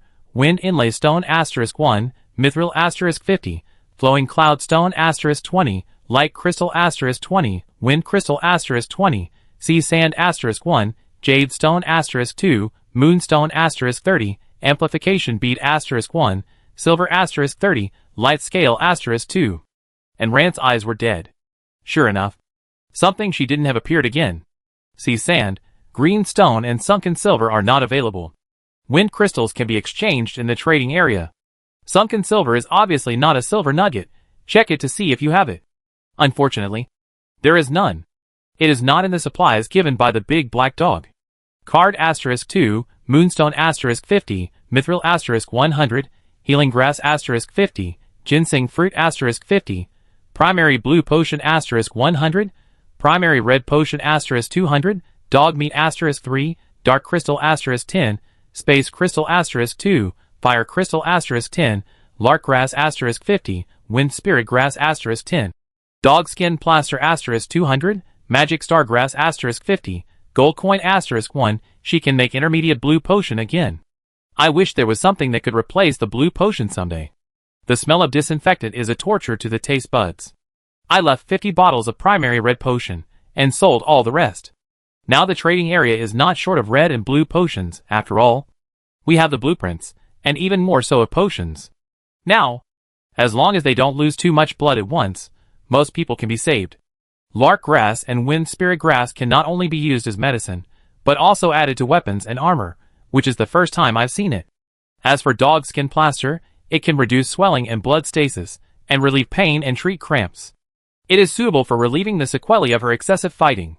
I searched in the trading area, and found that there were no new ores. And Ran had been looking forward to the second upgrade of Storm, but now she had to put it aside. Let's take a look at the cards. Both cards are skill cards. Space Blade. Gather space magic to attack from the void, and can launch 20 space blades each time. Each card can be used 3 times, and there is no cooldown time. Space Shuttle. You can move objects or attacks into the space crack, and then open it in another place, and throw the attack out, which is an auxiliary skill. Each card can be used 10 times, with a cooldown of 30 seconds. And Rant's eyes lit up. This kind of card has never been seen before, because it was a one-time card in the past, and it cannot be used a second time after being used once. This is the first time I have obtained a reusable card. Although I cannot learn it as my own skill, it is enough to save my life at a critical moment. One-time consumption of gold coins can summon a 3-headed hellhound to assist in the battle, and the hellhound's death summoning ends. The skills released by the hellhound do not require the summoner's magic power supply, and the magic power required for the summoning is provided by the summoner. The gold coin has the same nature as the copper coin at the beginning, and is also a one-time summoning item. But this one is obviously more advanced, and it still summoned the hellhound, so it was worth it. In fact, this hellhound was not easy to fight. If she hadn't accidentally made a magic fusion, it would have taken a while. After putting all the things away, and Ran dusted herself off, and continued to move forward. She no longer rejected this broken maze, after all. The things inside were really good. Although she was fighting all the way, she gained a lot. There was a door embedded in the wall of the empty room, and Ran pushed it open easily. Chapter 157. Hey. Old acquaintances. A wide cave appeared behind the door again, which was as big as several football fields. It seemed that this was a transit station or something. A bunch of people were resting here, and the tents were clearly separated. And Ran also saw a few familiar faces, the man with glasses, and the pretty boy, and the woman called the poisonous scorpion was a group of her own, and separated from this group of people. The situation did not look good, the atmosphere on the scene was tense, and the hostility was implicitly directed towards the hunting team. Qin Yin Yin was followed by a huge scorpion. 3 meters long. Completely black. With a sharp cold stinger. This thing is definitely poisonous. And the illustrations have warned and Ran. And she finally knew why this woman was called the poisonous scorpion. She glanced at everyone's levels and values. The highest level was 32. And the value was half of hers. It was okay. And she wouldn't be unable to deal with it when the time came. She needed to rest. She had been in the maze for so long. And her nerves were always tense. She had to be on guard against monsters that appeared from nowhere at any time. Although it is not necessarily possible to rest well here, but visible malice is better than invisible murderous intent. When Ran entered the door, the stagnant atmosphere in this space was instantly broken, and everyone's eyes turned to Ran. Except for the hunting team, the eyes of the others were not so clear, and the greed in their eyes was not concealed. There were more than 100 people present, except for a team that stayed away and huddled in a corner. The atmosphere in the cave was really weird. And Ran didn't seem to be afraid at all, and walked into the cave openly. Since it was a rest stop, it was for people to rest. But she didn't go to the middle or anything, but stayed on the side. If it wasn't already night, she would not stop and continue to move forward. No one took the initiative. So Ran leisurely left the wooden house and started to cook dinner. But how could she not be on guard? She ran out silently, and the invisible split body entered the body of everyone present with the breath, and took root in the body silently. Lao Lu spread in the darkness. Just like the darkness itself, the huge black shadow enveloped everyone. It was just a matter of time before it could devour people. If Ran hadn't forbidden it to eat people, human flesh would actually be its diet. Shia Ba lay on the roof of the cabin, and when he pointed his little finger, the illusory image covered the cabin. It caused the vision of the people present to deviate. Even if they used the ultimate move collectively, the landing point would be deviated. Although Shia Ba's ability was purely auxiliary, it was still very good, but it didn't last long and was easily discovered. As long as someone attacks, it only takes about one time, and Shia Ba's illusion will shatter, which is not very suitable for actual combat. After all, Shia Ba's illusion is a physical phenomenon, not a mental illusion that affects the brain nerves. In addition, Shia Ba's ability is a bit single, and he cannot create too many illusions. He can only create one illusion, which can disrupt the line of sight. but is not very practical for combat, especially when the enemy uses a big move. It is basically a map cannon, and there is no difference whether there is an illusion or not. The Hellhound gave dog meat, and the attribute value of each pound of this dog meat is only 5 points. But the magic value added is very exaggerated. Each pound of meat adds 50 points of magic. After all, this dog is basically pure magic. And before the main body could fight with Enran, it was killed by the explosion. When Enran was cooking the dog meat pot, someone returned from the hole where Enran came out and saw the destroyed space. They also heard the violent explosion and looked at each other in bewilderment, but gave up the idea of killing and robbing. Never mind how Enran caused all this, just based on the power of such a huge explosion, they can't win. Although they may be blinded by the benefits. Those who can survive to this day are not that amazing. But at least they are smart or lucky. Enran has been walking in the maze for almost a month. This is the first time she has seen people. She has killed countless monsters during this period. It is only now that she has opened the panel to check her level. Player Enran. Level 377780/35,000 HP, 435. Come on, the indestructible cockroach, you are the most tenacious. Strength 379 plus 50, you can compete with the Tyrannosaurus. Speed 301. Running towards the sun, you are the Quafu defense. 302. You are as thick-skinned as a city wall. Turning a corner magic. 530 can be used for subsequent skill releases. Talented skills. S+ level foresight level 3 evolution. Can actively foresee 7 seconds. A bit short magic resistance. Can be immune to 5% of magic damage, which means there are still 95% of hits to take. It took me several hundred monsters to level up by 2 levels. Looking at the experience, I am getting more and more. Low-level monsters can no longer bring her much experience. She leveled up 2 levels, and got 8 free points, which were just enough to add to defense and speed. Speed 305, defense 306. As expected, it was not enough to go through the formal upgrade to its stats, and she still had to find monsters with added stats. Enran thought for a while, the meat with added attributes that she killed was basically obtained from abyss creatures. Does that mean that abyss monsters will all produce meat with added attributes or something? The aroma of the dog meat pot came out of the wooden house and spread throughout the cave. When going out, everything is kept simple. The other players, who have simple meats, also look at Enran with envy and jealousy. You have been targeted. Can't you be more low-key? You made it so fragrant. Are you trying to attract more attention? But she is being targeted even if she doesn't cook dog meat pot. Enran poked the meat. It was rotten. After preparing food for Chongjun and the others, she picked up a piece of dog meat with chopsticks. It was very chewy, tough and soft, and with chili, it was appetizing and delicious. Enran has a big appetite now, and she is just full after eating a pound of dog meat. But it's not advisable to eat too much at night. So she put down her chopsticks with regret. She touched her belly, and her beautiful abdominal muscles were faintly visible. She used to be a little chubby, but now she has no extra fat. Looking at the panel, her health is 440. Her strength is 384. Her speed is 310. Her defense is 311. And her magic is 580. She thought it only increased the attribute value, but she didn't expect it to increase 5 points of health. After packing up her things, Enran boiled water to soak her feet. If it weren't for this group of people, she would have taken a bath. She was afraid that this group of people would break through the defense and rush in at any time. By then, she would still be in the tub, and then everything would be exposed. She soaked her feet while reading novels, ignoring the undercurrents in the outside world. When she first came, she might have some concerns about this group of people, trying not to take action if possible, and it would be best not to be surrounded. But as the values and levels deepened, her mentality also changed. Now she is really not afraid.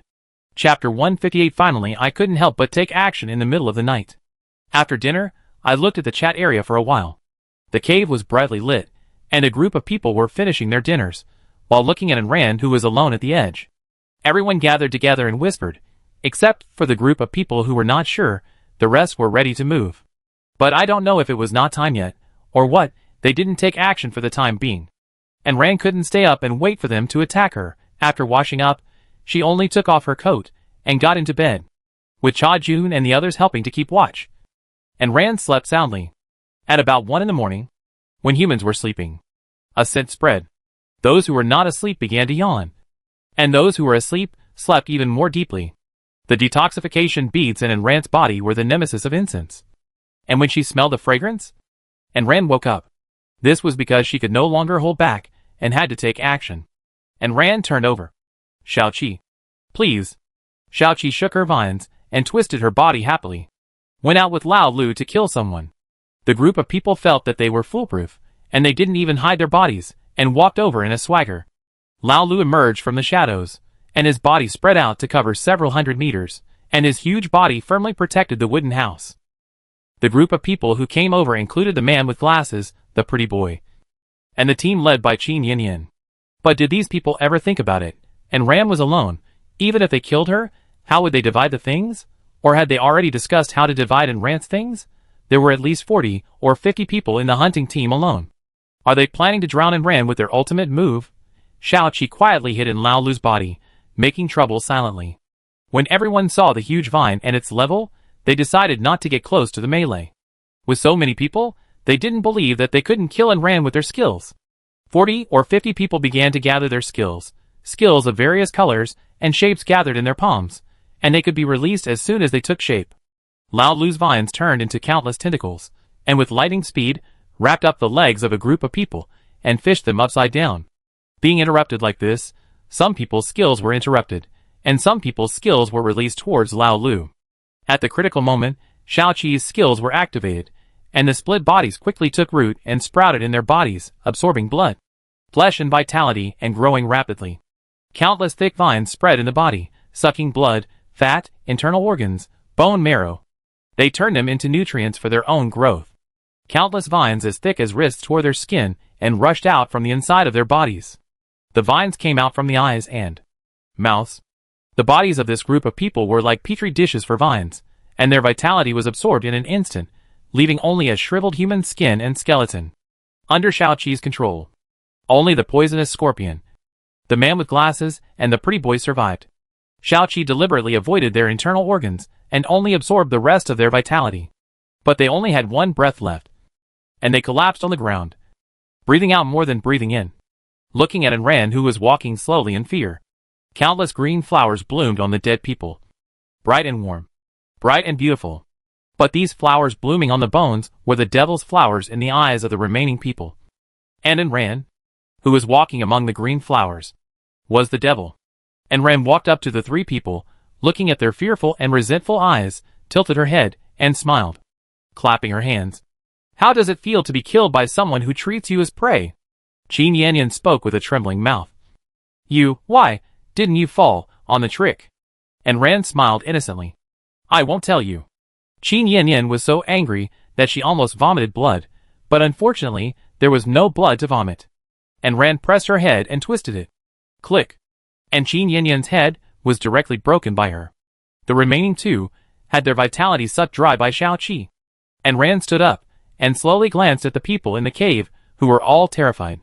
She said with a smile, I see everyone seems to be quite interested in my stuff. Why don't you all come together? A group of people shook their heads like a rattle. If they had known Rand was so fierce, they wouldn't have dared to think of that. If they were still thinking of that at this time, wouldn't they be courting death? And Rand nodded with satisfaction. Whether it was true or not, these people also had Xiaoqi's parasites on them.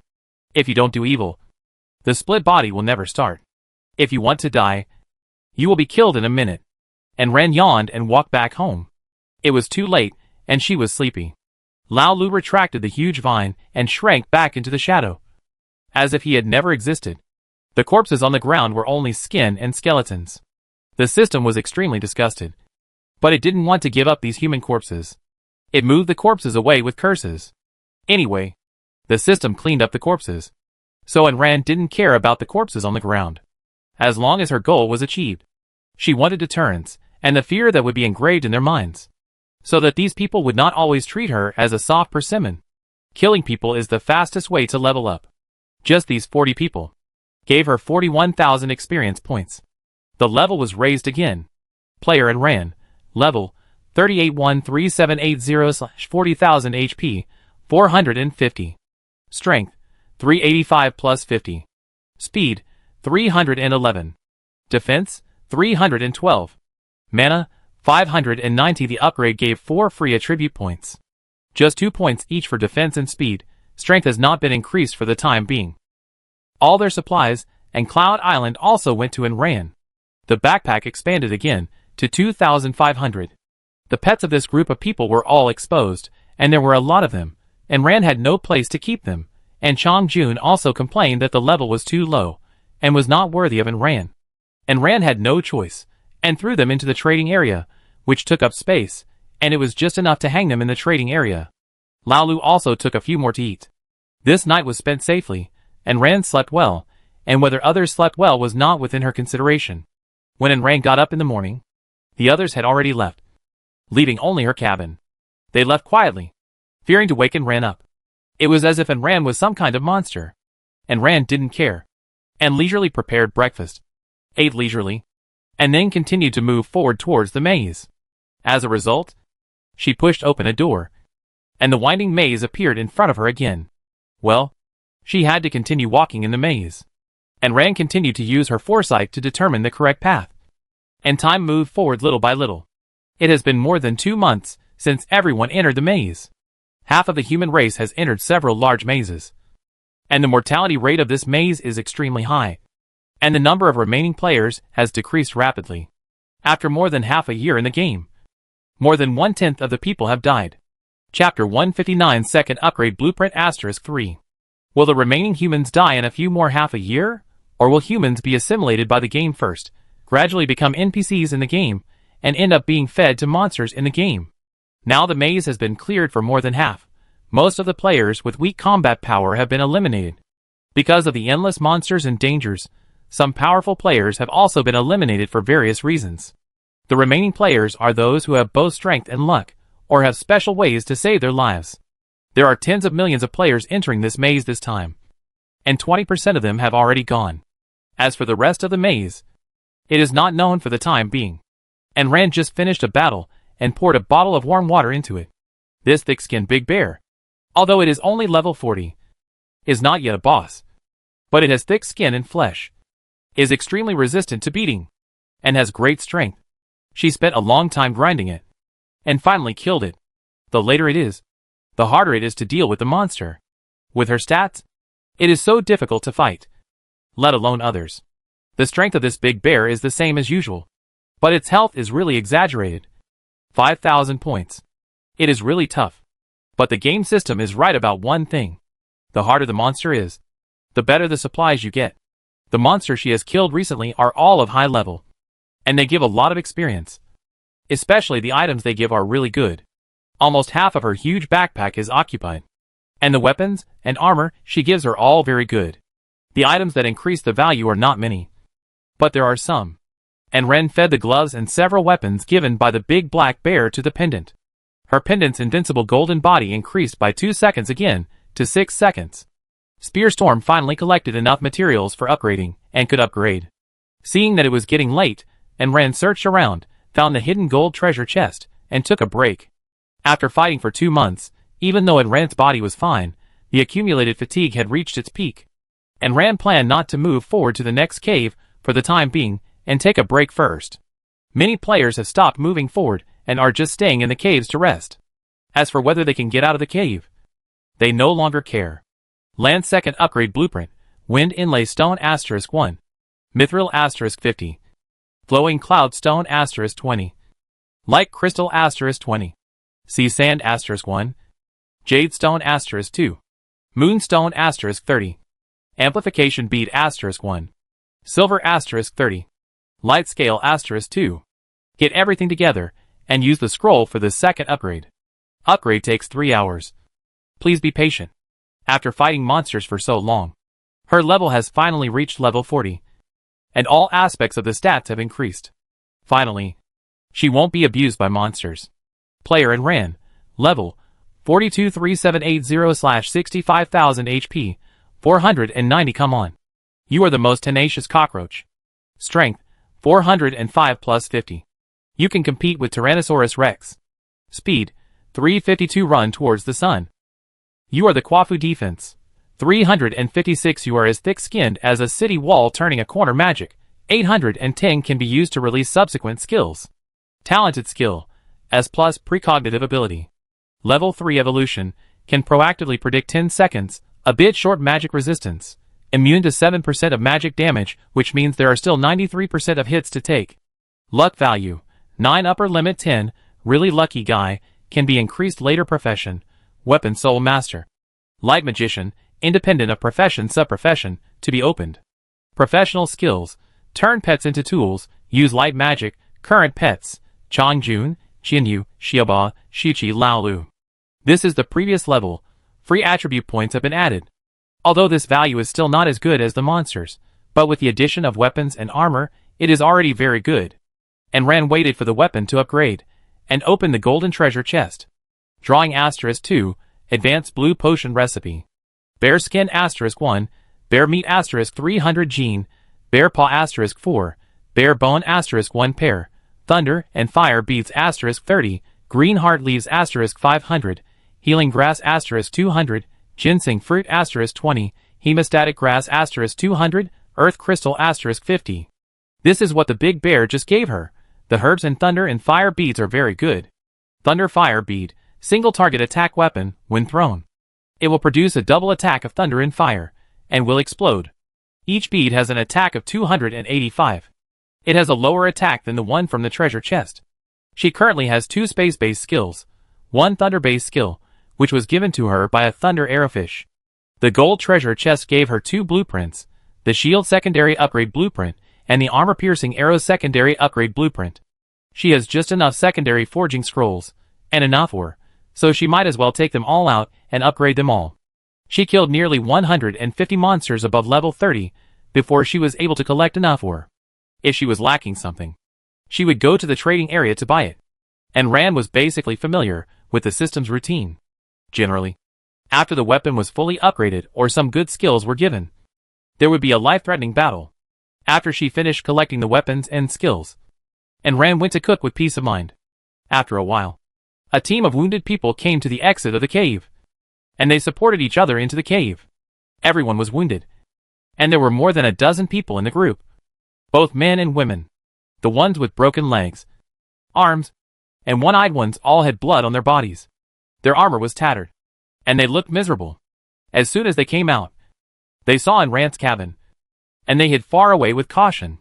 A group of people silently treated their injuries and bandaged their wounds, not disturbing others, and trying not to make any noise, because they knew that making too much noise could easily cause others to be disgusted and cause them to be killed.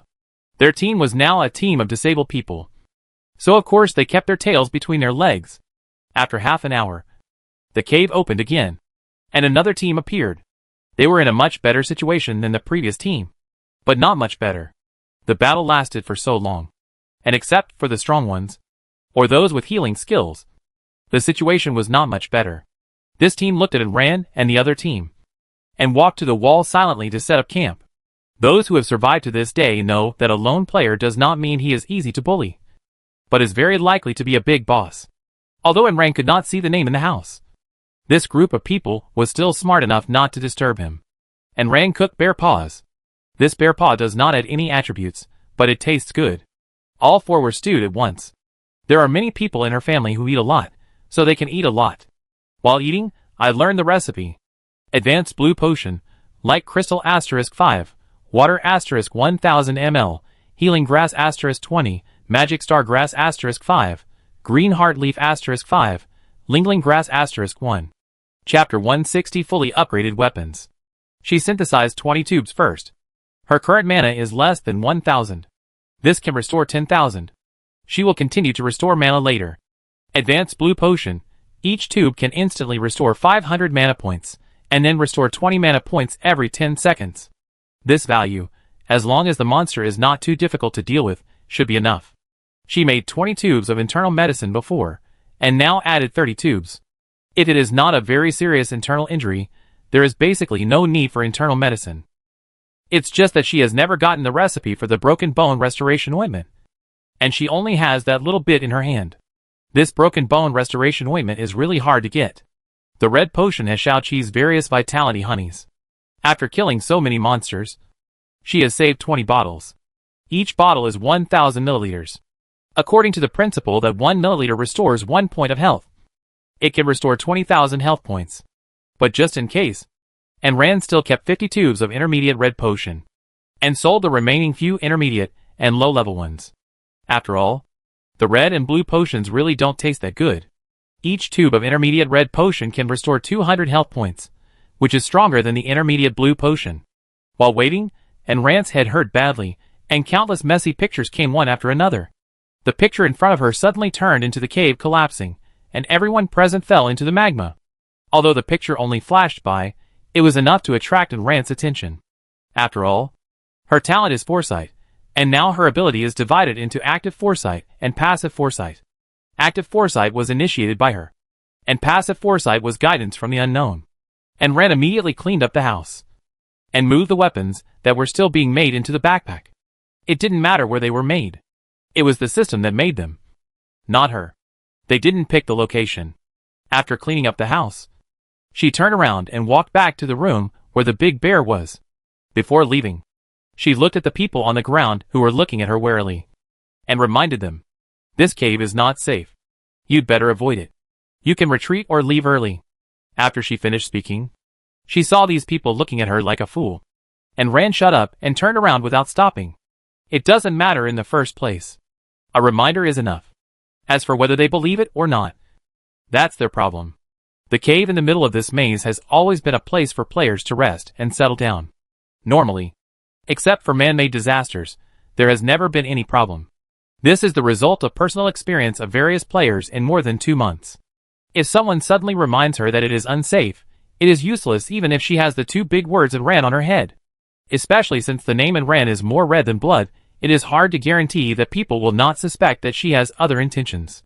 Looking at this bloody red name, who knows if Ran, who ranks first on this list, is a murderer.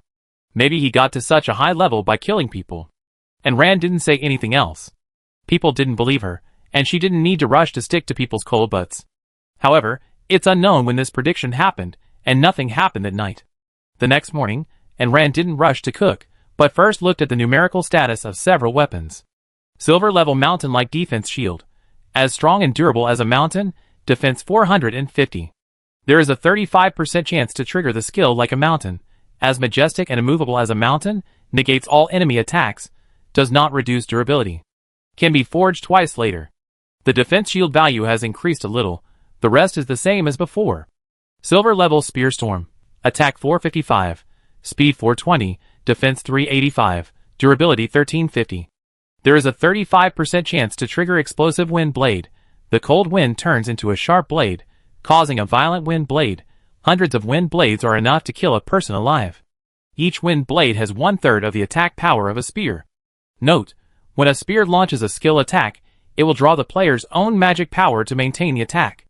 If the magic power is too low, the skill cannot exert its maximum power. Weapons above silver level are automatically bound to the player, cannot be dropped, and cannot be robbed before the player dies. They can be forged again later. In addition to the change in the value of the storm, the probability of launching skills has increased, and the rest has hardly changed. On the contrary, the only change is the armor-piercing arrow. Not only the value has changed, but also the level has changed. That's right. After all, the armor-piercing arrows use the most materials. And there are 2 inlay stones, wind and gold. Even the internal arrow body is highly poisonous. One of them is called the light-breaking stone. And Rand spent a lot of money to buy it from the trading area. 500 kilograms of meat, 100 kilograms of vegetables, a silver-level machete. When she got this machete, she made a prediction, and did not feed it to the pendant. As a result, she used it to exchange for the light-breaking stone later. Meat and vegetables are just incidental. The silver-level machete is the main point of exchange. The machete has an attack power of 300, a speed of 285, and a skill. Even Rand thought it was pretty good. Golden level armor-piercing arrow, golden level armor-piercing arrow, feather arrow with armor-piercing attribute, 800 attack within 100 meters, 650 speed, and 2650 durability. Attacks decrease in turn outside 100 meters. The armor-piercing attribute ignores defense, and can penetrate armor and its own defense. The arrowhead contains barbs, which will be firmly nailed into the flesh after being shot. If it is pulled out, it will take away a large area of flesh. The armor-piercing arrow will continue to take away the opponent's health after entering the body. The poison enters the body and will continue to cause various negative effects, such as paralysis, weakness, etc. The poison will spread throughout the body, and those without antibodies may die. There is a 25% chance of triggering the skill, causing secondary blood loss. And one attack can take away double the health. It cannot be dropped or lost. It can be forged twice. This attribute is really good. The weapon she holds, except for the moon shooting bow, have all been fully upgraded. Holding these powerful weapons, and Ren was somewhat relieved, and the anxiety in her heart was somewhat eased. Since there is no problem here, it means that it may be the next cave or something. After all, the layout of the caves here is basically the same. And Ren continued to move forward. She couldn't stop because of uncertain factors. She couldn't get out of the dome of the maze. She was tired of fighting. She also tried to break through upwards. The dome was full of tangled tree roots. The more she fought, the more there were. She couldn't get through, and couldn't get out, and Ran could only accept her fate and continue to break through the maze. Every day was fighting, resting, finding the way, which was annoying for everyone. Especially since Ran was a lone ranger. If it weren't for Chong Jun and the others accompanying him, he would probably have been bored to death. As they walked, countless densely packed holes appeared in front of them, of different sizes, covering the walls, ceiling and floor of the maze. Fire-red ants the size of fists were busy carrying human corpses in and out of the caves. These corpses happened to be those people in the cave before. Chapter 161 Abyssal Fire Ants. This maze actually has only this one path, which will force the players to pass through it, and these ants are obviously not ordinary monsters. Social Abyssal Fire Ants. Level 1, Attack 2, Defense 1, HP 10, with Fire Poison, because it is Fire attribute, immune to some fire magic. Social Abyssal Fire Ants. Level 10, Attack 11, Defense 15, HP 30, with Fire Poison. The illustrations that caught my eye were all densely packed with similar information. These ants range from level 1 to level 35, and are densely distributed in the maze passage, occupying all the places leading to the next exit. Looking at this, I'm afraid that this group of things are man-eating ants. The more troublesome thing is not only the fire poison, but also the huge number. Looking at the information from the illustrations, they are so dense that they block the sight in front of us. The number is probably tens of thousands. But looking at the density of this cave, there are only tens of thousands. If it were before, and Ram would be a little worried, but after the swarm of black insects, she is not really afraid. And I was a little bit looking forward to it. The things with the word abyss as the prefix are all good. Especially since these ants have no armor-breaking property, they are much easier to deal with than those black bugs. As long as they can't break through her defense, they can't do anything to her. And Ran stepped into the bug's territory, and the ants, who were still busy, all turned their heads around. The ant colony was still for a while, and then it was like a pot of boiling water, and rushed towards and ran frantically. The sea of bugs tactics was launched again, trying to bury and ran with a huge number of people. The scene of the past reappeared. A red wave, rolling, carrying an unstoppable momentum, rushing towards and ran. However, before it touched and Ran's toes, it was frozen by the big white goose, and was directly frozen in place. The ants that surged several meters high were like decorations in the ice wall, and instantly condensed into ice cubes. As the big white goose gently flapped its wings, the ants instantly turned into powder. With this move of Chong Jun, thousands of ants were directly killed. Chong Jun and Ran and Qian Yu stood in a row, standing at the entrance of the ant nest, and did not move forward, blocking the door and launching magic attacks. Large-scale group magic is definitely a good way to clear the minions. The light in Ran and Qian Yu's hands turned into countless light rain and rose into the air. Then, under their operation, it was like raindrops falling from the sky, and fell densely on the ant colony. The light raindrops formed a dense rain in the air, and kept dripping. The fine light raindrops and Chong Jun's ice mist continued to spread, sweeping the entire ant nest. The ants below level 15, except those who hid in the nest, and did not come out, the rest of the group was destroyed. The attacks they launched were okay when they were combined, but each attack was not strong when they were dispersed. They were okay for cleaning up the minions, and the slightly stronger ones would only cause them to lose health, but they would not die.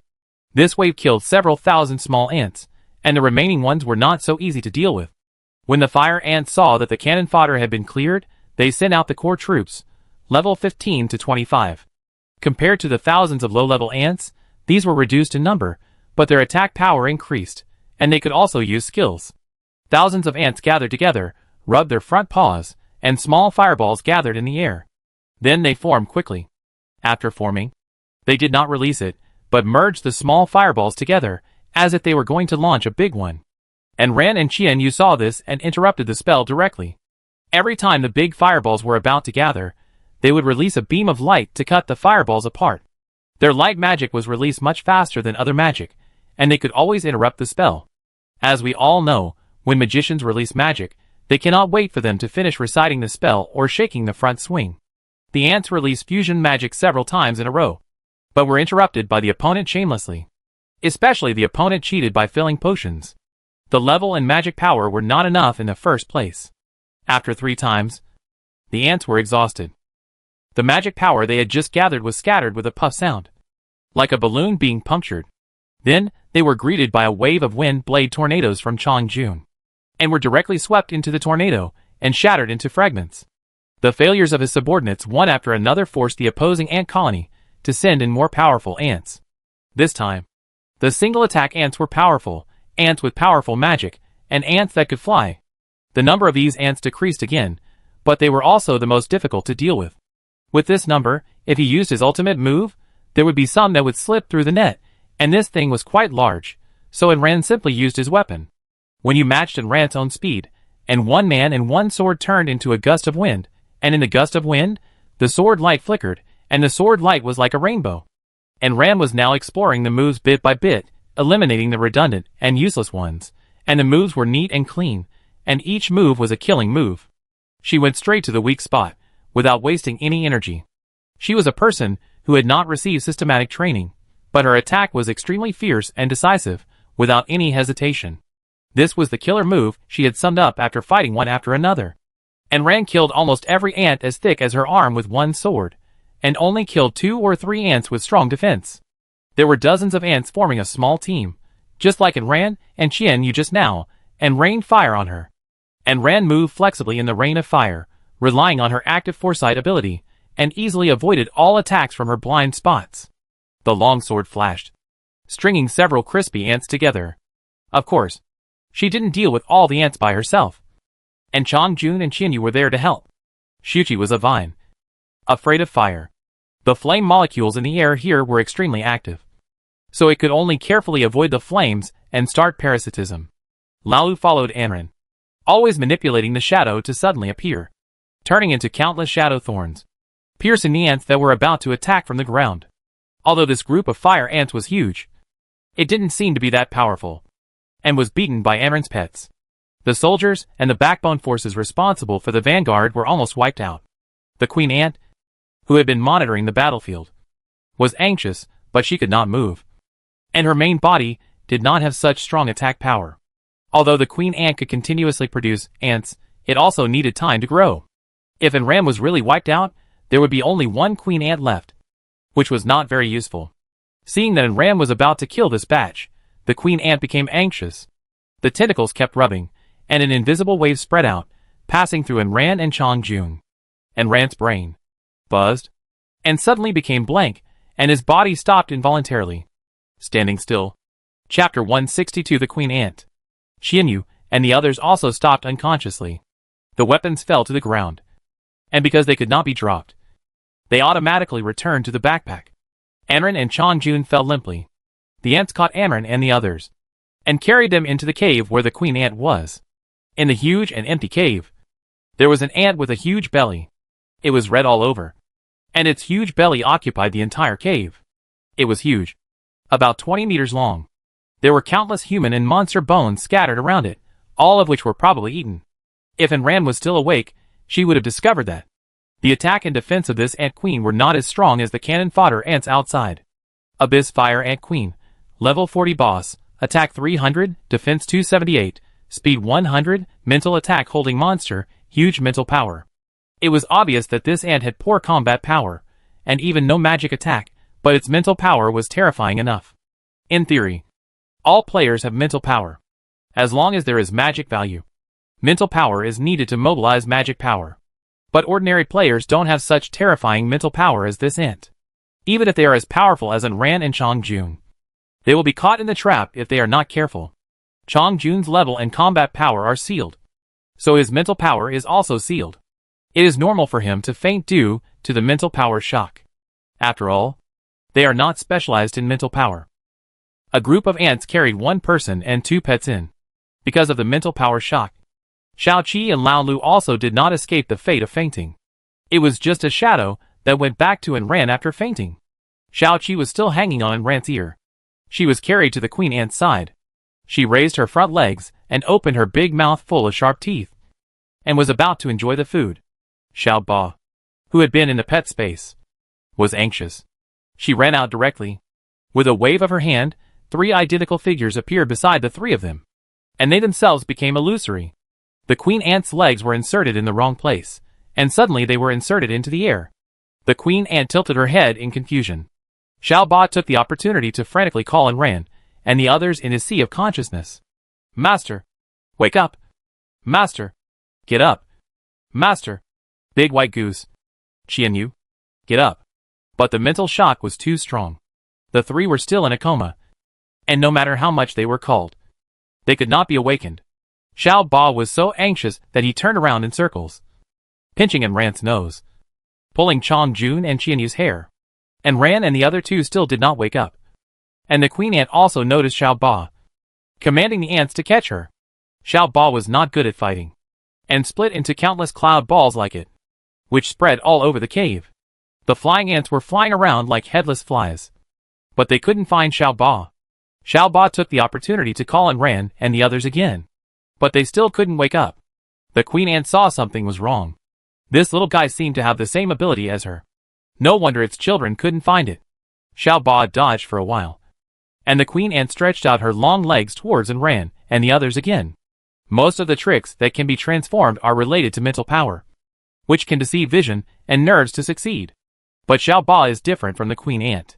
It uses the characteristics of the cloud to add a little mental power to it, thereby leading others to have illusions. Shia Ba couldn't beat the big ant, so he got anxious and started to fight. He stretched out his short hand and slapped in Ran's face.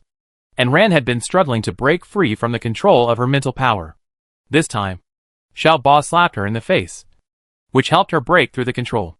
And Ran felt pain and instantly woke up from the dizziness. And Ran woke up Chong Jun and Qianyu. One person and 2 pets almost capsized in the gutter this time, so they were naturally very angry. One person and 2 pets opened fire at full power. The queen ant was originally a weakling, and was directly blown into pieces by their crazy firepower. Not satisfied, and Ran and Chong Jun and the others, they just wiped out the nest, until there was no more ants in the nest. The 3 of them stopped their hands, and Ran's clan was wiped out, and she stood with her hands on her hips in relief. Dead ants. But she was also thankful again. Fortunately, this thing did not have the armor-breaking property. It could not bite through armor in defense. Otherwise the fire poison would be enough to make her drink a pot. After killing the queen ant, she found another gold treasure chest here. It seems that the highest level of treasure chests here is gold. I don't know what level is above gold. Opening the box, there was a gold coin, 3 pieces of talisman paper, and several rare ores. These things were somewhat strange, and Ran frowned and picked them up. One-time summoning gold coin. Consume magic power to summon the queen ant and her army. Until the queen ant dies, the summoning ends. Talisman paper. Can deal with demons and monsters. After throwing it out, it can dispel demons. After looking at it over and over again, the illustration is still this one. And Ram was puzzled. Why did they give her this? Would the next level be demons and monsters? Thinking about it, and Ran looked at the things given by the group of ants again. Red Fire Pearl *1, Armor *2, Flowing Cloud Stone *300, Mithril *100, Moonstone *100, Star Fragment *5, Lark Grass *500, Wind Spirit Grass *500, Fire Ant Egg *100, Flame Fruit *1, Long Knife *5, Long Sword *1, Meat *100, Vegetables *100, Fruit *50, Snacks *20, Hairpin *1. They were all common things. She was not excited at all. Red Fire Pearl, after taking it, you can be permanently immune to 20% of fire magic. Unconventional magic cannot be immune. And Ren swallowed it directly, without hesitation. Flame Fruit, after taking it, It can increase the antibody to fire magic, and can also resist high temperature. Good things are good things. But there is a little less. It looks very similar to dragon fruit, but the color is redder than that, and it tastes sweeter. Armor. Long sword and long sword were fed pendants by and ran again, and the time of invincible golden body was slowly increased. Hairpin, accessory. Wearing it can make you immune to 50% of the mental attack of any monster, and it occupies an accessory quota. Fortunately, the hairpin that Shia Ba transformed into does not occupy the accessory quota. Otherwise it would not be worn. This time, Shia Ba was the #1 contributor, and Ran thanked it very much, and treated it to a feast of milk tea and sugar water. And Ran actually wanted to know how the little guy upgraded. But Chong Jun, who always knew everything, was stumped this time. Shia Ba was confused, and it didn't know it either. It was quite strange. The big white goose was not happy. This is a fantasy beast transformed from a cloud carrying supplies. It was not a normal fantasy beast. It's impossible for me to know it. And didn't you notice that Lao Lu changed his race after he followed you? He is no longer a shadow ghost. The system probably doesn't know what it is now, so it just gave it a random name. Not to mention this cloud. Chapter 163 Erupting Magma. And Ran scratched her cheek. Blame her. How did she know that after following her, these little guys started to mutate? She didn't feed them anything strange. The big white goose wanted to roll its eyes at this unconscious owner. Have you ever seen anyone feed Yuntuan milk tea and sugar water? What do her pets eat? I don't know. And Ran smiled, continued to study fire ant eggs. These ant eggs are the size of a thumbnail, fiery red, and look like small crystals. Fire ant eggs, edible. Each egg will increase a random attribute value after taking, increase immunity to fire attribute. And Ran looked at the time. It was still early. Continued to move forward. Behind the fire ant nest was a cave for rest. And Ran thought about it, and decided not to go in, still resting in the fire ant nest. Because of her dream, she was a little bit traumatized by the cave. Anyway, she could rest here. Let's just stay here. Take out the stove, make a fire and cook, and stir-fry the ant eggs. Take out a bunch of leeks, clean them up. She had never eaten ant eggs before, don't know how to cook them, can only rely on feeling. Fortunately, this thing didn't taste strange. It tasted like fish roe, crunchy when bitten, and had the taste of ordinary eggs, which was not bad. Fire ant eggs were not big, so she just ate them as a dish. After eating, and Ran opened the panel. She killed tens of thousands of ants. She didn't know if she could level up again. She gained experience, but she didn't get another level up. And Ran was not surprised. After all, the level of these ants was too low, and she needed too much experience. The later the game, the harder it was to level up. Player and Ran. Level 423780/65,000 HP. 500. Come on, the indestructible cockroach, you are the most tenacious. Strength 435 plus 50. You can compete with the Tyrannosaurus Rex. Speed 387. Running towards the sun, you are the Kwafu defense. 391. You are as thick-skinned as a city wall, turning a corner. Magic value 820 can be used for subsequent skill releases. Talent skill S plus level foresight ability 3rd level evolution. Can actively foresee 10 seconds. A bit short magic resistance. Can be immune to all 7% of magic damage. Can be immune to 20% of fire magic. These are all her current values. Actually, it is really good. But she always felt uneasy in her heart. So she tried her best to upgrade and find various things to improve attributes. She always felt that if she took a slow step, she would die. After lunch, she continued to move forward. She had just left for a while, and the second wave of players entered the fire ant nest. But the system had not refreshed the fire ants, and the players passed the fire ant nest safely and continued to move forward. After passing the fire ant nest, the maze began to have forks again, and Ran continued to use her predictive ability. I don't know how long I walked, but I fought a lot of monsters.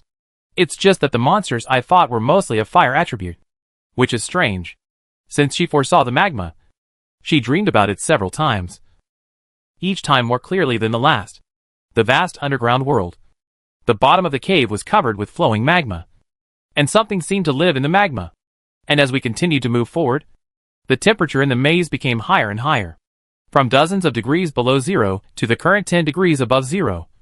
She didn't even need to wear such a thick cotton coat, and Ran stayed in the room of the monster she killed that day, and refused to enter the cave. The resting people laughed at Ran for being timid and afraid to live with them. And Ran didn't care what they said.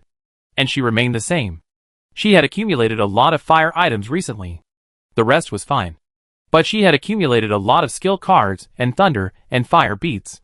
Now there are 350 of them. And one fire skill card, Sky Fire. With a click, a voice came from behind, and a group of wounded people walked in and also entered the room where Ran was. The name on the top of her head told Ran that this was someone she knew. Lu Xinjin from their neighborhood. When Lu Xinjin saw Ran, her eyes lit up, and she ran to Ran. Idol. Idol. Do you still remember me? Ran nodded calmly. I do. Lu Xinjin smiled foolishly, tiptoed and looked at the cave. Idol. Why don't you go into the cave to rest? I don't think the cave is safe. Lu Xinjin paused, rolled her eyes, and didn't go into the cave. She called the members of her team and stopped in the room where the monster was. It didn't matter where they rested, so the members of her team had no objection and obeyed obediently. Looking at the members of the team, the two older ones looked quite similar to her, and the rest seemed to be related to her. As soon as Lu Xinjin started to arrange, it was really parents, younger sister, aunt's family. Good guy, the whole family gathered together, and they all reached level 25, but unfortunately they were thrown into the maze. And Ran had no objection to them setting up camp here. After all, this was not her territory, and she had no right to tell them not to camp here. However, she found it somewhat funny that Lu Xinjin did not go to the cave to rest after she said that. Isn't this just like the little girl chasing stars in the real world? It's just that she said the star she was chasing. When Lu Xinjin was busy, she looked at her again and again, and wanted to come over, but didn't dare to get close. And Ran felt embarrassed when she was staring at her, and went back to her wooden house. Before 9 o'clock in the evening, people were still coming to this cave. There were nearly 200 people in the huge cave. I don't know how they got here. Anyway, there are many entrances and exits to this cave, and they all came from different roads. Everyone who came here had to take a look. Those who didn't stay in the cave to rest gathered together and whispered. Some said that they were timid, and some said that they were sick, and Ran just pretended not to hear. I don't know if it was an illusion, but I always felt that after more people came, the temperature here began to rise gradually. It was only about 10 degrees, but now it has reached 20 degrees, and it is going to continue to rise. The stove in Ran's cabin was not turned on, and she took off her cotton coat and trousers, and wore a simple long-sleeve trousers. In just half an hour, the temperature rose from more than 30 degrees to more than 40 degrees, and then to more than 50 degrees. And Ran felt something was wrong. So she put on her armor, and put the cabin away. Lu Xinjin was curious, but Ran reminded her. Something is wrong. Get ready first. Lu Xinjin was obedient. Seeing Ran put the cabin away, she asked everyone to do the same. Just after the cabin was cleaned up, a big hole suddenly broke in the cave, and high-temperature magma gushed out from the ground. It flowed everywhere amid the screams of the crowd. Chapter 164 Magma Pool Two-Headed Black Dragon. Fortunately, none of the players who survived until now were simple. Seeing the magma eruption, they were just frightened. Seeing this, they packed up their tents and made way. As a result, the ground surged, like the pulse of the earth. High-temperature magma broke through the ground and erupted one after another. The people in the cave screamed and dodged everywhere. Some smart people have already hidden within Ran and the others. Now they no longer care about laughing at Ran and the others for being timid, but admire these people for their foresight. The lava erupted without any warning. The high temperature directly injured some players, who were now covering their wounds and crying in pain. The gap in the ground seemed to be breathing. The ground was bulging and loosening. It looked like it was not over yet. The whole cave was already filled with lava. It was obvious that they could not go back. And Ran stared at his feet, and soon found that the ground here also began to rise and fall. It was obvious that this place was also going to erupt. Run back. And Ran reminded Lu Xinjin, and ran back without stopping. Lu Xinjin and her group and those who entered the passage also ran together. As they ran in front, the ground behind them began to crack, and streams of magma with terrifying high temperatures erupted from the ground. The magma hit the top of the cave, and then flowed back into the passage, spreading on the ground into a river, slowly chasing the players running back. And Ran and her group ran in front, and the magma that kept erupting chased them from behind, and the entire ground was almost turned into a sieve by the erupting magma. Suddenly magma emerged from in front of Enran, and the magma that sprang up poured down on Enran's head. Enran spread her wings and flew out diagonally. The earth shook. Half of the maze kept shaking, and the walls around the maze kept dropping dirt. The ground was like a surging tide, constantly forming waves. Before everyone got on the flying carpet, the ground suddenly cracked. The ground collapsed, and a crack that ran through half of the maze was torn open. All the objects on the ground, including humans, fell into the crack.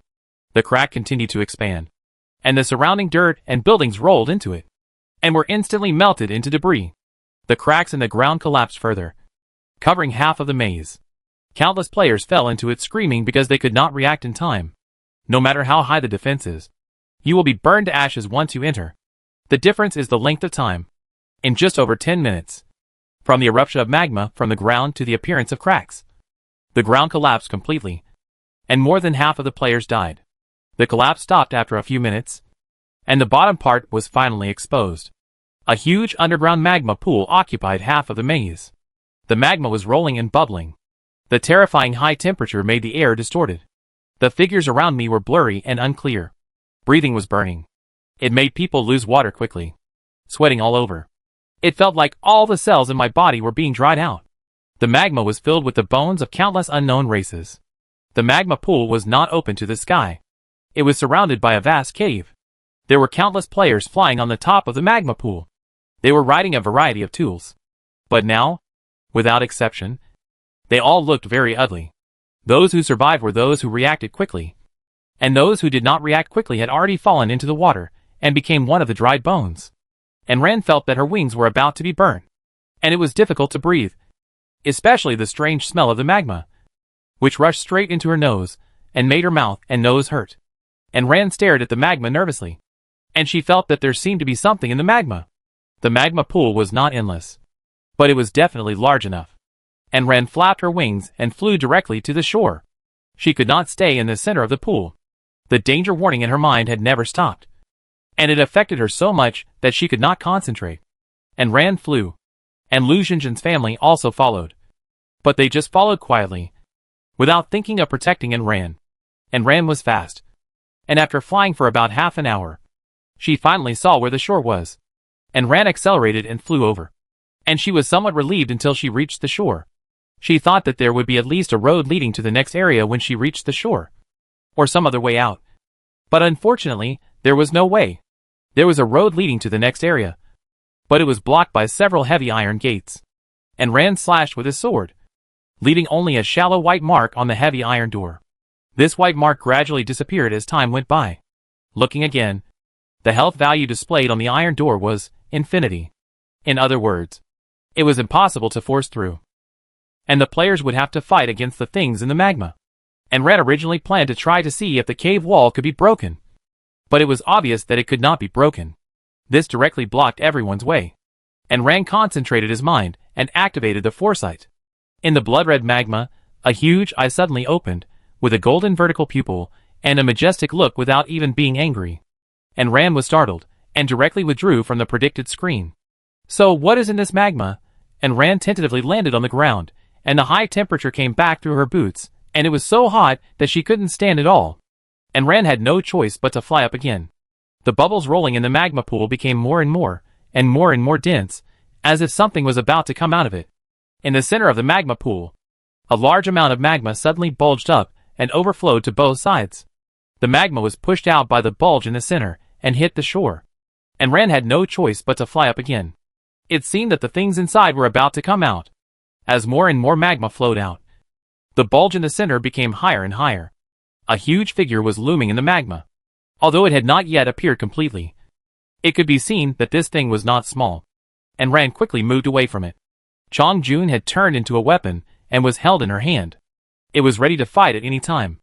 After a long while, the thing that emerged from the bottom finally revealed its full appearance. It was a pitch-black dragon. Not a big lizard from the west, but an eastern dragon. However, it had two heads instead of one. A two-headed black dragon. The body of this two-headed dragon was several hundred meters long, and the head alone was dozens of meters long, occupying the entire magma pool. However, this black dragon was wrapped with countless thick chains with rising black flames. which tied it tightly in the magma pool, with the appearance of the two-headed dragon. The flames on the chain seemed to burn more vigorously. The chain seemed to be tightened. The 4 golden vertical pupils of the two-headed dragon turned around and looked at Anran. To be more precise, the focus of its gaze was the spear in Anran's hand. As Anran followed its gaze down, she heard Chongjun sighing in her mind. Disaster? You are here. Chapter 165, the third of the 10 fantasy beasts. Disaster? Anran. Said, confusedly. Do you know each other? Known, Disaster is the third of the 10 fantasy beasts. How come there is another 10 fantasy beast? Since they know each other, they look familiar, they should be friends. Are you friends? Yes. You guessed it right. And from the ranking, the 10 fantasy beasts should not be simple. Then where is Chongjun ranked? So where do you rank among the 10 fantasy beasts? They are all 10 fantasy beasts. Right? Have you ever seen a powerful person looking for a less powerful person to be friends with? I'm not belittling him or anything like that, basically. Most people make friends with people at the same level as themselves. It's not on the same level as me, the distance is too far. Chongjun got stuck for the first time. Having a master who is too smart is not a good thing. It just sighed, and said it was a friend, and it was guessed. Ranked 4th among the 10 fantasy beasts. And Ran touched her chin. By the way, tell me, where Chinyu ranks? The Bright Peacock clan, when it comes to healing, no one can match it, so the whole clan ranks 5th. And Ran pulled the corner of her mouth. She always felt like she was on a pirate ship. Why would such a powerful fantasy beast take the initiative to find me and recognize me as its master? She still has some self-awareness. At the beginning, she was just lucky. It was an exaggeration to say that she was powerful. Master, can I go down and take a look at it? Maybe we can pass the level without fighting this battle. And Ran released the weaponization. And Chongjun rushed directly to the front of the Disaster and let out a long roar. It was not the roar of a big white goose, but the roar of a dragon. Because of this long roar, the few players who were still attacking the Disaster stopped. Some covered their ears, some retreated, and they all stopped attacking. Mist rose from Chongjun's body, and the big white goose's body gradually stretched out, and the white feathers faded and turned into scales. The 2 white wings stretched out again and were 100 meters long. The huge body stretched for hundreds of meters, with 4 dragon claws, a dragon head, horns on the head, and a pure white body. Chongjun turned directly into his original form, a pure white Yinglong. 2 dragons appeared together, and the players who were fighting the Disaster were also forced to retreat. They were not able to defeat the dragon in the first place, but they attacked because they saw that the Disaster was tied to the spot and could not move. Their attacks did not hurt the Disaster, and were of no use. However, most players were still watching, and did not rashly attack. It was not that everyone was stupid. A dragon roar sounded, and the dragon called the Disaster, with its 2 heads and 4 eyes, looked over. It also roared with its mouth, and the 2 dragons communicated with each other. A clear and a deep dragon roar sounded alternately, echoing throughout the cave. And Ran knew that her big white goose was Yinglong, so she was not too surprised. She just crossed her arms and watched the 2 dragons communicate calmly. If Chongjun told her now that this game was made by them, and Ran probably wouldn't be that shocked. After being shocked too many times, she became numb and used to it. Although she didn't know how powerful the 10 fantasy beasts were, she thought about Chongjun's original level, and was ranked 4th. So she had some idea. She didn't react. But the other players didn't react in this way. Originally, they thought they were going to have a fierce battle. But in the end, and Ran, who was ranked 1st, her pet, actually knew the dragon on the opposite side. And the big white goose was actually a dragon. Those who had previously targeted and Ran now began to tremble in fear, and could not help but feel lucky that they did not dare to provoke and Ran. Otherwise, not only would they not be able to provoke and Ran, but they would also not be able to provoke this terrifying pet. Lu Xinjin's eyes were shining as she looked at and Ran. She was indeed her idol, and she was really awesome. The players all looked at and Ran, then at the 2 dragons, and finally decided not to do anything stupid. The players who had thought that this was a level-clearing monster and wanted to give it a try, also unanimously decided not to do it. Now there was no need to fight, and a group of players headed towards the shore. If they stayed in the middle of the lava pool, they didn't know what would happen, so it was safer to stay on the ground. A group of people surrounded the small shore for several circles. In addition to the players, who were not involved in the lava pool, there were at least tens of thousands of players here. This doesn't even include the unlucky people who fell into the lava pool. But after getting on the shore, a group of people stayed away from and ran, preferring to squeeze together rather than get close to and ran. This resulted in a large circle of space around and ran. And Ran looked at the timid players, and pulled the corners of her mouth helplessly. How lonely it is to be invincible. Okay, although it's not because of her, but Chongjun is her battle pet, almost. And Ran thought proudly, this time there shouldn't be any idiots who will come up to trouble her or rob her. Right? The dragon roars continued for a while. Chongjun couldn't maintain his original form. Paw. And turned back into a big white goose. And Ran was not at level 50. So its original body could not be unsealed. It had consumed a lot of energy to maintain such a short time. So it could only hold on for a while. Chongjun flapped his wings and flew back, asking and ran for a blue potion to drink. Chongjun landed in front of and ran.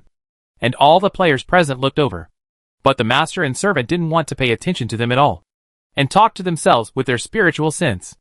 Chongjun was originally Ayn Rand's pet, and he didn't need to explain what he said to them.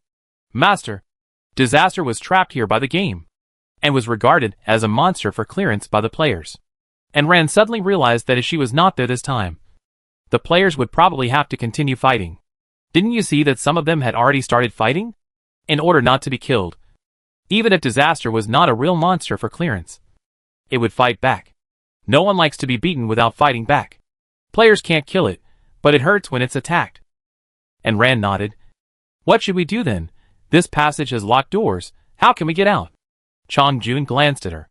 Master, can you think of a way to save it? And Rand looked at it, like a fool. The game system trapped it here. No one could save it before, but I can? Besides, the disaster is so severe. How do you know if you don't try? Did it ask you for help? No. And Rand reached out, and touched the thick chains tied to the black dragon. Do you think I can save it, and how? Chongjun opened his mouth, but had nothing to say. Disaster did not ask for help, but just talked about the past with it. It seemed to have accepted its fate. It has been trapped here for nearly tens of thousands of years, and it has long given up the fantasy of being able to get out. It has seen batches of players, but it is the first time to see the human race. Compared to other races, this is the weakest race that Black Dragon has ever seen. It actually does not quite understand why Chongjun chose Anran as its master. After all, it has never recognized anyone as its master before. Chapter 166 Experimenting with Various Rescue Methods. Disaster, Level 99. Attack, Speed, Defense, HP? I don't know if it's because the level of the disaster is too high. The survival guide doesn't show specific information, only a name. But this level is real. And Rand looked at Chongjun's disappointed expression, but couldn't bear to see him disappointed. Then let's try it. Chongjun raised his head again. And Rand and Chongjun flew over the magma pool together, and magic poured down without cost, and hit the chains accurately. But their magic was powerful enough to bombard the chain. Except that the flames on the chain disappeared for a moment. And it did not cause any damage to the chain. The two of them wasted their magic power without causing any damage to the other party. And Rand drank several blue potions in one breath to replenish her magic power. The two of them showed their power in the air, but ignored the circle of players around them. Seeing the magic power of one person and one pet pouring down, they were unable to react and stared at it and ran in the sky in amazement. The strength of this magic power and magic attack, is she really a player like them? Don't you think it's a bit too strong? Among the many players present, is there anyone as awesome as her? A group of people gathered together. Regardless of whether they knew each other or not, they were whispering and discussing. And Rand looked at them helplessly. The whispers of this group of people were so that you could hear them all. They were plotting loudly. Right, of course. They weren't plotting or anything.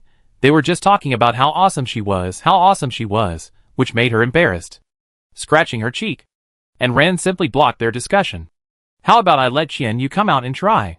Seeing that Chongjun was still in a depressed state, and Rand couldn't help but ask him. Chongjun's eyes lit up at first, and then they became depressed again. Qian Yu's arrival is just one more person to attack. Since the chain has trapped it for so many years, adding one more person is probably useless.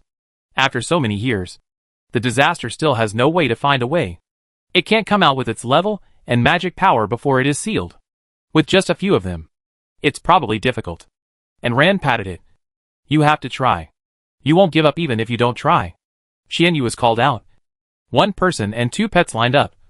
And the magic was still bombarded on the chain crazily. But the chain was not damaged at all. No matter how violent the wind and rain, I will remain unmoved. After consuming the magic power, the 3 drank potions again to replenish it. This time, Chongjun didn't insist and flew to the shore. Disaster didn't hold out hope. And Ran was right. It had tried so hard for so long, but it was useless. It was impossible for it to be broken by Ran and the others' attack. Then she is really against the will of heaven. Disaster looked up and let out a gentle dragon roar. Thank you, little guy, stop busy. Persuade that stubborn dragon to stop.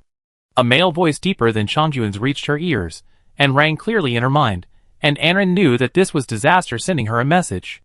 With a silent sigh, she patted Chongjun. Disaster says thank you, and told you to stop busy. Chongjun paused, and the string in his brain, which was spinning at high speed, suddenly broke. It also knew that it was very powerless now. If it was not in a sealed state, and Disaster worked together, it might be able to force the chain open. But now it is sealed, it really has no way out. The Disaster waved its dragon tail, and the magma was brought to the shore by it, with 8 keys inside, which just corresponded to the 8 doors. It was obviously the keys to those doors. And Ran picked up the key, and opened the doors one by one. The other players who had been watching the excitement knew that no miracle would happen, and they could not kill the black dragon. Each of them chose a door, and entered one after another. Even Lu Xinjun and the others left. And Ran didn't relax until everyone had left. She was not used to being stared at by so many people. It made her feel uncomfortable. After everyone had left, and Ran didn't leave. Why don't we stay here for a few more days? Chongjun. You can catch up with the Disaster. She wasn't anxious to get through the maze. She encountered the Disaster more than halfway through the maze. Who knows what will happen next? After everyone had left, Lao Lu and Shaoqi came out. It was too hot here. The air was hot, and the temperature was too high. Shia Ba didn't like it. So he didn't come out. Seeing that she was not reluctant, Chongjun thanked Anren. And they stayed for a while. Lao Lu and Shaoqi stretched out their little feet from the tree branches and tried to reach into the magma. Lao Yu's dry trunk was quickly ignited and burned.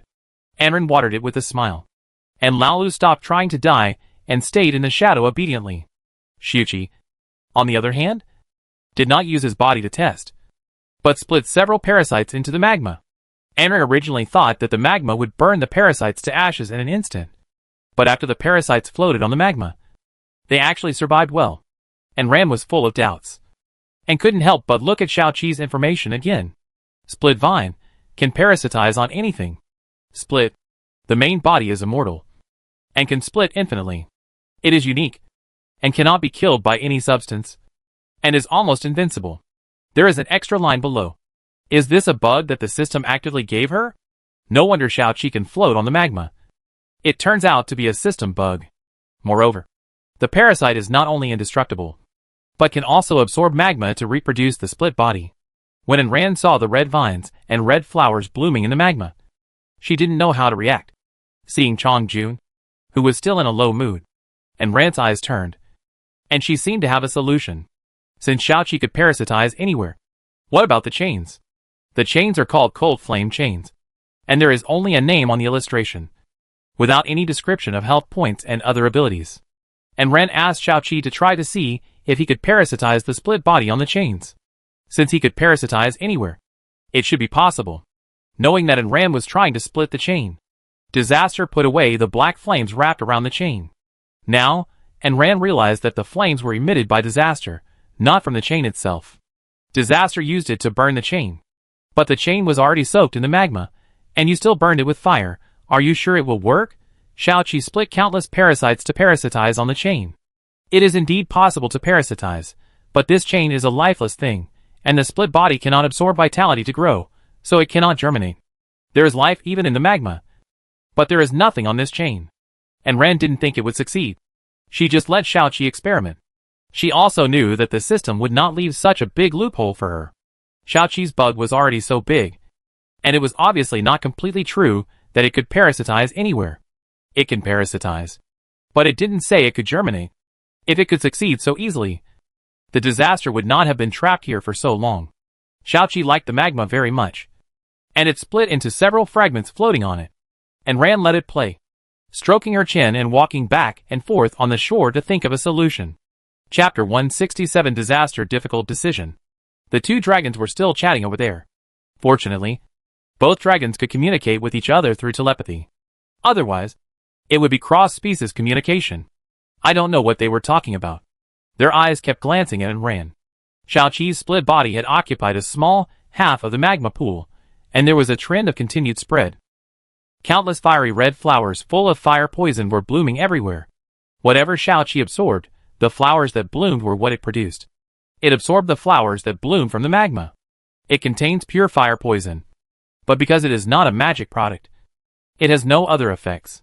And Ran quickly drained a lot of water, and couldn't stand the heat. So she crawled into the open door and entered the passage. Xiaoqi moved with Ran, and the split bodies stayed there to reproduce on their own. Generally, the split bodies would wither and die after growing small flowers. But after swallowing the magma, these split bodies not only bloomed countless small flowers, but also began to produce seeds. The seeds were sown, and continued to produce split bodies. Soon, the vines produced by the proliferating seeds covered half of the magma pool, and Ran pointed at the split bodies that were getting more and more happy in the magma. Xiaoqi, are those little guys okay? It's okay, Master. They are about to mutate. Don't worry about it. And Ran scratched her head. Why did her pets mutate after following her? She didn't feed them anything strange. The only one who didn't mutate was Shia Ba. As for Chongjun and the others, they weren't very normal to begin with. She was the only one who was relatively normal. The dragon and the goose got off topic while chatting, and Disaster asked Chongjun why he suddenly signed a contract with Ran. You know, there were so many players coming and going before, and it had never signed a contract with anyone else. Chongjun thought about it for a while, but found that there seemed to be no reason.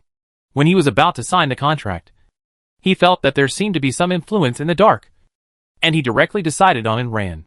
When he really signed the contract, he didn't think so much. The dragon and the goose talked about the contract for a long time. Chongjun suddenly had a flash of light, as if his Ren and Du meridians were opened.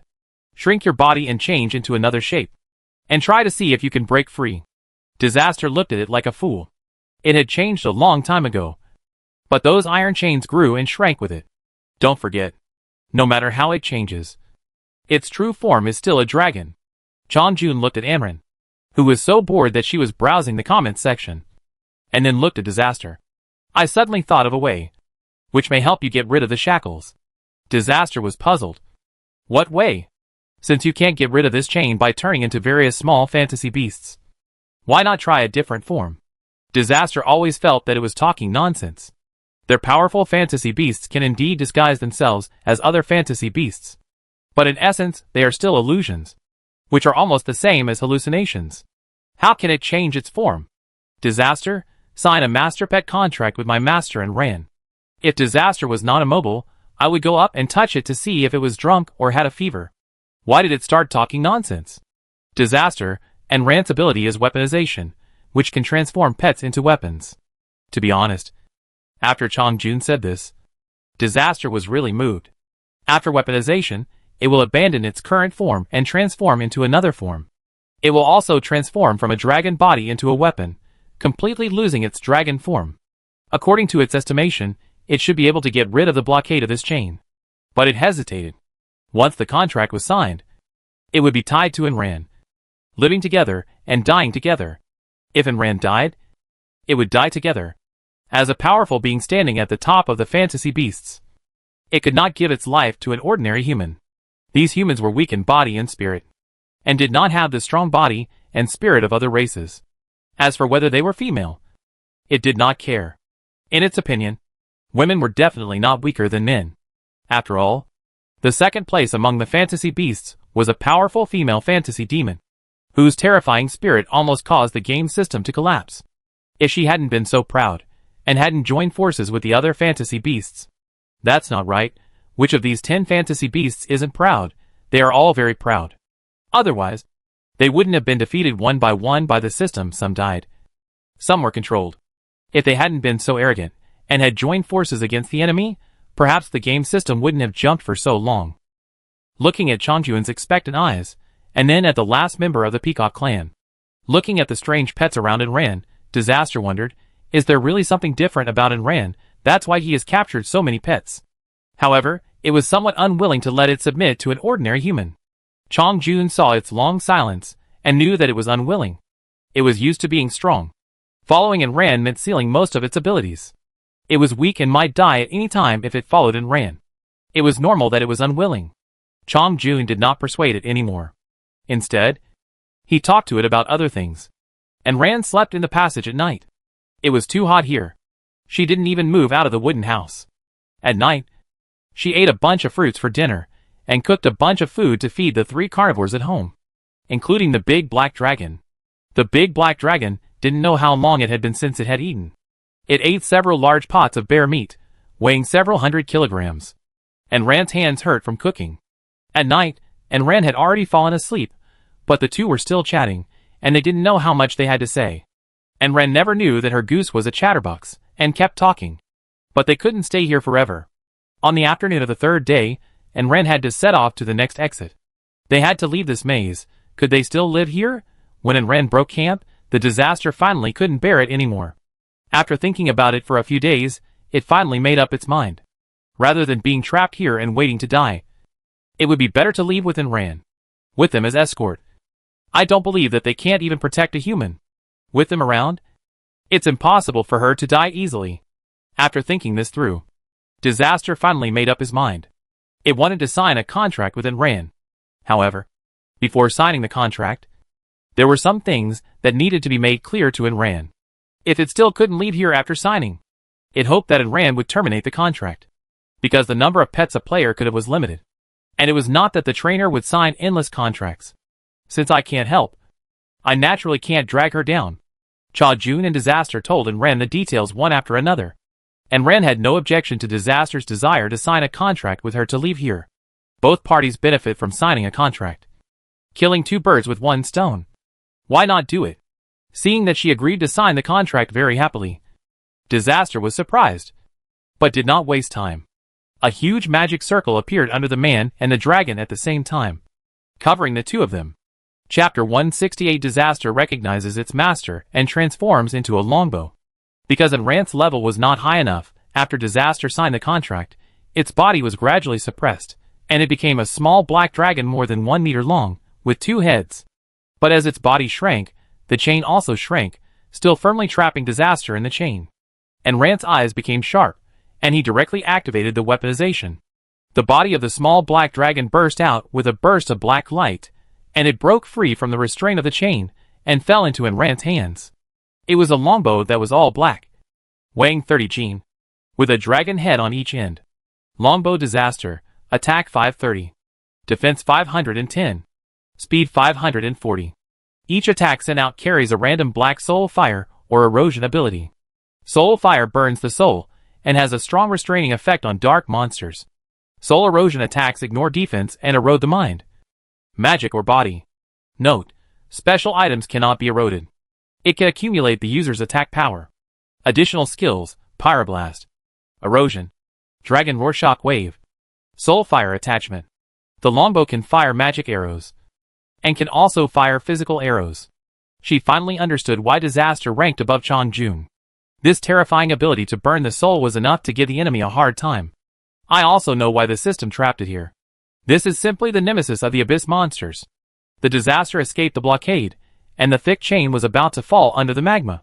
Shaoqi waved his vines, commanding the split bodies that had spread half of the magma pool to pull up the chain. It felt that this thing was very good, and the master should like it. Enran really liked this chain, touched Shaoqi and praised it for a long time, and rewarded it with several bottles of high-grade nutrient solution. It's just that Shaoqi now uses nutrient solution as a snack, which is no longer a recipe. This chain is several thousand meters long, about the thickness of a thigh, and weighs several tons. However, this thing is too difficult to handle. Even the erosion of the Disaster has no effect on it. Enran can't think of how to use it.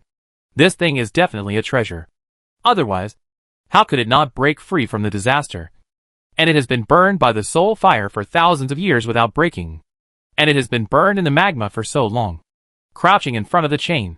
And Ran stroked his chin and pondered. He has been paying attention to the game system of all mankind and is a little anxious. How come the disaster recognized its master? And the player took away the reincarnation lock. This reincarnation lock was made by gathering countless top-grade minerals from the world. Even gods cannot break free. The only loophole is that the bound person or beast recognizes the master. And the master happens to be able to change the person or beast's form. It originally thought that such a proud master as disaster would never recognize the master in this life. Even if it recognized the master would not be able to help it change its form. It is not afraid of disaster recognizing the master. Because even if it recognizes the master, it will still not be able to escape the result of being bound in place. The disaster will still be trapped in the same place, and will never get out in this life. The player will also have a pet quota occupied. It was originally just a tiny loophole, but it happened to be so coincidental. The disaster recognized its master, and Ran happened to be the one who could help it change its form. All these coincidences made the game system think that it deliberately sent people here, although it knew it was not the case. This iron chain can change with the size of the bound object, but it can also be said to be a weapon to restrict people's movements. Non-level reincarnation lock, indestructible, cannot fall off, can extend endlessly, can grow or shrink with the person being tied up. The only way to crack it is for the trapped person to completely change his or her form, to escape from the original species, or the trapped person dies. This means it is not a transformation, but a change from one form to another, from one species to another. Even if it is a transformation, it will only change the appearance at most. The original body will not change, and it will not become another species. Naturally, it will not escape. For example, her little cloud changed species, but its appearance did not change much, and so did Shuchi. So even if they were trapped, they could not escape on their own. The disaster changed into something else. But the description given in the illustrations was still a fantasy beast, which means that they only changed their appearance, and their race was still a fantasy beast, so they did not deviate from their original species.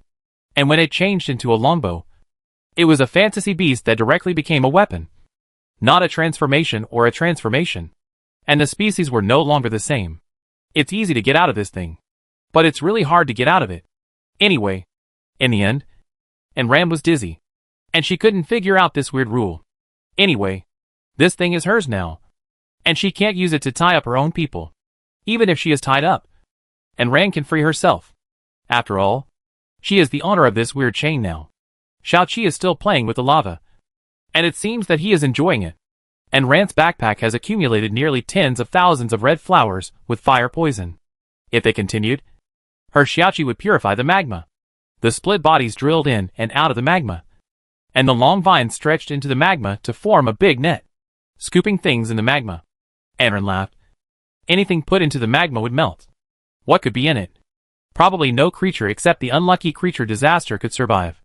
The little dragon that disaster turned into was stretching its neck to drink the magma. There was no magma pool here originally. There were just some tree roots, but disaster had been locked up here for a long time.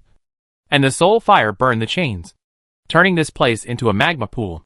The game system simply makes full use of its resources, and makes disaster a gatekeeper monster. I have to say, the system is really good at playing, because it produces all the magma itself. No wonder this thing has no effect on disaster. I don't know where it is stored. Anyway, half of the magma pool was drunk, and its belly didn't swell. After drinking for a long time, the other head vomited out again. After the soul fire inside was filtered, what was vomited out was not magma. Ran saw that the sand value was a little reduced. The magma that came back looked like vomit. When asked what disaster was doing, it said that it was filtering the soul fire that was released and taking it back. Ran didn't know what to look like for a moment. Does that mean that the fire poison that Xiaoqi absorbed was the soul fire poison of disaster? Chang Jun patted Ran. No, after the soul fire was mixed with some unknown things, it was no longer the pure soul fire of disaster, and disaster himself probably didn't know what it had mutated into.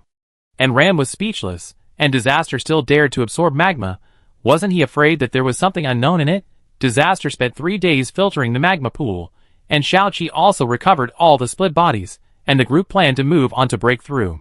Before leaving, disaster gave Ran a batch of long arrows, which were arrows made by using the magma in the magma pool, after it was purified and mixed with Xiaoqi's fire poison.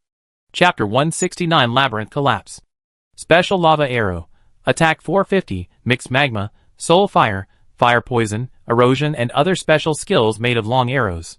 It has powerful lethality, and has the characteristics of ignoring defense, eroding everything, burning souls, poisoning, continuous attack, etc. One-time arrow, cannot be forged again later. Fuck. And Ran held the arrow, her eyes were green, her disaster was too powerful. Although it is a one-time use, but this thing can definitely save lives at critical moments. The lethality is strong, and it can be used as a killer. Not to mention that the weapon transformed by disaster itself has extremely strong lethality. There are 15 arrows in this batch, and Ran has kept them well. The arrows are emitting soul fire, burning continuously. But the soul fire of disaster is useless to Ran, even if it is burning continuously. Ran dares to take it. This is related to magic. Xianyu's magic is useful to Ran, but it is limited to healing. Disaster rarely gets freedom, and does not enter the pet space. It just flies beside Ran. The monsters that come to attack. Ran does not need to take action. And they are all killed by disaster. Ran was relaxed and happy. The next section of the road was very fast. I don't know if it was because the people in front of me cleared the way, or because the disaster was too severe. She was much slower than the others, but she met them again in the end. Compared with the wounded posture of the others, Ran felt like she was traveling all the way. As soon as she entered the cave, everyone looked at her. They were not surprised at first, until they saw the two-headed black dragon flying behind her. The cave was in chaos. After all, they had seen that huge black dragon before, and it was no different from the one in front of them, which meant that the terrifying black dragon now recognized Ran as its master, considering the white Inglong and the peacock before, plus this black dragon. Shit. It turns out that humans' joys and sorrows are not the same. They fought desperately for survival, and somewhat easily got the plug-in. No wonder the level is so high. It turns out that there are such powerful helpers. Is there any difference between this and using the system backdoor? I guess this person has not fought many battles, and he can kill the monsters in seconds with his pet, and he doesn't need her to do anything at all. They were always covered in wounds, and they survived with great difficulty, and then brought back some good things. They were not like this woman, who had pets to help her fight easily, and just sat back and enjoyed the fruits of her labor. After all, these people had never seen Ran fight, and Ran basically did not walk with the players.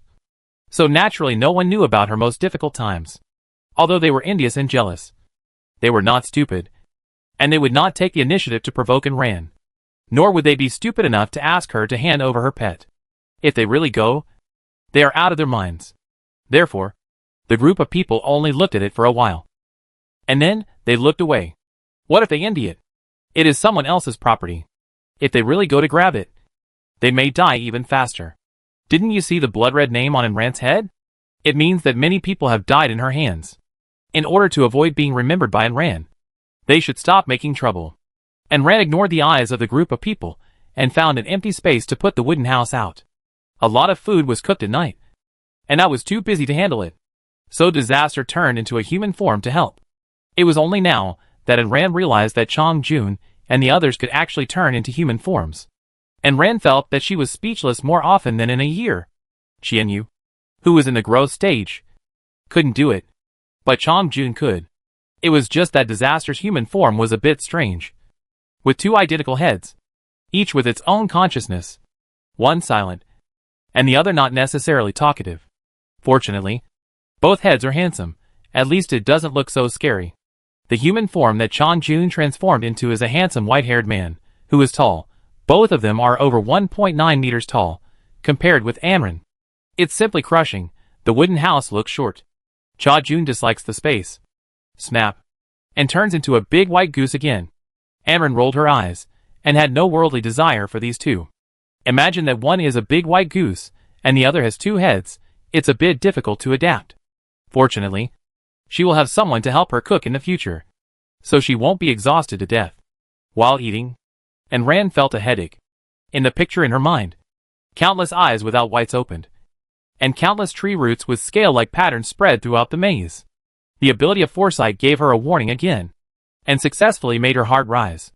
The disadvantage of passive foresight is that it is difficult to figure out the exact time of the foresight.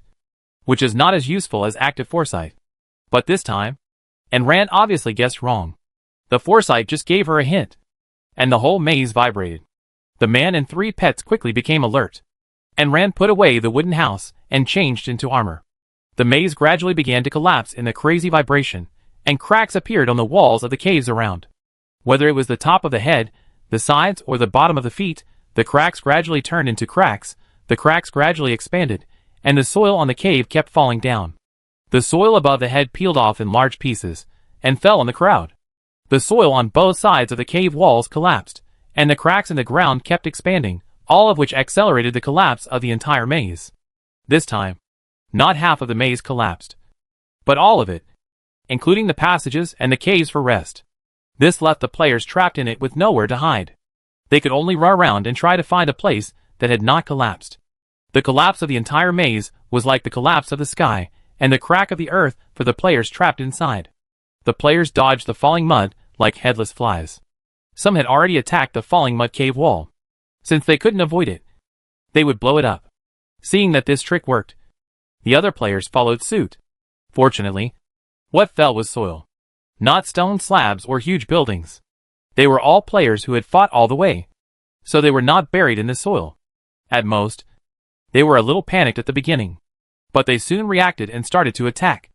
And Ran was the same. When you waved her magic so tightly that almost no soil was touched, she didn't dare to use magic. She always felt that the situation was not right, and had to save some strength to deal with the next thing. In the cave collapse, countless thick tree roots were pulled out of the soil. It was because of their departure that the maze collapsed directly. The thick tree roots that were thousands of meters long were waving in the air. Countless eyes without whites suddenly opened, and invisible waves spread out.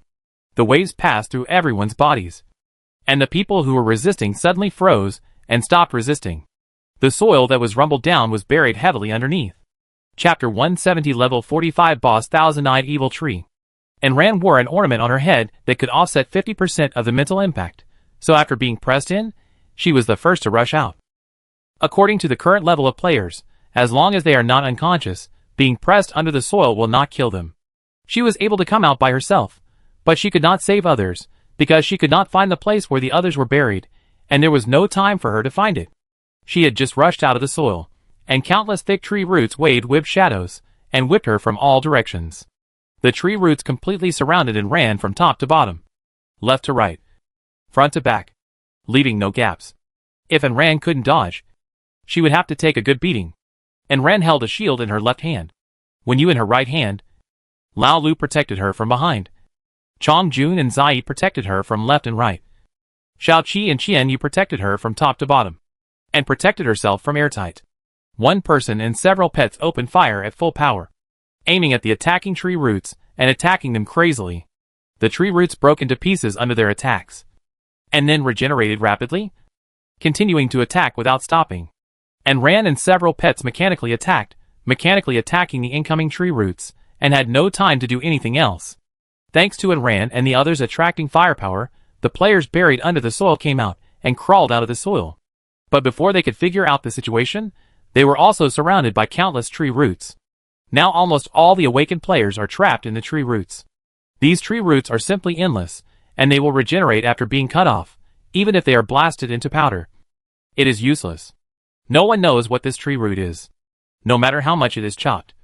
It can regenerate at a speed that is difficult for ordinary people to understand. It is like the energy in the body is endless. It can deal with all the players at once, except for a few unlucky people who were killed by things in the soil. All the players survived. The tree roots seem to be endless. The more you chop, the more you chop, the more you chop, the more you chop. The attacks are too dense, and Ayn Rand doesn't even have time to drink potions. In the later stage, her arms started to ache from chopping tree roots. Seeing that the tree roots were endless, Ayn Rand took a hit, and used a big move to tear a hole in the encirclement and get out. However, the tree roots did not give her much time to fight back. As soon as she got out, they surrounded her again. But this short moment was enough for Ayn Rand to see the monster clearly. Abyss 1000 Eyes Evil Tree, Level 45 Boss. Attack 950. Defense 800. Speed 850. HP 2000. An evil tree with eyes all over its body from the abyss. A spiritual monster, whose attacks are hard to defend against. The monster in this maze seems to have only a slightly higher attack than the big bug. But the trouble is, this thing is a spiritual type. This kind of monster is the most difficult to fight among all the monsters. And Ran was about to give it a try. The countless eyes on the thousand eyes evil tree opened again. Invisible waves passed through everyone. The players stiffened again and stopped. And Ran had accessories that resisted mental power, but it could only resist 50%. Now he was directly hit by the mental shock. His mind was full of messy hallucinations. He saw himself falling into an abyss, falling from the sky non-stop. The abyss seemed to have no bottom, and Ran was falling endlessly. None of Ran's pets are spiritual. But the ability of disaster doesn't care what kind of magic you use. It is trapped by the system, not by the thousand eyes evil tree. Soul erosion magic is the same as spiritual magic. Invisible and intangible. Disaster opened his mouth slightly, and an invisible wave spread out, directly hitting the depths of Ran's mind. He grabbed her spiritual power in his hand and shook it, and Ran instantly recovered from the illusion. Disaster's erosion continued to spread, and directly plunged into the spirit of the thousand eyes evil tree. Disaster's ability is very strange. It can use its magic to affect others, just like a pollution source. Pollution sources can erode magic, erode mental power, and erode the magic controlled by the releaser, turning it into one that is controlled by itself. Therefore, when the thousand eyes evil tree launched its third mental power attack, Disaster launched the erosion and snatched some of the control of the other party's magic. In turn, it used magic to invade the other party, and an invisible tug-of-war began in the air. Disaster and it were pulling, and the thousand eyes evil tree had no time to care about those tree roots. And Ran and the others finally got out of their restraints.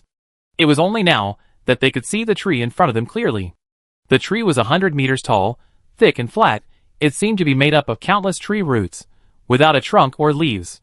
This shape reminded Ran of a kind of crispy strips she had eaten before, which were this kind of flat combination. But it was obvious that this thing could not be eaten. While the disaster was restraining it, and Ran flapped her wings and was about to attack. She originally thought that if the group of players attacked together, they could not kill it, but at least they could take away some of its blood. But when the players saw the attributes of this strange tree, they didn't even have the desire to fight. The maze collapsed because of this tree, so they could escape. They turned around and ran out, so fast that Ran didn't have time to say anything, looking at the players who didn't even turn their heads. And Ran was a little confused, but after thinking about it, she seemed to understand. After all, these people were not like Ran, who had experienced and fought against such powerful monsters. They are probably still fighting monsters around level 38 or 9. And Ran didn't force it. After all, people have different experiences, and they value their lives. Lu Xinjin wanted to stay, but she just passed level 30, and had relatives and friends to take care of. Her family didn't allow her to stay and help, and she was hurriedly dragged away. Lu Xinjin originally planned to stay and help kill monsters, and then join in Ran's territory. But now, she was directly carried out, and she couldn't say this plan out loud. And Ran watched the people who had left in the blink of an eye. She could actually leave, according to her level and the equipment on her body. She would definitely run faster than anyone else. But she didn't want to leave. Instead, she was eager to try, and wanted to fight it. She gradually became so powerful in one battle after another. If she ran away when she encountered a battle, how could she become stronger? How could she level up? Other players didn't know that they would gradually be assimilated if they stayed here, and they thought they still had time to waste, so they didn't fight hard. But Ran knew, knowing that if she didn't upgrade quickly, she would be gradually assimilated into an NPC, so she fought so hard to become stronger. What's more, monsters with the word abyss in their names usually give good things, and also give things that upgrade attribute values. As for restraining this strange tree, it was just a byproduct. Chapter 171, The Power of the Longbow. The difficult thousand-eyed evil tree. And Ran no longer cared about the others, Qianyu Waki, and Ran had to find a way to kill this strange tree. Disaster, who had been silent all this time, suddenly spoke. Master, don't worry, I have eroded 1/3 of its mental power. You should not attack too close, attack from a distance first. And Ran paused for a moment when he rushed forward. Chongjun spoke. This tree has a great bonus to Lao Lu, Shaoqi and Shia Ba. We can't kill it directly. If we can't kill it directly, then we'll cut it into pieces. The biggest problem was solved by 1/3 of the disaster, and the rest could only be solved by Rand's headdress. It was extremely difficult for her to fight the black devouring insect king when she crossed the level. This one only had a little more attack power and mental power than it, and she didn't believe that she couldn't defeat it. Although the disaster restrained its mental power, it didn't mean that it couldn't transform into a weapon. The disaster turned into a longbow, which was a giant longbow about 1 person tall. It was black in color, with dragon-shaped patterns carved on it, and 2 dragon heads on both sides, biting a bowstring.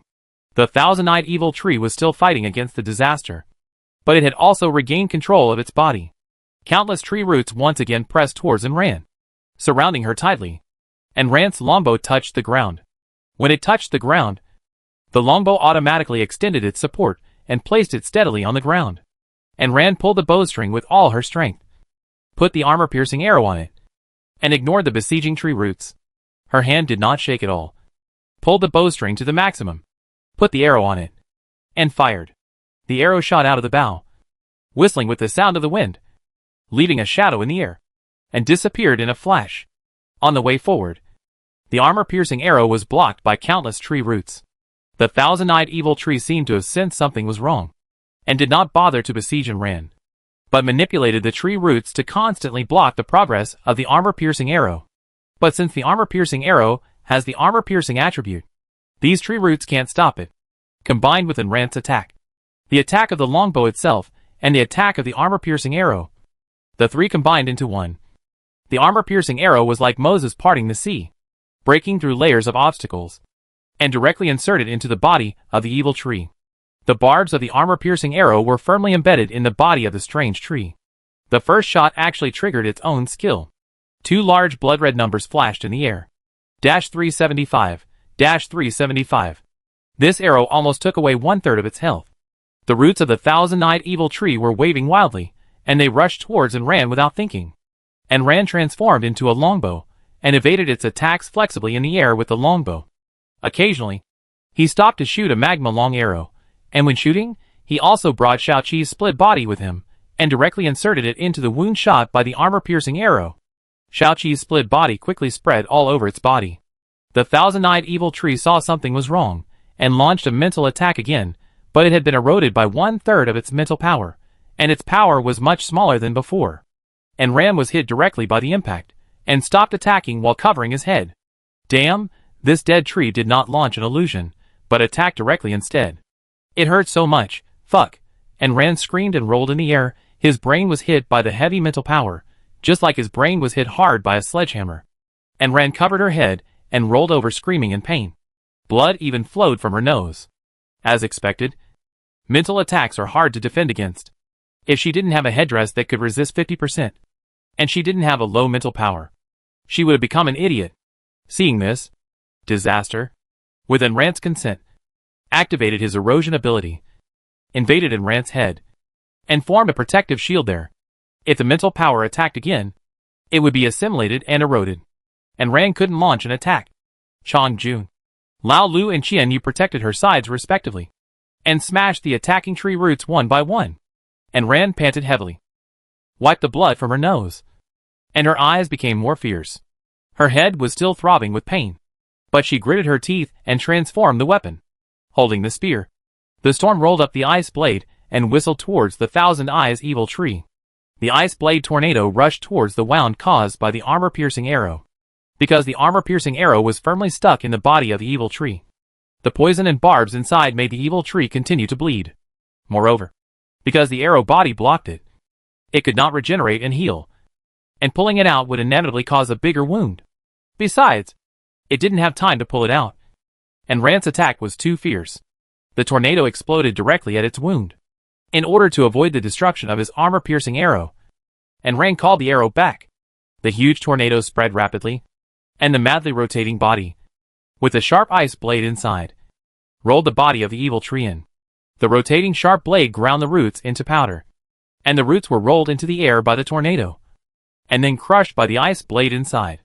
When the tornado disappeared, the tree was directly destroyed by 1/3, and the health bar dropped by nearly half. Xiaoqi took the opportunity to start parasitizing. Countless vines emerged from the entire body of the evil tree, densely covering half of its body. The parasite desperately absorbed its vitality, and the health bar of the evil tree dropped by 1/5 of half again. But it was obvious that it was not so easy to kill the tree. And Ran got close to its trunk and grabbed the longbow of disaster again. The magma arrow was attached with the soul fire of the disaster itself, and it was shot at its broken body. The long arrow with soul fire pierced into the body of the evil tree like a meteor. Under the control of the disaster, the soul fire did not ignite the evil tree itself, but ignited its soul. The evil tree roared silently, and the way it screamed was to send out another wave of violent mental power shock. And Ran was too close, and the shock wave was the first to be hit. Even with the protection of the disaster, it penetrated through Ran's brain, and Ran's head hurt as if it was about to split. And this was when the accessories offset half of the mental power attack. Blood gushed out of his ears, eyes, nose and mouth. Even Ran's chest seemed to be hit hard by a sledgehammer. In the severe pain, Ran spurted out a mouthful of blood. He quickly took out the medicine and swallowed it while enduring the pain. But the pain in his head could not be relieved. It was as if colorful fireworks were set off in front of him. His eyes were dizzy. The sky was spinning, and he could not even fly. He fell directly from the sky. Cha Jun and the others were not much better, and they also fell within Ran. Only the magic of disaster was special, which was slightly lighter, but it was not much better. And Ran smashed a big hole in the ground, and rolled around in it with her head covered. She was in pain, not screaming, but cursing at the evil tree. Fortunately, the evil tree could not understand Ran's words, otherwise it would not be able to avoid this mental pollution. After rolling for a while, Ran, who had recovered, climbed out of the big hole. Chapter 172, Make the Best Use of Things. Shameless people are invincible. She was panting heavily, even though her whole body was shaking, and her head was throbbing, but she continued to climb up. Lao Lu pulled her out of the pit. Her eyes were red and bloodshot, and her face was covered with blood. She looked like a demon crawling out of hell. Ran stared at the half-dead evil tree with a sinister look. You made her so miserable. If I don't kill you, isn't it unfair to her for the suffering she has endured? Ran took out the lightning and fire beads from her backpack. Lao Lu controlled the shadow, and tied a bunch of lightning and fire beads on her body. She quietly sneaked into the ground, approaching the half-broken evil tree. Before, she had been flying in the sky, dodging left and right, leaving no room for Lao Lu to perform. This time she landed on the ground. Lao Lu finally had time to perform well.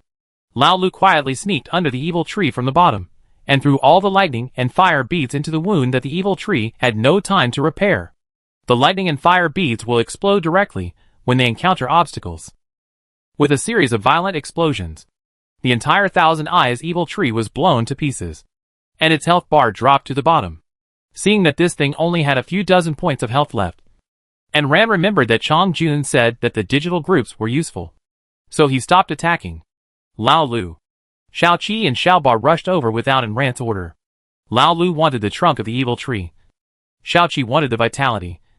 And Shia Ba was the strangest. It absorbed the mental power. But the little guys restrained themselves and didn't kill it. Because if the evil tree is killed, it will be broken into pieces directly.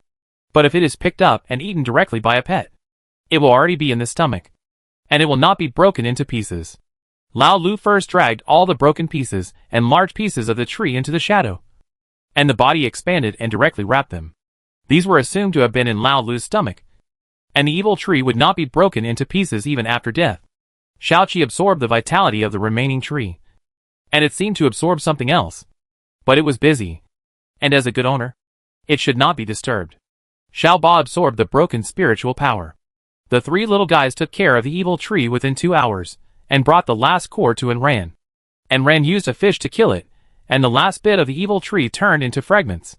Although it was dismembered, but Ran still killed the monster, and the necessary supplies were not lost. Ran and his pets used the monster to the extreme, without wasting any of it. This posture of plucking feathers from a passing goose made the game system speechless. Ran sat on the messy ruins and panted, and heard footsteps coming from afar. Ran looked back, and the group of players who had left came back. As they rushed over, they shouted in a messy manner, "Boss Ran, we are here to help you. Don't be afraid. Boss, we are here." There were hundreds of people in a mess. Ran sneered, "Hey, come to help. You see if she believes it or not."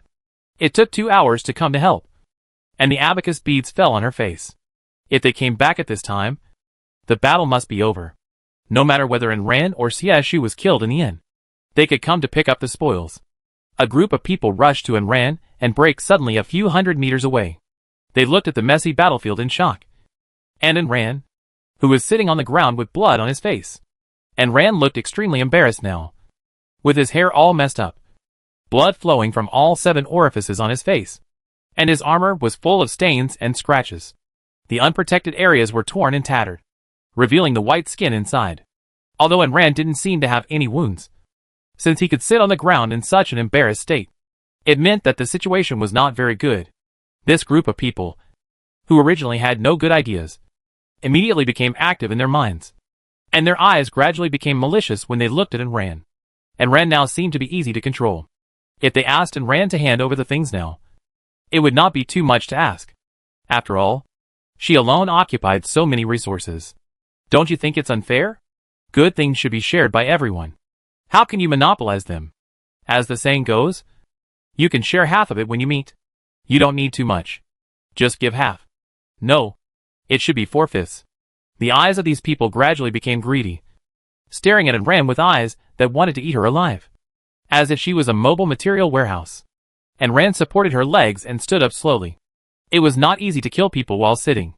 Although her head was still throbbing, it did not mean that she was incapable of killing people. After all, she did not do much this time. But her head suffered. Seeing Ran stand up, a man who looked like a dog spoke. Boss Ran, I didn't expect you to be so powerful. Before she finished her nonsense, the system announcement came first. Global announcement: congratulations to player Ran for killing the level 45 boss Thousand Eyes Evil Tree. Rewards are as follows: 1 silver level weapon, 1 prescription, rare or Shanine *5. Global announcement: congratulations to player Ran. The system announced it 3 times in a row. That silver level weapon is definitely a surprise. Although we don't know what it is, but the grade is there, it shouldn't be too bad. Even if the attributes are very poor, she can use it to feed the pendant. Just this announcement made those people jealous. The man who looked like a human being got angry, and was about to surround Ran aggressively. Boss, as the saying goes, we should share half of what we have. You have so many good things. You should not mind sharing some with us. Right? That's right. You have so many good things to yourself. It is not good for the development of players. If you share some of the things with us, we can all live well. You are our benefactor, and we will be grateful to you. You are so powerful. You can get the things back in a few minutes. It won't hurt you to share some with us. We players should help each other. You are so powerful. Shouldn't you help us survive? We don't want too much either. Just give us 4/5 of your supplies. You can get them back in a few minutes anyway. Yes, you are so powerful. But you only want to enjoy them for yourself. If all humans die, it means you are not doing anything. There was murderous intent in the eyes of this group of people. They said they wanted supplies, but in fact they just wanted to kill Ran and loot all the supplies. A group of people slowly approached Ran, gradually forming a circle. A shameless person is invincible. Ran had no reason to argue with such a group of idiots blinded by greed. Others wanted to kill him, so Ran didn't need to show mercy. Disaster turned into a huge longbow. Dragons can fly in the clouds, and the longbow transformed by Disaster can also float. The longbow was suspended above Ran's head, and Ran used light magic as an arrow, a 10-meter long, half-meter thick light arrow, and aimed it at the crowd that surrounded him. Chapter 173: Killing hundreds of people with one arrow. The crowd that came to block the way was still for a moment, but soon came back to their senses. She and Ran could still kill so many people. There were thousands of people present, so many people, each of them could kill her in 1 second with one attack. Go ahead, kill her, the good stuff is ours. Don't be afraid, we have many people. I don't believe she can kill thousands of us at once. Kill her, the supplies will explode. This monster is not easy to fight, everyone should work together. And Ran's mouth curled up a sneer. Ha ha, these people actually thought she was a monster, and the monster was not easy to fight, so go together. Why didn't you work together so well against the Thousand-Eyed Evil Tree? I dare not fight the Thousand-Eyed Evil Tree. Will Ran be easy to kill if he can kill the evil tree? The string of the longbow of Disaster has been stretched to the maximum. The arrow is on the string, just waiting to be fired. And Ran raised his right hand high and waved it downward, and the huge arrow of light was shot out. The arrow of light began to break apart from the tip of the arrow in midair. A long arrow turned into countless arrows of light as long as forearms, and turned into a large rain of arrows of light in the air. Looking up, the arrows of light densely covered half of the sky, and enveloped this group of greedy humans. The players paused for a moment, and then Ran launched the attack without hesitation. The light arrows in the sky were like rain, shooting down at the crowd on the ground. The players who surrounded and Ran in the front were shot by several or even dozens of light arrows, and were shot into sieves. "Ah! Help me! Ah, I don't want to die, I was wrong," amid screams. The people shot by the light arrows fell down in batches, like wheat being cut down. The light arrows circled around and Ran. And except Ran herself, all those who came to attack were within the range of the light arrows. And Ran listened to the screams that kept coming from her ears, and watched people die in silence, without a single wave of emotion in her heart. If this group of people didn't want to kill her for supplies, and Ran might not have killed them. The light arrows were still falling, and the long arrows in the sky split into at least tens of thousands of light arrows, all of which fell into the crowd in one wave. The light arrows dispersed, and a group of people fell to the ground. With this attack, at least hundreds of people died. There were also some unlucky people who didn't die, but were pierced by the light arrows. Some were slightly injured. Some were seriously injured, and they fell to the ground, covering their wounds and screaming. And Ran turned slowly, looking at the group of players, who stopped halfway, slowly raised his right hand again. The players who had followed to attack saw a huge arrow gathering in the air again, their faces twisted with fear. Especially when the blood-red name on Ran's head began to bleed. These people were like seeing a terrifying demon from hell. Amid screams, they all ran back, no longer caring about attacking and ran to grab supplies, and even less caring about the other people who were allies in front of them, and were now lying on the ground wailing. A group of people ran back in a mess. Some ran too slowly, and were stepped on. The slightly injured also ran, while the seriously injured could only watch them run away.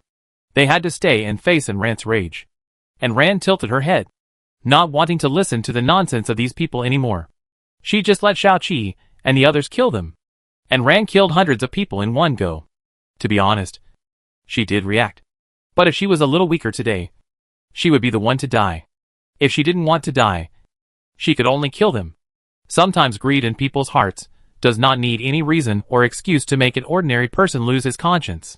The system happily removed all the corpses, and ran through the pets left by the players into the trading area. And Ran turned around and left the battlefield exhausted. Not because of the exhaustion of killing monsters, but because of these players. If these people continue like this, they will die without the system doing anything. Ding Dong Maze number 11 was conquered by player and Ran. The maze battle is officially over. All players please go home by yourself.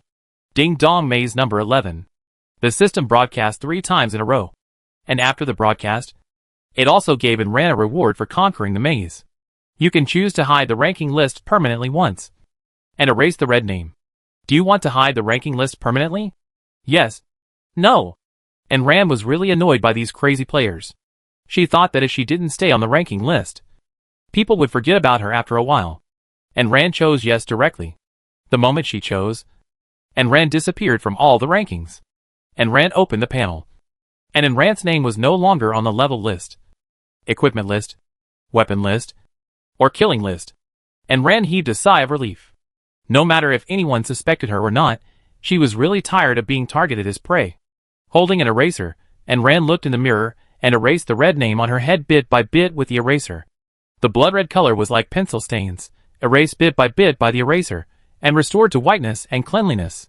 But the eraser was also used up by 1/3. This means that this eraser can only be used 3 times. Now it has been used once, and it can be used twice. I didn't use by Lily's identity. After all, it was just a fake identity. It didn't matter whether it was used or not. And Ran stood up, patted her clothes, washed her face, and planned to leave the maze. She didn't want to be blocked again. After getting on the boat, and Ran asked Chong Jun and Zai to help watch the direction. And she went to boil water for a bath. She just washed herself casually in the maze. And now she felt that her whole body was covered with dust. So she had to take a good bath. While taking a bath, she opened her personal panel. Although she knew that she had a lot of experience, She was still shocked when she actually saw it. She didn't count how many people she killed. But the data on the panel still told her clearly. She killed at least 100 people this time.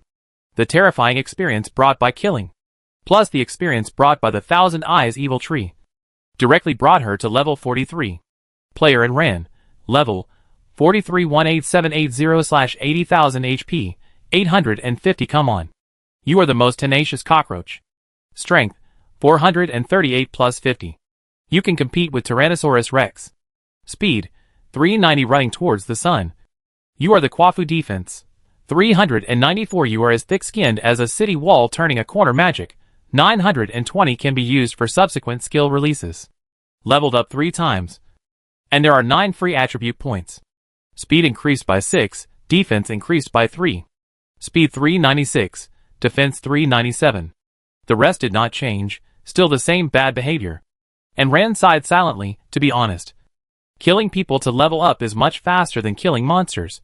Even she was a little tempted by the experience points given. After all, it is too difficult to get experience points now. Killing a boss only gave 5,000 experience points. Chapter 174 Various supplies related to ghosts and monsters.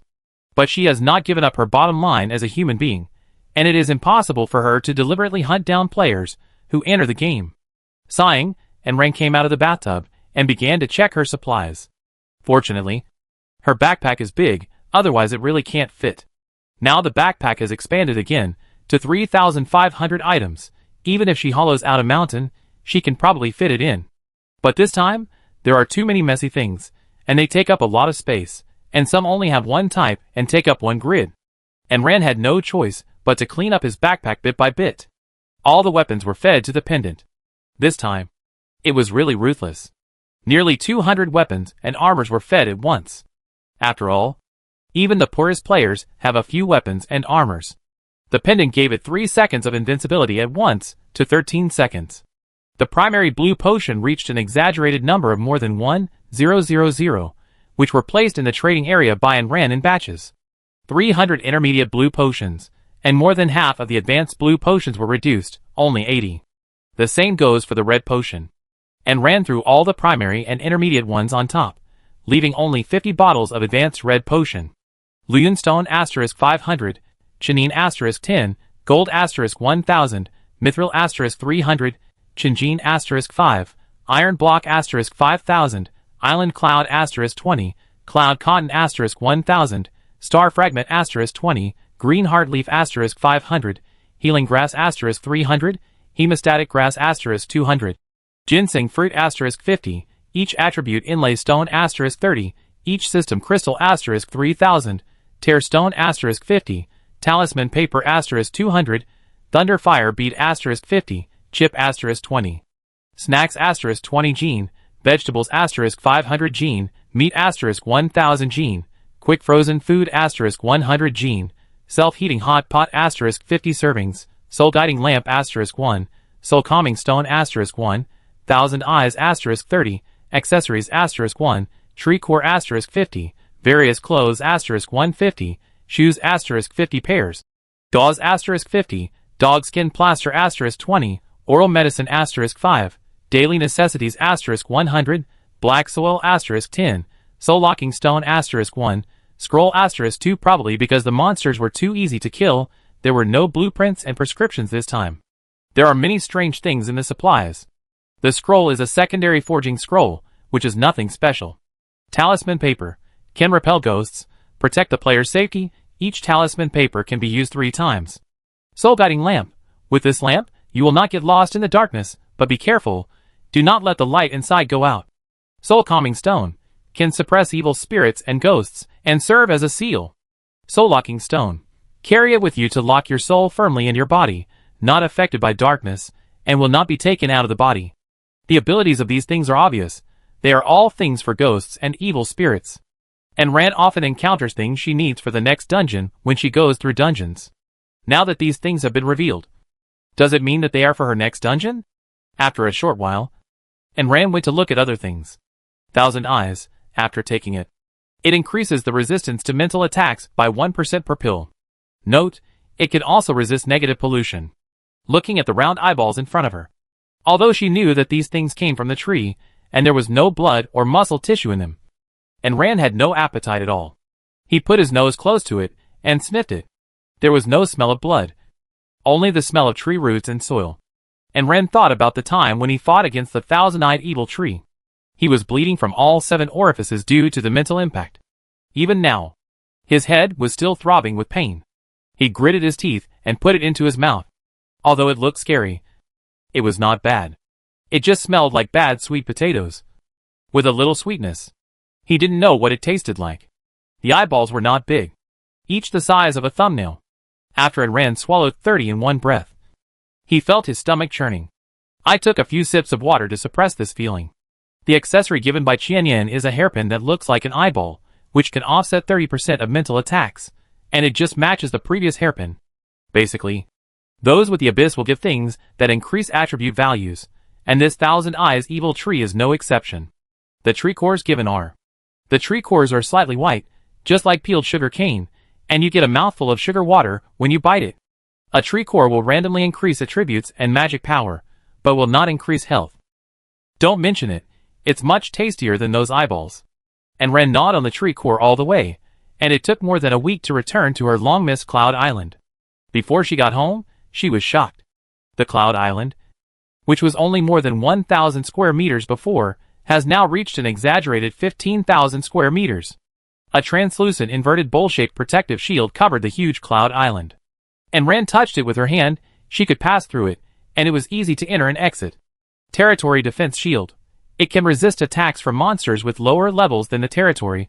Monsters cannot enter the territory, and non-territory personnel cannot enter the territory without the consent of the Lord. And Rand's eyes lit up. This is good. With this thing, she will be running around in the future, and no longer afraid of someone taking advantage of her Cloud Island. And Rand had just stepped into Yun Island when the system notified her. It said that after she established her territory, the system would launch a siege. This was also a test given after establishing a territory. But Rand had not been home. And these monsters had not attacked the territory's defense shield. If the defense shield was breached, the establishment of the territory would fail. And if it was protected, the establishment would be successful.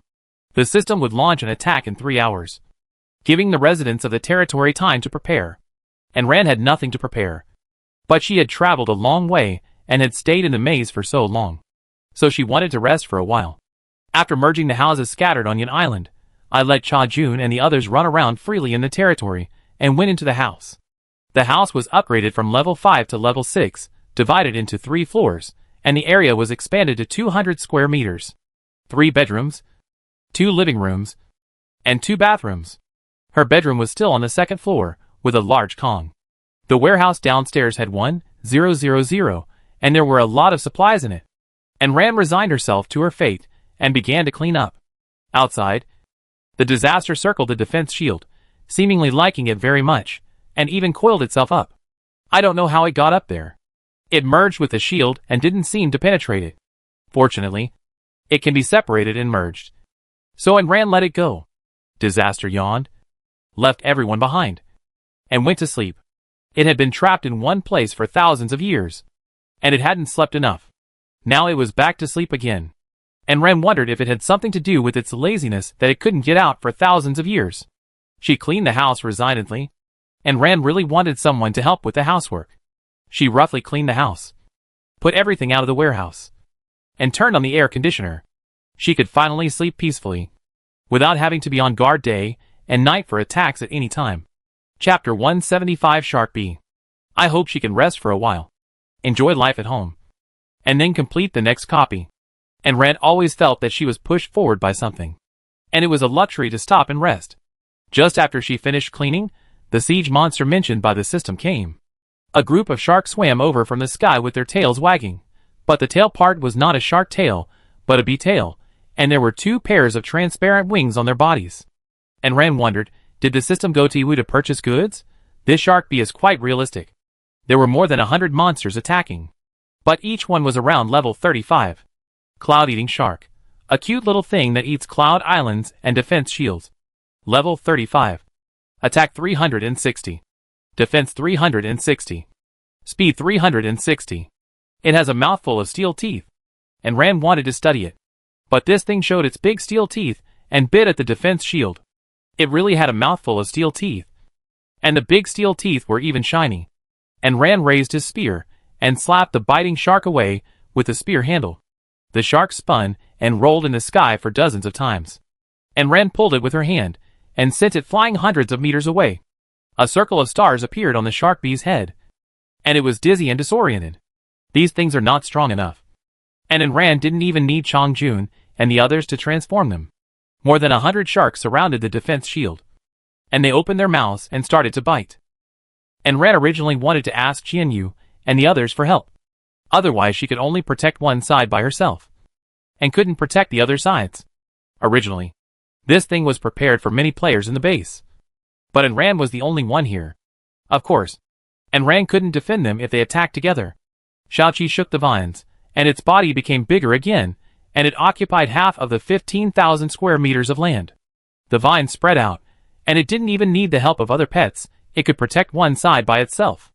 And Ran saw that it was having fun, and didn't call Chongjun and the others to come over, and Xiaoqi, and he guarded the front and back, and killed the group of sharks. After Xiaoqi absorbed the vitality of the sharks, he continued to produce recovery honey. This thing tastes much better than red potion, and it doesn't cost much, and Ran has replaced red potion long ago. But just in case, she still kept 50 tubes of high-level red potion for emergency use. Now there are 6 pets at home, each of which has a high ability. Especially the 3 little ones, who have been upgraded collectively this time. Split Vine, name, Shiochi level, 40 attack, 400 defense, 400 speed, 400 can parasitize on anything. Will split. The main body is immortal. And can split infinitely. Swallow. Special honey. It is unique. Will not be killed by any substance. And is almost invincible. The only change is that it has a level, and its own panel. And each value is very powerful. In addition to the level increase of Lao Lu. His body has also changed. It is only 1/5 away from completely merging with the shadow. Now the body is between the entity and the shadow. There are countless eyes on the body, which gives it an additional detection ability. The direction in which Ran's shadow extends, and the length of the extension. She can see how far with the eyes of Lao Lu's body. The biggest change is Xiao Yuntuan. Its body has doubled in size. It was originally about 1 meter, but now it is more than 3 meters. Soft and fluffy like cotton. Phantom Cloud, a growing spiritual cloud-type fantasy beast, good at camouflage, hiding, clone, mental attack, creating illusions, etc. Level, 35, attack 320, defense 380, speed 300, partially auxiliary. Not only did the little guy have a level, but his own attributes also changed. In the past, he could only rely on water vapor combined with light and shadow to change the surroundings. But now, he relies on mental power to disturb other people's brain nerves. The previous moves were similar to mirages, so the faces and details of the characters could not be presented in detail. But now it is completely different. Although it is still more auxiliary, it has combat capability. And Ran looked through the things given by the sharks. This group of sharks did not give much else. But shark meat was the most. Meat was abundant here. These did not increase attribute values. She did not like to eat them. So she threw them into the trading area. Then, they gave shark teeth and the bee wings on their backs. Shark teeth were not precious additives. But the information given by bee wings was very interesting. Feather wings. Please collect 1,000 pairs of feather wings, regardless of species. And you will have a surprise. The sharks gave 50 pairs. And the rest need to be collected. After this batch of sharks was killed, another batch came. It seems that the siege will last for a few days. The level of the sharks has increased, and the number has decreased by 1/3. And Ran and Xiaoqi continue to sweep the sharks. It is not known whether she is the only shark here, or the others, who are attacking the city are also sharks. One person and one pet basically did not do much, and killed this batch of sharks. This time, 20 pairs of wings were collected. The number of sharks coming was small, and the amount given was also small. And Ran threw the shark meat into the trading area, and looked to see if anyone was selling bee wings. Obviously no one. Since it was said that there would be unexpected gains, naturally no one would buy. And Ran did not give up, and posted the purchase information. The sharks continued to attack until the evening. After a day of fighting, and Ran even took time to have lunch and dinner. These sharks no longer posed any threat to her, and she could kill them while playing. When it was time to eat, I went to wake up Disaster. Disaster opened one eye and said, "No need to leave it for me. You guys go in and eat. I'll eat the shark later." "How lazy you are." Anran pulled its horn and handed the shark to it to clean up. Disaster seemed to like the protective shield very much. It was half illusory and coiled on it. You couldn't see where it was without looking carefully. And it didn't like to go into the house. It liked to stay outside. "Master, you don't have to worry about it. It's probably been locked up for a long time and doesn't want to go into the small room. Let it stay outside. Besides, it was a homebody before it was locked up. And it liked to stay in one place and sleep. This is much better than the pitch-black pet space. We had seen most of the world before we became your battle pets. And we didn't have any requirements for where we were. Okay. Anran will stop caring about Disaster and go home to eat with the other pets." Disaster yawned with both heads. And it was rare to see stars and the moon tonight, shining in the sky, which was very beautiful. The premise is that you don't look down. The group of sharks that came to attack the city were not quiet at night. And Rand stuck his head out to take a look. Disaster was guarding the door well. And Rand ignored it. He took a good bath, changed into comfortable pajamas, and crawled into the warm bed. He searched the trading area and found many movie sellers. After buying a projector and a screen, he leaned against the firewall, ate snacks and watched a movie. Chapter 176 Primary Territory 2 Morally Blackmailed Guys. After each dungeon, it was rare for her to have such a period of time to rest. If she didn't take advantage of this time to relax and have fun, she didn't know when the next dungeon would start. So while she had time, she should have fun. She didn't have to worry about food and drink, nor was she short of supplies, so she really didn't need to fight so hard. She stayed up until after 12 o'clock in the evening, and Rand finished watching 3 movies, including a horror movie. The movies that used to scare her so much that she didn't dare to get out of bed now seemed boring. I don't know if she is brave or has been forced to hone her skills. You know, the monsters created by the system are much scarier than those ghosts and monsters. Especially Chinese horror. The atmosphere and horror atmosphere are very good, but the final ending is either artificial or the fantasy of a mental patient. It's extremely boring. I went to the toilet, sealed the stove, and got into the quilt safely. At about 2 o'clock in the morning, the snowflakes fell slowly, and a little bit fell on the tip of the nose of the Disaster. Disaster turned in the air and continued to sleep. Snowflakes continued to fall, drifting on Cloud Island, landing in various places in the game world, and landing on roofs. The temperature dropped little by little as the snow fell. The ice began to spread, freezing Cloud Island, the walls, the windows, and even the defense shield. A thick layer of frost formed. Disaster got up in the middle of the night and went home. It didn't like living in a small place, but it was too cold outside. Although it was not afraid, it didn't want to be cold. All the flowers, plants and trees outside were frozen to death. Even the cumulus tree was frozen into a block of ice and could no longer produce water. This snow water is not drinkable yet. It is full of various unknown toxins in this game world. And Ram was woken up by the system, announcing that her territory was completed. Currently it is a primary territory. It was also announced to the public. Congratulations to player and Ran for establishing the 171st territory. Currently the territory is primary and can accommodate 200 residents. And Ran rolled her eyes.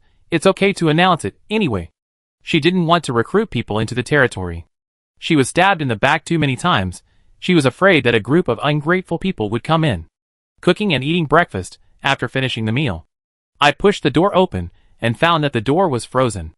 And Ran used a fish to cut a circle along the gap of the door and took the door off the frozen ice.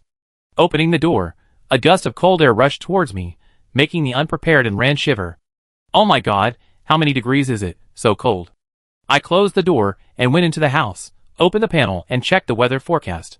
Cloud Island is located at an altitude of 3,000 meters, 9:27 am. The temperature is minus 55 degrees, cold. Please keep warm. When Ran went out to check, I found that the Disaster was no longer on the defense shield. A thick layer of ice crust formed on the translucent shield. You don't know whether the shield can be penetrated or not. After all, there was a thick layer of ice crust on the ground. Fruit trees and other things were frozen. Cumulus trees were also frozen. But Ram was not in a hurry. Her father, June, was a water and ice magician. She had no shortage of water. She could get a lot of fruits and vegetables every time she killed monsters. She basically didn't need to farm. She had thought about accumulating enough black soil, staying at home to farm, catching clouds, and fighting monsters that came to attack. But now she thought it was just a luxury. After trading some plastic greenhouses, and Ran hummed a song while setting up the fruit trees. As for whether it would work, she didn't care much. It was still snowing outside, and Ran took out a transparent inflatable tent from her backpack, took the stove, and went in. She put out a wooden bed, lit the fire, and lay on her back. She quietly watched the snowflakes fall on the tent, and didn't want to do anything. Every time she came back from the dungeon, she just wanted to lie down and do nothing. She opened the chat area to see what the people inside were doing. Wang Xiaosong, damn, why can't this maze be ended? When will it ever end? Chen Le, I also want to be assigned to a maze within Ran. It would be great if she could lead the way. I'll just be responsible for playing badly. Lu Xinjun, hee, I'm out now. You must be envious. Fan Ke, I was also led by An Ran. I conquered less than half of it before the maze collapsed. Zhang Haohao, I want to join An Ran's territory. Are there any of you who want to join me? The chat area was quiet for a moment, and then it started to explode with chatter. Wang Lu, add me. Add me. Let's form a group and apply to the boss to enter the territory. Lu Feifei, yes. If we can enter the boss's territory, we won't be afraid of those powerful monster attacks. And Ran was speechless. Have you ever thought that she doesn't want to recruit people into the territory? Zhang Haohao, the boss is so strong. The territory must be developing very fast. She led us into the territory, just to preserve the fire of mankind. Lu Feifei, yes.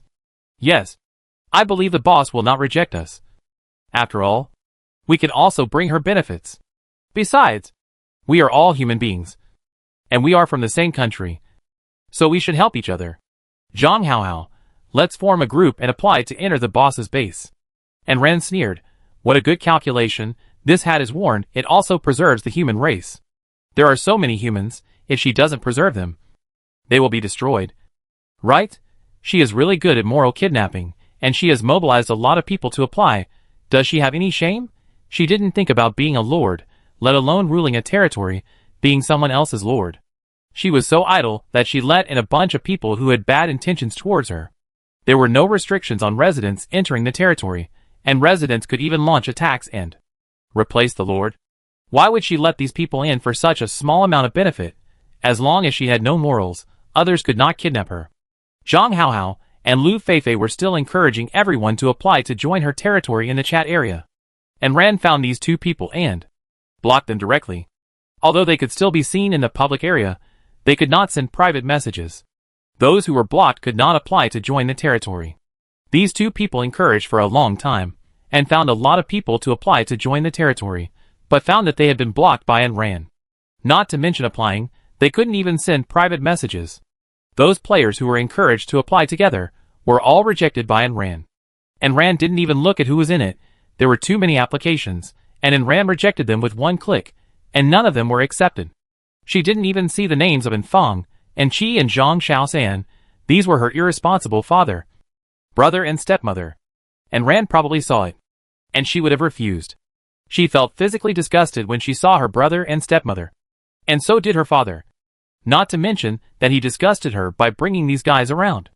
These guys should be tied together, and don't come out to annoy her. After rejecting these people, Zhang Haohao and Lu Feifei were making sarcastic remarks in the chat area, relying on the fact that An Ran couldn't reach them, and talking nonsense. Chapter 177. Two idiots. The system has come up with another trick. A group of people were still nagging in the chat area, and they wanted An Ran to come out and give an explanation. And Ran didn't want to pay attention to them, after all. Once the panel was closed, you couldn't see anything. But those two idiots were still making trouble, and An Ran wasn't afraid of them, so she spoke directly in the chat area. My territory doesn't recruit people, and don't put the blame on me. The survival of mankind will not change just because I don't recruit people. Instead of relying on others to protect you, it's better to work hard to improve yourself, instead of relying on others to protect you. When An Ran spoke, the chat area was silent for a moment, and then Zhang Haohao spoke. Boss, you are awesome. And you are also at a high level. Shouldn't you take care of ordinary players like us? Before she could finish her words, she was interrupted by Ran. Am I your mother? I never saw you hand over your salary to me before. Can I choose the materials I get now? You can also ask for my protection. This kind of thing is mutually beneficial. I can protect you and give you a bonus to your luck. Tell me, what do you have to bring to me? Lu Feifei, we can help you develop your territory and make you the #1 in the game. No need. It's boring. Zhang Haohao, we can help you farm, produce food and vegetables, and help fight off the monsters that come to attack. Sorry, I have enough food, and I can kill the monsters myself. The two were stuck, facing a boss who is now the #1 in all the rankings. They don't even look at the bargaining chips they think are very good. It is said that it can bring benefits to others, but it is probably not true. After going there, it will basically be a burden. And Ran is not in the mood to play the territory competition game.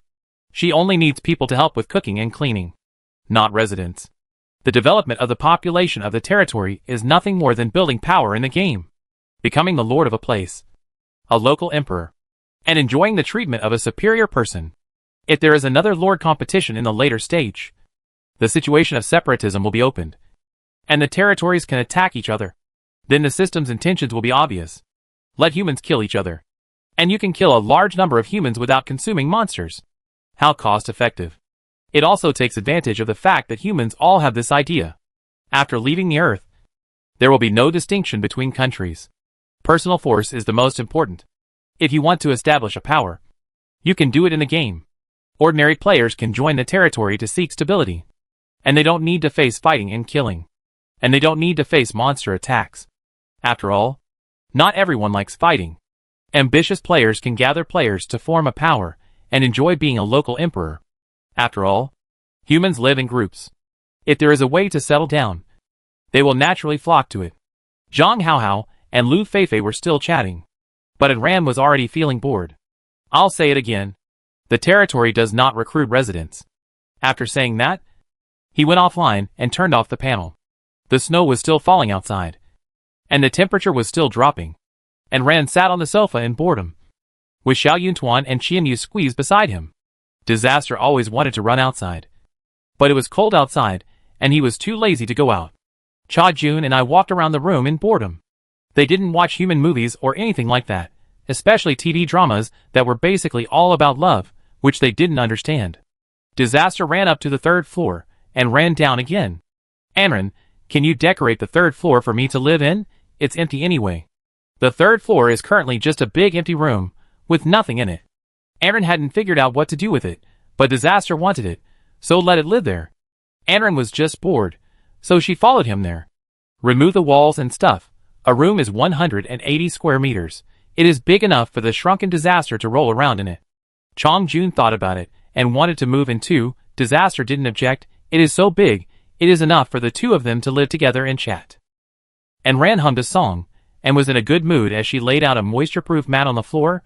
She didn't have any, so she went to buy a lot of them. She laid out a layer of moisture-proof mat on the floor, and then laid cloud cotton on top. If the cloud cotton is not sprayed with styling gel, it is as soft as cotton, and it is soft and warm when laid on.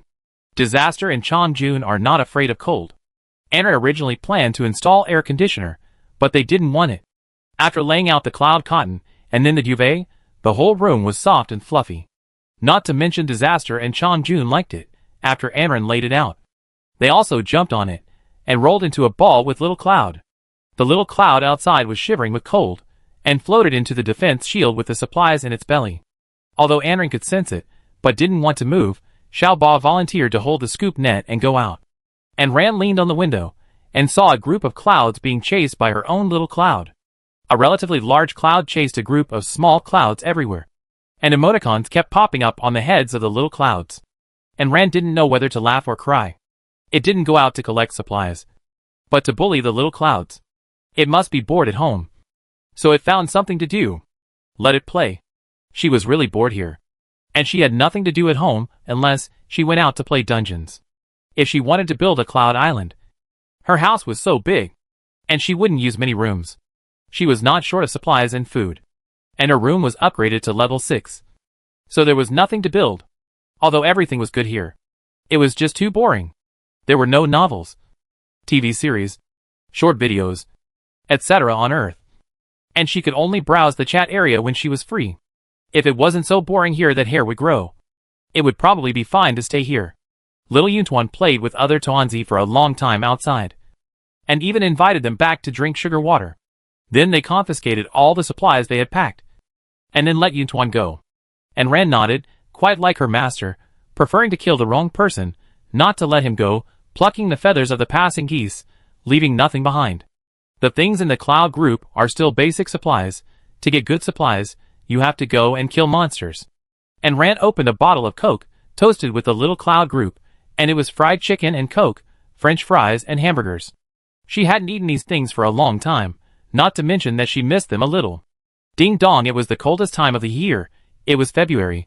In order to make the players feel at home, the system planned to hold a series of activities, with rich rewards, and everyone was welcome to participate. The first item is Halloween Horror Night. Don't be afraid of ghosts knocking on your door in the middle of the night. Players, in response to the Earth's festival, the system has specially launched a game. Hide and seek with evil ghosts. In the middle of the night, evil ghosts will come to your house to play with you. They will play hide and seek with you. You are both the catcher and the ghost. You are looking for it, and it is also looking for you. Don't let it find you, but you must find it at the same time. Whoever kills the most ghosts will get a reward. And Rant's mouth is full of fried chicken wings, and he rolls his eyes at the sky. This wording is a combination of Chinese and Western, and this game is also very deceptive. Chapter 178, The System's Bad Taste.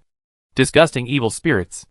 On the one hand, you don't want to be found by the ghosts, and on the other hand, you have to find the ghosts.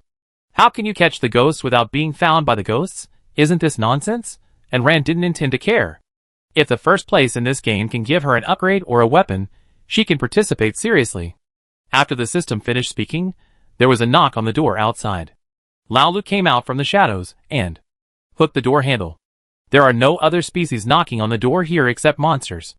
Especially after the system just said that there are evil spirits coming to play games, there was a knock on the door outside. It's easy to imagine what's outside. But I didn't expect the evil spirit to be so open. Isn't it playing hide and seek with the player? And Rand paused while eating. The system just said Halloween. Was it really Halloween on Earth? Or was it just a random excuse? She opened the panel. It was February of the following year. She had been here for nearly half a year without realizing it. She didn't know when she could leave the game. She didn't have to go back to Earth. As long as she could leave the game and no longer be constrained by the game, it would be fine. Lao Lu opened the door. But there was nothing outside. In the pitch black, there were only falling snowflakes. And Rand stuck her head out and looked around outside. There was nothing. There was not even a footprint on the snow. The wind blew over, adding a bit of horror to the atmosphere. It set the mood from the beginning. There were basically no extra buildings on her cloud island now. Plants and other things were frozen. If she really wanted to hide, she would probably only have her home. But there were two great gods guarding her home. One was Lao Lu, a professional ghost eater, and the other was a disaster that could harm the soul with magic. And Rand closed the door, and heard ghosts howling in the house. Lao Lu poked his head out from the shadows, and happily spread out, catching a few strange ghosts, and dragging them into the shadows. She knew that the screams were all from them. Lao Lu seemed to be one of the ghosts from the Ghost City. She began to be curious about the Ghost City, wondering if there were only evil spirits in it. She left the ghosts playing hide and seek in the house to Lao Lu to deal with. And she closed the door, and stretched herself. She had been eating and sleeping for the past few days since she came back, and she felt like her bones were rusting. But lying flat was really nice. She went back to the bedroom, climbed onto the warm Kong, and continued to watch her movie with popcorn in her hands. In the projector, a well suddenly appeared on the screen of a war movie. Then snowflakes began to appear on the screen, and a woman with black hair, white clothes, and blood all over her body crawled out from the screen. And Rand grabbed another handful of popcorn and stuffed it into her mouth. Where did the system go to study again? It was quite scary. The female ghost had already crawled out from the curtain. And Rand touched his chin. Didn't Chong Jun say that there were no humans in this game? This female ghost that crawled out from the curtain, isn't she human-like? After the female ghost came out, the lights in the room began to flicker, sometimes bright and sometimes dim, creating a good atmosphere. But Rand was still eating popcorn, sitting on the Kong, watching her performance calmly, not moved at all. The female ghost was so angry when she saw it, and she floated over. A claw stretched out, and grabbed Rand's face. And Rand stretched out her hand to slap it, but her hand went through her arm. And Rand paused while eating, and kicked again with great force. This kick missed again, and went through the ghost girl's body. And Rand finally realized something was wrong at this time. These evil ghosts could not attack physically. The ghost girl saw that she was confused, and came closer with a grin, and Rand retreated quickly, but she was not as fast as the ghost girl, and was pierced through her body. And Rand felt a chill. This thing was not a physical attack, but a soul attack. And Rand suddenly remembered her talisman paper, took out a piece, and slapped it on the other person's head. The female ghost wailed, and turned into a QR code. She thought that the monsters produced by the system were all physical attack types, and the evil ghosts were like Lao Lu. But she didn't expect it to be a soul attack type. She searched her backpack, and took out the supplies given by the female ghost. Talisman paper *5, Ghost spirit long hair *1. The talisman paper still has the same function, but the function of the ghost spirit long hair is quite useful. Ghostly hair. Gather 100 strands of hair, weave them into a net, and catch the ghosts without a physical body. It is hard to say that this is not something for the next copy. Since it is useful, let's have fun with it. It can be seen that this ghost does not necessarily have to come in through the door. Since it has no physical body, it should also pass through the wall. Her accessories can avoid mental pollution. This female ghost did not bring her much mental pollution. And Rand was very excited to look for hidden ghosts everywhere. In order to avoid being penetrated again this time, she asked Lao Lu to be her bodyguard. And Rand opened the closet, and just happened to meet a ghost with its head down, and blood all over its head. And Rand glanced down, and the male ghost looked up with his eyes slanted. The male ghost had a dent in his head, and his brain was all out, red and white, and it flowed into the closet. And Rand almost vomited. Her clothes. Lao Lu dragged the ghost out, ate part of the body, and left the head for Rand to explode supplies, killing 2 birds with 1 stone. And Rand looked at the disgusting things on the clothes, and threw the closet and clothes into the trading area. The system is not trying to scare the players to death, but to disgust them to death. However, the male ghost only gave the talisman paper, but not the long hair.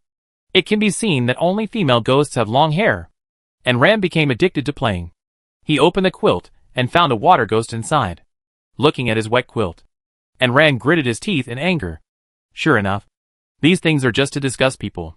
He sold the quilt as well, in order to prevent the ghosts from harming his things. And Rand put all of them into his backpack in one go. After the things were put into the backpack, the house became empty, and the ghosts had no place to hide. They all stood there stupidly, staring at Rand. The ghosts created by the system are really ugly. I wonder if they were based on the ones in daily life. Some of them have scales on their bodies. Some have fangs. Some have broken necks, but they can still move. Some are torn. Some are covered in blood. Some are missing arms and legs. Some are headless. And they are of all shapes and sizes. None of them are normal. I see. The system has activated mental pollution to scare the players to death. Looking at the group of ugly ghosts in the living room, and Rand felt physically uncomfortable, although she was not afraid. It was extremely polluting to her vision. Lao Lu happily waved his vines, dragged the group of ghosts into the shadows and ate them, and threw their heads out. This thing can exist without a head, not to mention that there is only a head left, and it can still bite the air with its mouth. And Rand piled the heads together, and a beam of light solved it. Chapter 179, Playing Games on the Pirate Ship. This game of hide-and-seek is really not fun. Looking at the bloody scene on the ground, and Rand endured the black lines on his head, and mopped the floor resignedly. After finishing the 2nd floor, he went up to the 3rd floor. Disaster was still sleeping. When he heard someone coming up, he opened his eyes, and saw that it was Rand. He turned over and fell asleep again. As long as he ignored the several evil spirits struggling under its claws, it was actually very normal. Disaster had been sleeping in the maze for so long. Why did he continue to sleep after coming out? But I understood it after I thought about it. After work, she just wanted to lie down on the bed, eat and sleep and eat. There was a market not far from her house, but she didn't like to go out. Old Six dug out the ghosts under his claws, ate half, and kept the other half. This wasn't playing hide-and-seek with the evil spirits, it was a one-sided massacre. When they were busy until about 4 in the morning, they searched the whole house, and there were no more evil spirits, and went to sleep with a yawn. I don't know if the system will be played the next day, but there was no reward anyway. Woke up at about 12 noon. Chong-jun took the initiative to be a nanny to take care of the family, and left a portion for Aaron. Aaron rubbed her eyes, and said thank you. The next moment, she screamed through the sky. Damn you, if you want to become a human, just do it properly. Her mother has the body of a strong human, but has a goose head. It's scary no matter how you look at it. Even scarier than the evil ghost last night. Cha-jun rolled his eyes in disdain, and turned back into a big white goose. It was not happy to change into a human form, and was still picky. Aaron patted her chest, also rolled her eyes at Chong-jun, carried the frozen dumplings, and finished the food that she didn't know whether it was lunch or breakfast. Chong-jun doesn't know how to cook. He can only cook and heat it up. During the day, no ghosts come out to play hide-and-seek with her, and Aaron starts to get bored again. Yuntuan now has Shia Ba to help, so she doesn't need to do anything, and is just sitting around doing nothing. Why does it feel more interesting to play dungeons? At night, Aaron continues to catch ghosts with Laolu, and looking at the peach with sword that explodes in her hand, Aaron is a little amused. It's okay that the evil ghost explodes something that can restrain it. The ghost catching game lasted for 3 days, and Aaron got tired of it. A huge pirate ship, facing the moonlight, drove to the door of her home. Yundao. Dear guest, we are here to pick you up. And Ran looked at the pale ghosts on the boat, eyes without black pupils staring at her. And Ran was bored, so she took her whole family on board, just to see what they were up to. They followed her before, but now they came directly to her. And Ran was invited to the captain's room. The captain was a strange ghost with tumors all over his head, a human-like figure and octopus-like arms. The food for her was placed on the table: rotten meat, living blue octopus, bone racks with meat shreds hanging on them. Is this the beginning of a disgusting style? And Ran crossed her arms, wanting to see why the captain wanted to see her. My beautiful lady, we have no ill intentions, just want you to do us a favor. And Ran was puzzled. Why can't you ask anyone for help? Why do you keep asking me? Have you been targeting me for a long time? I swear, we just met you by chance.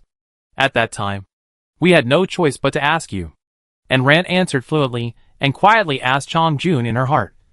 Are they monsters generated by the system, or are they original players? Original players, now NPCs. And Ran didn't answer it, but just stared at the captain. The exiled ghost from Ghost Cry City, captain of the undead pirate ship, level 40, attack 380, speed 450, defense 450. Good at soul attack, mental attack, physical attack is invalid. This information was not given to her by the illustration, but by the eye of exploration. And Ran turned her head around, and found that the whole ship was full of exiled people from Ghost Cry City. Then you came to me. We hope you can help us return to Ghost Cry City. Ding dong, the exiled pirate ship captain entrusted you with a task, to help us return to Ghost Cry City. Do you accept it, yes, no?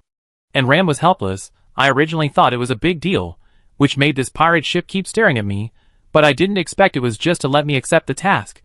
Just when she was bored, she asked Chong-jun if she could take the task. And then she took the task. Hearing that she took the task, the pirate captain showed an ugly happy smile on his face, and handed a map to Ran. And Ran unfolded it. And it was a map leading to the Ghost Crying City. But only half of the map appeared intermittently. Not all of it. And Ran checked for a long time. But still not all of it appeared. She was planning to set off immediately. But the map was incomplete. But it was a clue. So she kept it. The pirate captain dragged Ran to have a party. And Ran wanted to refuse, but the pirate captain's face immediately turned ugly. The thousands of ghosts on the ship looked over with their eyes without eyeballs. The scene was really creepy. And Ran shrank her neck, still scared, and had a party. As a result, she was dragged to dance for half the night, and she felt dizzy and almost lost her way. She was sent back in the second half of the night. But the mark on her arm was not removed. The captain said that when she saw the Ghost Crying City, she could call them through this mark. They took the boat to find her. Anyway, they were just NPCs leading to the quest, so Ran didn't care too much. As a result, when she opened the door, she came face to face with the ghosts running around in the hall. She forgot that the system was still playing hide-and-seek with the players. Laolu directly cast a shadow over them, pulling the struggling ghosts into the shadow. And Ran yawned, heated the Kong, and went to sleep. The map hadn't been fully displayed yet, probably because the system hadn't played enough games, and when it had done enough, it would probably release the subsequent copies. After playing this game system for 5 days, and Rand basically didn't pay much attention to it, but her ranking was still in the top 10. However, when she opened the panel, she found that there were nearly 500 fewer people in the chat area recently. It is very likely that she died in this hide-and-seek game. After all, physical attacks are useless against ghosts, and only light and disaster soul fire are effective in magic attacks. Otherwise, she can only rely on talisman paper. And Rand found a person with a gray avatar. Click on his avatar casually, and you can see the cause of death. Died from the mental pollution of ghosts. Saw illusions, and committed suicide. Click on another one. Some died after their life force was absorbed by ghosts. Some were scared to death by ghosts. This thing doesn't have physical attack methods, but mental attack is definitely powerful. Look at the causes of death of these players, and you will know that this thing is not easy to deal with. It seems that too few players have died recently. This damned system kills people in various ways. Chapter 180 Fighting the Yen Beast. Why has it been acting quite lawless recently? Is it because some existence suppressing it has begun to weaken? This also causes the system to test its own bottom line after a while. If the other party intervenes, it will be quiet for a while. And if not, it will become more and more aggressive. And this time, it didn't make too much trouble, so the other party ignored it. The system felt that it had won back a game, and continued to jump happily. Ding dong, the game of hide and seek with evil spirits is over. The first 10 players will get a chance to draw a lottery. What they will get depends on their luck. As soon as the voice fell, a big turntable appeared in Rand's living room. The golden turntable was more than 1 person tall, and it contained various types of supplies. And Rand didn't lack anything, so she just started to turn it. The pointer turned dozens of times, and slowly stopped on the card.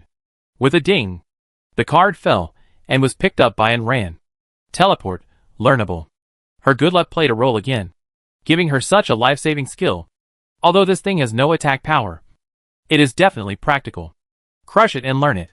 Teleport, unlimited teleportation within 500 meters, but cannot move through walls or underground.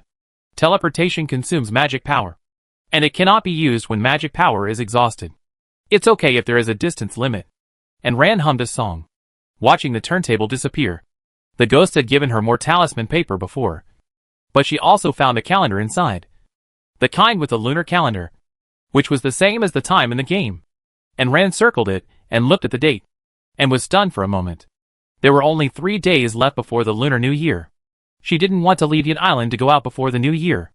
Although in this ghost game, she had to have everything she needed. In the past, no one accompanied her to celebrate the New Year. When she wanted to go back to celebrate the New Year, she was thrown out, which also led to her not having much expectation for the New Year. But this year is different. Although she has lost her so-called relatives, she has a new family around her. She doesn't know whether Chonjun and the others will celebrate the New Year, but she will celebrate it, both to celebrate the arrival of the New Year and to celebrate that she is still alive. She has enough supplies, and she doesn't need to trade with others.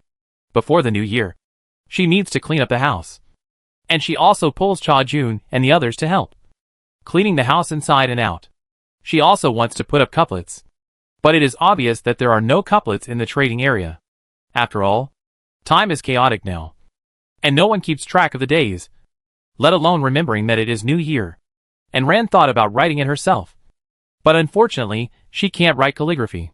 Adhering to the spirit of having fun together, the system decided to hold another event. The Chinese New Year on Earth is coming soon.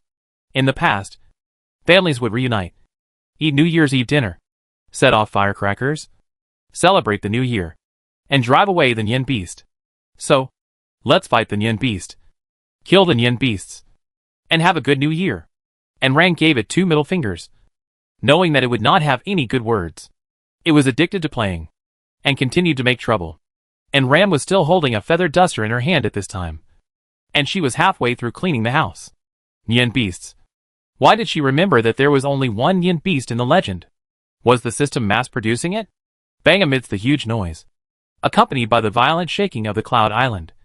The house shook in the vibration, and the unprepared people and pets almost fell down. It came quickly, and Rand had a dark face, put on thick clothes and armor, grabbed a spear, and walked out of the door. The Yen Beast probably referred to the legend, looking like a dog and a lion, with golden hair all over its body, sharp-clawed hooves, a lion-like tail, a single horn on its head, and fire all over its body. It is about 3 meters long, 1 meter thick, and not too big. And Ren hasn't looked at the data yet.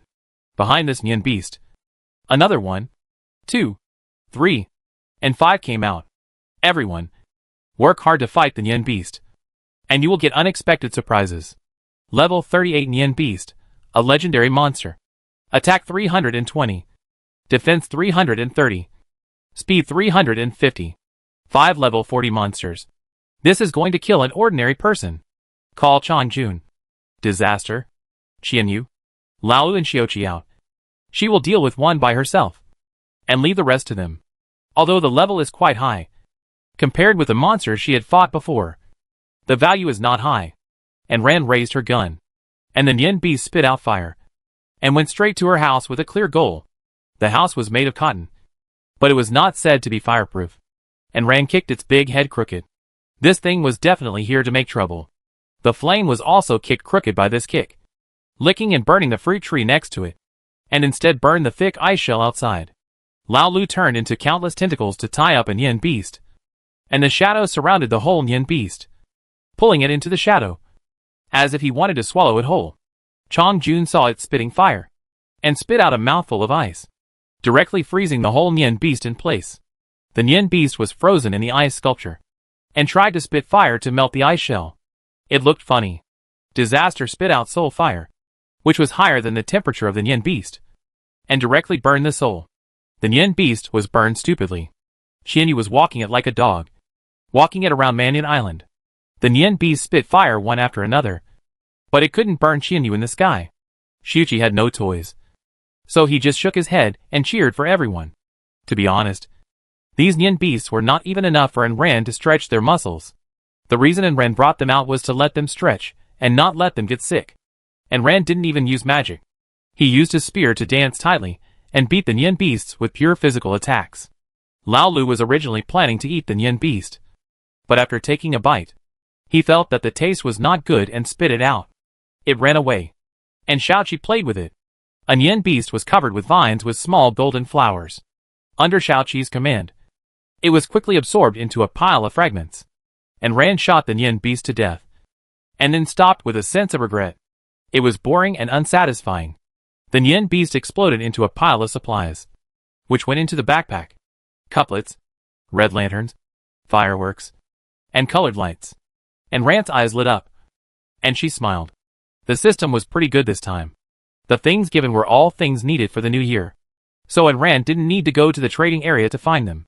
After putting the things away, the disasters also solved the Nyan beast one after another. Tobacco, alcohol, sugar, tea, fresh vegetables, red envelopes, new clothes. It was really New Year's goods. Xiaoqi also opened a USB flash drive, which contained the highlights of the Spring Festival Gala of China in previous years. And Ran was carrying something. The flowers blooming on Xiaoqi's side were not flowers of vitality, but liquor, a special product of the Nyan beast. That was thoughtful. Not only Enran and the others, but the rest of the players could still handle a few Nyan beasts. After all, most of them had already joined the territory, and the system would not release so many Nyan beasts if they hadn't joined.